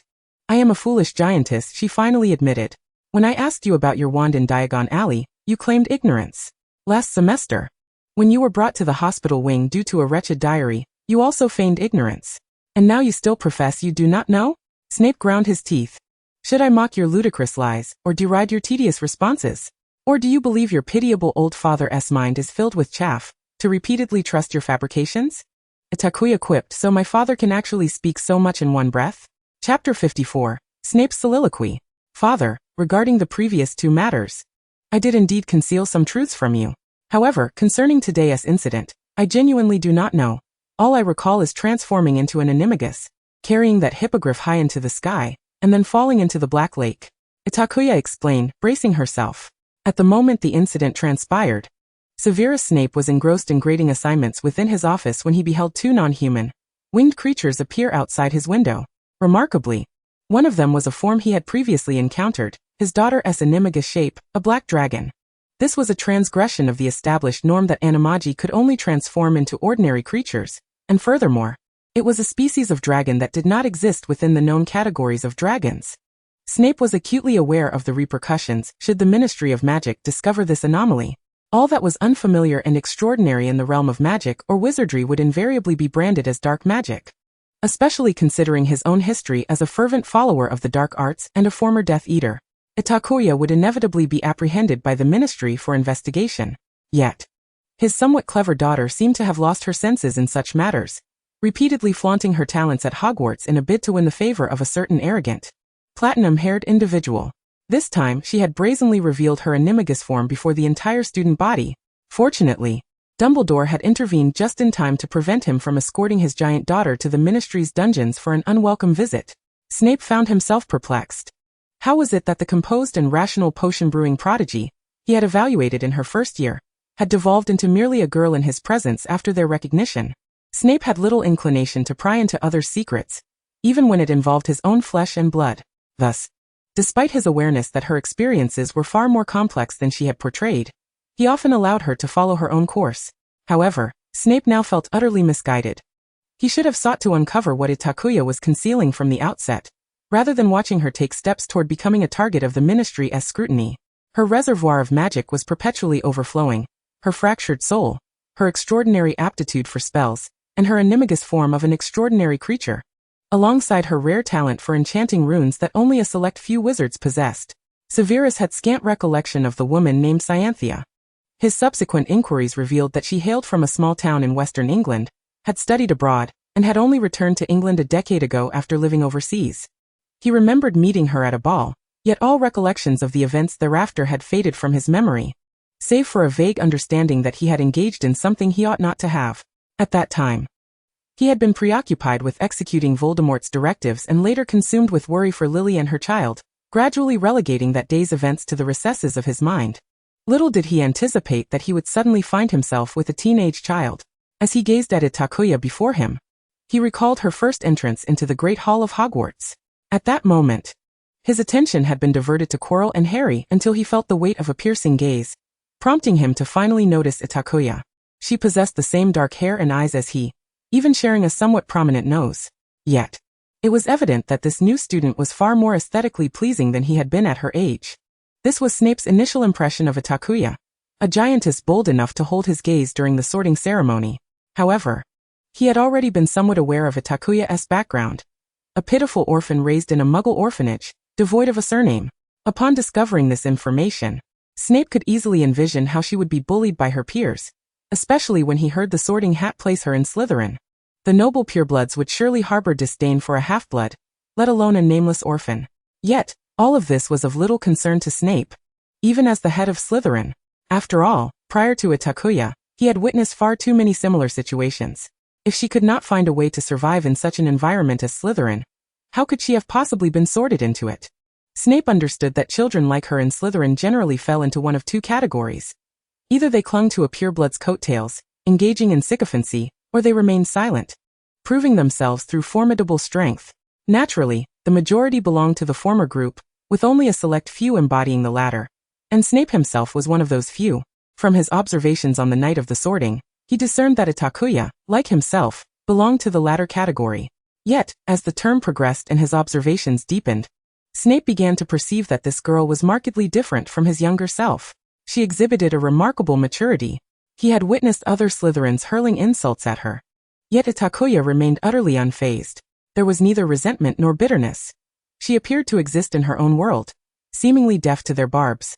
This was something the first-year Snape had never achieved. What sort of inner strength allowed her to maintain such composure? However, before Snape could fully comprehend the depths of Itakuya's fortitude, she proceeded to showcase the extent of her own prowess. Her adeptness in potion-making, while rife with errors in his eyes, was nonetheless commendable compared to her peers, who could scarcely brew even a swelling solution. More significantly, she demonstrated the ability to perform wandless magic. It was worth noting that even the prodigious Voldemort had not exhibited such power in his first year. Snape immediately surmised that this girl was far from ordinary, a notion that was later validated in Dumbledore's office. What was even more disconcerting was that the little giant and Dumbledore had been conversing in code right in front of her. Subsequently, Snape approached Dumbledore on several occasions seeking clarification, yet the latter consistently rebuffed him, citing the need for confidentiality. Snape regarded the mischievous yet meaningful glint in the half-moon glasses, feeling an overwhelming sense of frustration. That gaze clearly suggested, "I know you will be intrigued by the secrets surrounding the child named Itakuya, but I shall not divulge anything. I shall merely sit back and enjoy the spectacle." Snape contemplated resigning. He had anticipated that Itakuya's burgeoning wandless magic would drastically alter her circumstances, yet he had not foreseen his own protege actively shielding the girl. Moreover, the two seemed to share a rather amicable relationship, particularly after they were both punished and confined to the Forbidden Forest together. During the first-year holiday, Snape's pupil Draco Malfoy had incessantly uttered Itakuya's name from the moment he arrived at Spinner's End. He attempted to persuade Snape to invite the girl to stay as well. "Godfather, you cannot fathom it. Itakuya intends to spend the entire holiday with a Muggle family, and worse, with Gryffindors. Godfather, her talent in potions is extraordinary. If she were to receive your guidance, she would undoubtedly become a master potion maker in the future." Snape's patience was wearing thin. He had indeed paid more attention to the student named Itakuya, after noticing the surge of her magical power, quietly helping her by assigning her potion-related tasks, as a means of alleviating her struggles. But that was merely an act of concern as the head of Slytherin for one of his students. It did not imply that he intended to fret over a Slytherin during the holiday. "Mr. Malfoy, I must remind you that your purpose here is to glean some knowledge of potion-making from your old godfather.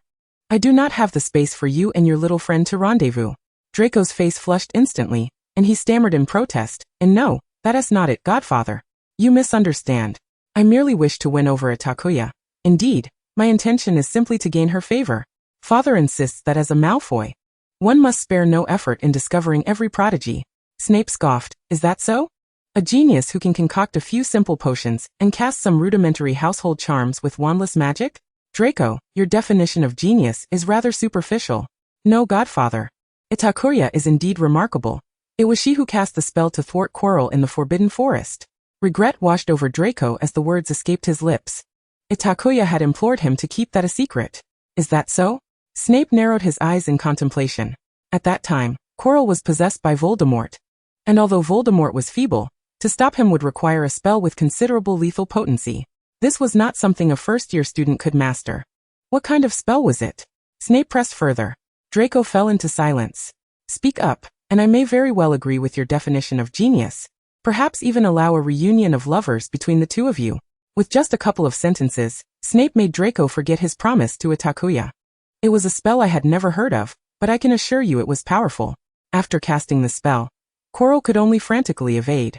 To fulfill his desire, Draco exaggerated the events of that day. He had no inkling that his words would lead Snape to misconstrue them as a possibility. What color was the spell's light? Was it green? Snape inquired, frowning. No, I did not see any light. It was a most extraordinary spell. I saw no glow, no sparks, nor threads of light. It was simply uttered by Itakuya, and Quirrell began to bleed profusely. Draco's description evoked another spell familiar to Snape, one that no one but himself could possibly wield. But how could that be? Unless that lost notebook had been found by someone with ulterior motives. Yes, Godfather, Itakuya used my wand. You can use the reversal charm. I assure you, it was an incredibly formidable spell. Draco's suggestion struck a chord with Snape. When the light of the reversal charm struck Draco's wand, Snape heard that familiar incantation spoken by another. Sectum Sempra. Snape had never imagined that at the age of 32, he would suddenly find himself with a child. This child had grown to the age of 12 without his nurturing or protection, miraculously emerging unscathed. She was kind-hearted, strong, and independent, much like him, yet softer in demeanor. Her talents were extraordinary. Even Quidditch, a skill he struggled with, she mastered effortlessly. More than once, Snape pondered that if that pesky James Potter were still alive, he would not mind taking Itakuya to flaunt her abilities before him. She was akin to a precious treasure he had overlooked, now miraculously rediscovered. Snape had to concede that he often felt flustered in Itakuya's presence. He had taught many adolescents, but none like her. Nor did he possess the understanding that a father should have toward his daughter. Unlike Lucius, who could dote on Draco, Snape was relieved that Itakuya did not require such indulgence. Their living habits astonishingly resonated in harmony. He felt an extraordinary connection to her through their shared bloodline. Snape understood that Itakuya's past could hardly be described as pleasant. A Muggle orphanage in a remote town. If he, with both parents, had faced such a fate, how much worse could it have been for Itakuya? Snape found it remarkable that Itakuya seemed unconcerned about her past, as if she had grown up surrounded by unconditional love. The more time he spent with her, the more he felt compelled to uncover her history. Yet he hesitated to force her to relive painful memories, leaving him in a state of inner turmoil. Perhaps he ought to consult Dumbledore for insight? Or seek advice from Lucius, a father for quite some time now? Father? Itakuya waited for a moment, astonished to find her father lost in thought. Itakuya. Snape snapped back to reality, silently sighing. If there was something he found unsatisfactory, it was that Itakuya had perfectly inherited his stubbornness, resolutely refusing to utter a word about matters she did not wish to disclose. However, this situation concerned Itakuya's safety, and he could not treat it as though it had never occurred. Itakuya, I grant you a semester to contemplate.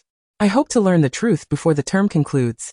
Itakuya quietly exhaled in relief, having feared she would be compelled to confess this time. Understood, father. She nodded in acknowledgement. Regarding your animagus, Dumbledore is already negotiating with the Ministry of Magic. I will take you there shortly. Itakuya nodded vigorously, realizing for the first time just how soft-hearted her father truly was. Ha, if that is the case. Chapter 56, Boggart. Snape was about to say something further when Lupin approached directly. Snape, Lupin paused upon entering, having long known that Itakuya was Snape's daughter. Yet seeing them together stirred unexpected emotions within him. He felt a disorienting sense of temporal dislocation. The sight of Itakuya standing before the cauldron with a notebook in hand alongside Snape reminded him of the young Snape from his school days. Good evening, Professor Lupin. Itakuya said, unaware of the prior acquaintance between her father and the professor, regarding him with a hint of curiosity. Miss Snape, good evening, Lupin replied, finding the address peculiar, as he never imagined that Snape would have a child, let alone one as old as Harry. Lupin, if I am not mistaken, the Office for Defense Against the Dark Arts is on the 3rd floor, and this is Slytherin. Snape was well aware of Lupin's purpose for visiting, but with Itakuya present, he would not hand over the wolfsbane potion in her presence.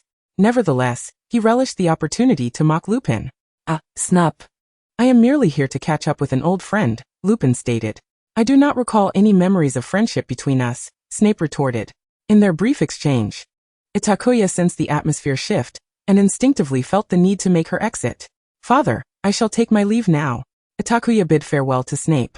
Receiving a consenting glance in return, she tidied away her notebook from the table, obediently saying goodbye to both Lupin and Snape.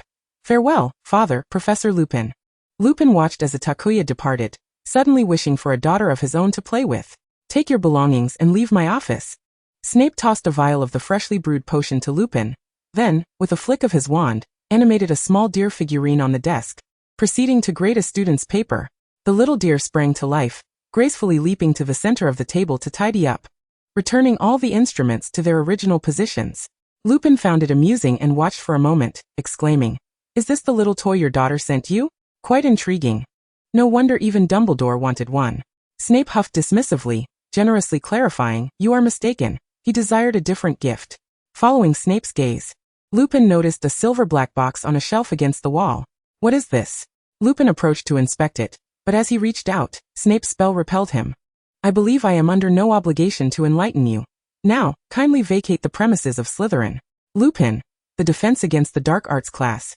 Professor Lupin brought in a large 2-meter-tall chest, inside which something was stirring restlessly. The moment Itakuya saw it, her expression darkened considerably. It was a boggart, not particularly dangerous, but capable of revealing one's deepest fears. Frowning, Itakuya instinctively stepped behind Draco. "Ita?" Draco sounded surprised, but he took her wrist gently, and the two silently retreated to a corner of the classroom. "Are you afraid of boggarts?" he whispered softly, as though he had stumbled upon some monumental secret. Itakuya shook her head inwardly. She feared no living creature, but she dreaded memories, the aching sorrow of loss they carried. She also disliked sharing her secrets with others, as it felt like an admission of weakness. Seeing her silence, Draco assumed she had been genuinely frightened by Hagrid's clumsy bird and mentally advanced a certain plan, gritting his teeth in frustration. "It's all right, we don't have to join the commotion. Look at those foolish lions. They'd dance around Lupin if they could," Draco murmured into her ear. Itakuya smiled faintly, allowing herself to relax slightly beside him. "Now Neville, would you please come forward and demonstrate?" Professor Lupin called upon Neville as the first volunteer. Itakuya watched the nervous Gryffindor approach, clearly terrified. "Ha, it's Longbottom. This should be entertaining," Draco whistled excitedly, his head nearly touching Itakuya's. To her, the sound of his whistle felt like a feather brushing past her ear, gently tickling her heart. "Neville, what are you afraid of?" Lupin asked. Professor Snape," Neville stammered quietly. "Professor Snape? Well, everyone is afraid of him," Professor Lupin chuckled, his eyes twinkling as though a clever idea had just occurred to him. Itakuya frowned. She had a feeling this professor might take pleasure in making jokes at her father's expense. This suspicion only grew stronger when she heard Lupin inquire about Neville's grandmother's fashion sense. "Professor Lupin, may I give it a try?" Itakuya spoke up suddenly. Her voice drew everyone's attention, including Lupin's, who looked past the crowd of Gryffindors to see Itakuya standing calmly in the corner, her dark eyes fixed on him with a composed yet warning gaze. Itakuya had already guessed what was likely to happen next. No matter what Neville imagined, the boggart would undoubtedly take on Snape's appearance before being turned into something ridiculous. It was a harmless joke, unless the subject happened to be the head of Slytherin House. Itakuya did not want to let that happen. Even if everyone knew it was just a boggart, who could guarantee that students wouldn't joke about it privately? The dignity of the Slytherin head should not be mocked. Moreover, as Snape's daughter, it was her duty to prevent such a possibility. "Oh, of course, please come forward." "Miss Snape," Lupin replied, wearing an expression of someone whose mischief had been uncovered. Itakuya walked to the spot where Neville had stood, with Draco following closely behind her, positioning himself less than half a step away. "Are you ready?" Lupin asked. Itakuya took a deep breath, tightening her grip on her wand. "It's all right," she told herself. "At worst, others will get a glimpse of my memories. I'll have to confess everything to Father and Draco eventually. Consider this a rehearsal." With that thought, she nodded silently to Lupin. Receiving her confirmation, Lupin waved his wand gently. The oval handle on the cabinet door began to turn, and with the creaking sound of old wood, the boggart's cabinet slowly opened. In an instant, Itakuya's surroundings grew dim, as though she were in one of Slytherin's poorly lit dungeons. Before her appeared a gaunt, blood-stained figure, the same one she had seen in the Mirror of Eris during her first year.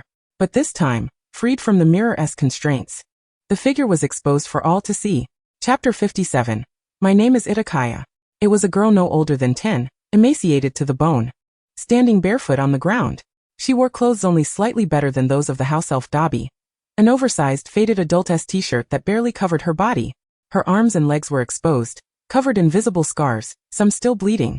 Draco felt as though a knife had been plunged into his heart and twisted relentlessly. He recognized the girl's face. It was unmistakably a younger Itakuya. Itakuya stared silently at the girl, who first smiled gently, her eyes filled with the relief of someone pushed beyond exhaustion. Then the child closed her eyes, staggered slightly, and when she opened them again, they held nothing but bewildered grief and terror. Almost instantly, the girl became drenched in blood, with droplets splattered across her face.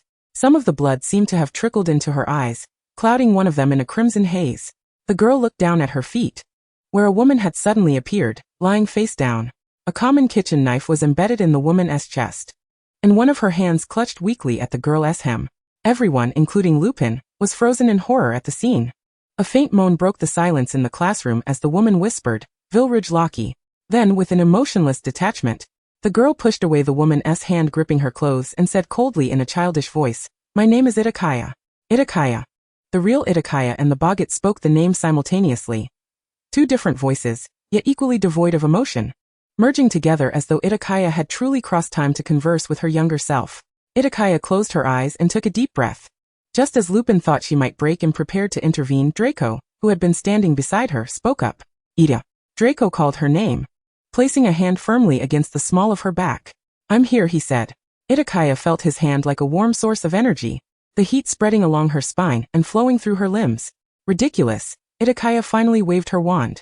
The scene before her twisted and transformed, eventually turning into several golden retrievers playfully tumbling over one another.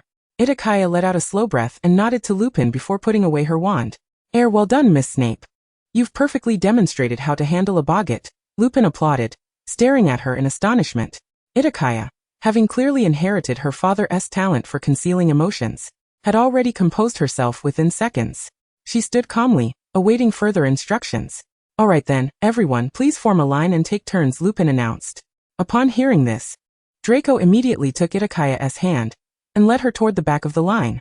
His expression was dark and foreboding as he roughly shoved aside several Gryffindors who stood in their way. "What are you staring at, Potter? And you, Lionhead?" Draco snarled, harshly brushing off the approaching trio. Harry stumbled backward several steps before regaining his balance. Silently, Itakuya followed Draco, allowing herself to be led out of the classroom. "Ita." Draco cornered Itakuya against the wall, hesitating to speak. The moments just past were evidently fragments of Itakuya's memories, and among them lay her most harrowing recollections. Although Draco could not fathom the source of Itakuya's fear, one undeniable truth was clear to him. Itakuya had endured inhumane abuse during her childhood. The scene he had just witnessed lingered in his mind. Her exposed skin was riddled with scars, all fresh and bleeding. If these were indeed Itakuya's memories, it meant she had truly suffered those agonies before he ever entered her life. Merlin's foul socks, who could be responsible? Was it that wretched orphanage matron? Draco's heart ached so intensely that he felt he might weep.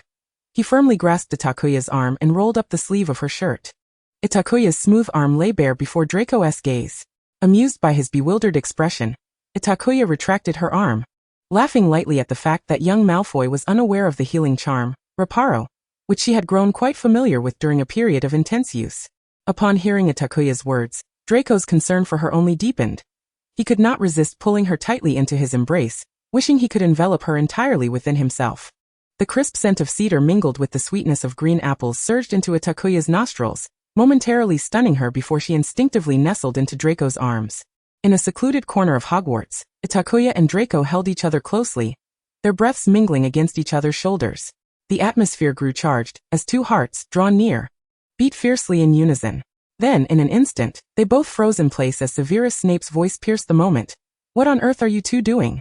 Itakuya and Draco stiffened, and after 3 seconds of mutual understanding, they released each other, one looking skyward and the other downcast. Draco found himself questioning whether his godfather had employed some form of enchantment to secretly monitor him and Itakuya, for it seemed that Snape always appeared at the most inconvenient of times. Hello, father," Itakuya mumbled, avoiding Snape's gaze. "Itakuya, my dear daughter, perhaps you have something to say to me?" Snape squeezed the words from his lips. Father, what brings you here?" Itakuya hastily shifted the topic, aware that they were on the 3rd floor, a place where Snape, typically a creature of the dungeons, rarely ventured. "I received word from Lupin, requesting I check on my daughter." Snape's cold eyes flicked to Draco. "However, it appears my daughter does not require my concern at the moment. Does she, Godfather?" "I'm about to lose my mind," Draco interjected. Snape offered no room for explanation, noticing Lupin approaching, leaning against a wall not far away, casting curious glances in their direction. "Lupin, I assume you genuinely have something important to discuss with me, rather than indulging in your tiresome pranks." Snape strode toward Lupin, who shook his head, assuring Snape he was not jesting. The two then retreated to Lupin's office. As Snape temporarily departed, Itakuya and Draco exhaled in relief. Do you think Lupin will inform your father about what happened in class? Draco queried, frowning. Itakuya sighed. I suspect so, after causing such a commotion. Lupin will undoubtedly want to speak with my father. Draco's brow furrowed further, struggling to conceive a means to avert the impending revelation. It's fine, if father finds out. He finds out, Itakuya reassured him. A couple of days ago, he told me I must be prepared to confess to him by the end of this term. Since he has given me time to consider, I doubt he will approach me prematurely. Draco regarded Itakuya with a complex expression. Itakuya, have you told Godfather much? You haven't spun him any lies, have you? Itakuya's face fell. Of course, there's quite a bit. For instance, the woman who bore me has no feelings for Snape. She is no potions master. Furthermore, she never eloped with any man, and additionally, there's another soul within me. Itakuya pondered, initially believing that revealing her true identity to Snape would be detrimental to them both. Thus, she had concocted an excuse. A product of a love potion was certainly preferable to a creature born of revenge and hatred. Chapter 58. An awkward potions class. Draco and Itakuya did not linger long in the corner, uncertain of when Snape might suddenly emerge and resume their previous conversation. In silent accord, they hastily vacated the scene to have lunch in the Great Hall. It was only upon sitting down and joining others for their meal that Itakuya and Draco felt a sense of reprieve, as if they had narrowly escaped disaster. With little appetite, Itakuya finished her meal in a few bites, resting her head in her hand as she watched Draco. Suddenly, a thought struck her, and she sat up straight. Itakuya? Draco exclaimed, startled. I just realized, Draco. Itakuya's expression turned grave. We have father's potions class this afternoon. Draco gasped, crisis. Iga. Shall we feign illness? Do you wish for father to personally come to the Slytherin common room to apprehend us? Are you not concerned he might poison us under the guise of administering a potion? Forget I said anything. In potions class. Harry found it to be the most comfortable session he had attended, which was echoed by the other Gryffindors. Snape stood at the front of the classroom the entire time, only a meter away from Itakuya and Draco's table. His intense gaze remained fixed on them, to the extent that he completely forgot to deduct points from Gryffindor. Meanwhile, Itakuya and Draco quietly followed Snape's instructions, diligently crafting their potion, nervous and tense with each step, fearful of making a mistake. Even though their assignment was merely a simple concoction they had prepared many times over the break, they also cautiously maintained their distance from one another, striving to avoid any physical contact. Hey Harry, look, it seems Itakuya and Malfoy are arguing, Ron whispered to Harry. See? It's as if an invisible wall separates them. Hermione spun around sharply, her tone admonishing. Be quiet, Ron. Do you want to get Gryffindor points deducted? Please, Hermione, you're talking to. The atmosphere between them grew tense, prompting Harry to quickly intervene and separate Ron. Moments later, the potion in the cauldron before Itakuya and Draco stabilized, and they both exhaled in relief, cautiously glancing toward Snape. It seems you have both done well, Snape acknowledged, and in response to the two little snakes' gleeful expressions he continued, if that is the case, why not assist your old professor with the ingredients? After all, you seem to have idle hands. Itakuya, Draco, Snape added, from now on every weekend, I expect to see one of you in my office. Remember, it must be only one of you. Yes, Professor. Yes, Professor. Itakuya and Draco replied listlessly. Satisfied with their response, Snape slowly shifted his gaze away, then coldly declared, Mr. Weasley and Miss Granger are chatting in my class. Gryffindor loses 5 points. Harry, regardless. At least this time I am not the reason for the deduction of points. Mr.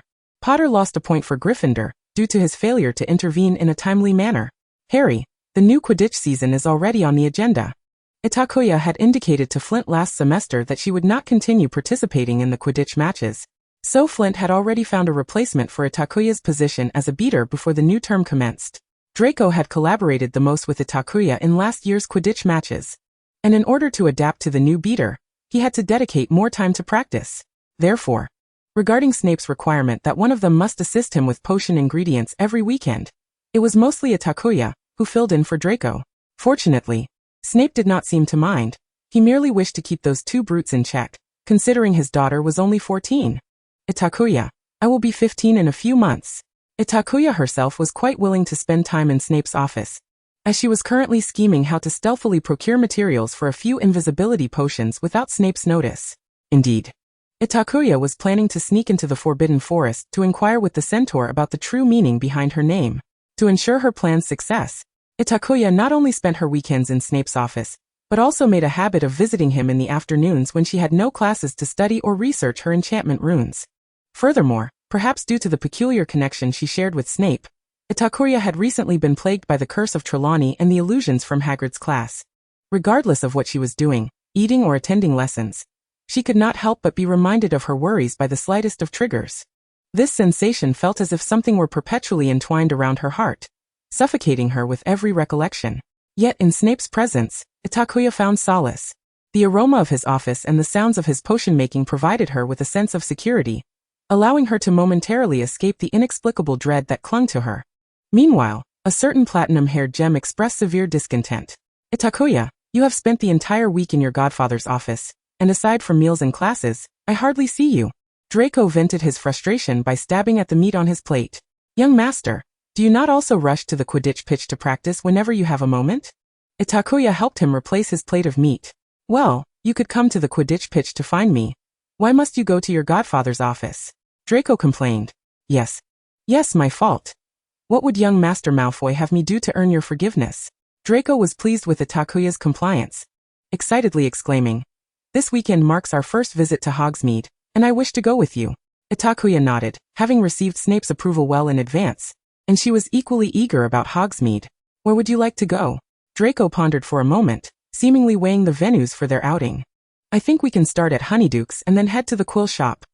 I recall it is time for you to exchange your quill for a new one. Itakuya felt a twitch at the corner of her eye.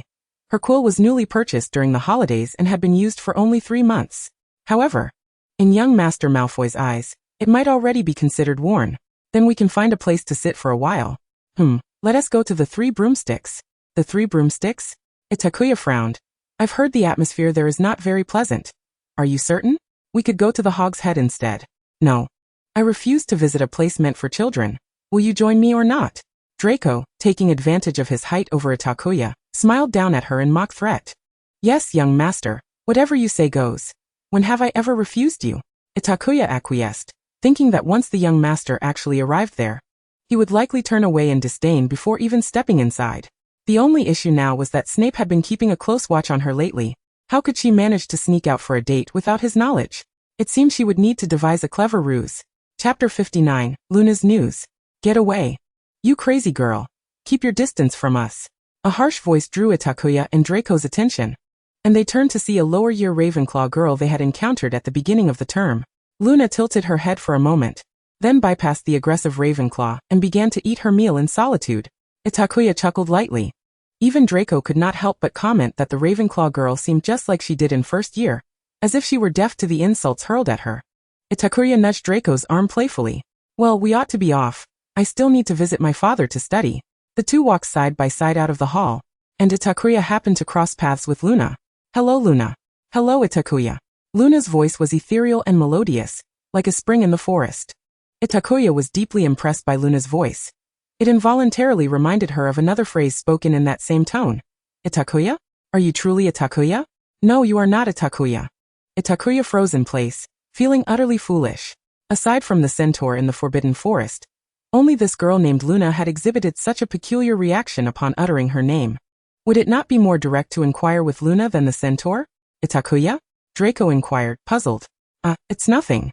Itakuya snapped back to reality, addressing Draco. I suddenly recalled that I left something in the previous classroom. I must go retrieve it. Draco frowned. What is it? Is it important? The opportunities for them to converse had been scarce lately, and he did not wish to miss any chance. Well, I fear we cannot return to the Slytherin common room together. Itakuya reassured Draco. I will try to return early today. I will wait for you in the common room. Very well. Itakuya bid farewell to Draco, first heading in the direction of the Transfiguration classroom, then turning back halfway to the hall to find Luna. At that moment, Luna was just about to leave the hall and encountered Itakuya, who had been waiting for her. Itakuya, hello. Hello, Luna. I was wondering if I could speak with you privately about my name. Itakuya said softly. Luna gazed at her with doe-like eyes and nodded eagerly. The two moved to a secluded corner. Luna, you mentioned that I am not Itakuya. Do you know something regarding this name? Itakuya asked urgently. Luna looked puzzled. You do not know? Itakuya's name carries a significant meaning. Itakuya shook her head. She had initially possessed no name at all until that person offered to share their name with her. Hence Itakuya became hers. She had never contemplated that this name would hold profound implications. I thought the one who bestowed that name upon you would inform you of these things, Luna replied. It is written in a tattered book at my home, Itakuya, child of Hastur and Shabnigalas, the fearsome god of the winds. The nameless entity, Hastur? Itakuya furrowed her brow. Astonished. How could that be? Itakuya is. Itakuya pressed a hand against her heart. If she truly bore a legendary name, then who was the one she had encountered? Was that genuinely Itakuya? What was the substance that woman had placed within her heart? Was it not the essence of Glocky? Itakuya snapped back to the moment, ready to say something more, only to realize that Luna had already departed. She took a deep breath. If Luna's assertions were indeed accurate, and the name Itakuya bore ties to the ancient deities, then it was improbable that Luna, a mere year her junior, could possess extensive knowledge on the matter. It seemed she would have to venture into the forbidden forest, for only the centaurs, those ancient beings, could truly illuminate her uncertainties. When Draco returned to the Slytherin common room, he chanced upon Itakuya engrossed in a book, seated quietly by the hearth, leafing through a slender volume. Itakuya. Draco's face broke into an involuntary smile as he approached and leaned against her shoulder. Draco, you're back. How was practice? Itakuya inquired, setting her book aside with a smile. Merlin's foul socks, Flynn's has gone utterly mad. I spent the entire afternoon soaring through the skies. This was Flynn's final year as Quidditch captain, and naturally, he sought to secure a commendable record. Yet his zeal was excessive, can you believe it? He actually hoped to injure the new beater to postpone our match against Gryffindor. He wants Gryffindor to face Hufflepuff first.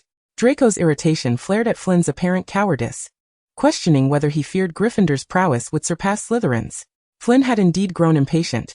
Just days prior, he had implored Draco to return. He was overly fixated on Quidditch outcomes, as it could significantly affect his post-graduation prospects. What does it matter? It's merely a few lines on paper. Yes, you are the young master of the Malfoy family. You have your future secured before graduation. But others are not so fortunate, Itakuya replied, gesturing towards the Malfoy family ring adorning Draco's hand. If Flynn possessed half your luck, I dare say he wouldn't be in such a rush.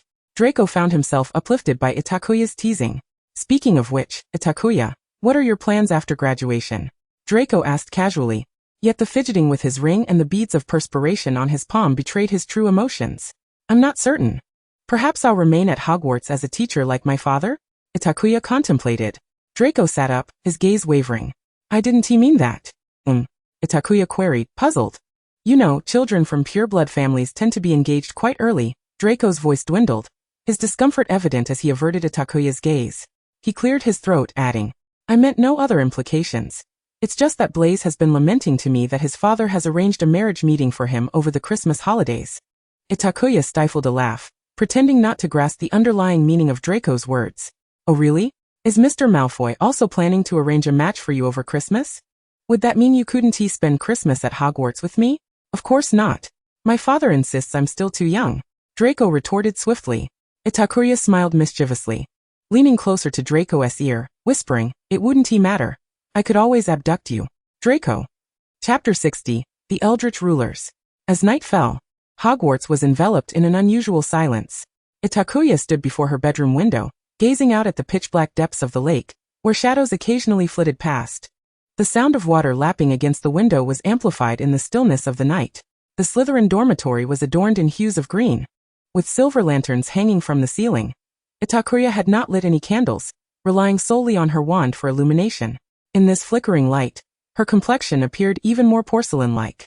Using a confusion charm to deceive the portraits, she donned a black cloak with a hood to conceal herself, and navigated through the halls of Hogwarts. She had yet to gather all the ingredients for the invisibility potion. Itakuya had originally planned to venture into the Forbidden Forest next month, but Luna's words had left her deeply unsettled. Thus, she had no choice but to take a risk, praying she would not be caught by Mr. Filch or anyone else. As she pondered her situation, the sound of footsteps reached her ears from a distance.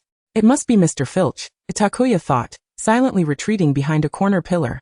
Extinguishing the light from her wand, merging herself into the shadows. Filch, holding a lantern, passed with a grim expression, his gaze scanning the area where Itakuya concealed herself. Phew. I'm glad I wasn't seen. Meow. Just as Itakuya began to relax, A cat's meow echoed from beneath her feet. Her heart nearly stopped. She looked up abruptly to find Mr. Filch standing directly in front of her, regarding her intently. Cold sweat broke out on Itakuya's brow as she silently berated herself for her carelessness, simultaneously calculating how to explain herself to Snape in a manner that would elicit less ire. To her dismay, she realized there was no viable approach. The troubles she had amassed this term were far too numerous, from her initial escapade with the Animagus to the traumatic memories during Lupin's class, culminating in Snape discovering her in an embrace with Draco. Itakuya feared she would be in for a severe reprimand from her father that evening. To her surprise, Filch merely locked eyes with her for a few seconds under the glow of the lantern, appraising her. Then he slowly shifted his gaze and spoke to Mrs. Norris. "Let us go, Mrs. Norris." Itakuya watched, wide-eyed, as Filch and his cat vanished into the darkness of the corridor. Quietly, she murmured a thank you in her heart. The forbidden forest of Hogwarts appeared far more perilous at night than during the day. Itakuya was uncertain of the centaur's dwelling, so she resolved to return to the place where she had previously encountered the centaur. That was where she had met Professor Quirrell, possessed by Voldemort. In this dense forest inhabited by countless unknown creatures, Itakuya could only illuminate her wand sparingly to avoid disturbing them. As she wandered through the dark woods alone, she quickly realized she had encountered her first dilemma. She was lost. The last time Draco, Harry, and she had been confined, Hagrid had led them into the Forbidden Forest, and upon their return, Itakuya had fallen asleep on the way back. She could hardly recall the path.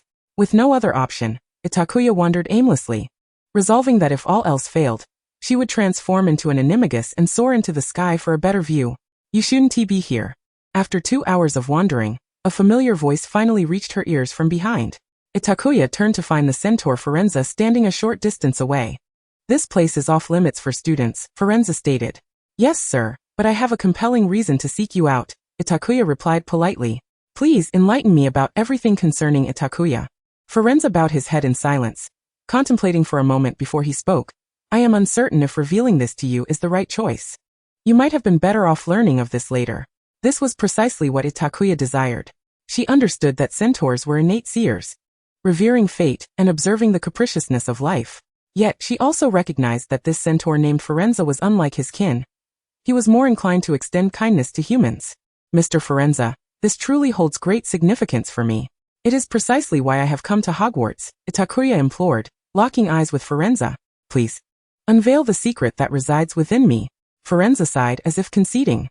"Very well. You have already begun to suspect, have you not? Itakuya, your name encapsulates everything." Itakuya's heart sank heavily. Everything was indeed veering towards the worst possible outcome.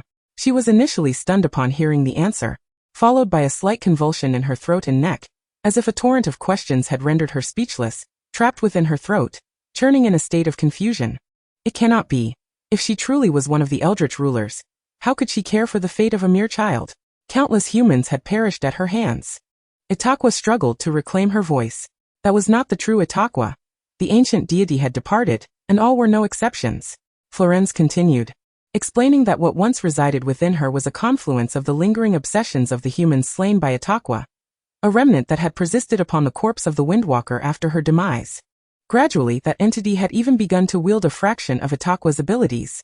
"Your mother was fortunate. She discovered a fragment of the Windwalker's dismembered body." Itakuya forced a bitter smile. "Fortunate? What of me? Am I doomed by fate? Why have I never encountered this name in the Graki revelation? If Itakuya were indeed one of them, I should have at least seen her name in Graki's archives. Was it not the case that the revelation documented the majority of the old ones?" Firenze shook his head. "Child, your understanding of them is woefully inadequate." Itakuya's gaze darkened. She harbored an innate aversion to delving into the mythology surrounding that name. It was also her fault for having never questioned that her name might be shared with a great being. In the library at Hogwarts, she would instinctively avoid books related to these subjects. Moreover, this was a field scarcely studied by anyone. Thus, apart from the Graki revelation, she had only encountered 2 names, the nameless one, Hastur, and the High Priest Cthulhu. At the time, she had assumed these were merely 2 scattered remnants of forgotten lore. The old ones were not confined to the Graki. They were far more numerous and formidable than one could imagine. In truth, the principal old ones and their followers resided on a distant continent. There, they were divided into factions based on elemental distinctions. Earth opposed fire, while wind opposed water. Each of the 4 factions established its own dominion, and Itakuya was a descendant of the king in yellow, Hastur, belonging to the element of wind. These old ones each possessed their own followers. Of course, exceptions existed, such as Itakuya, whose following was scant, and the texts recording her name were few and far between. Florence's voice was the sole sound within the tranquil forest. Furthermore, the aforementioned old ones, distinguished by elements, were not active in Britain. In Britain, only the Graki faction existed. The various factions of old ones were mutually exclusive, and their followers naturally refrained from inscribing the names of hostile deities in their scriptures. This explains why you remain unaware of what the name Itakuya signifies. Chapter 61. To alleviate your loneliness, the so-called old ones are said to hail from beyond the stars, each endowed with terrifying power. Perhaps they are better described as malevolent deities, for they lack the benevolence one might expect from a god. Instead, they embody slaughter, their forms more akin to monstrous aberrations. So why are they referred to as gods? It is because there exists a cadre of worshippers who venerate them as deities. The Graki family is one such example, fervently worshipping a mysterious entity known as Graki, and as devotees, they have reaped certain benefits, such as divine abilities. These terrifying deities once roamed the world, only to vanish during a specific epoch. Some believe they perished in mutual slaughter, while the followers of the deities lean towards the notion that they merely departed this realm temporarily, destined to return one day. Regardless, the only certainty is that these deities' followers still retain a fragment of their powers. Yet, as time flows, these abilities gradually dissipate. The Graki family serves as a prime example. Had they been able to summon Graki as freely as in their glorious past, how could they have been obliterated by Voldemort? I still do not comprehend, Mr. Florence. If, as you say, I possess remnants of Itakuya's corporeal form. Itakuya closed her eyes, pressing a hand against her heart. Cyanthea, she is a follower of Graki. How could she possibly follow another deity? Is she not afraid of the retribution that comes from betraying her god? Florence looked at Itakuya with pity. She had gone mad, consumed by her desire for vengeance against her kin, willing to forsake her faith to forge the power necessary for her reprisal. Since she had birthed you, she had gradually lost her connection to the Graki family's abilities. The bracelet upon your wrist, containing that purple stone, harbors Itakuya's blood. There were once two such artifacts, obtained by a former head of the Graki family by chance.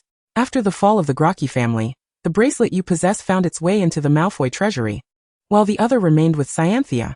She leveraged this relic to locate the fragments of Itakuya's body. Itakuya gazed at the bracelet on her wrist. She had always believed that Cyanthea had somehow forced a piece of Graki's legacy into her heart. The bracelet, resonating with her essence and once belonging to the Graki family, had never raised her suspicions.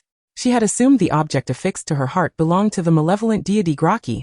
Little did she know that she had harbored a loathing for the foreign object in her heart, which had subjected her to decades of inhuman suffering, compelling her to maintain perpetual calm and restrain her magical power. This object had marred her soul, transforming her into a being neither human nor divine. Several times, Itakuya had found herself on the brink of death due to this thing, had it not been for. Yet now, Itakuya was informed that the entity that had both saved and tormented her bore the same name. And what of her? I refer to the amalgamation of obsessions embedded in the fragment of Itakuya. Itakuya's voice quivered. She would not return. She is gone, Florence whispered. Itakuya laughed, as if she had heard an absurd jest, but that smile lasted but a fleeting moment, freezing on her face like the mask of a jester. She wept quietly, her gaze vacant. The forbidden forest roared with tumultuous winds. It was she who had declared Hogwarts the finest magical institution in Britain. It was she who had asserted that there existed a means of salvation for her. I came here for her sake, but was it all merely a ruse? What then? Was the significance of my presence here? Florence sighed softly. The pristine moonlight filtered through the leaves, casting a silvery frost-like sheen upon the dark earth. I thought you would understand. She did it too. Alleviate your loneliness. Draco sensed something amiss with Itakuya, yet he could not pinpoint the precise nature of the disturbance. She still attended classes and dined with him as before.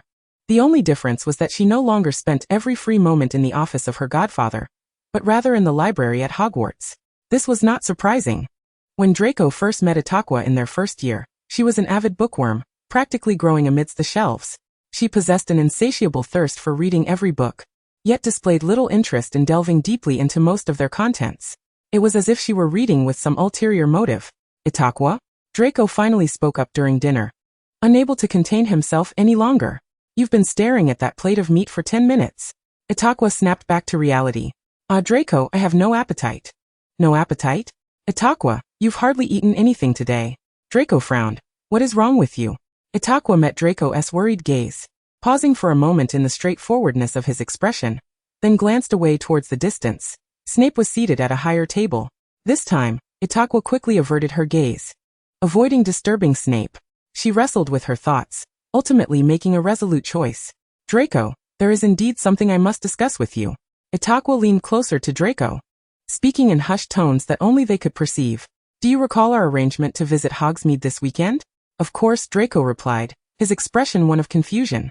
I might not be able to join you. Before Draco could voice his discontent, Itakuya swiftly covered his mouth with her hand. She'll keep your voice down. Draco. I have compelling reasons. What reasons? He inquired, curiosity piqued. Itakuya took a deep breath, presenting the excuse she had long prepared. My mother has returned. She wishes to see me in Hogsmeade. What? She abandoned you? Draco's brow furrowed. Does your godfather know? Father is unaware for now. I prefer he remains oblivious. She doesn't understand why she has suddenly returned. Itakuya gazed into Draco's eyes, a hint of melancholy etched on her face. Draco, I must meet her. All right, that's important.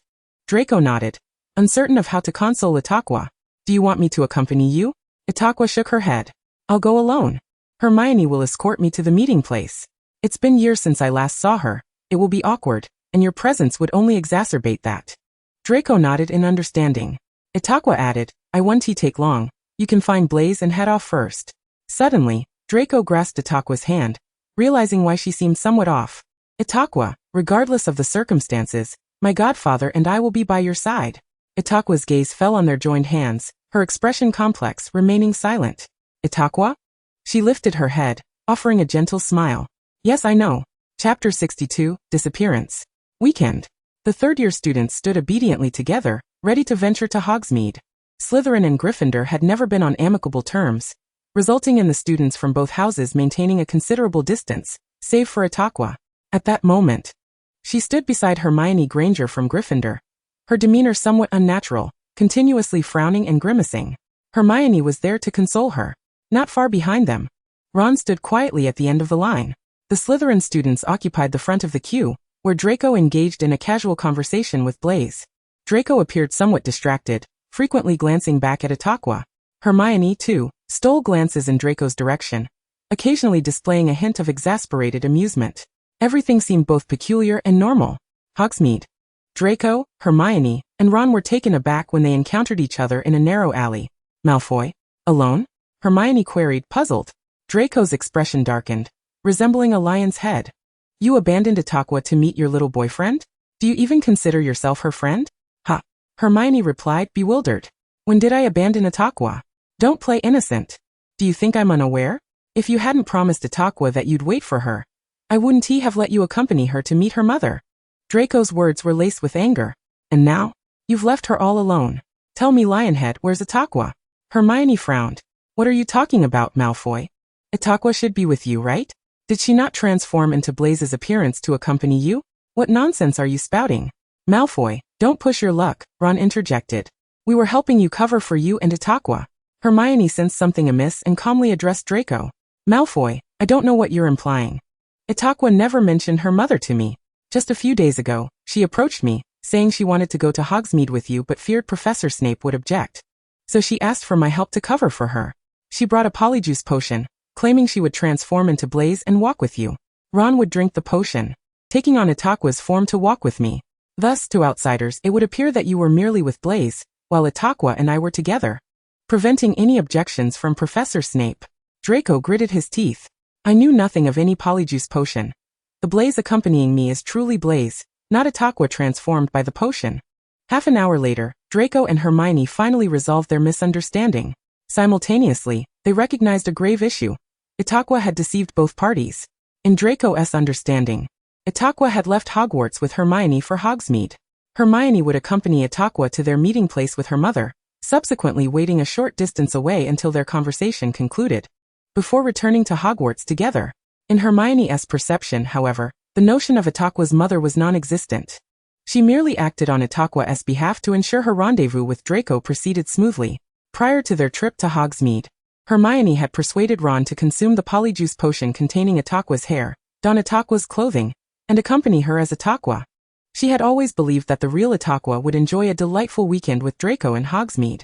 Silence enveloped Hermione and Draco. They simultaneously pondered a singular question. Where had the real Itakuya gone? All the third-year students, save for Harry, had arrived in Hogsmeade that day. Hermione analyzed rationally.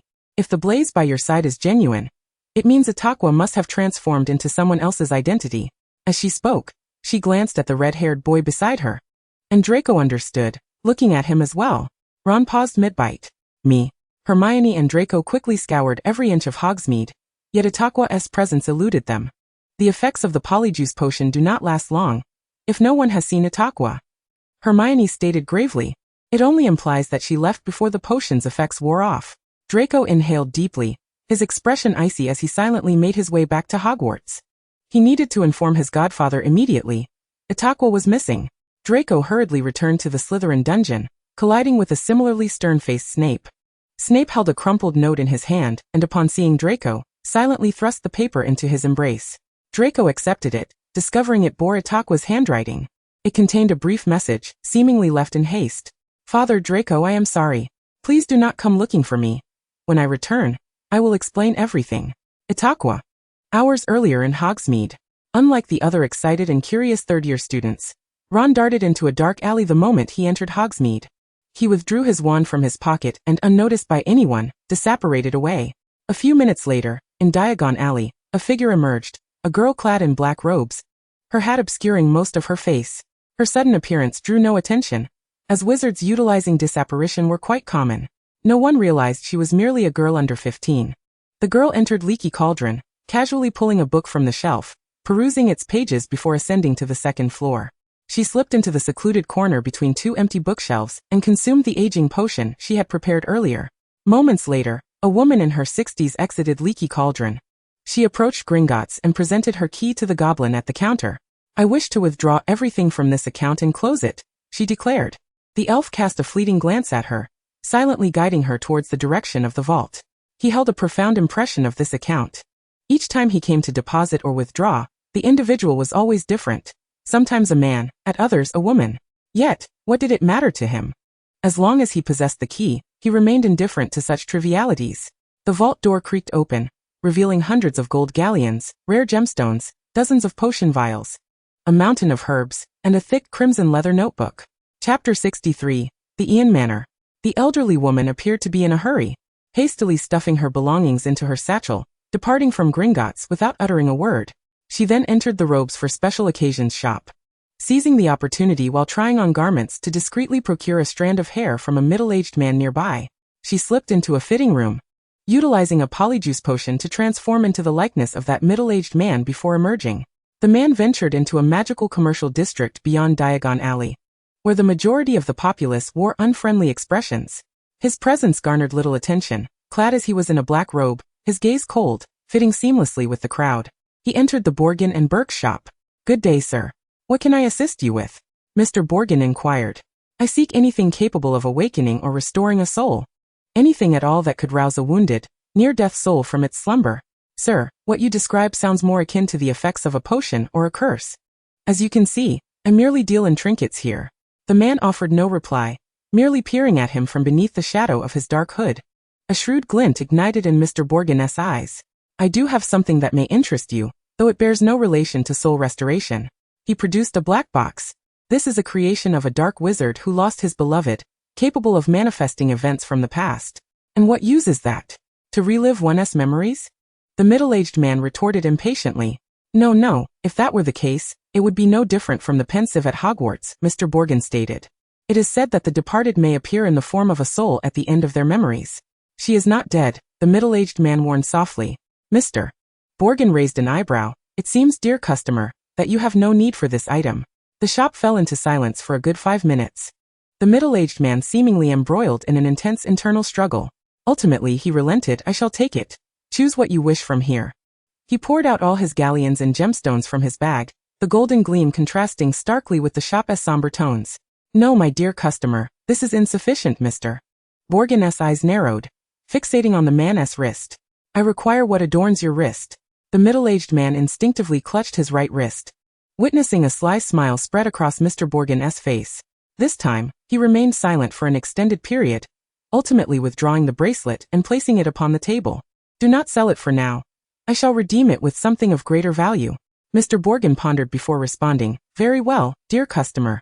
Please provide me with your contact address. Should anyone wish to purchase this bracelet, I will notify you promptly. The middle-aged man hesitated to divulge. You see, such a beautiful and exquisite item is bound to attract interest, Mr. Borgin continued. Perhaps within 3 days, someone will come forth. 6, Irises Lane, Cadlant. The middle-aged man coldly spat out an address before departing without a backward glance. Irises Lane in Cadlant was renowned as an affluent district, populated by an array of mansions of various architectural styles. Among them, 6, Irises Lane stood out as a place shrouded in taboo, a location no one dared to mention. Decades prior, it had been home to the Happy Ian family. Mr. Ian, a businessman engaged in international trade, frequently traveled, yet his refined demeanor spoke volumes of his genteel upbringing. Mrs. Ian, a beautiful and gentle lady, cherished tending to her flower garden. They had a clever and endearing daughter, named Cyanthea. Alas, this idyllic existence crumbled one fateful day. It was said that Mr. Ian met with misfortune during a trade expedition, and upon learning of his demise, Mrs. Ian took her own life the very next day, leaving behind the 18-year-old Cyanthea. The neighbors expressed great sympathy for the unfortunate child, fearing she too might succumb to despair. However, Cyanthea did not return to England. Even her mother's remains were handled by others. 15 years later, Cyanthea appeared alone at Irises Lane, transformed into a shadow of her former self, emanating an aura of madness. She donned a black robe that obscured her figure, cradling a half-human-sized bundle wrapped tightly in fabric adorned with strange red symbols, leaving its contents a mystery. In the terrified gazes of onlookers, Cyanthea silently entered the Ian manor. From that moment on, she remained reclusive, forbidding anyone from entering the estate. No one knew what she was doing, or perhaps Cyanthea had long since perished. Yet, none dared to step foot into the Ian manor, for it radiated an aura of terror from within. Today, however, the enigmatic Ian manor welcomed a visitor. Itakuya apparat before the manor's entrance. The once exquisite mahogany door had succumbed to years of neglect, now dilapidated and creaking painfully as Itakuya pushed it open. This had once been a lavishly decorated edifice, adorned with carvings of flowers that the former lady of the house adored. Yet now, dust shrouded every surface, and rodents and insects had claimed dominion over the space. Itakuya lowered her gaze, noticing a trail of small, bloodied footprints beneath her feet. The blood had dried, presenting a dark brown hue, suggesting it had originated from somewhere within the building. Itakuya stared at the dark marks, recalling her own disheveled escape from this place, bearing a premeditated falsehood, and leaving the confines with a sense of unwarranted relief, ultimately collapsing in the hills behind St. Cyril. Reluctant to dwell on such thoughts, she followed the trail of footprints to a carpet. The colorless Persian carpet was entirely lifted, revealing a concealed door before Itakuya. She opened the hidden door and descended the staircase, arriving in the basement of the Ian manor.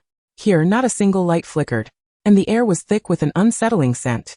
Itakuya expertly ignited a candelabrum in the darkness, finally unveiling the grim visage of the basement. It was an enclosed space of approximately 50 square meters. One side lay in ruins, with shadows of what resembled medical instruments barely discernible. The other side bore a semblance of life, featuring a single mattress in the corner, adorned with several adult-sized t-shirts, alongside a neatly stacked collection of books, all related to spells and potions. In another corner was a makeshift washing area. From the center of the basement, a long chain extended, its length permitting movement within the confines, yet restraining any chance of escape. Itakuya trembled uncontrollably, struggling to breathe. Not far from her feet lay a skeletal figure, its ribcage pierced by a sharp kitchen knife. That was Cyanthea Ian. Chapter 64, Cyanthea Graki. Cyanthea had first learned of the existence of the magical world at the tender age of 11. Prior to that, she had been a carefree child, residing in the finest house in the entire county, and attending a prestigious school for the local nobility. She possessed an endless array of exquisite dresses and jewels, and whatever her heart desired was readily fulfilled by her doting parents. Her mother and father would often proclaim, "Cyanthea, our princess, you deserve the finest treasures this world has to offer." Cyanthea considered her parents to be the epitome of parental excellence. Although her father frequently traveled for work, he would always return with a plethora of gifts for her. Her mother, Lady Ian, was the gentlest and most amiable woman in existence, never uttering a harsh word toward Cyanthea and indulging all her whims. However, everything changed when Cyanthea turned 11. Initially, she was terrified upon discovering her ability to manipulate objects. Yet, Lady Ian soon enlightened her about the existence of another realm, The magical world. My darling, my little princess Cyanthea, forgive me for not revealing this sooner, Lady Ian said, cradling Cyanthea and stroking her hair. You had shown no signs of magical ability. And your father and I believed it was due to the complications during your birth that rendered you a mute. Cyanthea reluctantly accepted this explanation, but soon found herself troubled by another matter. She was to attend school in the distant Americas. Why? Are there no schools teaching magic in England? Or anywhere in Europe? She protested. I have no desire to go there. My little princess, your father merely wishes for you to attend the finest magical institution. My daughter deserves nothing but the best, Mr. Ian reassured her. Cyanthea spent a relatively pleasant year studying at Ilvermorny in America. However, her life took a dramatic turn when she stumbled upon a newspaper article featuring her father's face. Gazing at the familiar visage, she noticed the name beside it, Lloyd Grady. Lloyd Grady? Isn't my father's name Lloyd Ian? Cyanthea pondered, perplexed. She continued reading, where the article boldly stated, Lloyd Grady, the current head of the Grady family in England, is married to Annette Travers, the younger sister of the current head of the Travers family. Together, they have raised 3 children, the eldest of whom has just come of age, while their youngest son was born 3 months ago. Cyanthea felt as if she could no longer comprehend the words before her. She took the newspaper to her mother, only to receive an answer that was beyond her wildest imagination. She, Cyanthea, was merely an illegitimate child. Furthermore, her father's frequent absences were not due to business trips after all. Perhaps the true business was merely visiting the Ian estate. So you were afraid I'd discover the truth, and that's why you sent me to America? Cyanthea exclaimed, angrily sweeping everything from her vanity.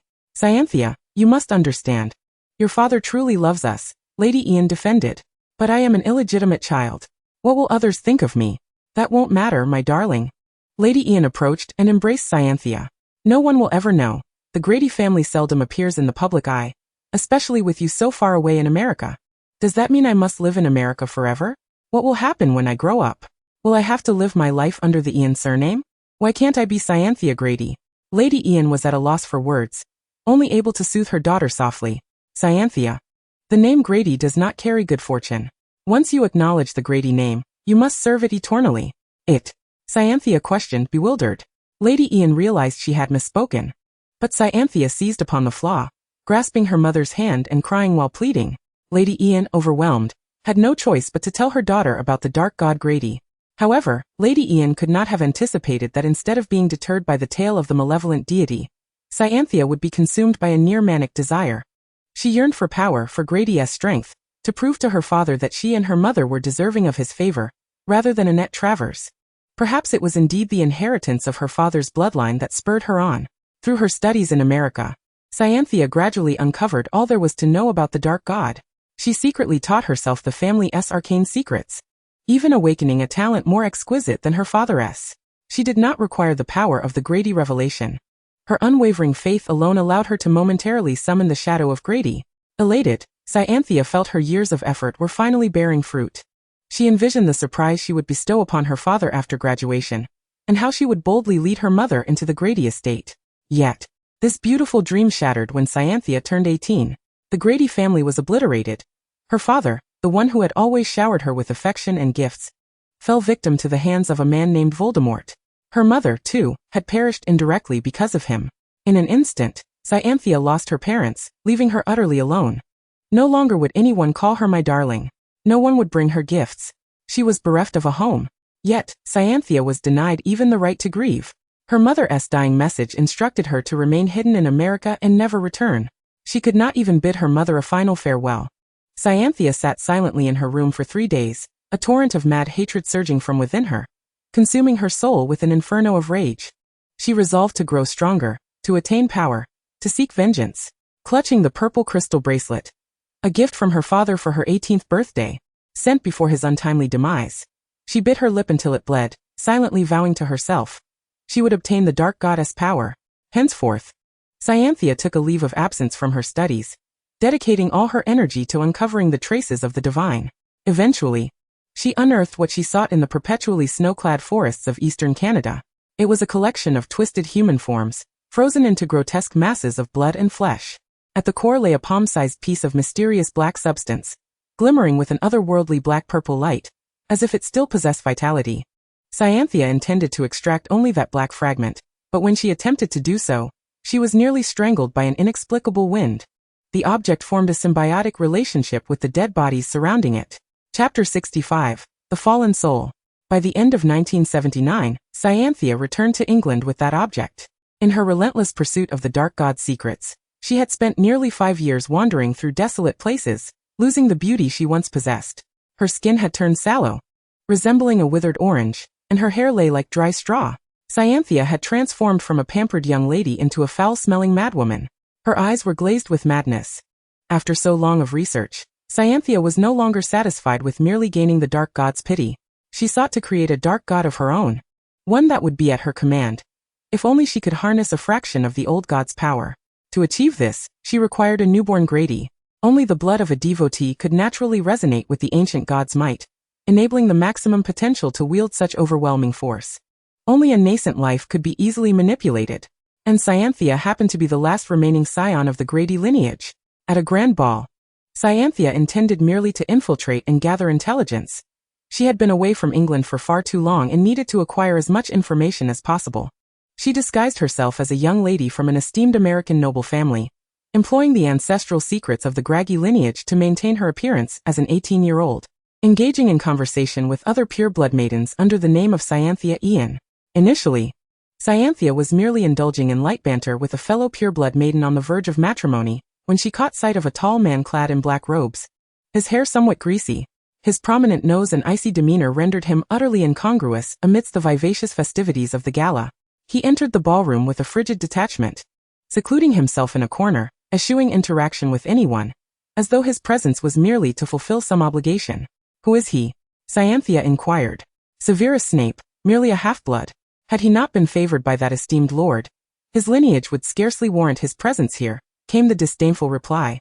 Cyanthea lowered her gaze and sipped her red wine, the crimson liquid blending with the vivid hue of her lips as she absently toyed with her fingers, which were adorned with blood-red nail polish.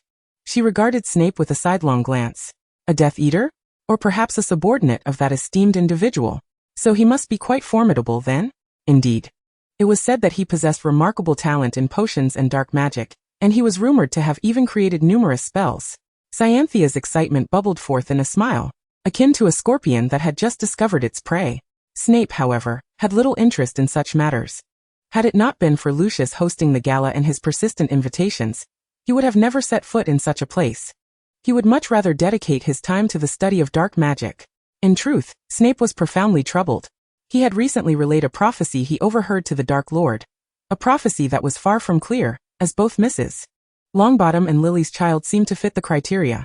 Snape had implored the Dark Lord to spare Lily, and while the latter had temporarily acquiesced, Snape understood that this formidable individual would never permit any potential threat to her existence to endure.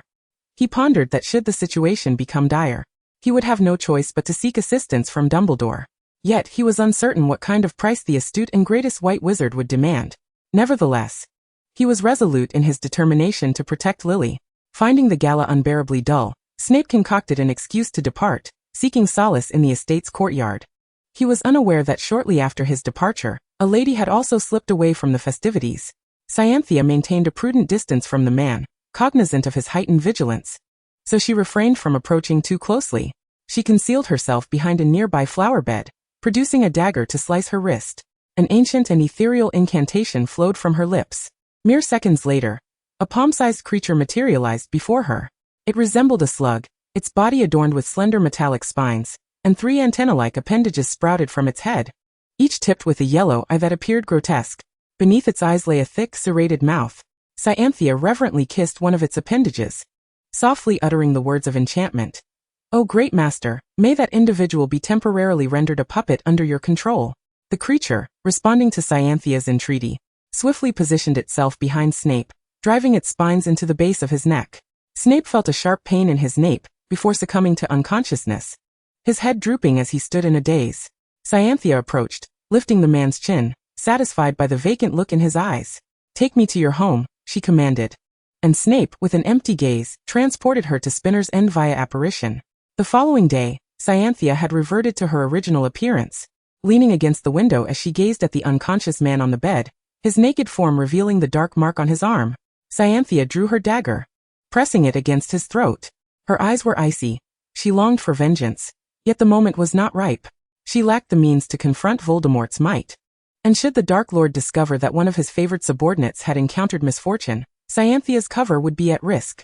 She could not afford to gamble. Sunlight streamed through the curtains, accentuating the dark mark on Snape's right arm. Cyanthia's eyes widened, a strange smile spreading across her face as an ingenious idea struck her. What could be more amusing than having her future child, bound by blood, eliminate her? She retracted her dagger, searching the room until she acquired a notebook from his desk. This would serve as evidence of the eventual recognition between father and child. Cyanthia mused, of course, only after her revenge had been successfully executed. Returning to the bedroom, she noted that the graggy doppelganger on Snape's neck was becoming increasingly transparent, signifying that he was on the verge of awakening. Cyanthia leaned in, rousing Snape from his slumber as he opened his eyes, still vacant. You must remember, last night you were with a woman named Cyanthia Ian. However, your subconscious will obscure this memory. You will not question any of the details nor divulge this to anyone. Understood, Snape replied mechanically. Cyanthia let out a delicate laugh and operated away from Spinner's end. Subsequently, Cyanthia alone gave birth to a premature child at the Ian estate, while the wizarding world soon faced astonishing upheaval. Chapter 66. The Clue. On the third day of Itakuya's disappearance, Draco and Snape had scoured nearly every conceivable location. The Itakuya estate, St. Cyril's orphanage, the vicinity of Hermione's home. Yet Itakuya had seemingly vanished without a trace. Snape even personally visited the ruins of the Graggy estate. He had suspected a connection between Itakuya and the Graggy family upon hearing Remus recount the events that transpired in class, as the name Vila Graggy had surfaced in Itakuya's memories. Although Snape was certain that no member of the Graggy lineage bore that name, he was unwilling to relinquish any lead. However, upon his arrival, he found the Graggy estate to be a desolate ruin, devoid of any signs of habitation. Godfather. I wrote to my father, and he informed me of certain matters. Draco intercepted Snape as he returned to Hogwarts. Snape was on his way to Dumbledore's office, intent on prying secrets regarding Itakuya from the old buzzard's lips. Draco, I trust your mind is not cluttered with nonsense. Discern the urgency of the situation. Draco spoke solemnly. Godfather, it concerns Itakuya. Her mother is, in fact, the illegitimate daughter of Graggy. Lucius had not anticipated that Itakuya would resort to truancy and subsequently go missing, prompting him to pen everything he knew about Cyanthia in the letter. Snape quickly read through the contents, his complexion darkening. So, Itakuya likely went to the ancestral home of the Ian family? Draco nodded. Though my father is uncertain of the location where Graggy housed his mistress, he is confident it lies within the borders of England. Draco and Snape had also speculated that Itakuya might have already departed England. However, thanks to the Malfoy family's substantial resources, they found no records of any wizards or muggles departing the country in the past 3 days. Moreover, fabricating an identity document for international travel could not possibly be accomplished within such a brief time frame. Thus, they concluded that Itakuya remained somewhere within England. Snape contemplated the matter, his composure unshaken in the face of escalating peril. All information regarding Graggy was consumed by the inferno unleashed by Voldemort, and given that this transpired several decades ago, there is no means of retrieval. A sudden hoot from an unfamiliar owl shattered the contemplative silence shared by Snape and Draco. The two glanced upwards to see a strange owl, one they had never encountered before, which dropped an envelope at their feet before soaring away. Snape opened the envelope, and a silver object tumbled out, deftly caught by Draco. Upon recognizing the item, Draco paused in astonishment. It was the Christmas gift he had presented to Itakuya, which she had always worn. Snape too realized this, and immediately unfolded the letter within. The paper bore but a single line. Borgin and Burkes welcomes your arrival. Without hesitation, Snape decided to utilize the fireplace in his office to travel to Borgin and Burkes, with Draco silently trailing behind him. Snape cast a glance at Draco but ultimately chose not to utter a word. When the two wizards arrived at Borgin and Burkes, Mr. Borgin had been awaiting their arrival for quite some time. Welcome, esteemed guests, he greeted.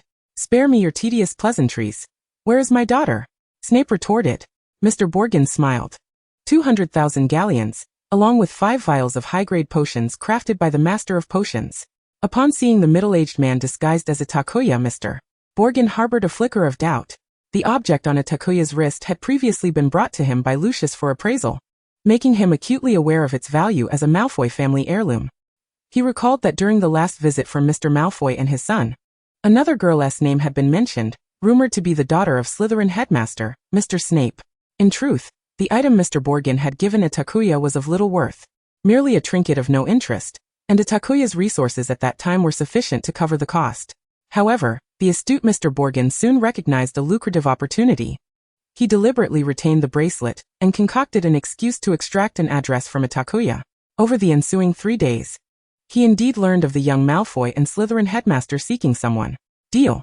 Agreed. Snape and Draco spoke almost in unison. Mr. Borgin silently applauded his own cleverness.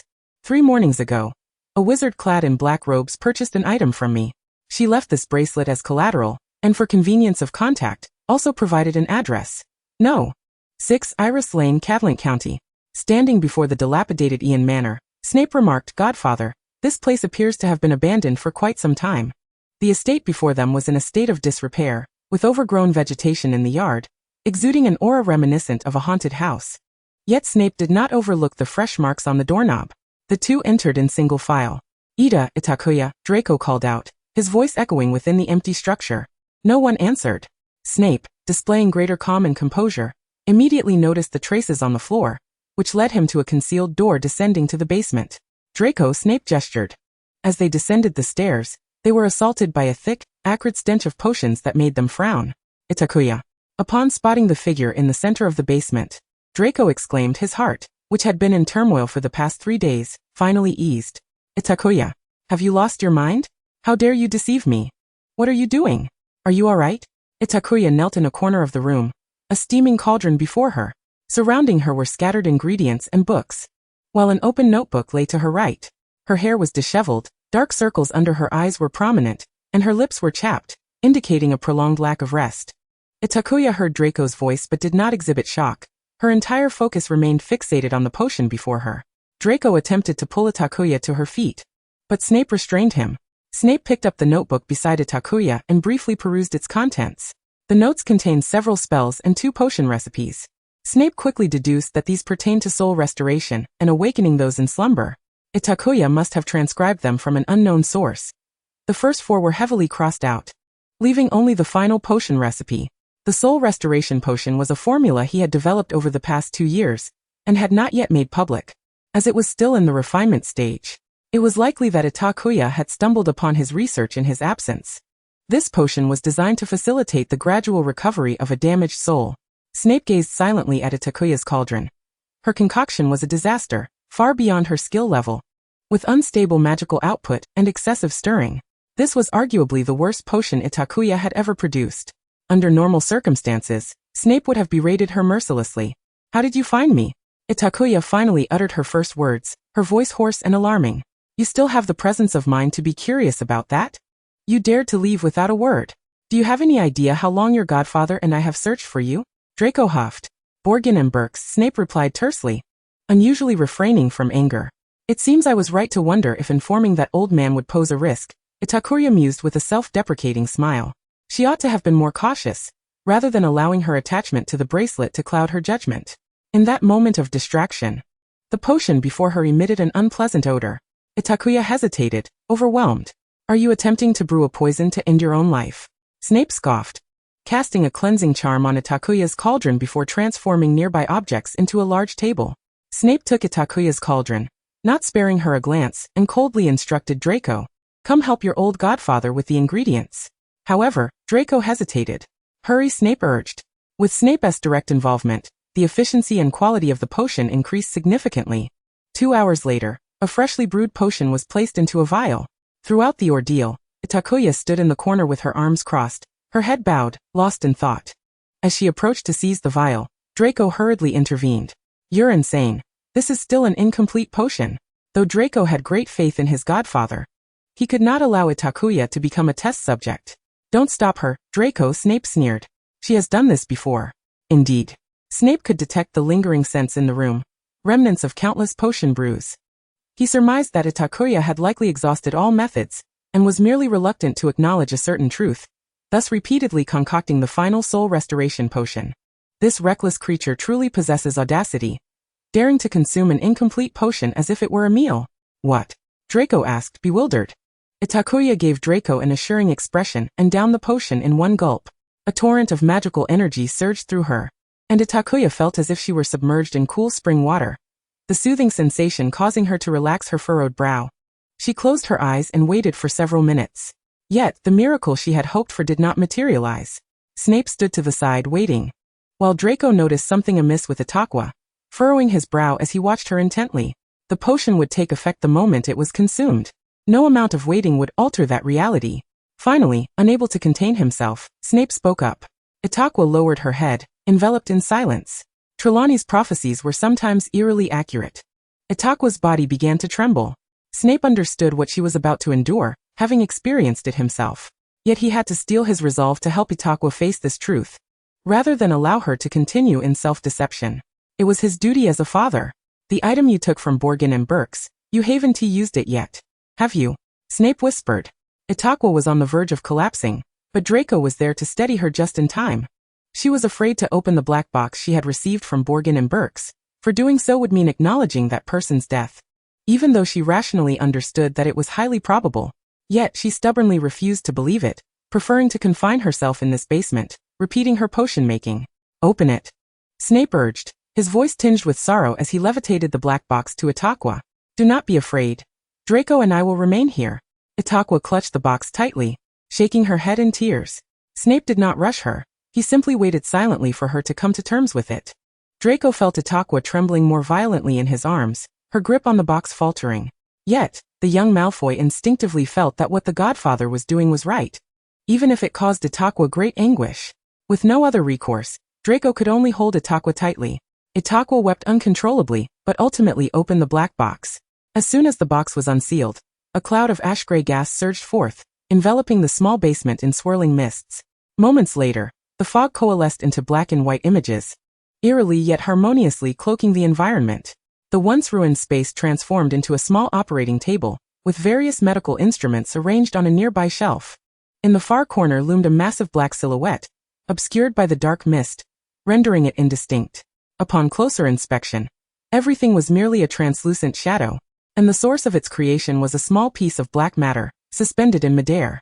This dark substance had been sliced open, slowly dripping a black-purple liquid into a container below.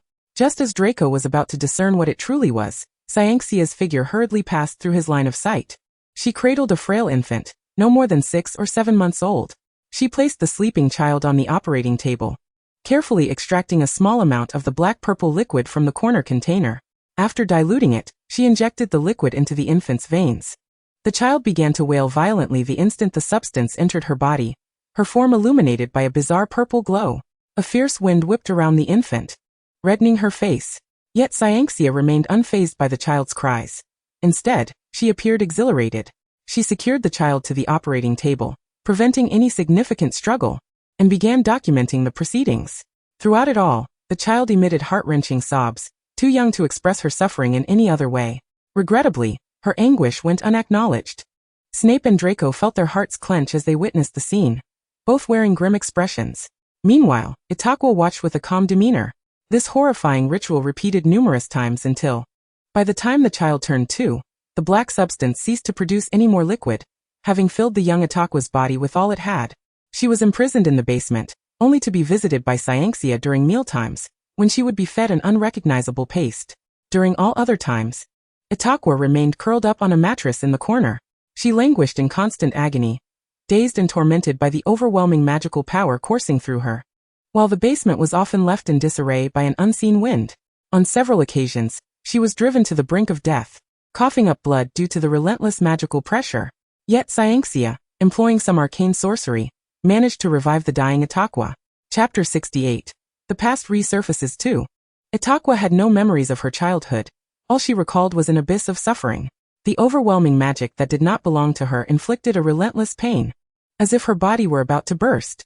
Whenever that pain began to wane, Cyanxia would reappear, injecting new liquid into her veins, plunging Itakuya back into torment. Until one fateful day, a day that resembled hell, yet also heralded a new beginning. Cyanxia opened her body, inserting a fragment of the black substance into her heart. When that dark matter fused with her flesh and blood, Itakuya experienced a torment greater than any she had known before. Her soul felt as though it was being torn apart. In that moment, she longed for a swift release from her suffering. Cyanxia continued to chant something, her voice akin to the whispers of a devil. After that day, Itakuya lost track of how long she remained unconscious. When she finally awoke, She was astonished to find that she had escaped the endless agony brought on by the overwhelming magical power. Even more astonishingly, before her stood another version of herself. It was merely a translucent shadow, identical to her, save for its eyes, which were a striking purple. "Hello, you've finally awakened," the apparition said. Itakuya remained unresponsive, as teaching her to speak was not part of Cyanxia's plan. "Do you still feel pain?" The shadow pointed to the location of Itakuya's heart. Itakuya looked down at her chest and crawled back into the corner. The shadow's expression dimmed slightly, its gaze tender yet sorrowful as it approached and gently enveloped Itakuya in an embrace. Although Itakuya could not feel the physical sensation of being held, she was still taken aback and puzzled, tilting her head in confusion. "Do you still hurt?" The shadow inquired softly. "Tatong." Itakuya did not comprehend the word, merely repeating it. The shadow clearly recognized this, letting out a gentle sigh. "Child, it seems I should first teach you how to speak." The shadow pointed to Itakuya's hand, patiently stating, "Look, this is a hand." "Hand? So, it is a hand." The shadow repeated it once more. "Hand? Yes, you're quite clever." The shadow smiled, affectionately ruffling Itakuya's hair. Itakuya observed the shadow's hand hovering above her head, and she touched the spot with her own, her black eyes gleaming. Cyanxia continued her experiments. Her ultimate goal to implant all remnants of the old gods into Itakuya's body. This was a lengthy process, as the magical energy contained within the remnants far exceeded that of blood. For every half-nail-sized piece inserted, Itakuya's body required months to acclimate. However, since the day the shadow appeared, Itakuya had not encountered Cyanxia again. She and the shadow shared this body, or rather, the shadow bore the brunt of all the suffering. Whenever Cyanxia appeared, or when the magical energy surged, the shadow would seize control of the body, forcing Itakuya into slumber. It was only when Cyanxia departed that Itakuya would awaken once more. The shadow taught Itakuya to speak, imparting knowledge of the world and how to perceive it. It instructed her on how to become human. To Itakuya, she is a mother, a sister, and a friend. She is her entire world. Name? Itakuya felt a sense of bewilderment regarding the vocabulary she learned today. "Yes, name." The shadow stated that everyone possesses a name. "I have none." Itakuya shook her head and then asked, "Do you?" The shadow hesitated for a moment, her gaze drifting towards the distant translucent figure of the ancient god, where a piece of dark matter floated aimlessly in midair. "I do, I am Itakuya. And so are you. We share this name, Itakuya," the shadow proclaimed. "Itakuya?" Itakuya echoed, her face lighting up with a joyful smile. "I like Itakuya." The shadow's expression grew complex, and she chose not to elaborate further. When Itakuya was approximately 6 years old, Cyanthia began tossing books into the basement, seemingly indifferent to why Itakuya could speak. Or perhaps, this was precisely what she had anticipated. Cyanthia relentlessly demanded that Itakuya learn various spells, powerful, intricate, and lethal.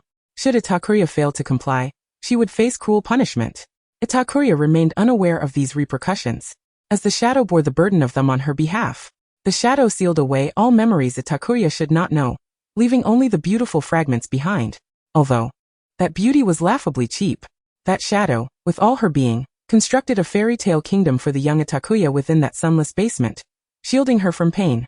Yet, the youthful Itakuya could not comprehend this. She merely knew that the shadow began teaching her to read and write thereafter. Once Itakuya mastered most words, she developed a profound interest in reading. One day, she encountered a magical creature, dragons, in a book. "Itakuya, Itakuya, have you seen a dragon?"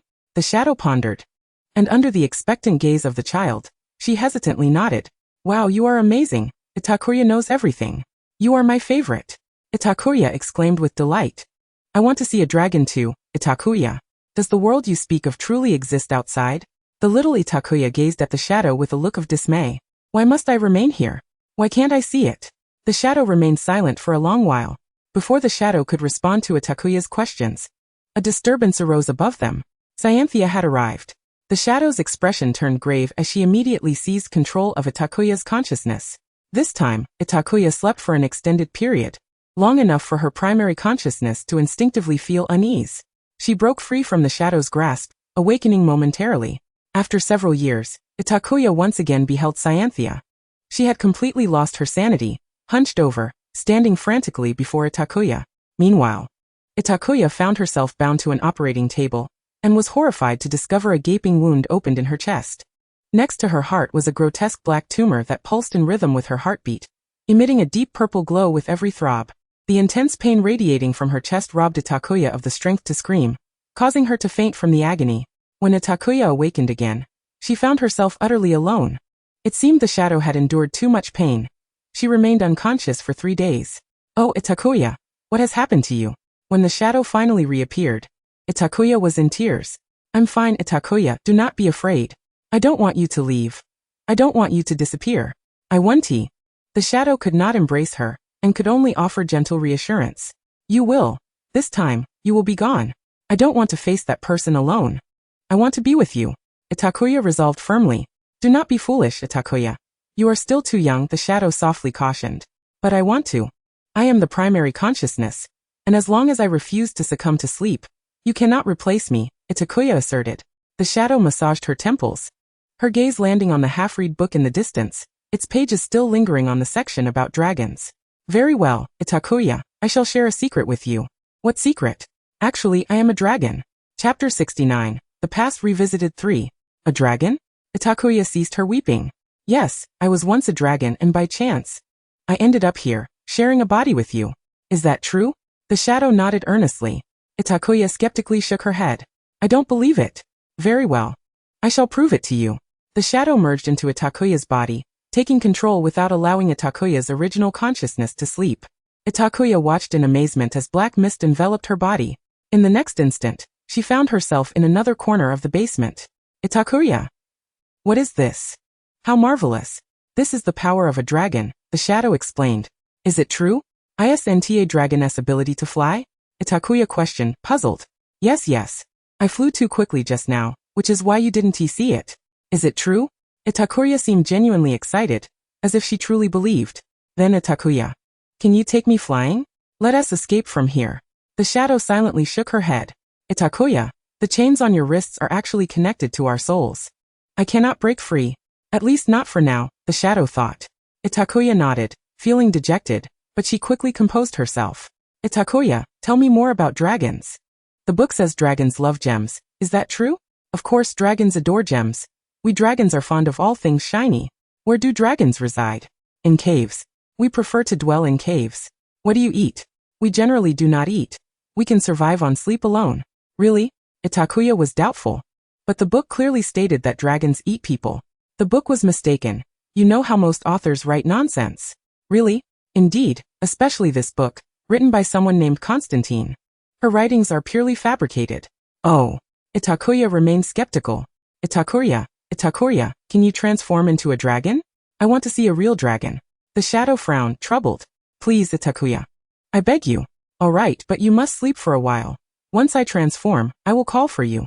Why? Do you still want to see a dragon? The shadow asked sternly. I do. Itakuya hurriedly closed her eyes. The shadow took control of Itakuya's body, suppressing her smile and placing her hand over her heart. From the shadow's lips emerged an ancient and cryptic incantation. Windwalker Itakuya, lend me your power. In the next moment, black mist enveloped Itakuya's body.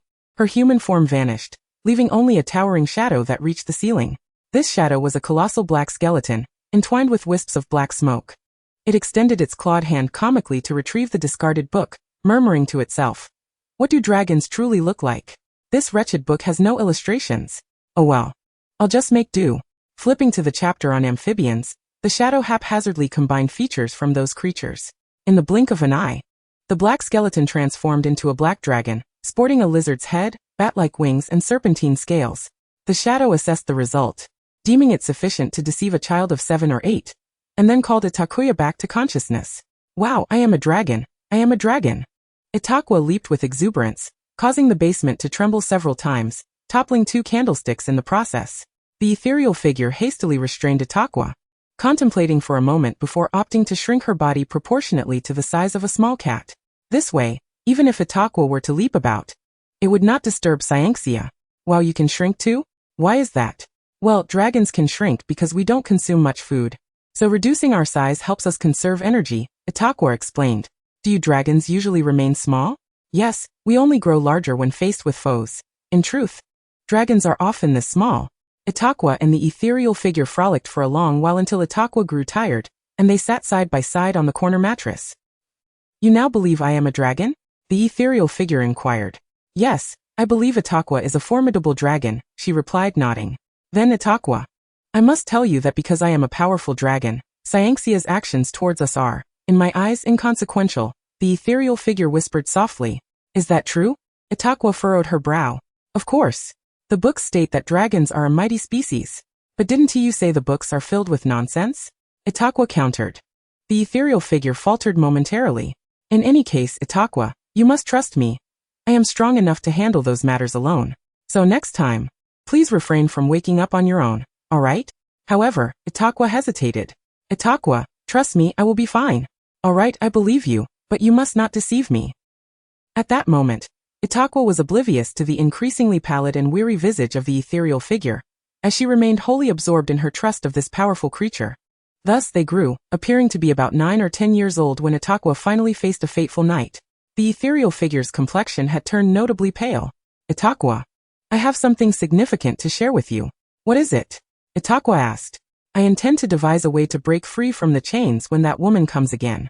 If fortune smiles upon us, you may escape this place. Fearfully, Itakuya curled up and shook her head in refusal. No, please don't. That woman, Cyanxia, is terrifying. We cannot escape. The ethereal figure gently caressed Itakuya's hair, soothing her. We can, Itakuya. You must believe in me. Itakuya held herself tightly, hesitating, but how will we do that? You need not do anything, Itakuya. All you must do is fall into a deep slumber and entrust everything to me, just as before. But how will you manage? Itakuya keenly sensed something amiss. Will you still be with me? The ethereal figure remained silent for a long time. Itakuya. I may not. Itakuya immediately shook her head decisively. I do not want that. I do not want you to leave me. The ethereal figure understood Itakuya's stubbornness and opted for a different approach. Sleep, Itakuya. I will merely be in a state of slumber within your body. I am not truly gone. I do not want you to sleep. I do not want you to disappear. Itakuya cried in distress. I can remain here forever. We can always be together. I do not wish to see the outside world anymore. That is not an option. The ethereal figure suddenly adopted a serious tone. Itakuya, you must leave this place. That woman, Cyanxia, intends to infuse the remaining essence into your body, and we will perish due to the ensuing magical turmoil. The ethereal figure pointed towards the distant transparent shadow of the malevolent deity, where a quarter of the dark substance still resided. Itakuya frowned, grasping the gravity of the situation. But I do not want you to disappear. I wish to be with you always. Itakuya, listen to me. Do you remember the notebook I always urged you to keep safe? It belonged to your father. Father? I have a father? Itakuya inquired, perplexed. Yes. Though he is currently unaware of your existence, the ethereal figure replied. Cyanxia bore you without his knowledge. I once overheard her mention him. He is now a distinguished professor at a prestigious school of magic. Then, can we not seek him to rescue us? Itakuya suggested. No. I am uncertain of what kind of person he may be.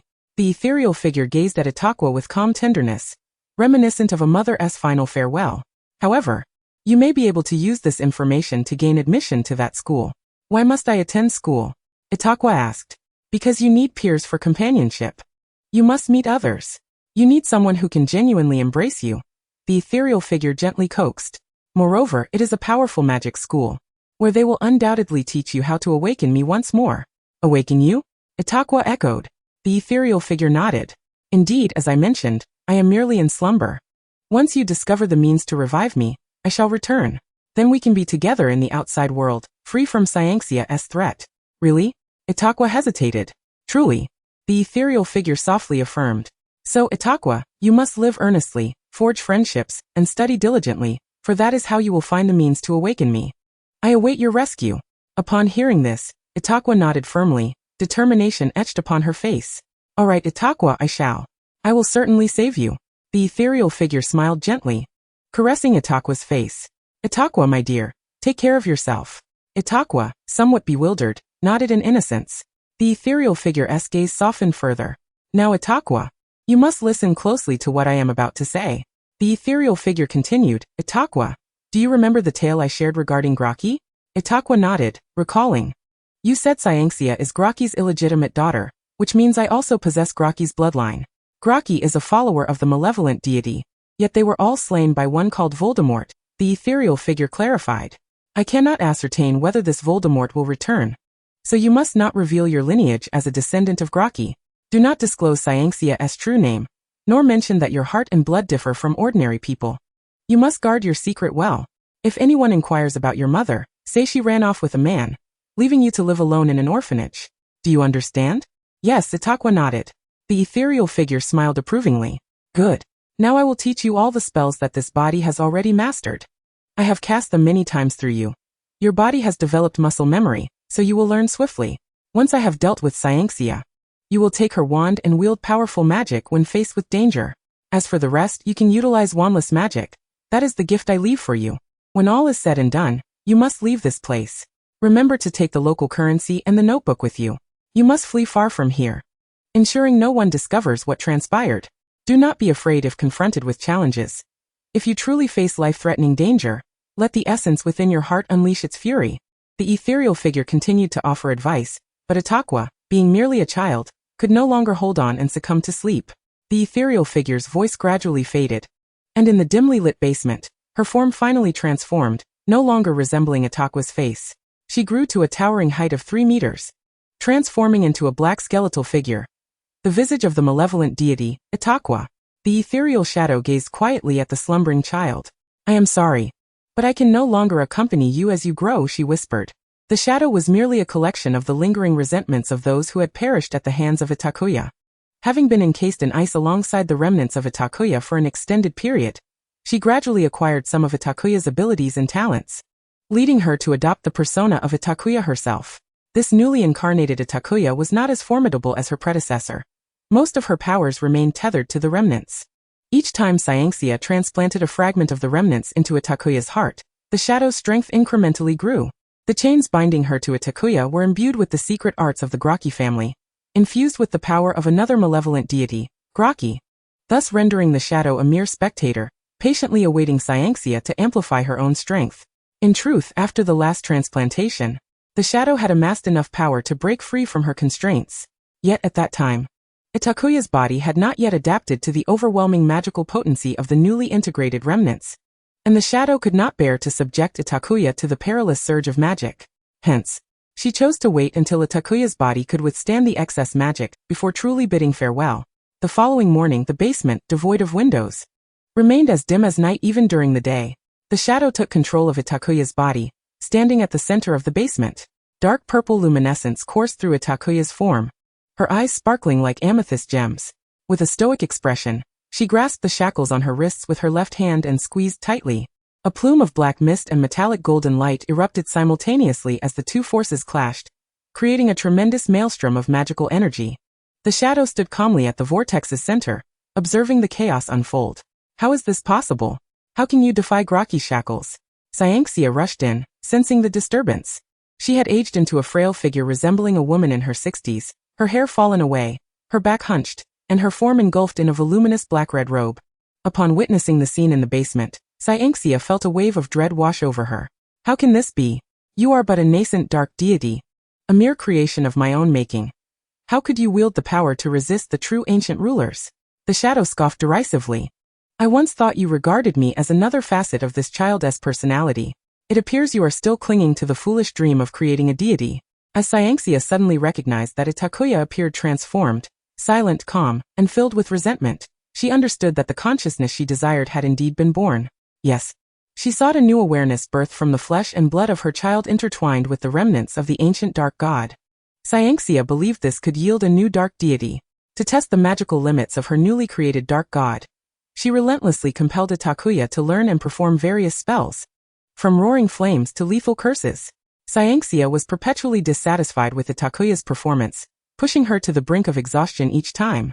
As for her personal safety, Cyanxia harbored no concerns, for she had bound Itakuya's soul with Graki's treasures. As long as she invoked Graki's secret arts, Itakuya's soul would endure the anguish of being torn apart. Whenever she thought of this, Cyanxia felt grateful for the treasures and techniques she had surreptitiously acquired during her youth while trailing her father into the Graki manor. Yet she never envisaged that one day, the very Graki secrets she took pride in would be shattered by Itakuya. She understood well that artificially birthed dark gods could only be feeble imitations of the ancient rulers. What do you mean? Cyanxia glared intently at the shadow of Itakuya. Literally, the shadow replied nonchalantly. Black mist enveloped her, and in the next instant, she materialized before Cyanxia. Seizing her by the throat and hurling her toward the operating table, Cyanxia crashed heavily onto the shelf laden with her experimental apparatus, sending the 2-meter-high structure toppling. The shadow stood at a distance, slowly snapping her fingers, causing the basement to be eerily divided into 2 halves. The area where Itakuya had lived remained intact, while the section Cyanxia used for her inhumane experiments was engulfed in chaos. The sounds of shattering glass, falling debris, and Cyanxia's screams intertwined in a cacophony. The shadow gently closed her eyes, as if savoring a beautiful symphony. A minute later, the once orderly space had transformed into a wasteland. The shadow of the ancient god Itakuya vanished, and the remaining remnants had been buried beneath the rubble. Cyanxia struggled to crawl out from the debris. A knife embedded in her thigh, the very one she had used to slice open Itakuya's chest. Her right arm had contorted grotesquely in her struggles, and a steel pipe protruded from her abdomen, blood pooling around her. She was beyond salvation. The shadow approached, pressing her foot against Cyanxia's chin, looking down upon her with disdain. What a foolish and arrogant woman, daring to attempt the creation of a god. The shadow derided the so-called ancient rulers, entities unlike humanity, who viewed humans as mere insects. How could they ever coexist with human endeavors? Or are you really? Cyanxia asked, her voice tinged with defiance. Merely a fragment of resentment residing within Itakuya's remnants, the shadow mused. Suddenly, Cyanxia appeared to have an epiphany, laughing like an old, decrepit organ. You are not the true Itakuya. You have compromised the chains bearing Graki's essence. The soul of this body will suffer irreparable harm. The shadow replied calmly, no. My Itakuya will be just fine. For I shall bear it all, even at the cost of my own demise. Cyanxia, you are not her mother. I am. The sins you have committed shall be mine to endure, and we shall both meet our end in this lightless abyss. Yet this child will surely thrive in the sunlight. The shadow's gaze drifted into the distance, a serene smile gracing her lips. Moments later, Itakuya's consciousness regained dominance over her body. She surveyed her surroundings in terror, nearly collapsing upon discovering the near-lifeless Cyanxia. Overwhelmed, Itakuya lost control of her magic, summoning a terrifying wind that swept through the area. It's all right, Itakuya, Itakuya. She whispered to herself, clutching her heart. She realized she had finally broken free from her restraints, and the basement door swung wide open, excitement flooding her emotions. Tentatively and filled with curiosity, Itakuya ventured outside. She beheld the sights the shadow had described: sunlight, grass, and the sky. However, she soon found herself overwhelmed by the brightness, compelling her to retreat indoors. Barefoot, she stood at the entrance of the basement, hearing Cyanxia's desperate cries from below. Help me, please. I am the one who bore you. In the midst of the raging winds, Itakuya searched for anything of value belonging to Cyanxia. After several minutes, she returned to the basement. Cyanxia's complexion had turned ashen, and she stretched out her hand toward Itakuya, as if she had glimpsed a lifeline. Veilro Graki, please save me. I was wrong. I am your mother. Veilro Graki, Itakuya asked, one hand tucked behind her back, tilting her head in inquiry. Who is that? It is you. The name I bestowed upon you at the moment of your birth. Cyanxia clutched tightly at Itakuya's clothing. Please save me. I acknowledge my mistakes. I am filled with remorse. I shall no longer subject you to such torment. From this day forth, let us live harmoniously, shall we? You are but 9 years old, without a guardian. You will be sent to an orphanage. Itakuya slowly crouched down, and in the gaze of expectation from Cyanxia, plunged the concealed dagger from behind into her throat. Blood splattered across Itakuya, who merely observed with a serene demeanor. Finally, she was liberated from the incessant clamor of that woman. Rising, Itakuya pried apart Cyanxia's hand and coldly corrected her. You have mistaken me. My name is Itakuya. The memories of the past crystallized in that moment. The young Itakuya stood face to face with Cyanxia, whose eyes were forever closed in death.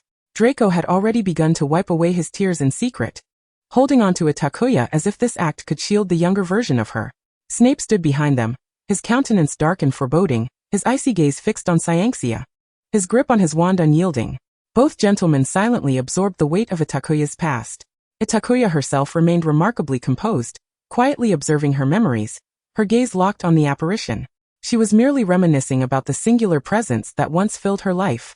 The scenes of recollection gradually faded. From the distant ruins, a dark mist began to coalesce, slowly materializing into Itakuya at the age of 9. Her eyes shimmered with a violet hue, and her skin bore intricate, glimmering patterns of purple. Mr. Boken's words had come to fruition. At the conclusion of the memories, the departed would reappear in the form of a soul. Chapter 72 Farewell. The three beheld the emergence of the apparition. Draco cast a furtive glance at Snape, and upon receiving a confirming nod, he gradually released Itakuya, and both he and Snape instinctively stepped back. Itakuya silently regarded her 9-year-old self. At this moment, her magic slipped from her master's control, causing chaos as the winds swept through the space. Suddenly, Itakuya hurled the black box in her grasp towards the apparition with great force. The wooden box struck against the wall with a resounding crash, a testament to her fury. Yet, Itakuya was not satisfied. She summoned objects with a spell and flung them with intensity. You promised me that you were merely asleep. You said that if I studied diligently, I could find a way to rescue you at Hogwarts. I followed your instructions. I entered Hogwarts. I studied earnestly. I lived thoughtfully. I scoured every book in the restricted section of Hogwarts. Itakuya pointed to the scattered potions and notes behind her. Every spell, every method, I have attempted. I secretly experimented in the dormitory the very day I discovered them, and I even snuck back here to this basement for 3 days of trials. But why did none of them work? Tears streamed down Itakuya's face as she stepped closer to the apparition. Yet the apparition remained silent and calm, gazing at Itakuya as though she were merely a painting. Where did I go wrong? Was my reading insufficient, or was my ability lacking? Speak, Itakuya. Why could I not bring you back? Itakuya's emotions swelled, her voice hoarse as she cried out in anguish. How dare you deceive me so? How could you allow me to live so comfortably at Hogwarts for years? I foolishly believed you would return. Itakuya. Answer me. Speak. Itakuya rushed to the apparition, attempting to grasp her shoulders, but her outstretched hands passed straight through the figure. Stunned, she knelt before her, burying her face in her hands and weeping. In a tone nearly pleading, she implored, Speak, Itakuya. Please do not leave me like this. Itakuya sobbed until she could scarcely breathe. Just as Draco and Snape thought she might collapse, the apparition let out a slow sigh. Itakuya jolted her head up. She witnessed the apparition smile sadly, and then gently touch her forehead with a fingertip. At the moment of contact, Itakuya could no longer withstand the exhaustion of recent days and fainted. Itakuya did not fall to the ground. The dark mist emanating from the apparition gently cradled her unconscious form. The apparition slowly lifted her gaze, calmly observing Snape and Draco as they hurried toward her. Her eyes imbued with curiosity.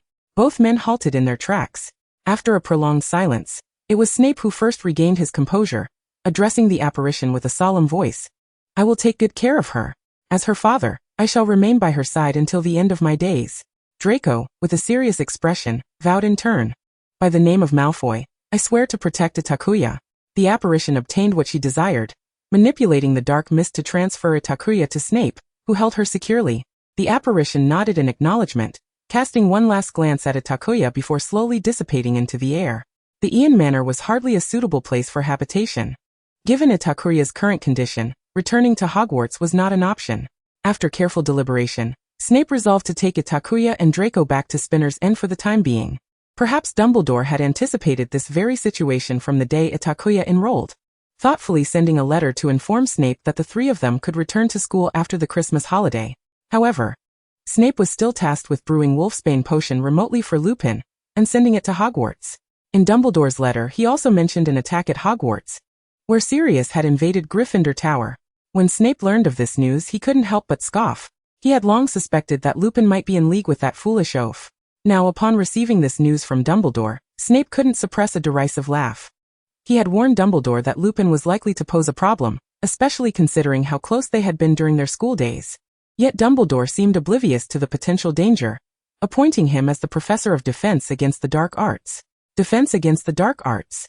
Draco quietly sorted through the potions, noticing that Snape's demeanor had soured ever since his godfather received the letter from Hogwarts. Curiosity piqued about the contents of the letter. Draco dared not inquire. Fortunately, Snape soon composed himself, generously elucidating the matter for Draco. Dumbledore says you and Itakuya can wait until after Christmas to return to Hogwarts. Really? Draco exclaimed with delight. That's wonderful. We can celebrate Christmas here. Snape, casting a displeased glance at Draco, replied, You wish to spend Christmas in my home? Upon receiving the disapproving look from Snape, Draco promptly fell silent. He understood that staying at his godfather's home for an extended period was not a gentlemanly act. He merely worried for Itakuya. The memories of that day at Ian Manor weighed heavily on Draco's heart. He could scarcely fathom the depths of depravity to which Cyanxia had sunk. Draco even considered the notion of casting her remains into the sewers. Each recollection of that day brought a sting to his eyes. He felt a profound sympathy for Itakuya's plight. Draco knew that his godfather shared the same sentiments. On the first day of their return to Spinner's End, the two men sat silently before the slumbering Itakuya, keeping vigil throughout the night.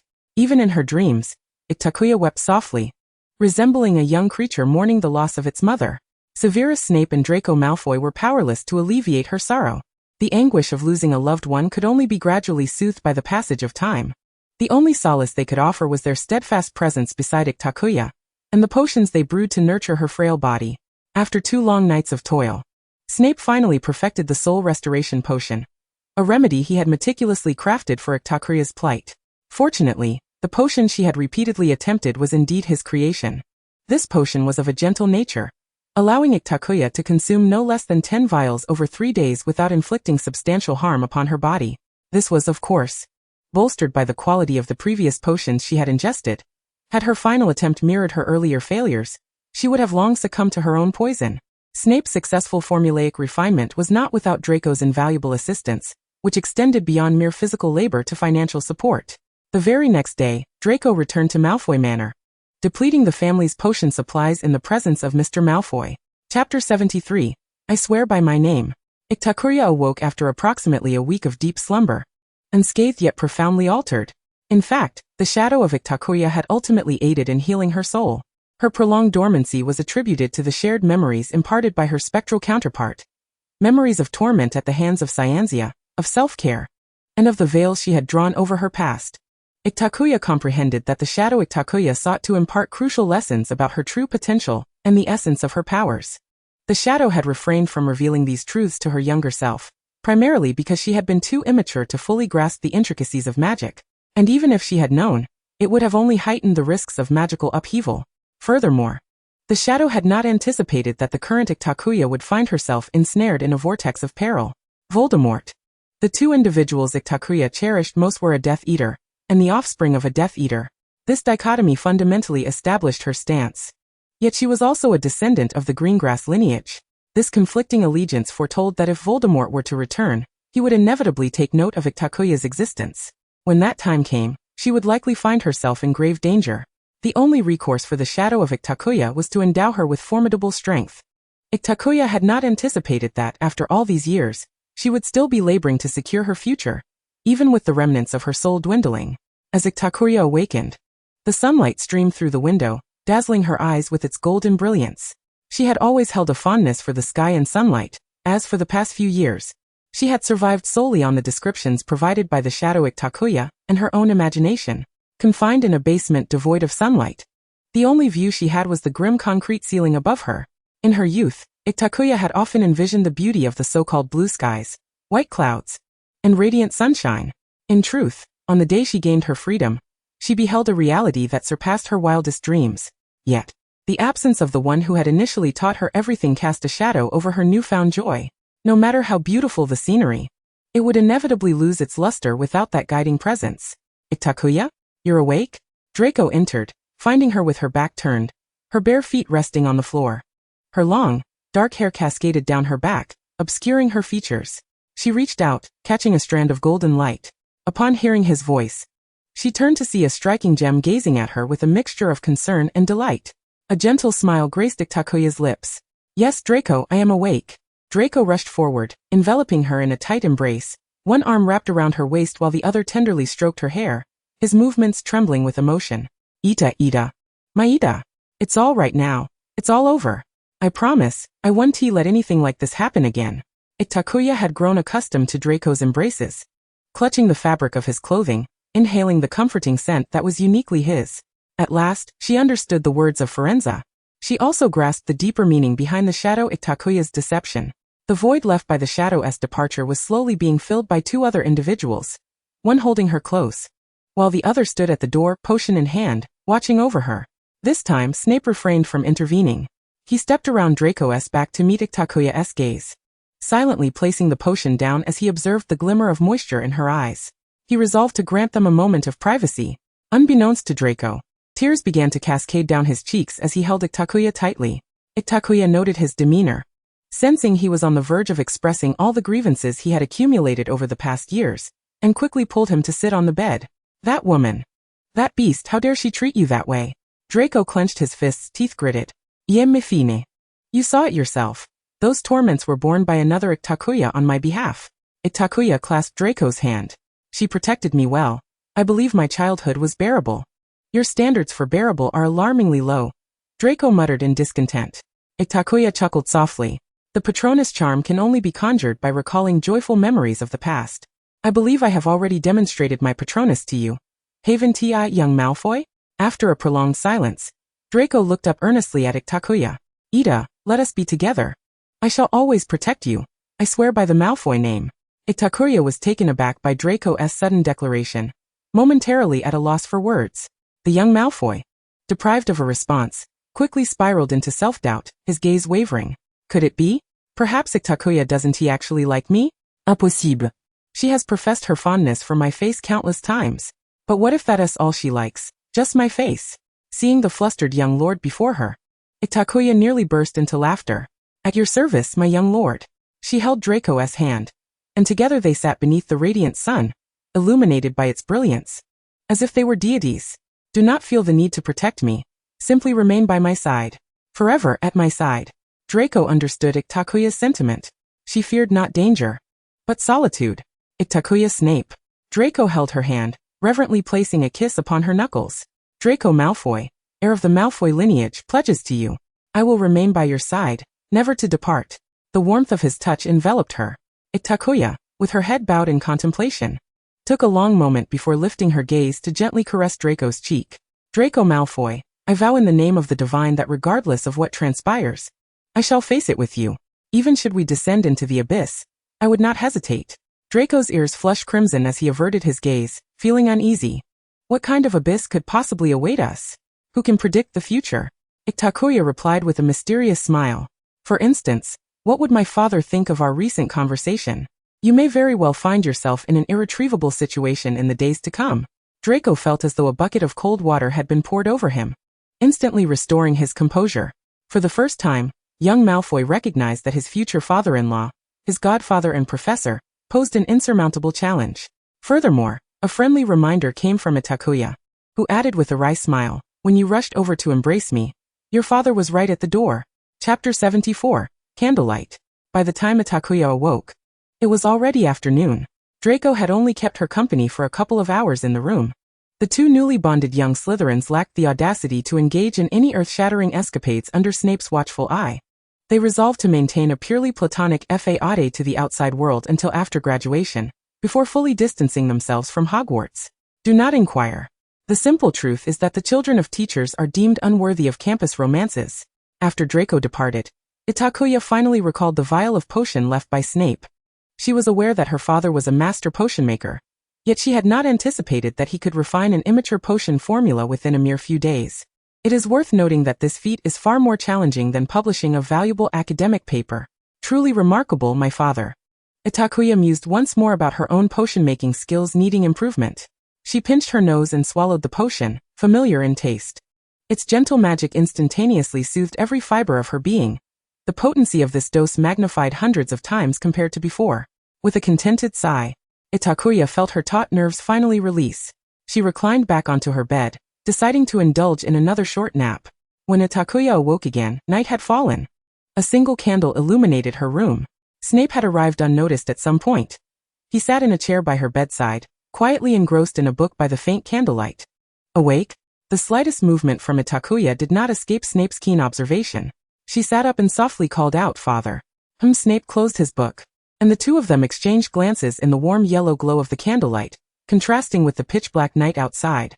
The color of Snape's eyes was even darker than Itakuya's. When she gazed into them, it felt as if she were peering into an unfathomable well. "I am sorry." Snape spoke suddenly. "Why?" Itakuya was taken aback. "After that night with Cyanxia, I should have been more cautious, sought her out."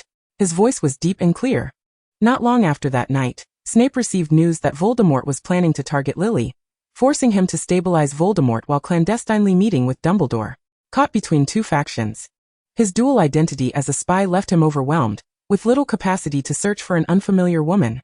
Curiously, his typically cautious nature allowed him to gradually forget the incident after everything settled. Had Itakuya not revealed the matter of the formidable spell, he might never have recalled it. "If only I had found you sooner, Perhaps many things would have turned out differently, Snape lamented.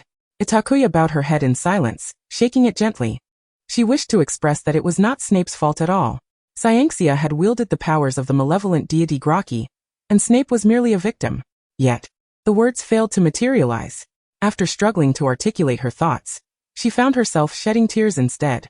She lifted her gaze to Snape, her lips quivering like a child who had returned home to a parent after feeling wronged, crying as she spoke. "Father, what should I do? She is truly gone. She has really left me." Snape's gaze was profound and sorrowful as he softly replied, "I understand. I have been through this too." Itakuya threw herself into his lap, weeping inconsolably. "She deceived me. She deceived me. I genuinely believed Hogwarts would have a way to save her. I miss her so much. I do not want her to leave." For a fleeting moment, Snape stiffened at Itakuya's actions, at a loss as he listened to her cries. This was the first time she had revealed such childlike vulnerability in his presence. Snape's long, broad hand rested on Itakuya's back, feeling the tremors beneath his palm. He remained silent, offering her a quiet companionship as she vented her emotions. The night was devoid of stars and moonlight, cloaked in darkness. Snape, clad in his customary black robes, blended seamlessly into the shadows. Only a solitary candle on the bedside cast a gentle glow, illuminating both his face and chest, as well as Itakuya. Life in Spinner's End was not markedly different from that of summer vacation. Draco was enlisted by Snape as free labor, as he had just developed a new potion, and had numerous tasks to attend to. Itakuya wished to assist, however. Snape remained haunted by the memory of the disastrous potion she had concocted at Ian Manor. In Snape's words, had such a mishap occurred in his potions class, he would have first sent Itakuya to Gryffindor, and then deducted 50 points from them. Thus, with nothing engaging to occupy her mind, Itakuya made an audacious decision on the 4th day after her awakening. "I shall visit Ian Manor." During dinner, Itakuya announced her plans for the following day, naturally drawing the piercing gazes of both gentlemen. "I need to return for some items," she explained. "Mr. Ollivander mentioned that due to the presence of the malevolent deity's power within me, I require a specially crafted wand. There are remnants of the deity's essence in the basement of Ian Manor, and I believe it could serve as material for my new wand." Draco immediately shook his head. Had he not feared Itakuya's dissent, he would have considered razing Ian Manor to the ground. Merely mentioning the name conjured memories of Itakuya's ordeal. "The Malfoy family possesses a few artifacts from the Graki family. I could take you to see them." "Do you speak as though that is a public supermarket rather than your family's treasure chamber?" Itakuya remarked with exasperation. "Ah. You truly do bring me to the brink of despair. If memory serves correctly, the bracelet Draco gifted you contains the essence of the malevolent deity, does it not?" Snape interjected unexpectedly. Yes, but." Itakuya hesitated. "I shall take you to Ollivander's wand shop tomorrow." Snape saw through Itakuya's intentions. The remnants of the malevolent deity were not suitable for use as a wand core. Snape was not mistaken. The remnants of the deity inherently possessed a far more potent magical essence than the amethyst embedded in her bracelet. They could potentially clash with other components of the wand. However, Itakuya harbored different aspirations. Once she wielded a wand with the deity's remnants as its core, her power would undoubtedly amplify significantly. This wand might even rival Dumbledore's in strength. Need I remind you? The potency of a wand does not equate to the prowess of its master. Until you become a formidable witch, a powerful wand will only serve as your doom. Snape coldly exposed Itakuya's hidden motives, urging her to maintain the calm and wisdom characteristic of a Slytherin. Feeling embarrassed, Itakuya nodded. Chapter 75, The New Wand. The following morning, Snape and Draco flanked Itakuya as the three of them ventured into Diagon Alley together. "I say, was it truly necessary to make such a grand occasion of this?" Itakuya awkwardly touched her nose. "I merely intend to commission a new wand." "Ah, but was it not just recently that you fled in secret?" Draco kindly reminded Itakuya, who, given her previous escapades, had garnered a negative reputation in the eyes of both Draco and Snape. "You can scarcely fathom the lengths to which the Godfather and I have gone in our quest to find you. What have we done?" Itakuya inquired without shame. Suddenly, she recalled that her address had been divulged by the proprietor of the Bogenbog shop. The old man bore the appearance of a calculating abacus, and it was unlikely he would readily part with the address of Ian Manor. Draco beckoned to Itakuya, who obediently leaned in to listen. "Momentlate." Her exclamation pierced the air. 200,000. The astonished glances of those nearby turned towards her. 200,000 galleons? And 5 vials of high-grade potions? Selling myself would hardly be worth such a price. This is a black market robbery. Draco nodded. Although the Malfoy family was not short on wealth, 200,000 galleons was indeed a substantial sum. Why didn't you just say so? I could have provided you with the address of Ian Manor for a mere 100,000 galleons, Itakuya quipped. Humph. Draco rolled his eyes. You wish. Even Severus condescended to cast Itakuya a frosty glare. She chuckled sheepishly. The trio entered Ollivander's wand shop, where the absence of customers was evident due to the off-season. The moment Mr. Ollivander laid eyes on Itakuya, recognition sparked within him. Ah, my dear. It appears you have procured the materials for your wand's core? Indeed, Mr. Ollivander. Itakuya replied, presenting him with a box containing a bracelet. He accepted it, scrutinizing the contents meticulously.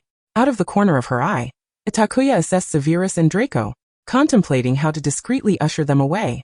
Father Draco, what do you think? Spare me your clumsy lies, Severus interrupted bluntly. If you are prepared, why not showcase your findings to your poor father? His gaze fixed intently on Itakuya's left arm. She sighed in resignation, realizing her attempts at concealment had failed. From her robe, Itakuya produced a small vial filled with a vibrant red liquid, beneath which a viscous purplish sediment settled. Draco caught a whiff of a sweet, metallic aroma. What is this? My blood, along with that of the Dark One, Itakuya elucidated. Cynthia once infused the blood of the Dark God Itakuya into her own veins, and those foreign blood cells have since circulated throughout her body. Provided she draws sufficient blood, she can extract a trace of the Dark God Itakuya's essence. What? Draco exclaimed, seizing her arm and revealing a faint scar on her wrist. She had yet to fully heal the wound with magic. Itakuya, why would you do this? Draco frowned, genuine concern etched on his face. I merely wish to ensure my wand possesses maximum strength, Itakuya explained. She understood that a wand's power was not everything. Yet in times of constraint, a formidable wand was preferable to none at all. An inexplicable feeling gnawed at her. The one whose name could not be spoken was drawing near. She had to be prepared before her tranquil existence was upended. Let us hope your excessive actions fortify your new wand, Severus remarked, his words laced with a roundabout reproach. Otherwise, your endeavors may merely serve to harm yourself. Even foolish trolls would not engage in such folly. Yet it appears my daughter is increasingly resembling one, is she not? Itakuya mused that she desperately required someone named Harry to divert her father's ire. Ahem, Mr. Ollivander interjected awkwardly, accepting the vial from Itakuya's grasp. I shall endeavor not to waste Miss Snape's efforts. Itakuya nodded. So how long will this take? At least 6 months. We must source the most suitable wood for this material, and crafting a wand core from something never before seen is no trivial task. Itakuya acknowledged this. It seemed she would have to continue using her ill-fitting wand for the time being. Severus remained aloof, disinclined to engage with Itakuya due to her reckless actions. And even Draco found her behavior somewhat troubling. Recognizing her misstep, Itakuya resolved to tread carefully. The trio returned to Spinner's End in silence. Although Dumbledore had granted Severus and the others a brief respite, Hogwarts had been anything but tranquil. First, Sirius had launched a surprise attack on Gryffindor, followed by Dementors appearing on the Quidditch pitch, injuring Harry, and lastly, Lupin had to suspend his classes for reasons unknown. The absence of 2 instructors weighed heavily on an already strained faculty. Itakuya wept in Severus's embrace that day, purging her emotions thoroughly, which afforded her some relief. Though she still mourned the departure of the shadow of Itakuya, it must be said that the latter had chosen the most palatable method for Itakuya to accept the circumstances. First allowing her to come to terms with their separation, then helping her acclimatize to life devoid of the shadow's presence. Ultimately, once Itakuya had matured, she would be made aware of the entire truth. Thus, while saddened, Itakuya was not plunged into despair. It was precisely for this reason that Severus resolved to return to Hogwarts early with the 2 young serpents. I can manage, father, Itakuya affirmed. Really? Itaku. Do not overexert yourself, Draco cautioned. It's fine. Once we return to Hogwarts, I will see you and father every day. Itakuya recognized Draco's considerable efforts in preparation for this year's Quidditch matches. Had it not been for her sudden predicament, he would have been on the pitch days ago. Although Flint had used this as an excuse to finally set Gryffindor against Hufflepuff, Slytherin had no reason to evade the next match. Itakuya still hoped that Draco could participate in the Quidditch match as he desired. More importantly, the conditions in Spinner's End had become exceedingly arduous for her. Severus's disapproval regarding her truancy and bloodletting rendered him perpetually unkind, and even breathing had become a source of reproach. Draco, too, was discontent with Itakuya's recent conduct, perpetually suspecting her of engaging in self-harming behaviors. I am innocent, Itakuya protested. You've already been placed on the blacklist, haven to you? Draco retorted. In short, she was in dire need of a certain Potter to distract Severus and Draco from her misdoings. Chapter 76. The Ministry of Magic. However, before that, you need to accompany your father to the Ministry of Magic, Severus stated. Itakuya's revelation of her animagus form at Hogwarts had drawn the attention of the Ministry. Severus had initially intended to wait until summer to navigate matters with the Ministry on Itakuya's behalf. However, it now seemed that such measures were unnecessary. Itakuya's heritage as a descendant of the Draco family would suffice to intimidate the Ministry's bureaucratic giants. After all, it was well known in the wizarding world that the Draco family possessed extraordinary magical talents. Even if Itakuya's animagus form was that of a magical creature, the Ministry would likely interpret this as a testament to the Draco family's inherent gifts. Now Severus merely needed to escort Itakuya to the Ministry to validate her identity, and all would be resolved. This was perhaps the first piece of good news Severus had received since learning of Itakuya's past. The Ministry of Magic awaited. As Severus, Snape, and Itakuya stepped into the precincts of the Ministry of Magic, they drew the attention of numerous onlookers. Snape, harboring a disdain for these tedious wizards who indulged in vacuous chatter, seldom frequented the Ministry. The last occasion he had graced this place was due to accusations of being a Death Eater. The current Minister of Magic, Cornelius Fudge, welcomed the father and daughter duo into his office. He had received a letter from Dumbledore a few days prior, which contained the significant information that Itakuya Snape might be the last scion of the illustrious Glake family. Glake, a name that commanded Fudge's attention. Decades ago, this family was not as renowned as it is today. Ironically, the very force that propelled the Glake family into the limelight was also the cause of its downfall, Voldemort. This fearsome Dark Lord was so apprehensive of the family that he was willing to go to any lengths to eliminate all Glake descendants at the earliest opportunity. At that time, Voldemort had not yet reached the pinnacle of his terrifying power. Annihilating an ancient family could have jeopardized the support of his pureblood allies. Yet, this Dark Lord preferred to sacrifice a portion of his pureblood supporters rather than allow the Glake family to persist. Thus began the mystification of the Glake name among wizards, as many believed that the Glake lineage possessed the means to threaten Voldemort. Consequently, the heirlooms of the Glake family were meticulously safeguarded by the Ministry. "You've arrived, Mr. Snape. And Miss Snape," Fudge greeted them warmly. Snape, maintaining an impassive demeanor, took his seat, while Itakuya offered a polite salutation.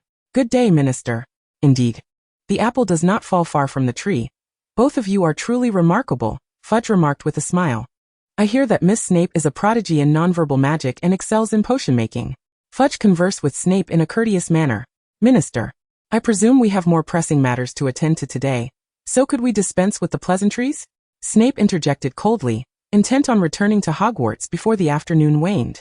Fudge, awkwardly smiling, acquiesced, "Yes, of course." He then turned his gaze towards Itakuya. "If I may be so bold, how do you intend to substantiate your claim as a descendant of the Glake family? The bloodline connection to the last head of the Glake family, Scientia Ian, is now nearly impossible to verify." "That is quite simple, Minister," Itakuya replied with a smile, having prepared for this moment well in advance. "I need not prove Scientia's identity. I merely need to demonstrate that I am a descendant of Glake. The Glake revelation, if I can activate it, would that not suffice?" In Itakuya's mind, the truth of her lineage as a Glake descendant was bound to surface eventually. Although she had garnered a reputation among the aristocracy through her preservation potions and mechanical trinkets, as Pansy had pointed out, only a peer's identity would truly allow the pureblood aristocrats to embrace her. The label of being a descendant of Glake served as an excellent stepping stone. Itakuya sought more than mere orders for trinkets from a handful of Slytherin classmates. She longed for the pureblood families to meet her in person and engage in business discussions.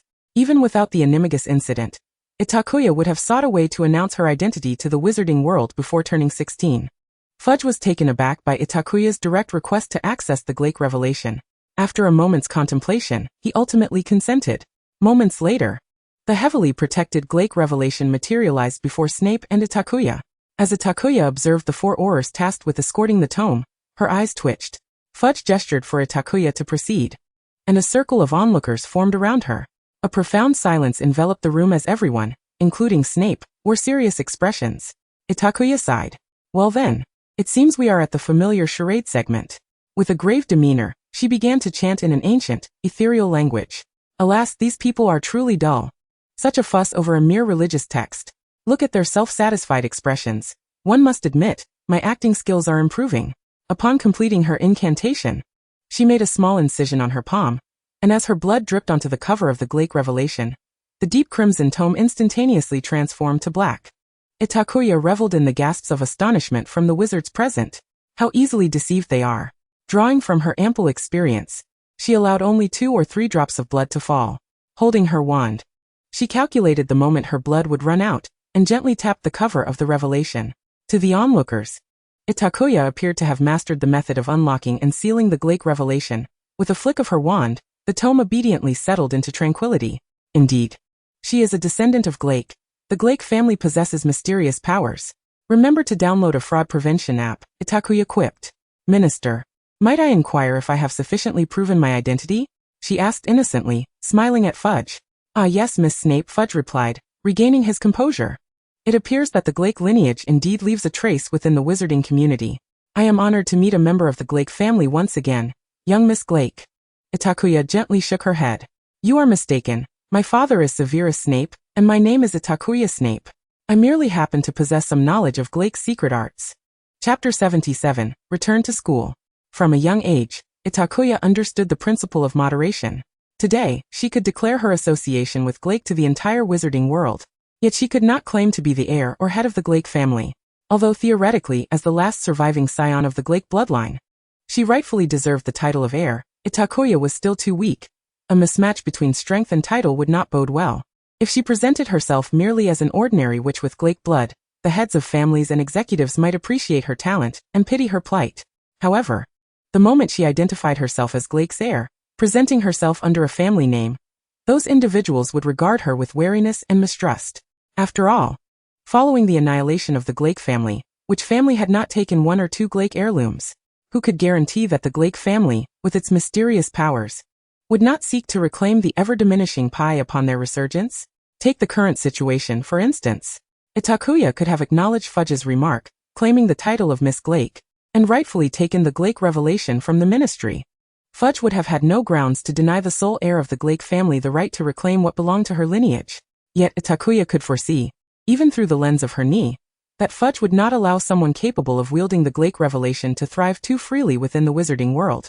Conversely, if Itakuya were to refuse the Glake surname in Fudge's presence, denying her status as the heir and relinquishing the Glake Revelation, it might seem as though she was foregoing an opportunity to enhance her power.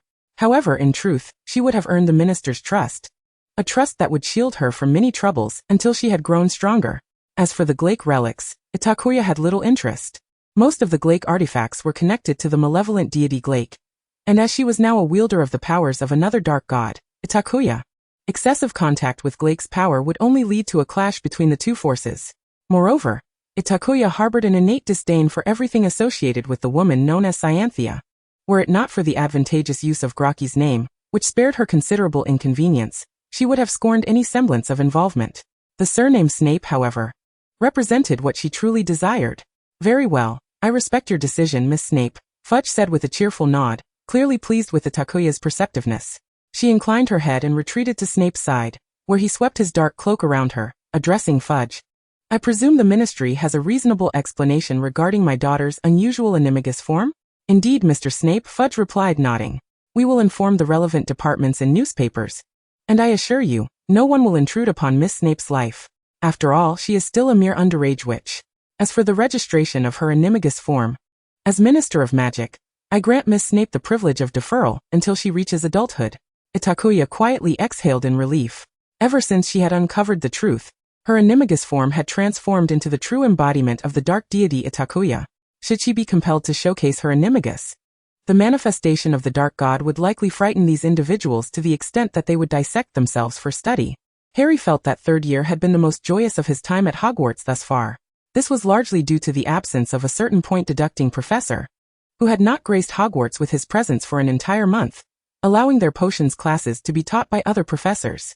Without Snape's biting sarcasm and relentless point deductions, life at Hogwarts had become exceedingly delightful. Additionally, this year's defense against the dark arts instructor, Professor Lupin, was a family friend of his father, making each day in November a source of great satisfaction. However, recently Professor Lupin had mysteriously missed 2 classes. Will Professor Lupin be attending today's defense against the dark arts lesson? Harry whispered to Ron beside him. I think he will.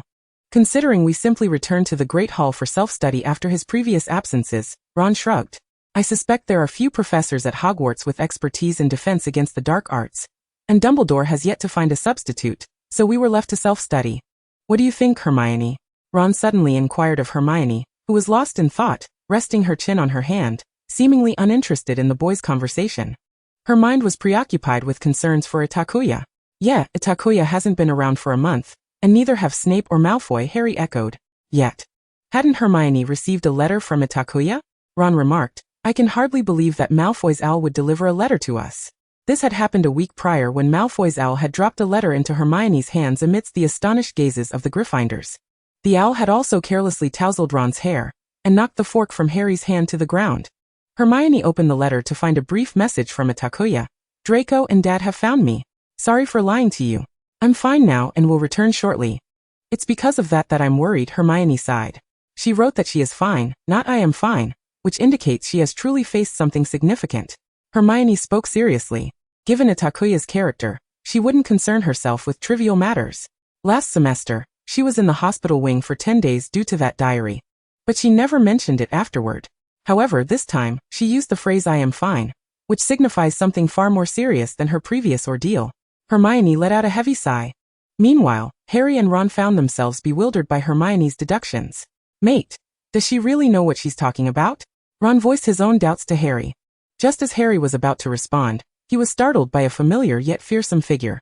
Snape strode into the classroom in his signature black robes, sweeping his wand to close all the windows. Itakuya and Draco followed closely behind, choosing seats at the back of the classroom. Had Ron not intervened, Hermione would have likely dashed over to embrace Itakuya. She craned her neck anxiously toward Itakuya, who upon catching her gaze, returned a calm smile. Chapter 78. A title yet to be decided. Turn to page 394, Snape commanded, lowering the projection screen at the front of the classroom, disregarding the myriad of curious glances from the students. However, the students below could scarcely remain composed. Setting aside the astonishment of Snape's sudden month-long absence, his presence in the Defense Against the Dark Arts classroom was utterly unexpected. Sir, where is Professor Lupin? Harry could not help but question as Snape passed by. This matter is not for you to concern yourself with, Mr. Potter, Snape replied coldly. Your professor is unwell and unable to teach. Turn to page 394. With a brief explanation, Snape made his way to the back of the classroom. My dad is a workhorse. On his first day back at Hogwarts, he has to substitute for Professor Lupin, Itakuya quietly remarked to Draco, who nodded slightly. The two then simultaneously received Snape's discontent as their books inexplicably flipped open before them. I forgot that Dad is also in the back of the classroom, Itakuya thought to herself. Snape had a unique teaching style. His voice was deep, his logic clear, and his points well articulated. Compared to Lupin, he seldom quoted references or shared amusing anecdotes, nor did he summon intriguing creatures for students to whimsically wave their wands at. Thus, Snape's lessons often polarized opinions. For those diligent students who could focus, his lessons provided ample inspiration. However, for others, such as the majority of Gryffindors, zoning out was as effortless as breathing. Yet this could not be solely blamed on Gryffindor, as their perception of Snape had always been unfavorable.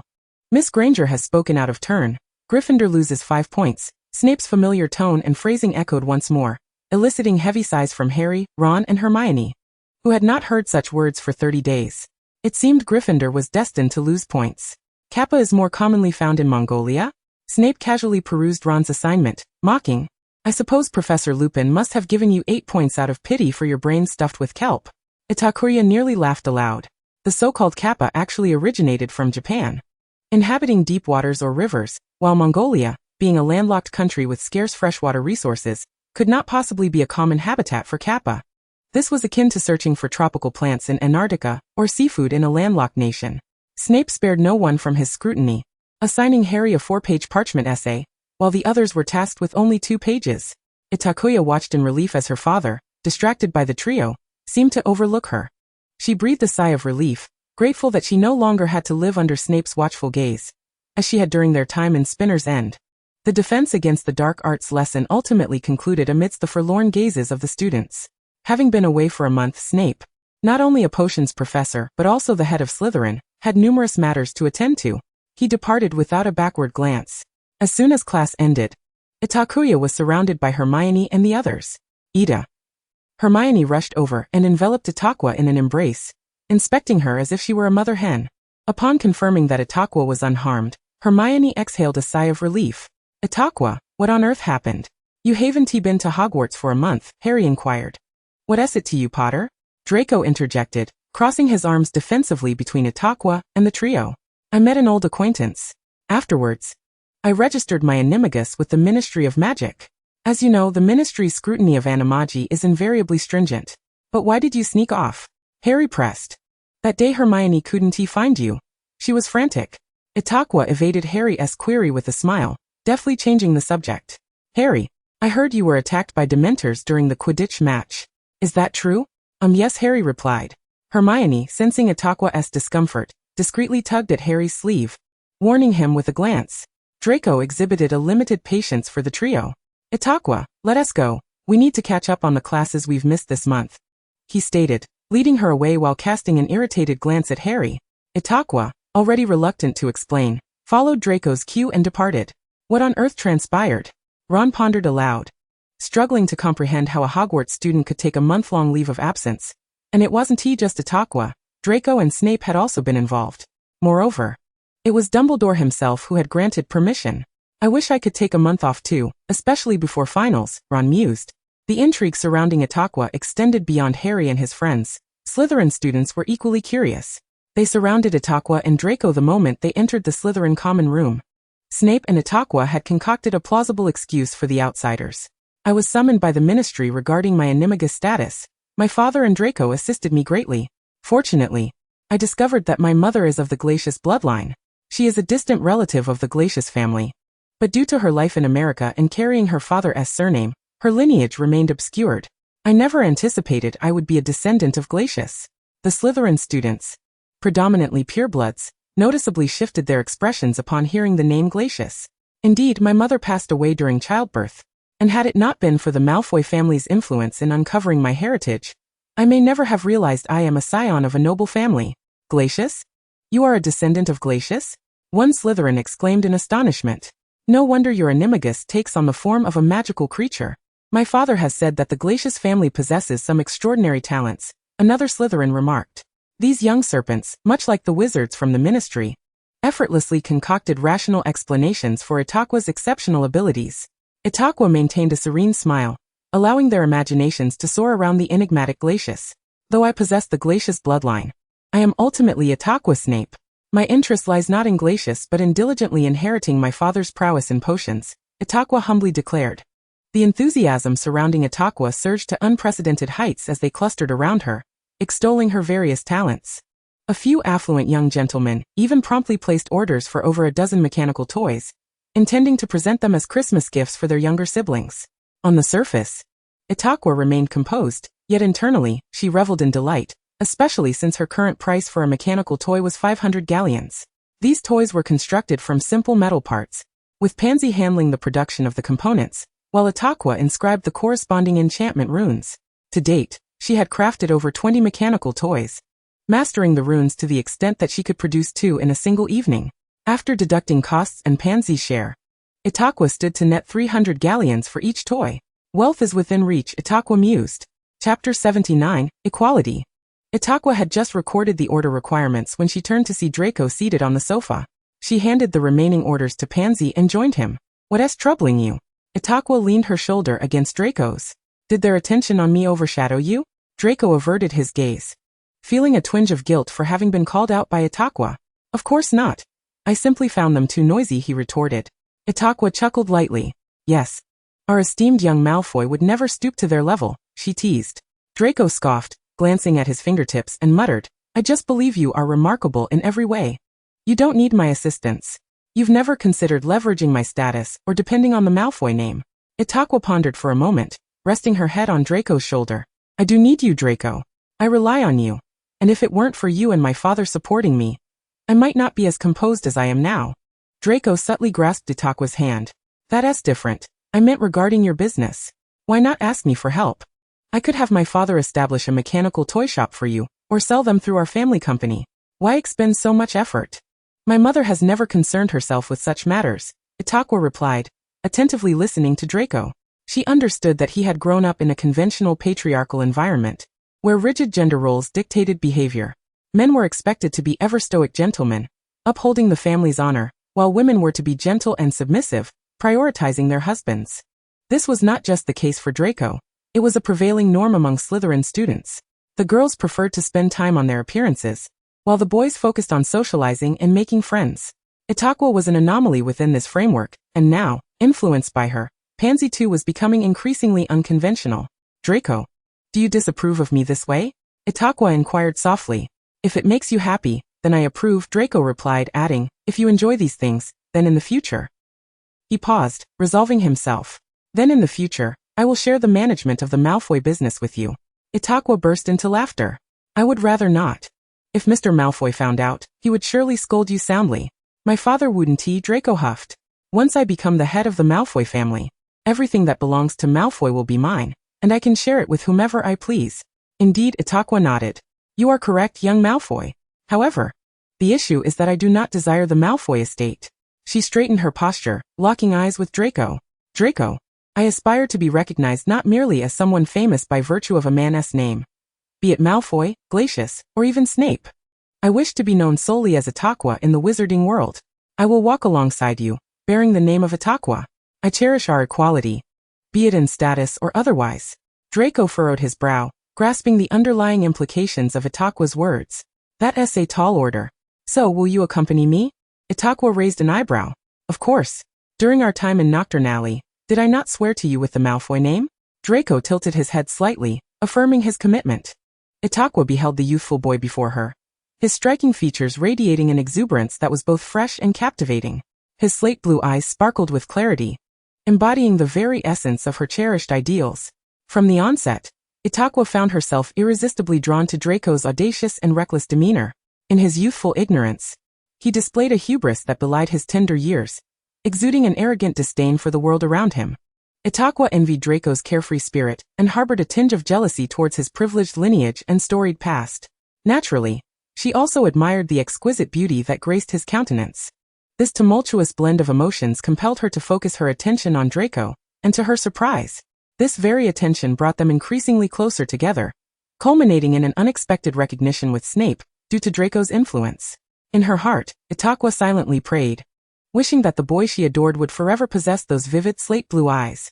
As she gazed into Draco's gaze, he, feeling somewhat self-conscious under her scrutiny, playfully covered her eyes with his hand, and together they erupted into laughter. During their first week back at Hogwarts, both Itakuya and Draco were engrossed in catching up on the classes they had missed the previous month. Snape's potions and herbology classes were manageable, as he had taken the liberty of instructing them on the entire curriculum for the upcoming term during the summer at Spinner's End. Flitwick's charms class required little concern, for Itakuya's charm-casting abilities were already on par with those of Hogwarts graduates.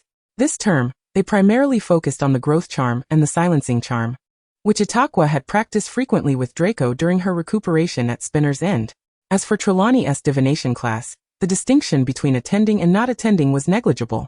However, the subjects that vexed them were astronomy and defense against the dark arts, necessitating late-night study sessions as they borrowed notes from Theodore.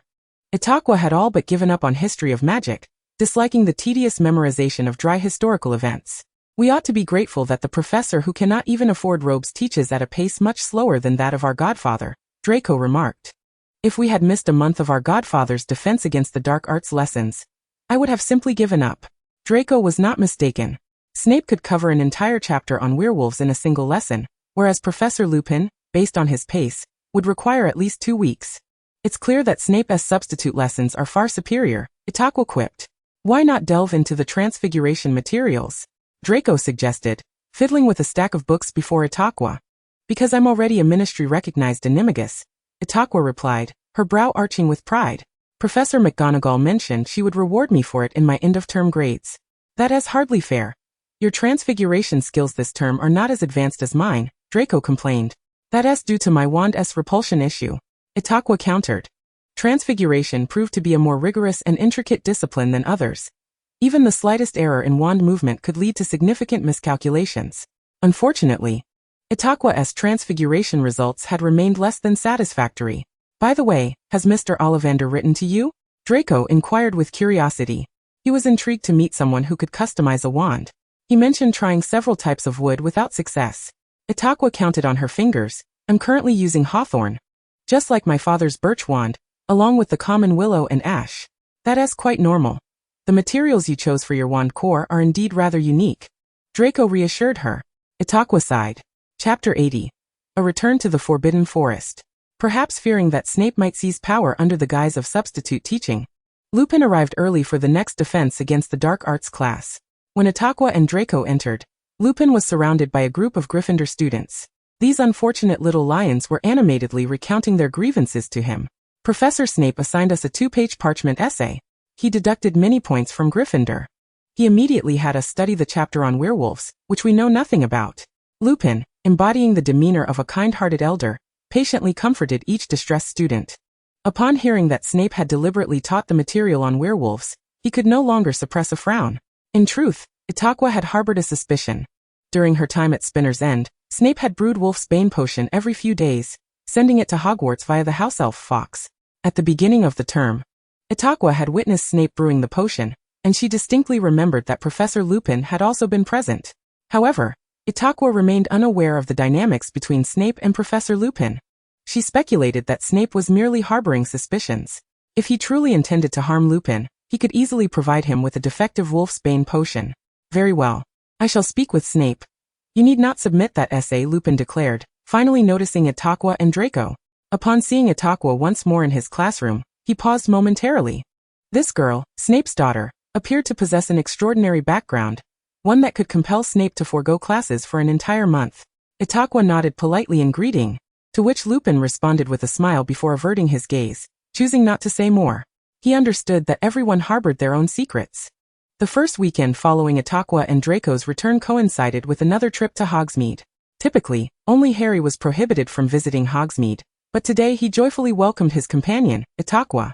Standing in the corridor, Itakuya observed a line of students preparing to journey to the village. I shall procure some honeydew sweets for you, Draco reassured Itakuya. Very well. I shall await the young masteress' offerings, Itakuya replied as she bid him farewell.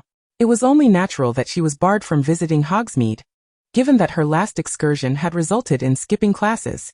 Nevertheless, Itakuya had a premonition that, given Snape's tough exterior but soft heart, she would likely be permitted to visit Hogsmeade after Christmas. Itakuya intended to venture into the Forbidden Forest once more. She needed to express her gratitude to Firenze for his enlightening counsel, and perhaps glean additional information from him.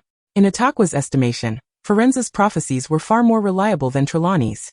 This time, Itakuya's entry was sanctioned, with Hagrid volunteering to serve as her guide. I can hardly believe you would sneak into the Forbidden Forest, Hagrid remarked as he walked ahead of Itakuya. I thought such escapades were the realm of Harry and his friends. In truth, I am not as obedient as I appear. Mr. Hagrid, she replied. Oh, but you seem far more mature than your peers, and after all, you are Severus's child, Hagrid sighed wistfully. I truly envy Severus. He is remarkable and the youngest headmaster Hogwarts has ever known. Itakuya chuckled softly. Ever since Buckbeak, the creature Hagrid cared for, had gone berserk in class. He had lost confidence in teaching students about magical creatures. Now his lessons revolved around the dull yet safe feeding of insects. Bringing an uncontrollable magical creature to class was indeed perilous, as student behavior was notoriously unpredictable. Yet I believe every professor possesses their unique teaching style. Perhaps you should have a bit more faith in your own abilities. Consider last semester's Professor Lockhart. At least you are far superior to someone who can only fabricate false acclaim. Are you not? Itakuya said slowly. She held a certain fondness for Hagrid. After all, it was he who had personally rescued her from the orphanage. Oh, Itakuya. You truly are a wonderful child, Hagrid exclaimed, his large frame shaking with emotion. The two wandered through the Forbidden Forest for quite some time. Long enough for Itakuya to feel utterly exhausted. I fear you may not be able to meet Firenze, Hagrid remarked, gazing into the distance. Centaurs are remarkably wise creatures. If they do not wish to encounter you, finding them is nearly impossible. Itakuya nodded helplessly, surmising that Firenze had likely foreseen that her intentions were far from merely expressing her gratitude, and thus chose to remain hidden. I believe you are right, Mr. Hagrid. It seems we must return for now. On their way back, Hagrid and Itakuya encountered Harry and Lupin. At the moment of their meeting, Harry was imploring Lupin to teach him how to repel Dementors. Itakuya, by the way, I recall that you employed that spell as well, correct? Harry inquired. Which day? Itakuya asked. The day on the train, Hermione mentioned she saw you. Oh, you mean the Patronus charm, Itakuya acknowledged. Could you demonstrate it once more? Harry requested. Itakuya slowly shook her head. She could no longer summon it since her visit to Ian Manor. The Patronus charm symbolizes the happiest memory of the caster. For Itakuya, that memory had been the time when the shadowy figure of herself transformed into a so-called black dragon to play with her. Yet since learning the truth, she could no longer define that memory solely as happiness. It had morphed into a complex recollection filled with bittersweet emotions. My wand has been quite uncooperative. I am unable to cast any powerful spells at the moment. Itakuya used this as an excuse regarding her wand. My goodness, that sounds serious, Lupin frowned. Indeed, however, my father has accompanied me to Mr. Ollivander's. He assured me he would craft a wand suited to my needs. Itakuya turned to Lupin, suddenly recalling something. Professor Lupin, do you have time tomorrow afternoon? Yes, what is it, Miss Itakuya? Lupin inquired.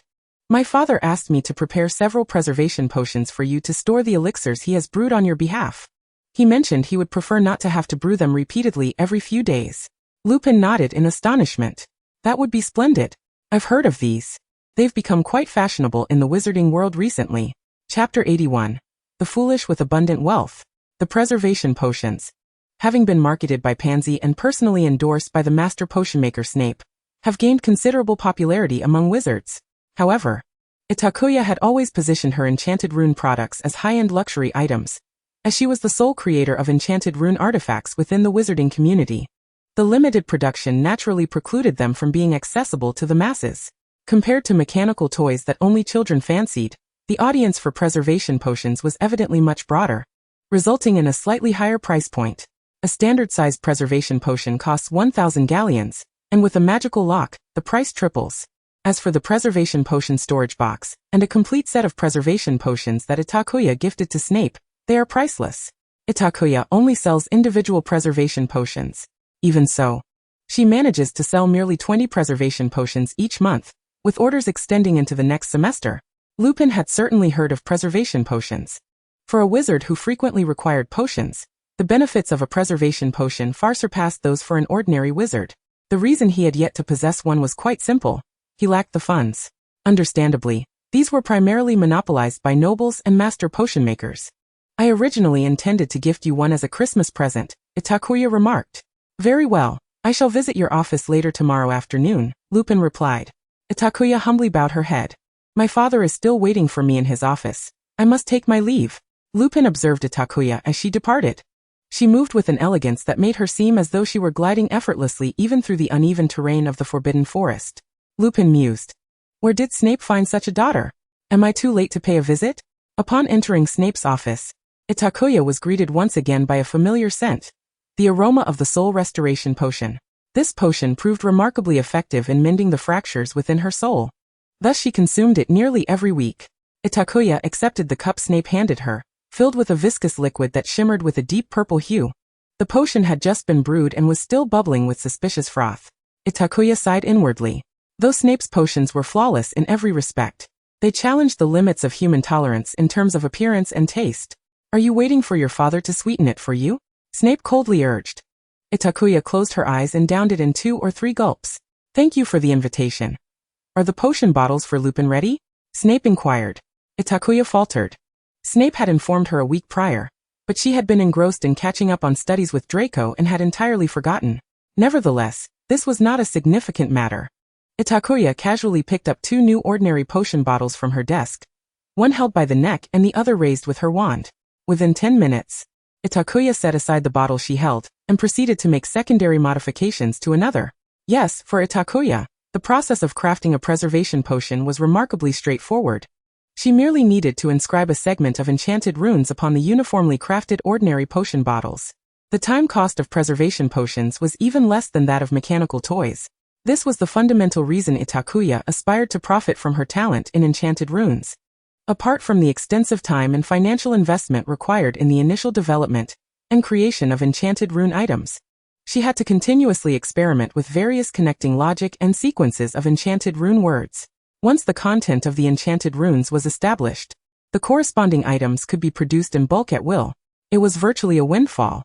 I have completed it, father, Itakuya declared.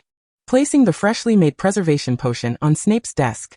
You are capable of producing more, yet limit yourself to 20 per month. It appears you have learned the essence of how pureblood families operate from your pureblood classmates, Snape commented. Itakuya offered an awkward smile. That idea was Pansy's. Itakuya had to concede that her wisest decision was to extend a partnership invitation to Pansy early on. The Parkinson heiress was a natural-born merchant. She even launched a line of exclusive preservation potions tailored for the 24 pureblood families. Pansy had specifically arranged for the design of the preservation potions, engraving the corresponding family crest at the neck of each bottle.